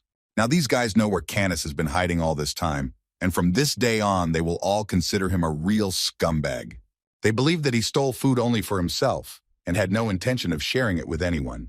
These bandits continued to beat him and shout about how stupid he was, but he immediately made it clear to them that if they touched Aaron, he would destroy them all. Such words were obviously laughable to them, because they believed that it was simply impossible, and if he wanted to do it, then he would probably have to do it in the next life. Before they were about to destroy him, he couldn't stop thinking that if he had a little more strength, he would have tried to break free. But suddenly his thoughts were interrupted by a strange dark magic that literally pierced each of these bandits. Within seconds, only pieces remained of them, and Karis continued to lie motionless and hoped that everything would be okay with him. But then he saw a huge black mass that lifted his sister up. Although apparently it was a kind creature that saved both the boy and helped his sister escape from these hooligans. However, this was only at first glance, because after a few seconds, a semblance of a man emerged from the darkness, who wanted to ask Karmas how he liked this magic. Because it seemed to him that magic was incredibly fun and interesting, Karmas had no choice but to smile and agree with this creature. In the capital of the kingdom of Tormia, in the city of Bashuka, in the very center, a man climbed onto the roof of one of the buildings, who carefully watched the building, and the first thing he noticed was that their target had incredible security. But on the other hand, it was understandable because inside this building there was a truly huge number of relics. However, their main goal was to steal the core of the magical power control device, which is called the Dragon's Heart. This artifact is located on the 3rd floor of the center of the steel room and is currently guarded by 15 people. The main problem was that until the core of the magical power control device was removed, it was impossible to use the spiritual zone. In other words, one could say that they simply cannot use magic and can only go on their own. But Canis was more than ready for such a crime, so without thinking twice, he burst into this building with his strange magic, which was supposed to help him destroy all enemies. The guards tried to stop him, but it was too difficult for them, because the guy's strange magic didn't even give them a chance to think before he laid them all out. They immediately raised the alarm, and while they were coming to help, they tried to detain him with their own forces, although this was not the best idea. After a few minutes of searching, Canis finally managed to find the very core he had been looking for so long. He took it in his hands without thinking for long, and as soon as he did this, the light went out everywhere. Most of the guards began to collapse due to a sharp decline in strength. After such a fantastic crime, Eris entered the game, who could notice that Canis had done a great job.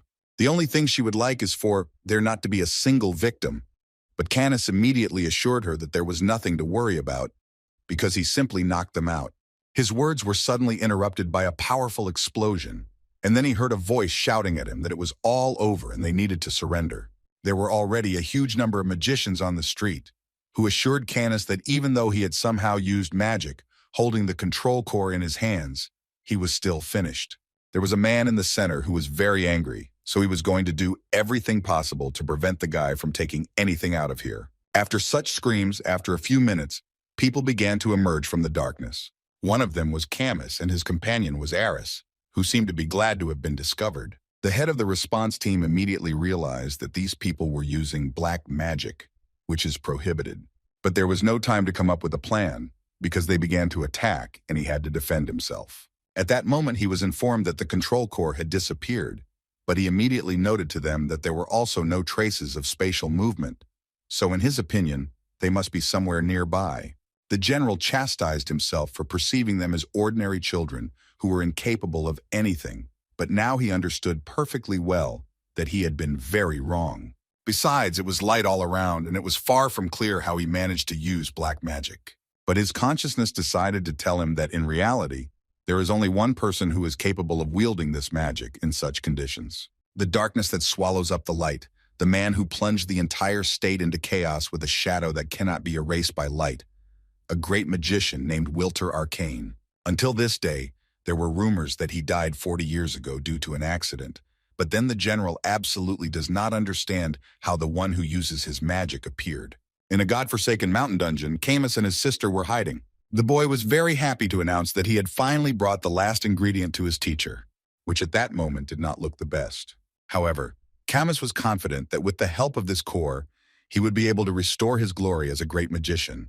As soon as he placed the core in the place that was specially intended for this, such a strong flash appeared that the boys had to immediately close their eyes. And after some time, they saw how after 40 years, the teacher rose again from the bottom, after which he said his first words after returning, which were that he was ready to visit the one who stole his power, and that person was Mirhi Alphaeus.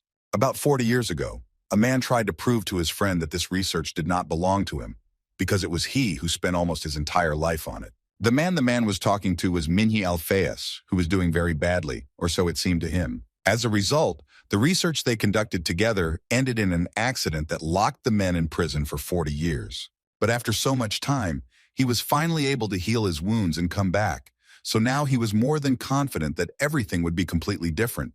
His thoughts were suddenly interrupted by Camis, who turned to his teacher to say that it was only by his grace that they had survived to this day, and had even managed to gain enormous power. Therefore, they would very much like him to dispose of their lives as he sees fit. He immediately answered them that, in fact, he had great hopes for them because they were his favorite students. However, he immediately warned them that they should be extremely careful, because he destroyed even his own people, and all this was for the sake of his own greed. In other words, he is a crazy destroyer.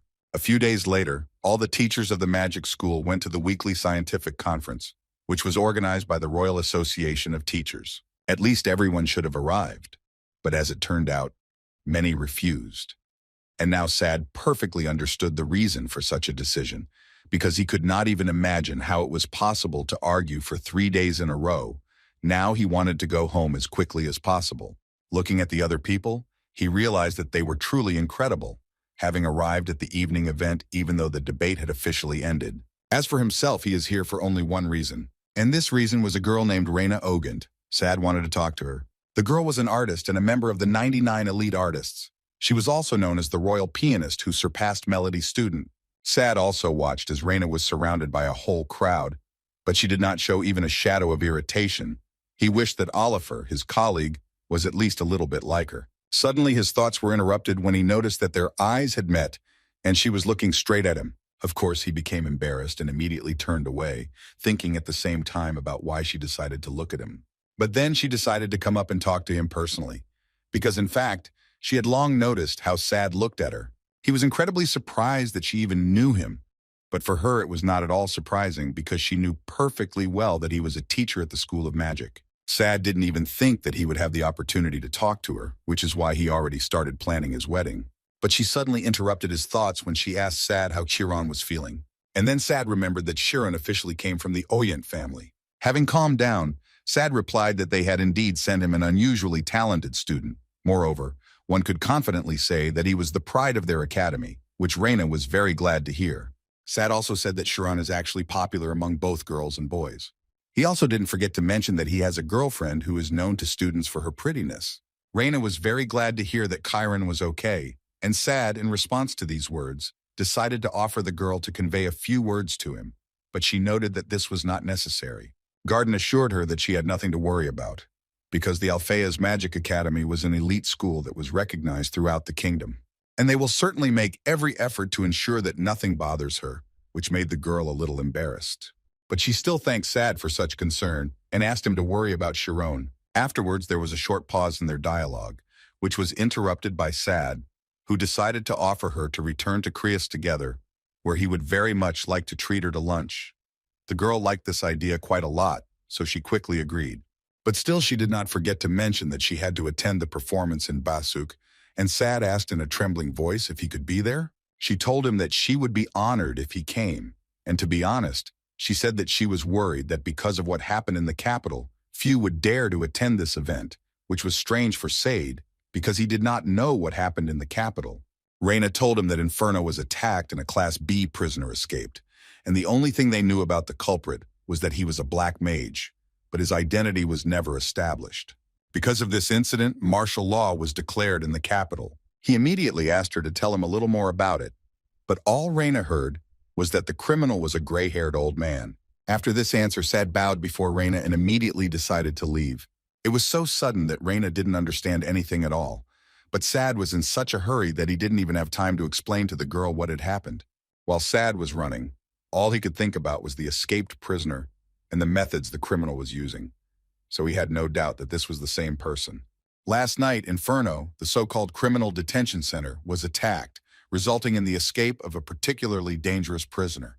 Of course, Vilthor was involved in all this with his new students, who, with the help of dark magic, were able to penetrate the Inferno quite easily. As was known, there are two features in dark magic. The first is absorption and assimilation. In other words, darkness absorbs energy, turning it into its property.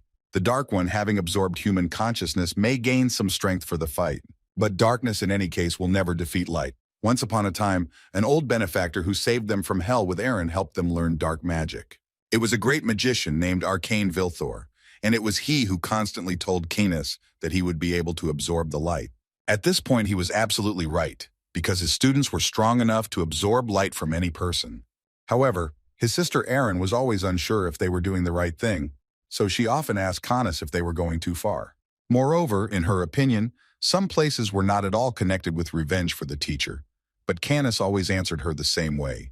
He told her that they only needed to believe the teacher. After all, in his opinion, their teacher is a genius and never does something just like that. Apparently, for the same reason, they followed him to the prison where the most dangerous prisoners were. One of the prisoners, who was the leader among the prisoners, extended his hand and said that he was incredibly glad to meet him. He introduced himself as the Nightcat Kraken, although he suspected that since the man had come here, he knew who he was. Wilter looked at them with a look that made them shut their mouths, and then added that he had just gone out for a little fishing and had met only piranhas. Such expressions were too offensive for the prisoners, so one of them incited them to punish the old man for calling them piranhas. The decision was made quite quickly. They decided that since he was a magician, it didn't mean anything, because there were many more of them, so they were confident of their victory. However, their advance ended rather quickly because darkness covered the entire space, and they saw absolutely nothing. And after a few seconds, all that could be heard was the sound of bones breaking. After this, Wilter, together with his students, finally set off for the purpose for which they came here. Wiltor came to the prisoner whose name was Schema, who understood perfectly well that they did not come here to simply free him. But he wasn't going to give up just like that either. So as soon as he had the opportunity, he immediately tried to break free from the shackles. However, Skim did not feel at all that his blows were reaching their target. He had the feeling that they were absorbing all attacks, so he wanted to know what kind of strange magic they were using.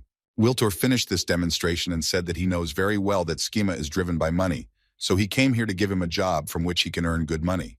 This was already very interesting to hear for Skim, because he didn't even think that he would be able to establish contact with them. Meanwhile, Sad asked his carrier to go even faster.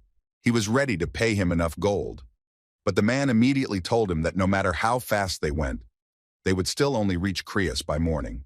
He couldn't calm down and was very nervous because Wilter Arcane attacked Inferno last night. After all, even the child understood that after this he would most likely want to take revenge for the events of 40 years ago, which is why Sad was in such a hurry to get to school to report to Director Minhee. Schema was free, but from that time on he constantly complained. Therefore, Camus asked him not to whine, because he only needed to fulfill the terms of the contract. But he immediately noted that if he had only known that they would want to attack the magic school, he would never have followed them. Since he had left prison, Schema had often thought about how they had told him that there would not be much work here and that they would reward him generously. But now he realized that his work was practically no different from a rebellion in the state. But still, it seemed to him that among them there was an adequate person, and it was Erin, with whom he tried to talk.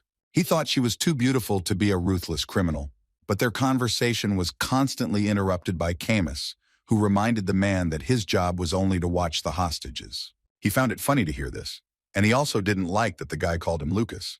But in any case, Camus didn't really talk to him, but only asked him to wait until the time when they would start carrying out the task.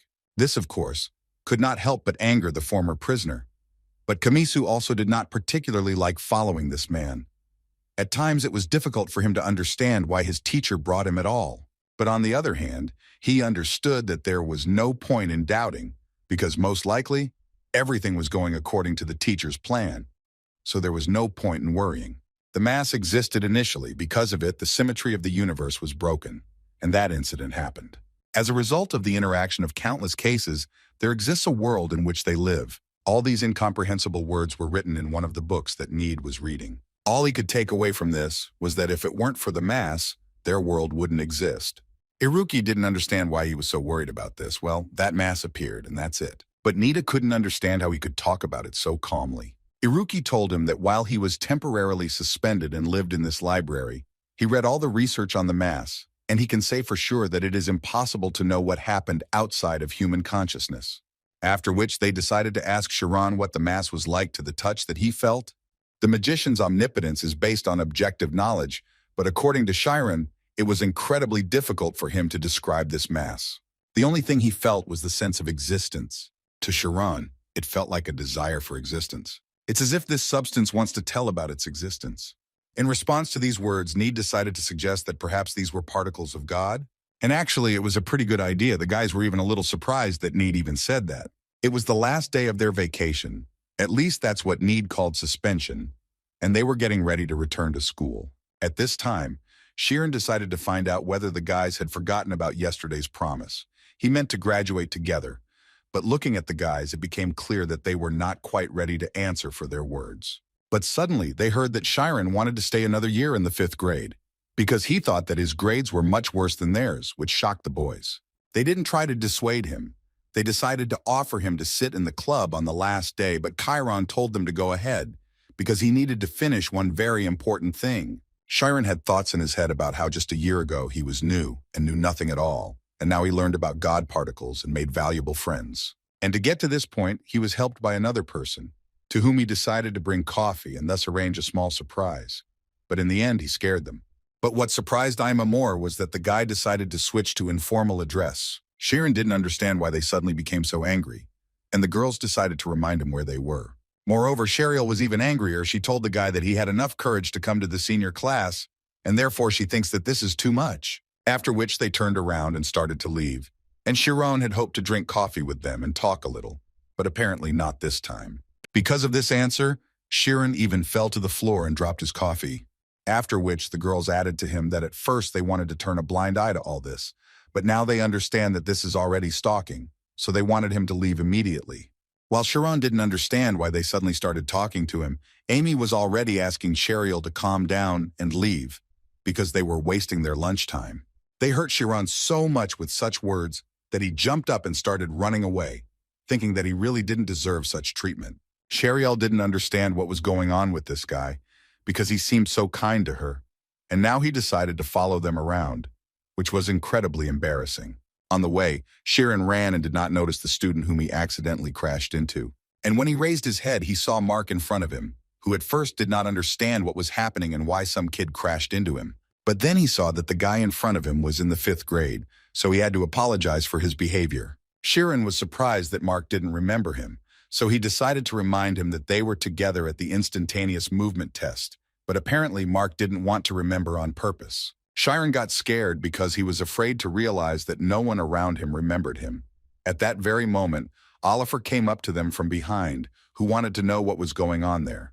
But even she decided to find out who the guy was, because she was seeing him for the first time, which scared him even more. At some point, even more people gathered around him, and they all suddenly became interested in finding out who the guy was. Chiron was so scared that he decided to immediately start running away. The guy continued to convince himself that this was all a lie and untruth, so he immediately ran into his friend's room. But even they didn't know who he was and looked at him like he was some kind of criminal. For a moment, Chiron thought that maybe he wasn't in this school to begin with, after which they began to laugh at him maliciously, as if they were ready to destroy him.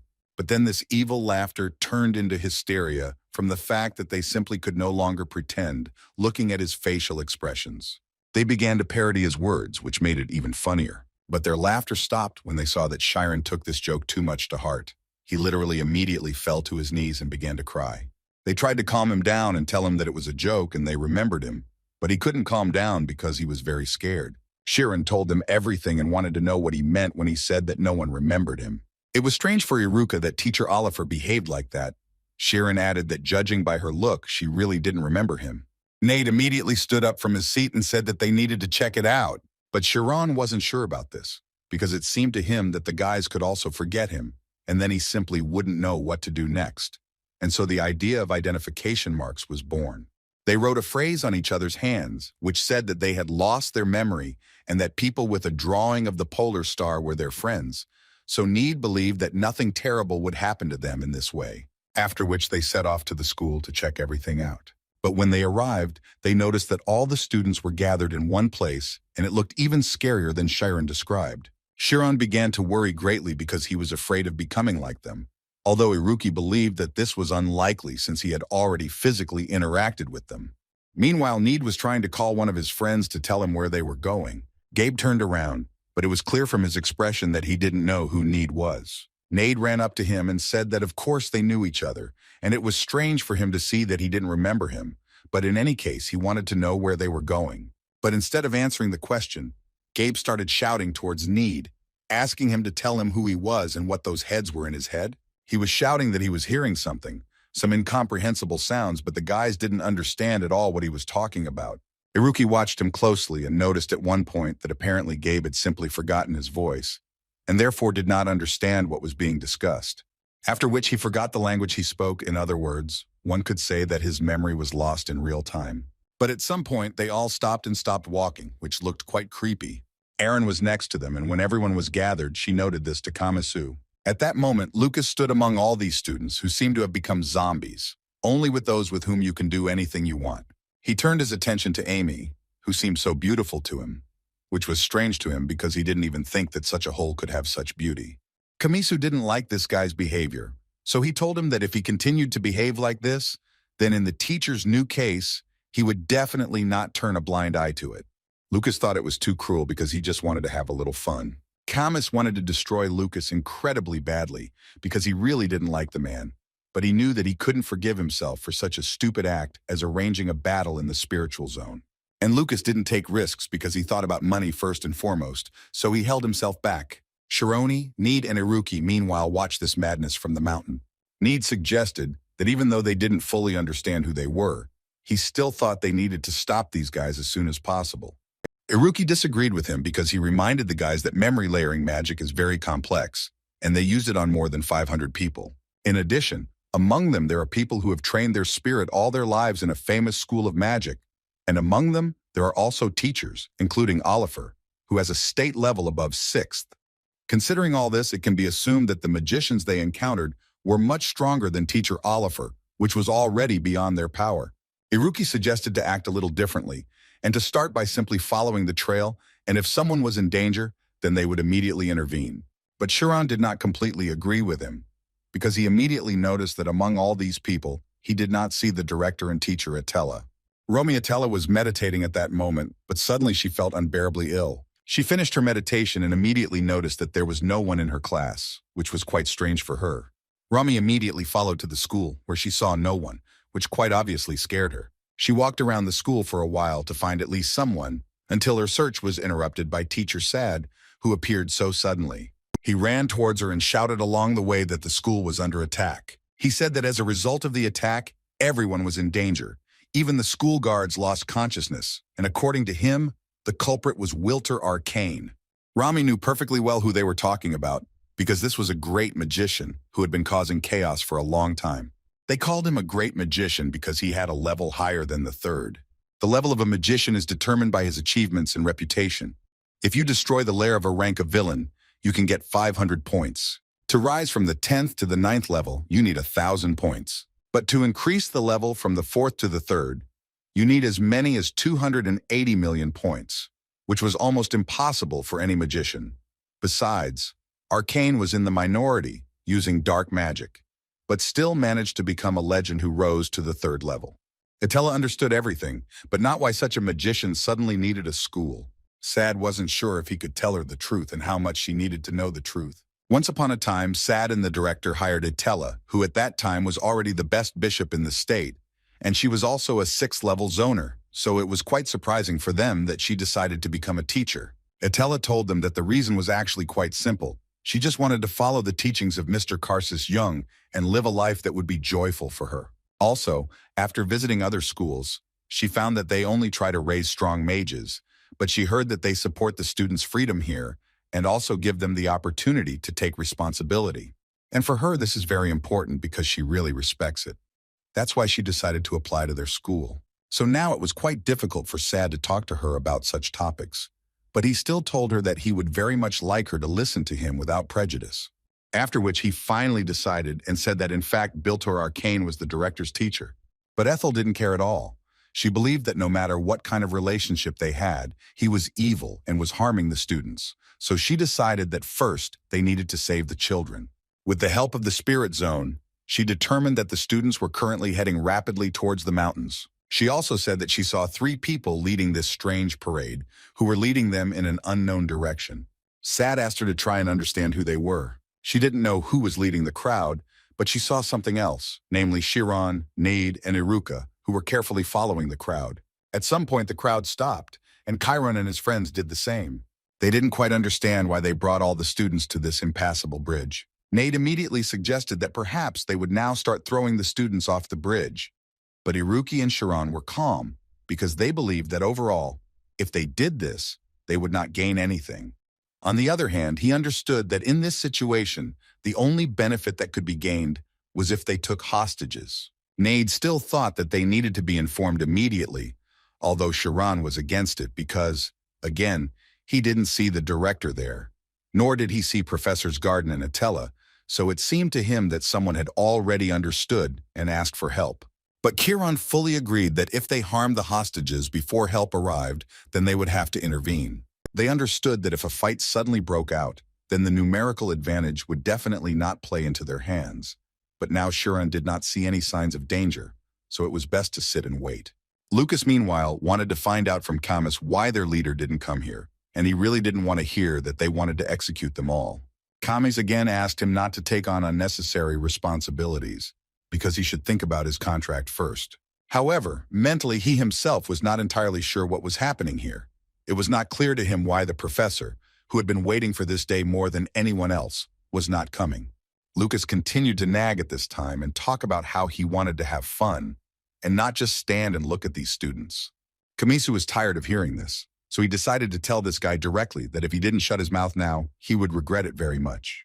Such words, of course, caused laughter, because he believed that everything would be exactly the opposite. He started yelling at Camus and telling him that if the guy decided that he could allow himself to be so insolent, then he was deeply mistaken. Camus at this point noticed that Lucas was using an eye skill that could only be obtained when a person had committed countless atrocities, so he decided to tell the man that where he grew up, there were scum that considered humans as food. And apparently he is talking with such garbage at the moment, which he doesn't really like. Lucas answered him with a smile that now it was clear why he didn't like him from the very beginning. He continued to say that even though these zombies had lost their memories, they were still alive. So Camus was also not much different from him. And while he was saying this, one student fell behind him. And this was a clear example of how, without the ability to drink, eat, and rest, they would slowly die, even if they hadn't planned on throwing them off the cliff. In other words, it is easier to destroy all these people so that they do not suffer. Camus started yelling at him and saying that he didn't bring them here to die. They were just prisoners, but Lucas didn't care. He thought that now would be a good time to reduce their numbers in advance. Besides, he believed that in any case, in the end, they would be the ones who ruined their lives. Camus warned him again that he had better not touch this woman, otherwise the consequences would be terrible. But apparently Lucas didn't care anymore, and he decided that he would do it, regardless of what others told him. Suddenly, his joy was interrupted by an explosion that occurred right under his feet. The culprits of this explosion were Iruki and Nade, who immediately decided to intervene when they saw a threat to Oliver. Lucas didn't expect this turn of events, but still managed to dodge it.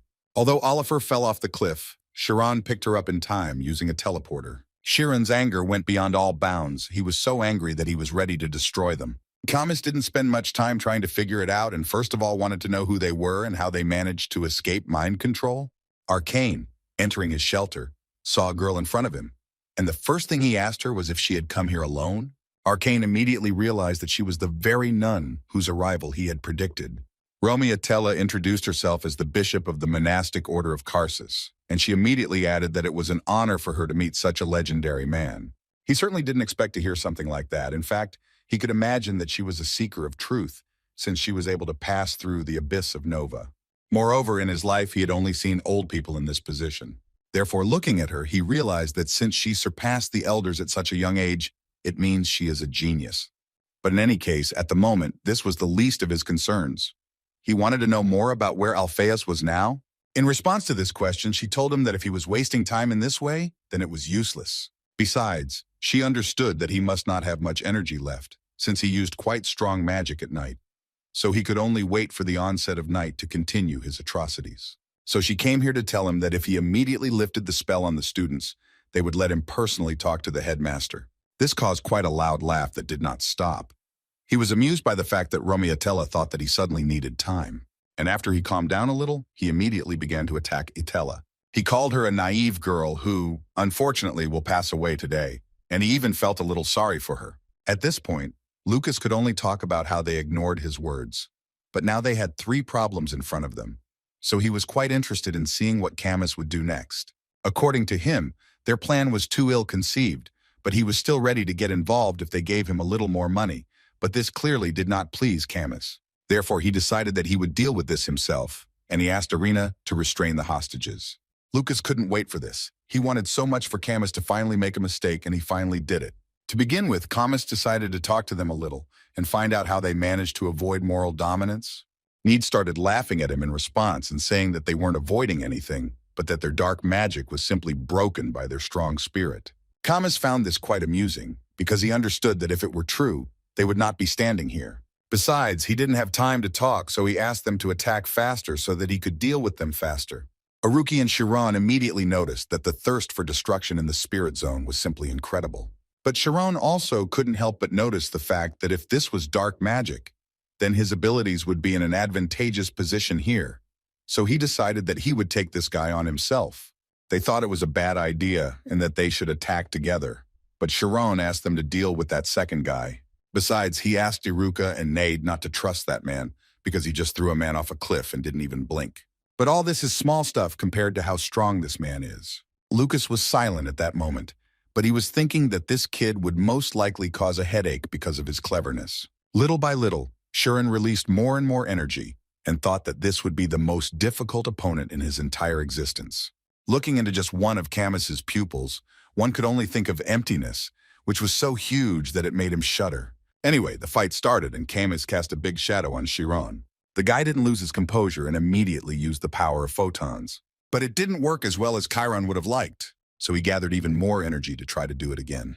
However, even after the strongest blow of light, the shadow still remained, and Camus just continued to smile and look at Chiron. Chiron couldn't believe that such a great power existed that could ignore even the laws of nature. Camus interrupted his thoughts when he began to slowly approach him and talk about how he had stepped forward, hoping only for a force opposite to his abilities.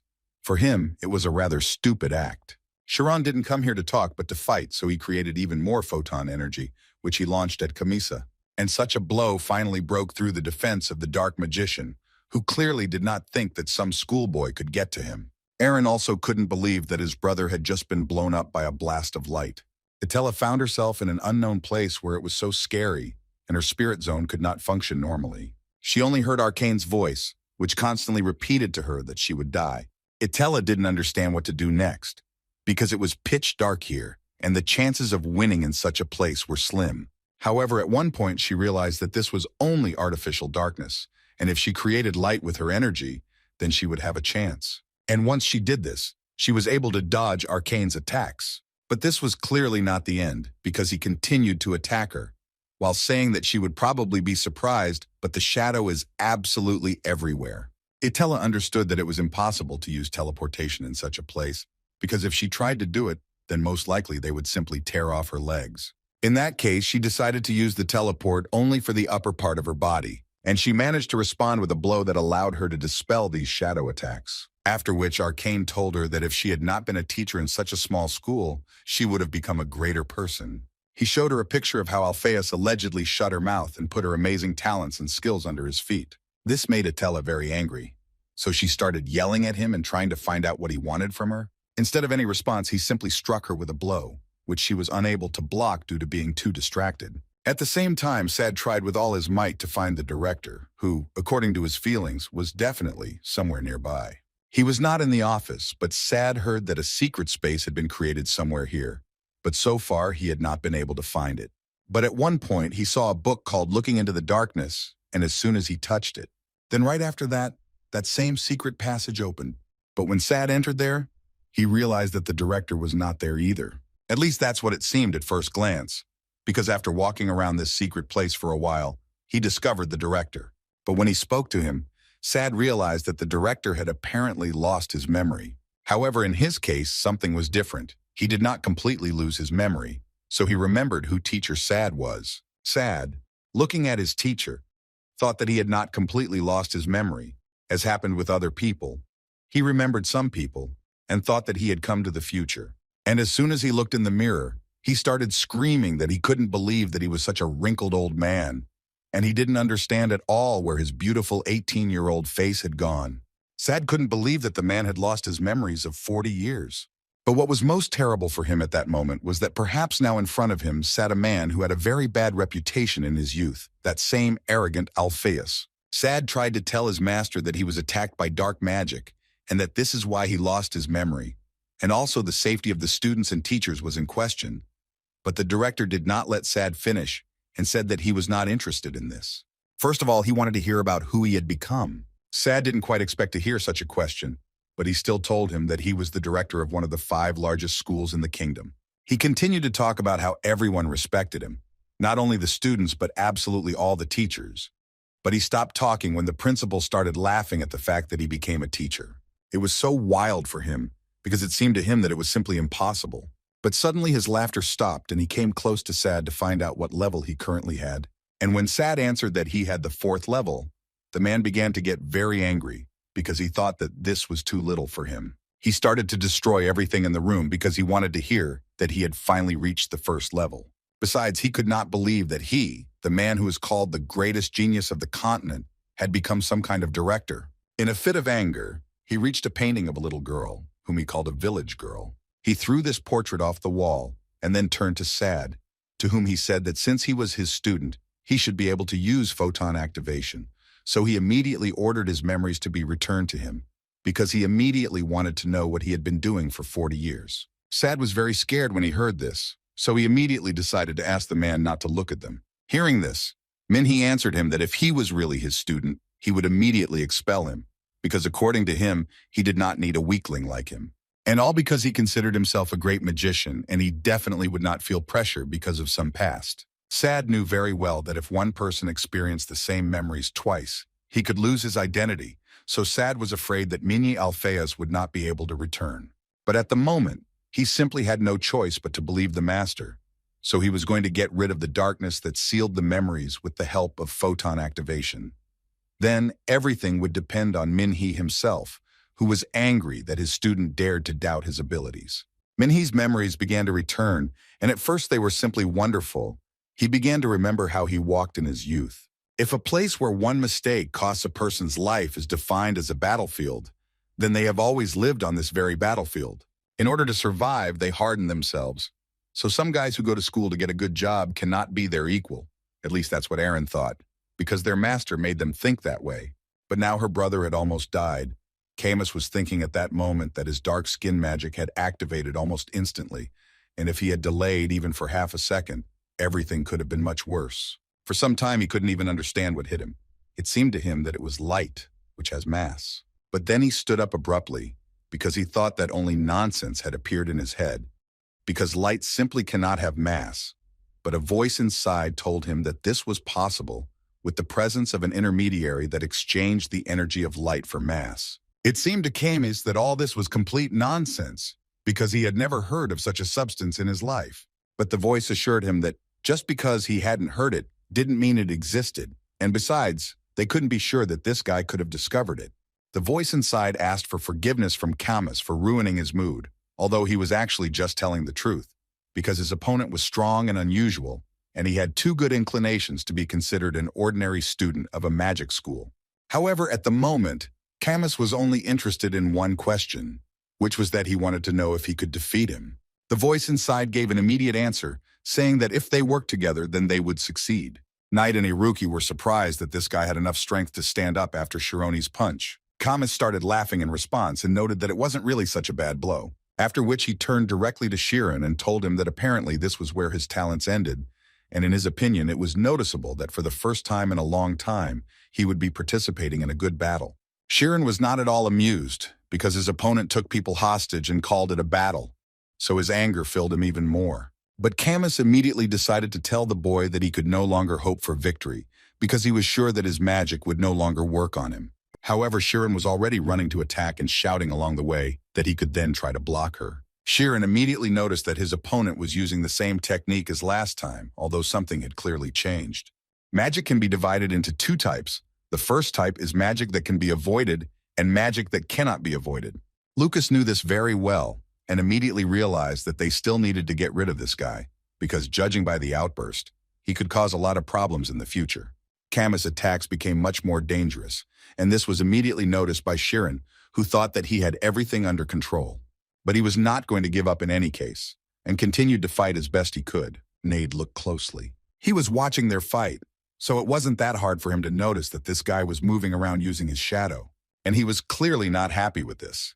So he told Iruka that they had to do something, because Shironi would hardly be able to win this way. Iruki himself understood this perfectly well, but he also understood that this guy could only move to a place with which the shadow was connected, but unfortunately it was impossible to guess where he would appear from unless he took control of all the shadows and analyzed them. However, Iruki also didn't forget that Chiron was the guy who calculated the dragon labyrinth and passed it. At one point, it seemed to the guys that Chiron had finally managed to catch this guy and deal a lot of damage to him. But at the last moment, a huge shadow prevented Chiron from doing this, thereby saving Camus. It was the first time they had seen such a sight, especially how the large shadow compressed the light strike that Chiron had dealt. After which, some unknown voice addressed Chiron, which made the guy stop. And when he raised his eyes in front of him, he saw a huge animal in the form of a large shadow, which praised Chiron for giving him such a tasty thing. Meanwhile, Minnie recalled how 40 years ago, in one of the bars of the capital of Bashuk, he approached a guy who had recently written a dissertation, and, according to him, he was very interested in reading it, and the name of this magician was Sarov. This guy was very pleased that Alphaeus told him that he had identified the characteristics of the light, and therefore it was noticeable that he had tried very hard. However, the joy did not last long, because Minnie at one point told Sarov that the wave theory of light cited in the dissertation was incorrect.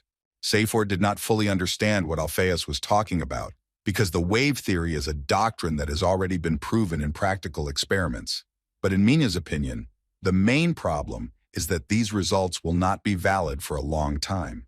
He always proved that he is the strongest in scientific circles who emit light, that his power is even closer to particles. In other words, one could say that this meant that his dissertation was done in vain. After these words, Sarov stood up and asked Minnie not to talk to him again. Never. Although Alphaeus was sure that there was no reason why he could be in a bad mood, he had only told the truth, and the girls who were with them at the time confirmed it.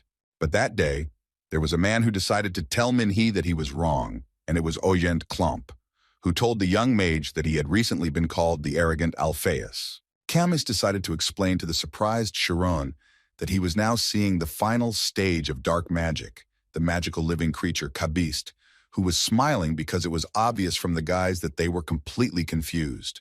Iruki had seen these in books, but he couldn't even imagine that they existed in real life and even had intelligence. Alchemy, which creates substances, or magical applied sciences, which create objects, none of them could solve the creation of a living being. Only magical biology was able to do this. In short, this accurately shows the level of its complexity, which is beyond imagination. Chiron noted that this creature's abilities were quite good, but this made him laugh even more, because he knew that not only did he have good abilities, he also considered himself beautiful, even from the back. It was just a pity that they would not be able to see it. Iruki and Naid saw such an impudent person for the first time, and besides, he was also a created being. Camus asked them not to be so surprised that this creature was so capable, because Kabis was a magical living creature that had adopted the knowledge of archmage arcane. So now Chiron could only imagine how strong this monster was, and he was just a student. But even in such conditions, he tried to do everything possible to defeat this guy, which already began to anger Camus very much, because he had already told him that his magic would not work. And it really did seem like the end for Chiron, because he had absolutely no idea what to do next. He had never found himself in such a situation before. He wasn't really afraid of dying, but he understood perfectly well that if he lost here, then they would all lose, and then he would lose a lot of people close to him. But he really didn't even imagine how he could win in this case, because he understood that just pursuing him would take all his energy, and it seemed he would die. Besides, the photon cannon wouldn't work on him. At that moment, in his head there were only thoughts about what he should do with this magical, living creature so that it would die. These thoughts made his brain think incredibly quickly, because of which at one moment one idea came to him, with the help of which he was able to escape from the trap of dark magic and fly away. Camus immediately realized that Chiron had just used refracted light, In other words, one could say that this kid was fluent in rainbow falling. The first thing Chiron did after that was stop his friends who were running to help him, to tell them that he remembered that a magical creature actually couldn't move without an energy circle, after which he turned to Camus, whom he said that this creature was parasitizing on his body. And the guy confirmed this, although he did not understand what Chiron was getting at.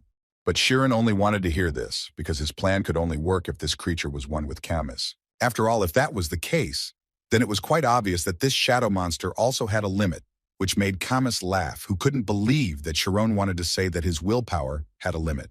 But instead of answering, Chiron suggested that it would be better if they checked it as soon as possible, so he went on the attack again. Camus immediately noticed that Chiron's light had increased, which was clearly bad news for him. Chiron thus intended to check which of them would fall to the ground first. His attacks became much more powerful, and he attacked Camus and his creature with incredible force, even without expecting it. The monster suggested that Camus go into the forest where there were many shadows, because he believed that they were much stronger there. Although Camus did not understand why he suddenly decided that they needed additional strength, because it seemed to him that they could easily destroy this guy. Camus laughed, because he always thought that he was just a quiet guy, but he turned out to be a real psycho, because now it seems that this guy is going to continue to attack and thereby demotivate him. But Camus thought all this was useless. Although the monster agreed with him, he still thought that this strategy was funny, but there was no need to play by his rules, so he once again suggested luring this guy into the forest and draining him there. Besides, he believed that they should deal with him first, because he would definitely follow them, and Camus, hearing this, decided that he would take his opinion into account. Although in his head at the moment there were only thoughts that if he was with Kabi, who had adopted the master's intellect, then he was invincible, so he was not afraid of anything. But he still listened to the advice of his being and went into the forest, followed quickly by Chiron. The guys tried to tell him that the forest was dangerous and it was better not to go there. However, he didn't care at all. He had a clear plan with which he was going to destroy his enemy. His friends realized that there was really no point in telling him anything, and that it was probably right that Chiron was fighting that guy. And they will apparently have to fight with another opponent, who also did not sit still and wanted to destroy several school children. Agent Klump in his youth was not a very popular person. All the girls with whom he tried to dance quickly ran away from him, which couldn't be said about Minhee, who every girl at the ball wanted to talk to. Klump Ogent thought that his friend apparently looked better from behind than he did from the front, but Minhee always told him not to be upset because he thought that he would also look better if he grew his hair a little and dressed up. But suddenly their dialogue was interrupted by a female voice that wanted to talk to them. The girl introduced herself as Irina. At least she didn't approach Minhee and Klump. They just noticed that she approached everyone, but all the men avoided her. But Klump actually knew the answer to this question, because it was the eldest daughter of the Bastad family who organized this ball, and they say that she has a small problem. According to Agent Klump, she was a little lacking in intelligence, even though she was a lady from a first-class aristocratic family. He also heard that they say that she had an accident as a child, so her mental development remained at the level of a 10-year-old child. According to rumors, usually the head of the family does not allow her to go outside the room, but it seems that today is an exception, but she still showed everyone that she is a disgrace to the family. Minhee, looking at her, thought that she was actually an exact copy of the old people from their family, so he decided that in that case he had to restore the reputation of the noble lady and went to her, although Klump asked him not to do so. Ogent thought that it would be too impudent, because with his awkward sympathy he would only make this lady sad. Minhee assured him that there was really no point in worrying because he had never lied to a woman in his life. So he confidently walked up to the young lady and said that this night was as beautiful as she was. She was a little scared and started to stutter, trying to say that her name was Irina, although Minhee clearly did not expect to see that reaction from her. Other people immediately noticed what he was doing to this unfortunate child, but Minhee still continued to talk to her, and so he offered to be her partner at this reception. Need and Iruki were already ready to fight, so they started talking to Lucas. But they did not expect that this big guy would attack them so unexpectedly, while simultaneously saying that caution would not help them. However, they had no other choice, so as soon as he attacked them, they immediately dodged the attack and thus entered into battle with him. They immediately began to anger him because they dodged the attack, but on the other hand, he liked it even more because it seemed to him that this would be a very uninteresting fight, because he would quickly deal with them. The scheme, although in theory with its help it is possible to strengthen all parts of the human body, but if you do it thoughtlessly, you can destroy the balance. Therefore, users of the scheme follow several proven paths, which are commonly called builds. Mitochondria build is a build that is capable of increasing the energy that can be used. It's the most common and the fastest, which is why Lucas used it. But his problem in this case was that there were two guys, and each of them covered each other. However, no matter how well they worked together, Lucas still managed to dodge the blows. And this angered him even more, because he was sure that they were just green chicks who had never fought with a scheme user, and therefore did not know what he was capable of. But in any case, they have a great connection, so it won't be easy to do this. The guys, in turn, understood that their opponent's level was too different from the speed test. The mitochondria build was using up stamina too quickly, and it would all end very soon. At least that's what Lucas thought. As with every step he took, he was doubling his potential energy expenditure. In this way, he constantly found the guys in an awkward position. At the same time, Itella was also trapped, with virtually no escape possible. Wilter acknowledged her resilience to torture, but he was tired of enduring it, so he decided to destroy her once and for all. Itella immediately realized that he was using poison that, if it entered the human body, would destroy it almost instantly, but she really didn't want to die. So she continued to fight him, doing everything to survive, thus releasing a huge amount of energy from her mouth. Even for Viltora, it was such a strong wave that even his spirit zone shook, which once again proved that the girl could be an incredibly strong person in the world of magic. As far as he knew, this technique was called the Cry of Pama, and not every magician could perform this technique, even those who had reached the first level. Moreover, after this technique, she still managed to free herself from the shackles of darkness, and she was again ready to continue the fight. But first, she broke out of his trap, where there was only darkness, because she understood perfectly well that she had no chance of success using magic in such a place. So she decided that in that case, the best solution would be to simply swap out her spirit zone for a diagram. She thought that this should help, but after a few seconds, she saw a huge, dark monster that crawled out of the ground. Due to a slight shock, she missed a strong blow. After which Vilthor came out into the world, who had already begun to get very angry because this girl was so persistent. But he immediately told her that if she thought that with the help of the scheme she could defeat him, then he would do everything to disappoint her. Etel didn't care anymore. She understood that she simply had nothing to lose, so she began to attack him with maximum force. Minhee still remembered what happened 40 years ago, at that very ball, when he approached a lady who, according to people, was underdeveloped. The girl reacted very strangely. She started screaming that her mother told her that everyone who talks to her is a bad person, so she wanted to run away quickly, which was so strange to hear from Minya, because it's stupid if you talk, you become a bad person. This is complete nonsense in the guy's opinion. He tried to ask her to talk to him calmly and first look him in the eyes, which caused even more disappointment among the other magicians who were at this ball. They believed that in this way Minhee was disgracing them. Moreover, they believed that in order to remain the best, he was ready to involve even a small child. And the girl at that moment continued to scream that she did not want to talk to him, because if she did this, then most likely her parents would scold her, and she was very afraid of this. She didn't want her mother to be angry the most, so she asked Minhee to let her go, because she needed to quickly return to the room. Alpheus could not believe that she was not afraid of him, but was afraid of being scolded. Klomp, looking at all this, could not believe that Minhee was ready to go so far, and in general he did not understand why he was interfering in other people's affairs. He mentally asked Minhee to apologize quickly before things got serious, but the young man continued to talk to Arena so that she would calm down and talk to him. Out of fear that she would be punished, she began to cry, and at that moment he tried to tell her that he finally saw her and that she could not be afraid of him because he was good. Besides, he just wanted to dance a little with her because he was at a ball, and that was what he was created for, and she had done nothing wrong, so there was no need to cry either. At one point, she stopped crying and looked at him with such loving eyes that she completely forgot about what her parents had told her. So when she finally calmed down, he suggested that she try dancing with him and try it for the first time. Itella's powerful blow was not enough to destroy this monster, but she was not going to give up. She was always surprised when she heard about dark magic, and she always wanted to see how strong it was. But now she sees that it only brings evil, so she wanted to deal with her enemy as soon as possible. Itella dealt 1,000 blows in 1 second, which could destroy almost any magician. But to her great regret, her opponent today was not just a simple magician, but one who had the 3rd level. Therefore, defeating such an opponent with simple punches is clearly not possible. Although Wilter himself admitted that she has rather hot fists. His counterattacks were much stronger than all of Itella's blows.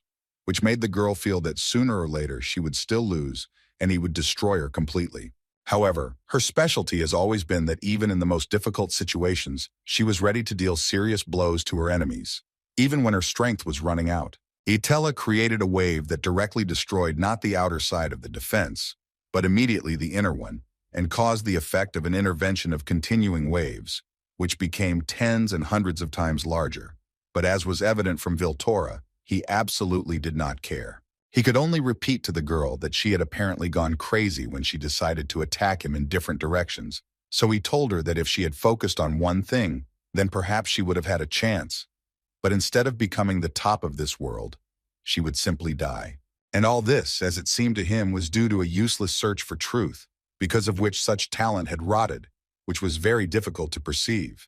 Well, and finally, before destroying her, he told her that all her actions that she was trying to do were just helpless floundering in the sea, which would not lead to anything good. But apparently his words meant nothing to her, because she continued to fight him, and at that moment thought only about the fact that if such a huge creature got into the school, then most likely all the students would die, and she could not allow this. This thought gave her the main wave of motivation, because of which she went into battle and thought that even if she died here, she would still stop this monster. Finally, her blows began to bring at least some meaning. She was able to break through the shadow monster's defense, although she did not manage to inflict much damage, but she still understood how she could now break through his defense. In doing so, she further angered the monster named Vilthor, who was not going to just watch this, and began to release a huge amount of energy in order to finally destroy this girl who was standing in his way. Moreover, he finally realized that all the girl's attacks up to this point were carried out only in order to inflict one blow that would destroy him. Having felt the taste of pain that he had missed for so long, he became even stronger, so he was ready to show Itella why he received the title of third-level mage. For him, it was like the times when he and other geniuses spent time in similar fights, and even then, he always ended up winning, and maybe that's why he was so confident in himself. Itella also had no intention of retreating, because she was also a genius of sorts, who always won and was not used to losing. And now her opponent was an old man who was going to offend people dear to her, which gave her even more strength. Their blows collided with each other, and the girl could not fully believe that the repetitions of the waves were not enough to finally break through this guy's defense. She was very sorry, but apparently she was still unable to protect her people, although she tried so hard. At that moment, Nade, with the help of his magic, tried to help Iruka not die, although it was incredibly difficult. According to Iruka, nothing serious happened to him, although he was bleeding from his body. But as for Nide, he tried hard and delivered a great blow to the body of Lucas, who was already thinking that he had managed to defeat these school children. At that moment, he could only scream at the green-haired guy who struck him with a bolt of lightning. Nide actually pretended to attack long before his attack, and he himself gradually covered the entire area with a magnetic field in order to tie his legs. Lucas simply couldn't believe that he could die at the hands of such little ones. But at one point, Need began to lose ground, and it wasn't his fault. The main problem was that a shadow began to appear around his feet. Nide was very scared, but he immediately understood where this shadow came from. He was not mistaken. It was Arena who decided to intervene in the fight and help her colleague, who he didn't really like very much. In any case, this gave Lucas a chance to continue his attack, and he chose Need as his first victim, who had caused him the most problems. It seemed that a little more, and there would be nothing left of Need, and Iruka, unfortunately, could not do anything about it. That's what Nide thought too. But at the last moment, Lucas's blow was stopped by an ice curtain, which didn't give him the opportunity to finish his attack. But what's strangest is that it was ice magic, which only one person in this school owned. And it was Oliver who finally came to her senses and was more than ready to help her students deal with these guys. Aaron's father was speechless because he couldn't believe that his daughter was about to dance. Even August Klomp was surprised, but he still admitted that a guy like Alphaeus really couldn't be stopped. While running through the forest, Camus felt a slight panic that his friend Cabus was radiating. So he asked him to explain what happened, to which his being replied that he felt an incredibly strong vibration from the mountains. In other words, he felt Arcane use the chain fist skill, and this, as was known, was one of the master's strongest techniques. So the first thing they assumed was that Alphaeus could appear on the battlefield, and this seemed the most logical solution at that moment. Therefore, Kabi asked Camus to deal with their problem as quickly as possible, because soon their plan would have to be continued.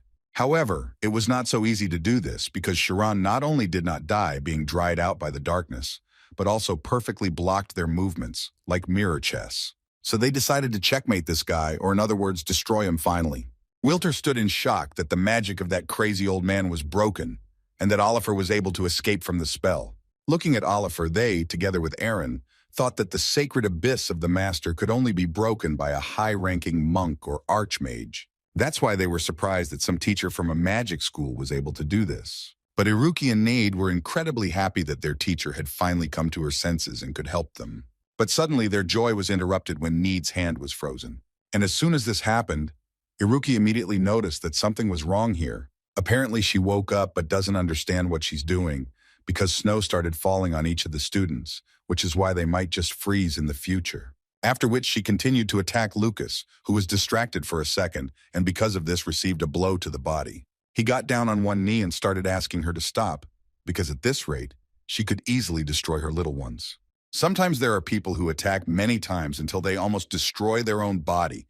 Even in a state of sleep, these destroyers are capable of taking a person's life by cutting him up. Such a person was Oliver. In other words, this woman has written spells into her body and can now instinctively use them. Lucas immediately realized that he needed to run away immediately, because there was really no point in having a lot of money if he was going to die and not be able to spend it. But apparently, he couldn't just run away.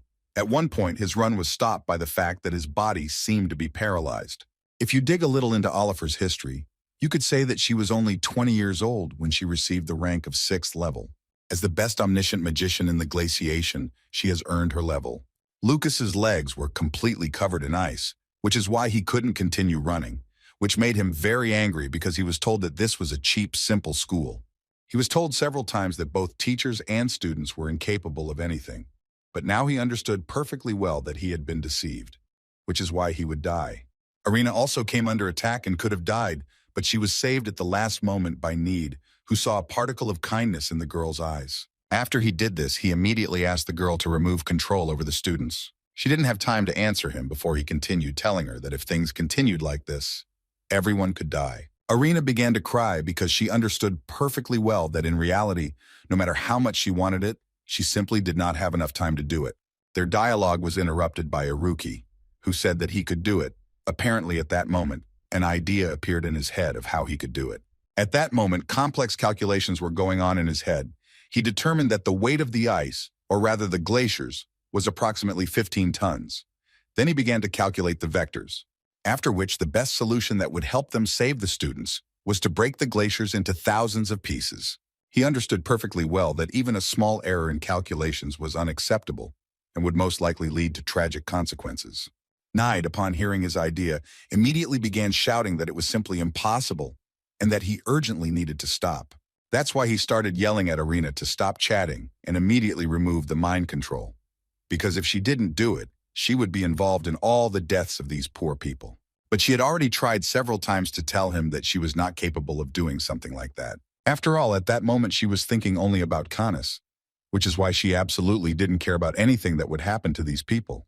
Ned was surprised that she thought this way, because it seemed to him that he saw a piece of goodness in her eyes. Suddenly their conversation was interrupted by a powerful explosion that came from the forest where Chiron was fighting. They both turned around and saw Camis barely walking. He was covered in blood and very angry. After the ball, Minhee and his new friend went for a walk in the beautiful fields near the castle. They talked about how it was incredibly funny to see people looking at them. Every second person's jaw dropped when they saw Aaron dancing. According to the young magician, if you believe the experiment with prisms, then there is a fairly high probability that light is a particle. But in the recent double-slit experiment, a pattern was formed in it, like in waves. But suddenly he realized that such conversations are unlikely to be interesting to Aaron. And it is unlikely that she even understands what they are talking about. So he decided to tell her that she was a good person who didn't deserve the treatment she was being given. Her smile was so genuine that it made Minhee incredibly embarrassed. He started talking about being called a magician, but now he doesn't even know what to write his dissertation about, so he decided to ask Aaron for advice. Although he mentally understood that he shouldn't expect an answer from this girl, he still asked her what she thought. Was light waves or particles? Aaron thought for a moment, then answered him that light is actually a beautiful phenomenon. This answer struck Minnie to the very bones. These words seemed to reveal the truth to him. Sometime before all this madness, Chiron and his friends spent time in the library, and at one point they discovered a strange phrase that said that The equivalence of mass is energy. That is, in other words, mass can be replaced by energy or vice versa. Iruki also added that if this was true, then if such omniscience was used, it seemed to him that it might even be possible to strengthen the photon cannon. And when they seriously thought about it, they noticed that under this formula, it was written that its developer was Miri Alphaeus. Camus, before he came out of the forest, continued to fight with Chiron, and throughout the fight he noticed that it was becoming more and more difficult for him, because even during this battle he was strengthening his blows. Moreover, he immediately noticed that Chiron had improved. His level seemed to have grown before his eyes, and now he was a completely different magician. Chiron's strikes were lightning fast. He was able to attack the living being Camus continuously, without allowing him to recover his strength.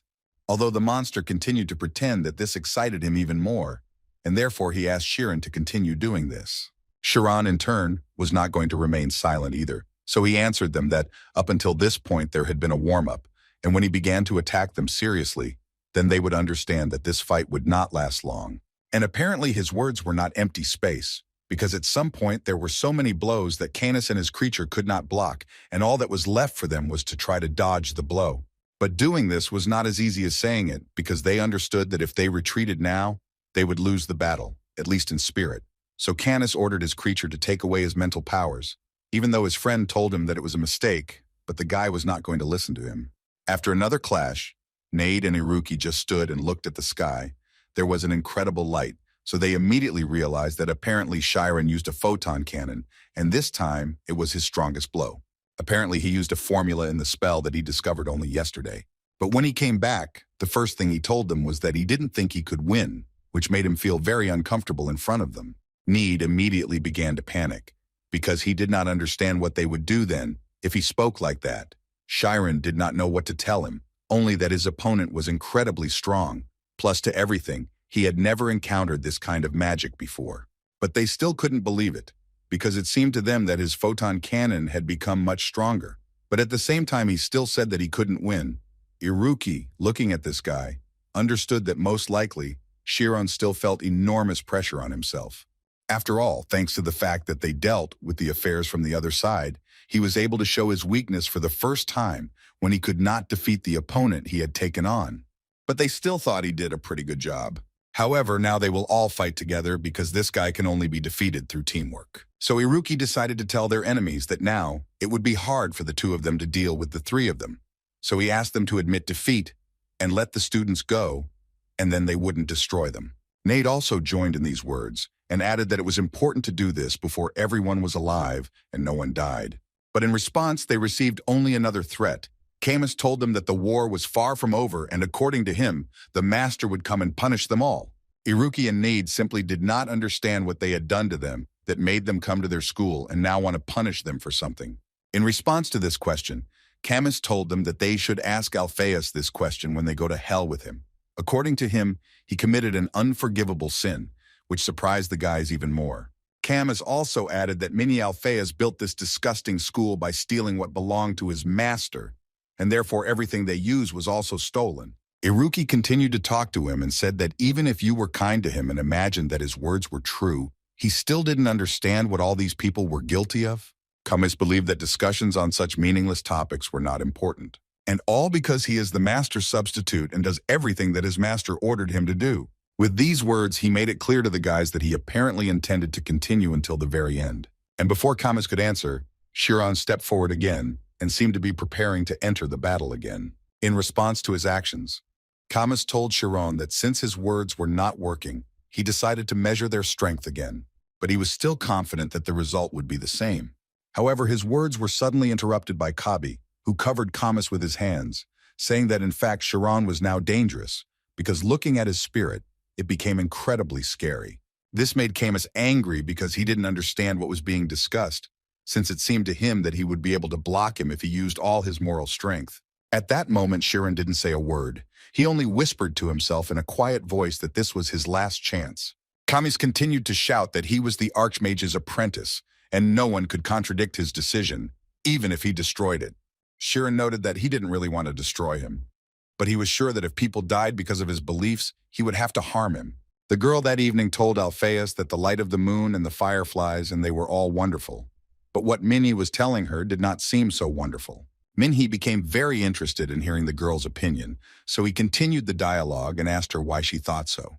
And the answer was quite simple in her opinion. Thanks to light, one can see darkness. And this beautiful night sky is also visible, precisely because of the light. Hearing this, he realized that in fact this was not just a contradiction. This was the truth that he had been looking for so long, and he could not even think that it would be the girl who would give him the answer to all his questions. After which he made a decision and offered the young lady Aaron to become his most important light. Mini Alphaeus began to smile very strongly, because his consciousness itself told him that he really would not trade those memories. That smell, that breeze, Aaron for anything. All this added up to an ideal picture that he would remember for the rest of his life. The garden at that moment used all its power, because the director's protection from light was at an incredibly high level.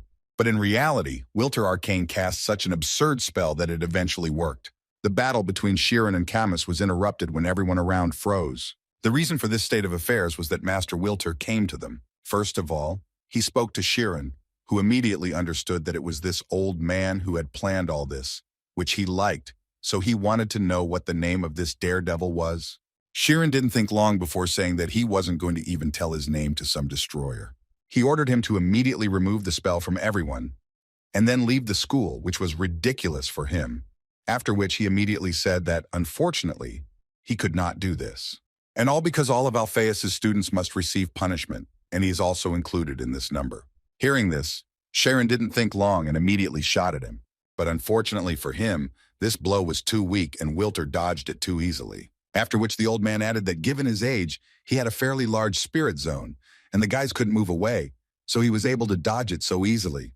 But this made Sharon even more angry, so he began to attack his opponent even more actively, adding even more strength. Suddenly, Teacher Atella appeared in front of them and asked the children to stop. Wilter immediately turned to her to say that she, as a loser, did not dare show her face, after which he added that if she was lucky and managed to save her life, then she should at least know what shame is, although she immediately answered him that in fact she was not interested in victories and defeats. She only wanted to protect her students. And when Chiron and the other guys asked her who he was, she told them that his name was Wilter Arcane, and that he was a third-level archmage, which shocked the guys, because they knew very well that even their director was a fourth-level archmage. Moreover, she added that apparently he harbored a grudge against their director. Because of these words, he called Atella pathetic, because she decided to complain to her students, who are clearly much weaker than her. But in response, he received words that surprised him.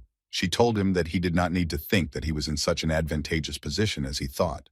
Camus, like no one else, understood what this woman was talking about, because he immediately noticed that the master's mental powers had greatly diminished, and if he was not mistaken, then only 10% of their usual amount remained. Although his friend believed that even if this was so, then this was 10% of the archmage, which would be more than enough to wipe out the guys. But Canis at that moment was thinking about the fact that they had not yet caught Alphaeus, who was clearly stronger than all these school children. Arena, hearing this, began to worry, because she did not quite understand what her brother was getting at. But instead of answering her, he asked the master to leave it to him. At that moment, Arena looked at him and did not understand at all why he was exhausting himself like that. Wilter smiled when he heard this and decided to play a little game. And for this, he turned to Chiron to ask him again if he was really a student of Alphaeus. Chiron immediately answered him that he had no right to pronounce the director's name so carelessly, because he believed that someone like him, compared to the director, was not a magician at all. Of course, apart from laughter, no other reaction could be expected. He laughed so hard because he couldn't even imagine who Alphaeus had been pretending to be for all these 40 years, since his students were now saying such things. Wilter continued to laugh and talk about how he couldn't believe that a brat like Alphaeus could be respected by anyone. And when he calmed down a little, he still decided to allow Canis to fight that guy, for which his student was very grateful to him. Itella and the boys immediately asked Chiron not to do this. Zabi also asked Canis not to do this, and to think again. He thought it was better to leave it to Arcane, although the guy thought that he had already disappointed the master, and he did not want to do it a second time, so he was sure that even if he died, he was still obliged to defeat this freak. So she looked again at Chiron, who also could not be stopped by words, and said that they would fight. But Kabi suddenly stopped answering, and a few seconds later a wall of shadow appeared right in front of Canis, which the guy immediately broke, and thinking that he would definitely win this battle, went on the attack. Kiran also did not stand still and went on the attack, but this time Kiran made it so that they continued their fight in the air. Kanis thought that this was the biggest mistake that Kiran could make today, and he also understood that most likely his opponent believed that shadows were not capable of fighting at full strength in the air. But he was going to show him that the night sky itself was equivalent to a huge shadow. However, his thoughts were interrupted when he saw Kiran in the center of huge waves of light. Chiron's plan was pretty simple. He decided that if he couldn't keep up with this guy's movements, he would just hit his entire spirit zone. Chiron's blows were 2 or even 3 times stronger than the previous time, so Camus's defense was clearly not prepared for this. Camus realized that everything would definitely not be as easy as he thought, because the guy he encountered was clearly not a simple magician. But at this moment, he was more concerned with the fact that each of his 1,000 shots was a real blow, and if even one hit the target, then Camus would have to end the fight there. He fought with Kiran, and with each passing second, he became more and more confused about how someone like Kiran could master magic so well. Itella was no less surprised by this. She did not understand when Kiran even got such power. Knight and Iruki understood perfectly well what was happening here because they knew Kiran well, so they immediately realized that he entered the Infinity Zone. But apparently they said it in vain, because behind them stood Itella, who could not believe that Kiran had already entered the immortal function. When the guys told her about it, she finally understood how everything turned out in the end. At that moment, Camus was clearly having problems. He was trying to reach Kabi, because he understood that at this rate they could soon be destroyed. But he couldn't be distracted because Chiron's light shots were getting closer and closer to their target. Suddenly, during the battle, Camus finally noticed that Chiron's shots had no physical effect. And when he raised his head, it finally dawned on him that he was not attacking Camus personally. His target is darkness itself, as he completely erases the shadow by which he moves. He even had goosebumps on his body, and this guy's mental strength was apparently endless, since he did not stop attacking for a second. At that moment, Camus felt only annoyance and indignation, and it was all because he did not want to die right in front of his teacher, who was watching everything that was happening quite closely. After a few minutes of fighting, Camus began to feel that he was dying, and a little more, and the logical end had come. But at that moment, he heard the voice of Kabi, who said only that he was currently very irritated by the behavior of Arcane, who was simply standing and watching as his student was destroyed. After which he finally entered the battle, and the first thing he did was block a lot of Chiron's attacks. Well then, Kabi tried to talk to Camus, whom he asked to come to his senses as soon as possible, because if this continues, they will definitely lose. It was also quite unexpected for Kiran to see how they went into defense, because it seemed to him that he would finally win. He was absolutely sure that he was in an advantageous position in this fight, but when a counterattack came at him, he realized that in fact this was far from the case. And after a few minutes, he realized that the fight had completely turned the other way, and he urgently needs to act, otherwise everything will end quite sadly for him. He began to take blow after blow, which led him to the conclusion that it would be quite dangerous to continue maintaining the immortal function. But he also had a thought in his head that all this looked rather strange to him. Endurance capable of withstanding a photon cannon, high intelligence, strong close attacks. All this is now used by Camus, and Chiron simply did not understand why he did not fight like that from the very beginning. He had only one explanation for this. Kiran thought that the magical creature that had only supported Camus's attacks from the very beginning was to blame for everything, and now apparently had completely filled his body. Now the opinion about Arcane became even worse. Now there was no doubt that he really was a cruel man. It became clear that Camus, from the very beginning, was only a vessel for a living creature, which the old man placed inside the guy, but apparently the guy stopped coping, and therefore he became useless. But Kiran understood that it would be better for him to think about this later, because now he had other concerns, in the form of a huge monster that was going to destroy him. He remembered that if the enemy's type changed, he didn't need to insist on continuing the attack with the photon cannon spell that attacked physically. The answer to this small problem is that he simply needs to increase the power of the photons and carry out a stronger attack, which is what he actually did. Such power should have been enough to once and for all put an end to the darkness that was inside Camus. Chiron thought that it was not that simple after all, and even if he had mastered infinite mental power, he was still unable to surpass his personal limit. In that case, he decided that he just needed to strengthen the infinity of mental power. Energy is just mass multiplied by the speed of light squared. It was difficult to apply this in practice, but still, Chiron decided that he simply had to try to transform all the mass. Due to the incredible energy that Kiran managed to create, Karmas's darkness simply began to dissolve. Wilter was one of those who also never saw how strong the impulse was. Chiron's energy turned red, which could only mean one thing. His energy became much more aggressive. Karmas's body was burning from the inside. He was enduring such pain that not everyone could withstand. Aaron understood that the terrible pain that Kabi was enduring was being transmitted to Kanis, which meant that Kabi had reached his limit, and he would definitely not become stronger. Kiran continued to fire off the shadow of Karmas, and Kabi himself understood that if this continued, he would be destroyed. Itella suddenly began to ask the guy to stop his magic, because she understood perfectly well what consequences could await him. But unfortunately, it was already too late. A few seconds after the scream, a powerful explosion thundered. Long before this day came, Karmas, together with his sister, tried to subjugate Kabist. But the huge shadow that could easily destroy two small children first wanted to hear a good reason why he should submit to them. Wilter tried to understand why his shadow was so reluctant to go to Canis. But Kabi answered him that he wasn't talking about that. He just thought that it would be much more effective for them with Aaron. According to him, Aaron lived in Reduma for 10 years and did not see anyone except Canis. But even despite this, she was able to master a strong mind. In addition, Aaron was able to see what is beyond the power of an ordinary person. Wilter Arcane understood perfectly well that he was now telling him about the view of truth, which, as is known, meant a kind of brainwave pattern that identifies any objects as seen for the first time. It is believed that in this way, a person sees the very essence of objects.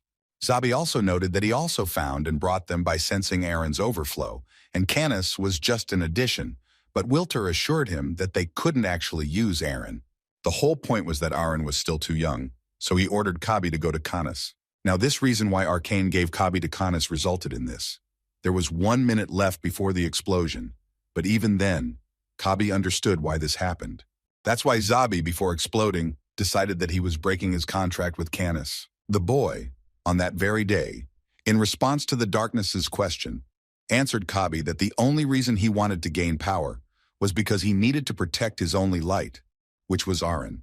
And he really will definitely do it, and it didn't matter to him whether Kabi would participate in it or not. But during the time that Canis was with Zabi, they became friends and became one, so it hurt him more that his best friend passed away. There was an explosion, and once again nothing was left of Zabi. And Kiran turned his attention to Wilter, to whom he immediately told that he alone was to blame for all of this. In response to his words, Wilter began to smile and say that his facial expression was so similar to someone, and now he finally understood who he looked like to him. In his opinion, Kiran was the spitting image of Alphaeus, whom he knew 40 years ago. This made Kiran even more angry, so he started yelling at the old man and telling him to shut his mouth. In response, he began to shout at the guy and tell him that he now understood him, why this cunning Alphaeus accepted him. He also added that he believed that Kiran had abilities in the forces of light, and that they were like two peas in a pod. But this only convinced him even more that he wanted to use the guy for his own insidious purposes. But Kiran obviously did not believe in this, and continued to deny it, because he believed that Vilthor did not know much. But the old man believed that it was only Kiran who didn't know much, and that the most important thing was that his respected Alphaeus was his student. Kiran froze. He definitely didn't expect to hear something like that, so he asked the old man to repeat it. Arcane began to tell that in fact Alphaeus was his very smart student, and teaching him was a great happiness. However, at one point in their life, greed closed his eyes and he changed a lot. According to Arcane, he gave him everything he had to help him, but he ended up locking him in a flame and setting fire to the research he had worked on his entire life. He also left his wife to die a dog's death, which none of them were going to believe, so they asked him to tell them more details. Alphaeus, meanwhile, was going through some of his most wonderful memories when his life was one continuous, shining period of life. That year, Miri Alphaeus received the Golden Circle Award, an award given every year to the mage with the best achievements. Then all attention was focused on Alphaeus. Everyone considered him a genius, because at that time he possessed both particles and waves. In the center was always his friend Kromp Oyent, who never thought that his friend Alphaeus could reach such heights. After a small celebration, Alphaeus first headed home, where Irina was already waiting for him. He presented her with the Golden Circle Award, which he believed was won only with her help, although the girl clearly did not think so. But the guy always told her that it was her idea that was recognized, and she in response was very happy for her man with all her heart. Alphaeus always loved her very much, but he was often not at home because he had to see his friends in honor of such awards. At that time, he was only 23 years old, but already at such a young age, he was able to become the most famous magician on the continent, even though every day he received letters with declarations of love from all over the world. Alphaeus did not even think about immediate benefits and responded only to carefully selected letters. And thanks to his skills, the value of Alphaeus grew at an unheard of speed to infinite proportions. However, the families of these two people continued to be against it, so Alphaeus always asked his beloved to be patient, because he was sure that very soon he would get the best place. Then both Mira's family and the Bastard family will have no choice but to acknowledge their relationship. Sarov, having learned of Alphaeus's triumph, decided to make peace with him, although his friends constantly told him that it would be better if he made peace with him immediately. But he could never have known that everything would turn out exactly like this. He could not even imagine that Alphaeus's influence would grow so much. And as soon as they knocked on the door, Erin immediately opened it for them, which shocked the guys. But as soon as she saw that it was not her husband who returned, she immediately began to get nervous, because she became a little scared. When they saw Arena Bastard, they immediately realized that this was indeed Alphaeus's house. So they decided to introduce themselves first, saying that they were his friends, and then asked to call him so that they could talk to him. Erica told them that he went out, and she didn't know when he would return.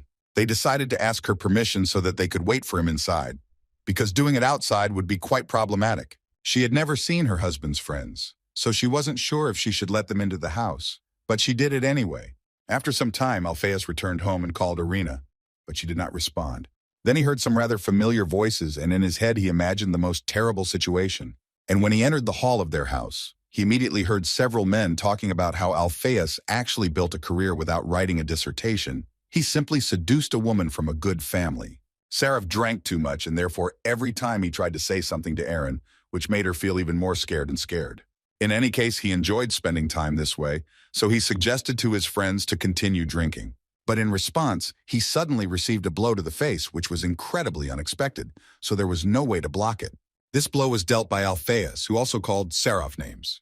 Sarov's friends stood up for him and began to tell Alphaeus that an aristocrat should not wave his fists, no matter what happened. But Sarov himself did not think so and immediately began to ask for forgiveness. He admitted that he had gone crazy for a moment, after which they immediately began to leave his house, and along the way promised him that they would not appear there again. And when they finally left, Alphaeus wanted to know from his beloved why she let them all in, to which Erin answered him that they introduced themselves as his friends. Did he suddenly feel so offended that she didn't even know the faces of his friends? These bad emotions made him yell at her and hurt her very badly, after which he realized what he had done, and it made him feel even worse. After standing in silence for a while, Alphaeus finally found the strength to ask Erin for forgiveness. He understood that although her intellect was not sufficiently developed, her thinking was not at the level of a 10-year-old. Apparently, for this reason, she admitted her guilt and said that this would not happen again. But this made him even more angry, because he didn't like people who adjusted to the mood of the interlocutor, so he decided to go and get some fresh air. That evening, he went to a bar with his real friend Ajahn Klomp, to whom he told that he couldn't believe he had said such a thing, despite the fact that she lived with her eyes only on him, although his friend tried to tell him that sometimes swearing was actually okay. He was more concerned about another question. He wanted to know when Alphaeus would have a child, and the magician answered his friend that in fact they had already thought about it. At that time, Klomp did not understand what the problem was at all, because he believed that a child is always needed for a strong relationship. Alphaeus himself knew this very well.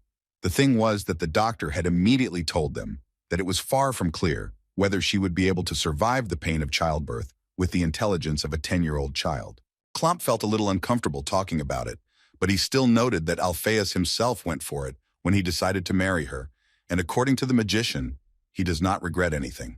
And Klomp noted that there was no other way, so he had to choose. And then a thought appeared in Alphaeus's head that made his entire body come to life. Archmage Wilter Arcane was quite young at the time, and he was surprised that 48 hours had passed since the intruder entered Archmage Arcane's dungeon. Therefore, as soon as he saw Alphaeus in the passage, he immediately wanted to know how he managed to get here at all, after which he noticed that the guy was completely alone, which means that he was able to deal with a bunch of monsters and devices on his own. Alphaeus slowly took out a piece of paper and showed it to Wilter, saying that his name was Alphaeus Minhi, and that he had read Wilter Arcane's work, a study on the storage of memories. It wasn't the first time Arcane had heard this name, After all, Miri was a rather popular surname, the same Miri Light who published the theory of photons.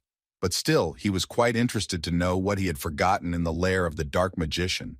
Alphaeus, barely standing on his feet, said in a slow voice that he was here because he would like to pass on his memories to his wife, after which he completely lost consciousness and fell to the ground with his papers. He woke up without clothes and in a slight fear that he was lying in some kind of bathtub. And when he turned around, he saw Wilter Arcane, who was reading the guy's notes, and he was quite interested, because storing memories using the absorption of dark magic is not bad. And with the help of photon magic, limiting the nervous system of side images and transferring memories using archive memories to the nervous system, given from photons. It was all incredibly complicated, but Wilter Arcane found it very interesting to read, because using light as a medium to transmit information is quite clever. But still, he couldn't help but tell Alphaeus that for this, he would have to completely endure the person's entire life, and it would not be so easy, and problems with the person's character would obviously arise. Alphaeus didn't care about all the risks that Wilter Arcane told him about. He just wanted to become one of his students in order to realize his idea, namely to protect his wife from this world. Before making a decision, Wilter decided to ask Alphaeus one question, the point of which was to find out whether his wife had given consent to this experiment. When Klomp heard about this, he couldn't believe his ears, so he screamed for a long time because he considered Wilter Arcane a criminal. He tried to prove to Alphaeus that he would control him if he didn't already control him, since he decided to place memories into the human brain, because it's impossible. Alphaeus tried to tell him that Arcane was the best dark mage on the continent, but Klomp didn't let him finish and interrupted him to say that he might be stupid in this matter. But even he, with his knowledge, understood that Alphaeus was currently throwing away the happiness that had come to him on its own. Klomp was sure that if he got involved with someone like Arcane, he would most likely lose his place in the Dragons of the Pillar, and his family would disown him. However, according to Alphaeus, all of this was empty space for him when they talked about his wife. He just wanted to do everything possible to make Aaron happy, and if that works out, then he too can become happier than he is now. Hearing this, Irina realized that Alphaeus was suffering, so she wanted to stop it immediately, and she eventually agreed. Although Klomp still tried to dissuade her from this, apparently no one was listening to him anymore. She just repeated that she believed her husband, and that was why she agreed to do this. Aaron believed that Alphaeus would make her happy, and he, as a mage who had received a golden circle, could easily promise this to her. In his opinion, he would be able to correct her small flaw without any problems. After such a pleasant decision, the Alphaeus family decided to get rid of their property and left for the arcane dungeon. In the dungeon, where there was a professional room for experiments, Aaron could live and not feel any inconvenience. Klomp came to them once a week and brought food for the two while Alphaeus tried to find a solution. After some time, Oyent finally noticed that Alphaeus was starting to go crazy. All these experiments made him a completely different person, which made him scared. Thus, 2 whole years have already passed, and the very day has come when Aaron will receive the memories of Alphaeus. Klomp even joked that she would know how Alphaeus urinated as a child, which at that moment was very necessary for the girl, because even though she did not show it, she was very afraid. Alphaeus approached her before the experiment to tell her that she had actually been through a lot during this time, so now they would fix everything. She was very grateful to him, although he continued to convince her that he was actually doing all this only so that they could be happy and finally have children. In order to conduct this experiment, they combined all the advanced technologies of different sciences that were popular at that time. But what pleased them most was that there were no problems with the previous clinical trials either, so Alphaeus believed that this experiment was doomed to success. And after a few minutes, they finally launched this machine, and the experience of Alphaeus's life began to be rapidly transmitted to Aaron. The feelings of Alphaeus that he wanted to pour into Aaron were transparent and pure. No lies, no prejudices, and the largest part of these feelings was love. At one point, Alphaeus jumped from his seat because he thought that something had gone wrong, but his master assured the boy that there was nothing to worry about, and that in fact, their experiment had been a success. However, everything was not as perfect as he would have liked, because Aaron was not in the state that Alphaeus wanted to see her in. She began to tell him in a quiet voice that the physical part was perfect, but the restriction of nerves throughout her body was causing a rejection reaction. After which she added that apparently, unlike experiments on animals, there is something else for humans that they do not know at all. But she was still glad that they had done an incredible job, and if they studied it a little more, but Alphaeus asked her not to say such words to her, because more than anything in life, He did not want to say goodbye to her. She began to ask him for forgiveness for being such a fool. Alpheus began to scream at the top of his voice because more than anything in life, he didn't want to lose her. She closed her eyes and mentally thanked Alpheus for giving her the opportunity, even for a few moments, to get to know the world in which they live. Irina's funeral was fairly quiet, surrounded by family, but Alpheus, the woman's relatives, forbade him from attending when they found out what he had done. They had no wedding or heirs, so they parted as strangers. On the day Irina died as a result of the experiment, Alpheus banged his head against the wall many times. He did this to such a state that several times he almost died. And the whole point was that he blamed himself more than anyone else, because the light that allowed him to see the darkness had gone from his life.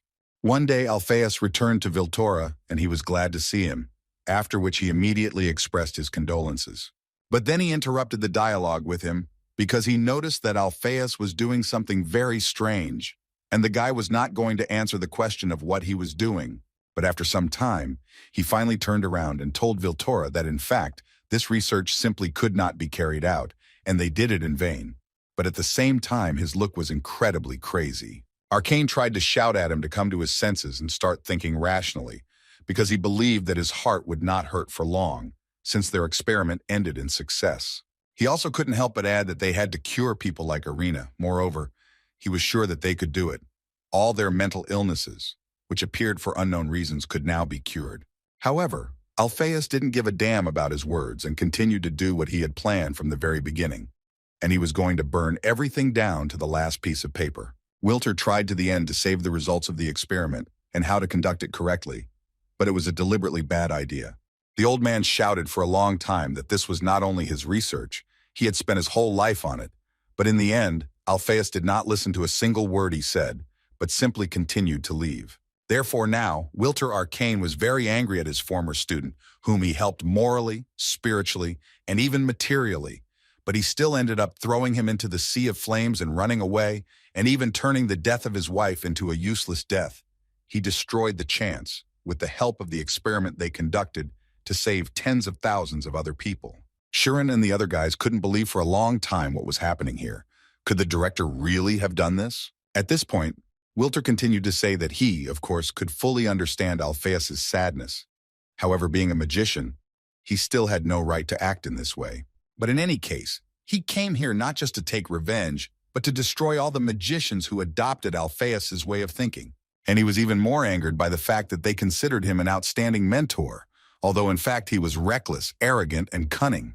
Kiran listened to him attentively and concluded that Wilter Arcane was actually right, and the magician should not do this. Nade tried to stop him, but Itella didn't let him. Kiran continued to say that he understood him perfectly. He was betrayed, but still he would also like to say that the choice he made was also wrong, so now he would like to know, or is this all that the legendary archmage is capable of?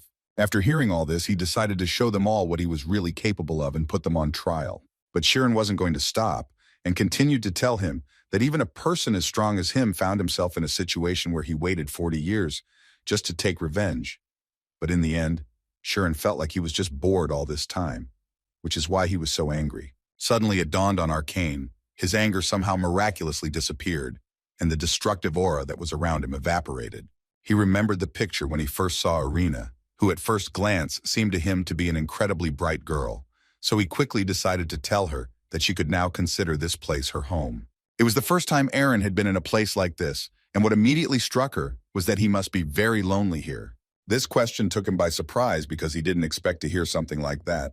But in fact, when he first saw her eyes, for some reason he felt a strange fear, and all because he had never seen such infinitely deep purity. Even being next to him, it still did not disappear, but only continued to illuminate absolutely all the darkness of this world. That was exactly what her gaze was like, and now he felt it again when he looked into Chiron's eyes. Looking at Kiran, it became scary that his insight went beyond human understanding, which is why he was most likely able to see through even cause and effect. But even understanding this, Wilter Arcane still came to the conclusion that they were too different from him, and Chiron was the one who could stop him, so he told the guy that they could not exist in this world. Immediately after this, heavy weights of dark power began to appear around the guys, which was surprising for them, because they were sure that the old man had no more strength left. Arcane could only smile back at them and say that magic was an incredibly amazing thing, and with its help one could achieve incredible heights. But apparently, everything will not be as simple as Wilter Arcane would like, because the one he wanted to see most of all finally came to the meeting. As soon as Arcane saw Alphaeus, he could not tell him anything else except that he had aged quite a lot during this time. He also added to him that he didn't think that he would be under the influence of magic that seals memories. Although according to Alphaeus, he liked it quite a lot, because it was a great opportunity, after a long time, to remember everything that had happened in the past. But most of all, he was grateful to him for reminding him of who Aaron was. Alphaeus turned to his students, asking for forgiveness for all this happening. He understood perfectly well that all this was because of his immorality. He was also very grateful to them for being able to protect their friends. He was very glad that teacher Attila was with them and helped them, but she immediately intervened in the conversation and said that she, on the contrary, wanted to apologize for not being able to protect the students. After which he approached Shironi to tell him that he must remember that those who do not even have a good blow with which to change the course of the battle in their favor cannot be called a battle mage. And now he is finally ready to resolve the issue between the old men. But first he asked Arcane to stop behaving immorally, and it was time to finally let the children go and sort things out one-on-one, to which Vilthor quickly agreed because it was a request from his old student, which he could not ignore. But what interested him more was how Alphaeus was going to continue playing the role of director when they all found out about him. Nade and Iruki noted that everything he revealed to them was just the director's past, which would not affect them in any way. And besides, they continued to be on Alphaeus' side. But Wilter Arcane could no longer be stopped, so he decided to offer Alphaeus, like in the good old days, to consign all his works to the flames. However, according to him, there is another way out, and that is to follow him and continue research into the transportation of memories. He told Alphaeus that he and his new students had already succeeded in the experiment with his memory, and as proof, he could look at the magical creature called Shabi. And all this, in his opinion, became possible only thanks to Aaron's sacrifice. Hearing these words, images of that very day when he burned everything to the ground flashed before Alphaeus' eyes. But before that, he told Wilter Arcane that this entire experiment was carried out only for Arcane's plans, because Alphaeus immediately understood that after he took away his and Arena's memories, he would create something completely different. Young Alphaeus wanted to ask his teacher where he wanted to use the hundreds of magical living beings after creating them. He read all these plans in Wilter's notes. He quickly understood everything and wanted to know, did he really intend to take this whole world under his power? But that day as now, Wilter Arcane simply did not understand what was wrong with that. Now it became clear why Alphaeus actually burned those studies, because he understood perfectly well what Wilter Arcane's main goal was. And if he was right, then in that creature, which he called Zabi, there were also their memories with Aaron.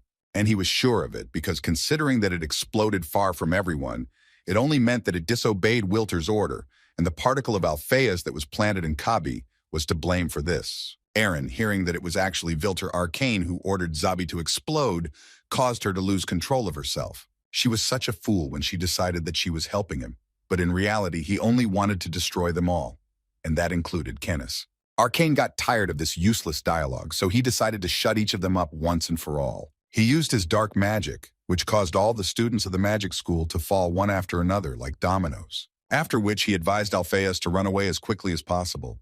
Otherwise, what he feared most would happen. Clump Oyent, 10 years after that incident, finally found Alphaeus, although it was incredibly difficult to do. But Alphaeus did not fully understand why Clump was looking for him at all, to which Oyent answered quite easily, saying that he just needed to give something. As it turned out, he brought him Arena's will, which was found a day after Alphaeus disappeared. The main part of this letter was aimed at Aaron, asking Alphaeus that if something were to happen to her, he should in no way blame himself, because she herself agreed to it. She also stated her last wish, which was that she did not want her husband to be sad. She wanted him to continue the research that he loved so much. She assured him that he would always be his light, so now she wanted him to light up the world for everyone who wanted it, which made Alphaeus angry, and he started crying even more. And after a few minutes of sobbing, he turned to Clump and asked him to borrow money so that he could open a school and make sure that fools like him would never be born again. He put the rest of his life on the line to serve her will for the rest of his days. So now, without any hesitation, he gathered all his will into a fist to give his all and protect the school and the students who accidentally suffered because of his past life. Chiron, looking at all this, immediately noticed that time had slowed down a lot, and apparently they would look further at how much the director loved his wife.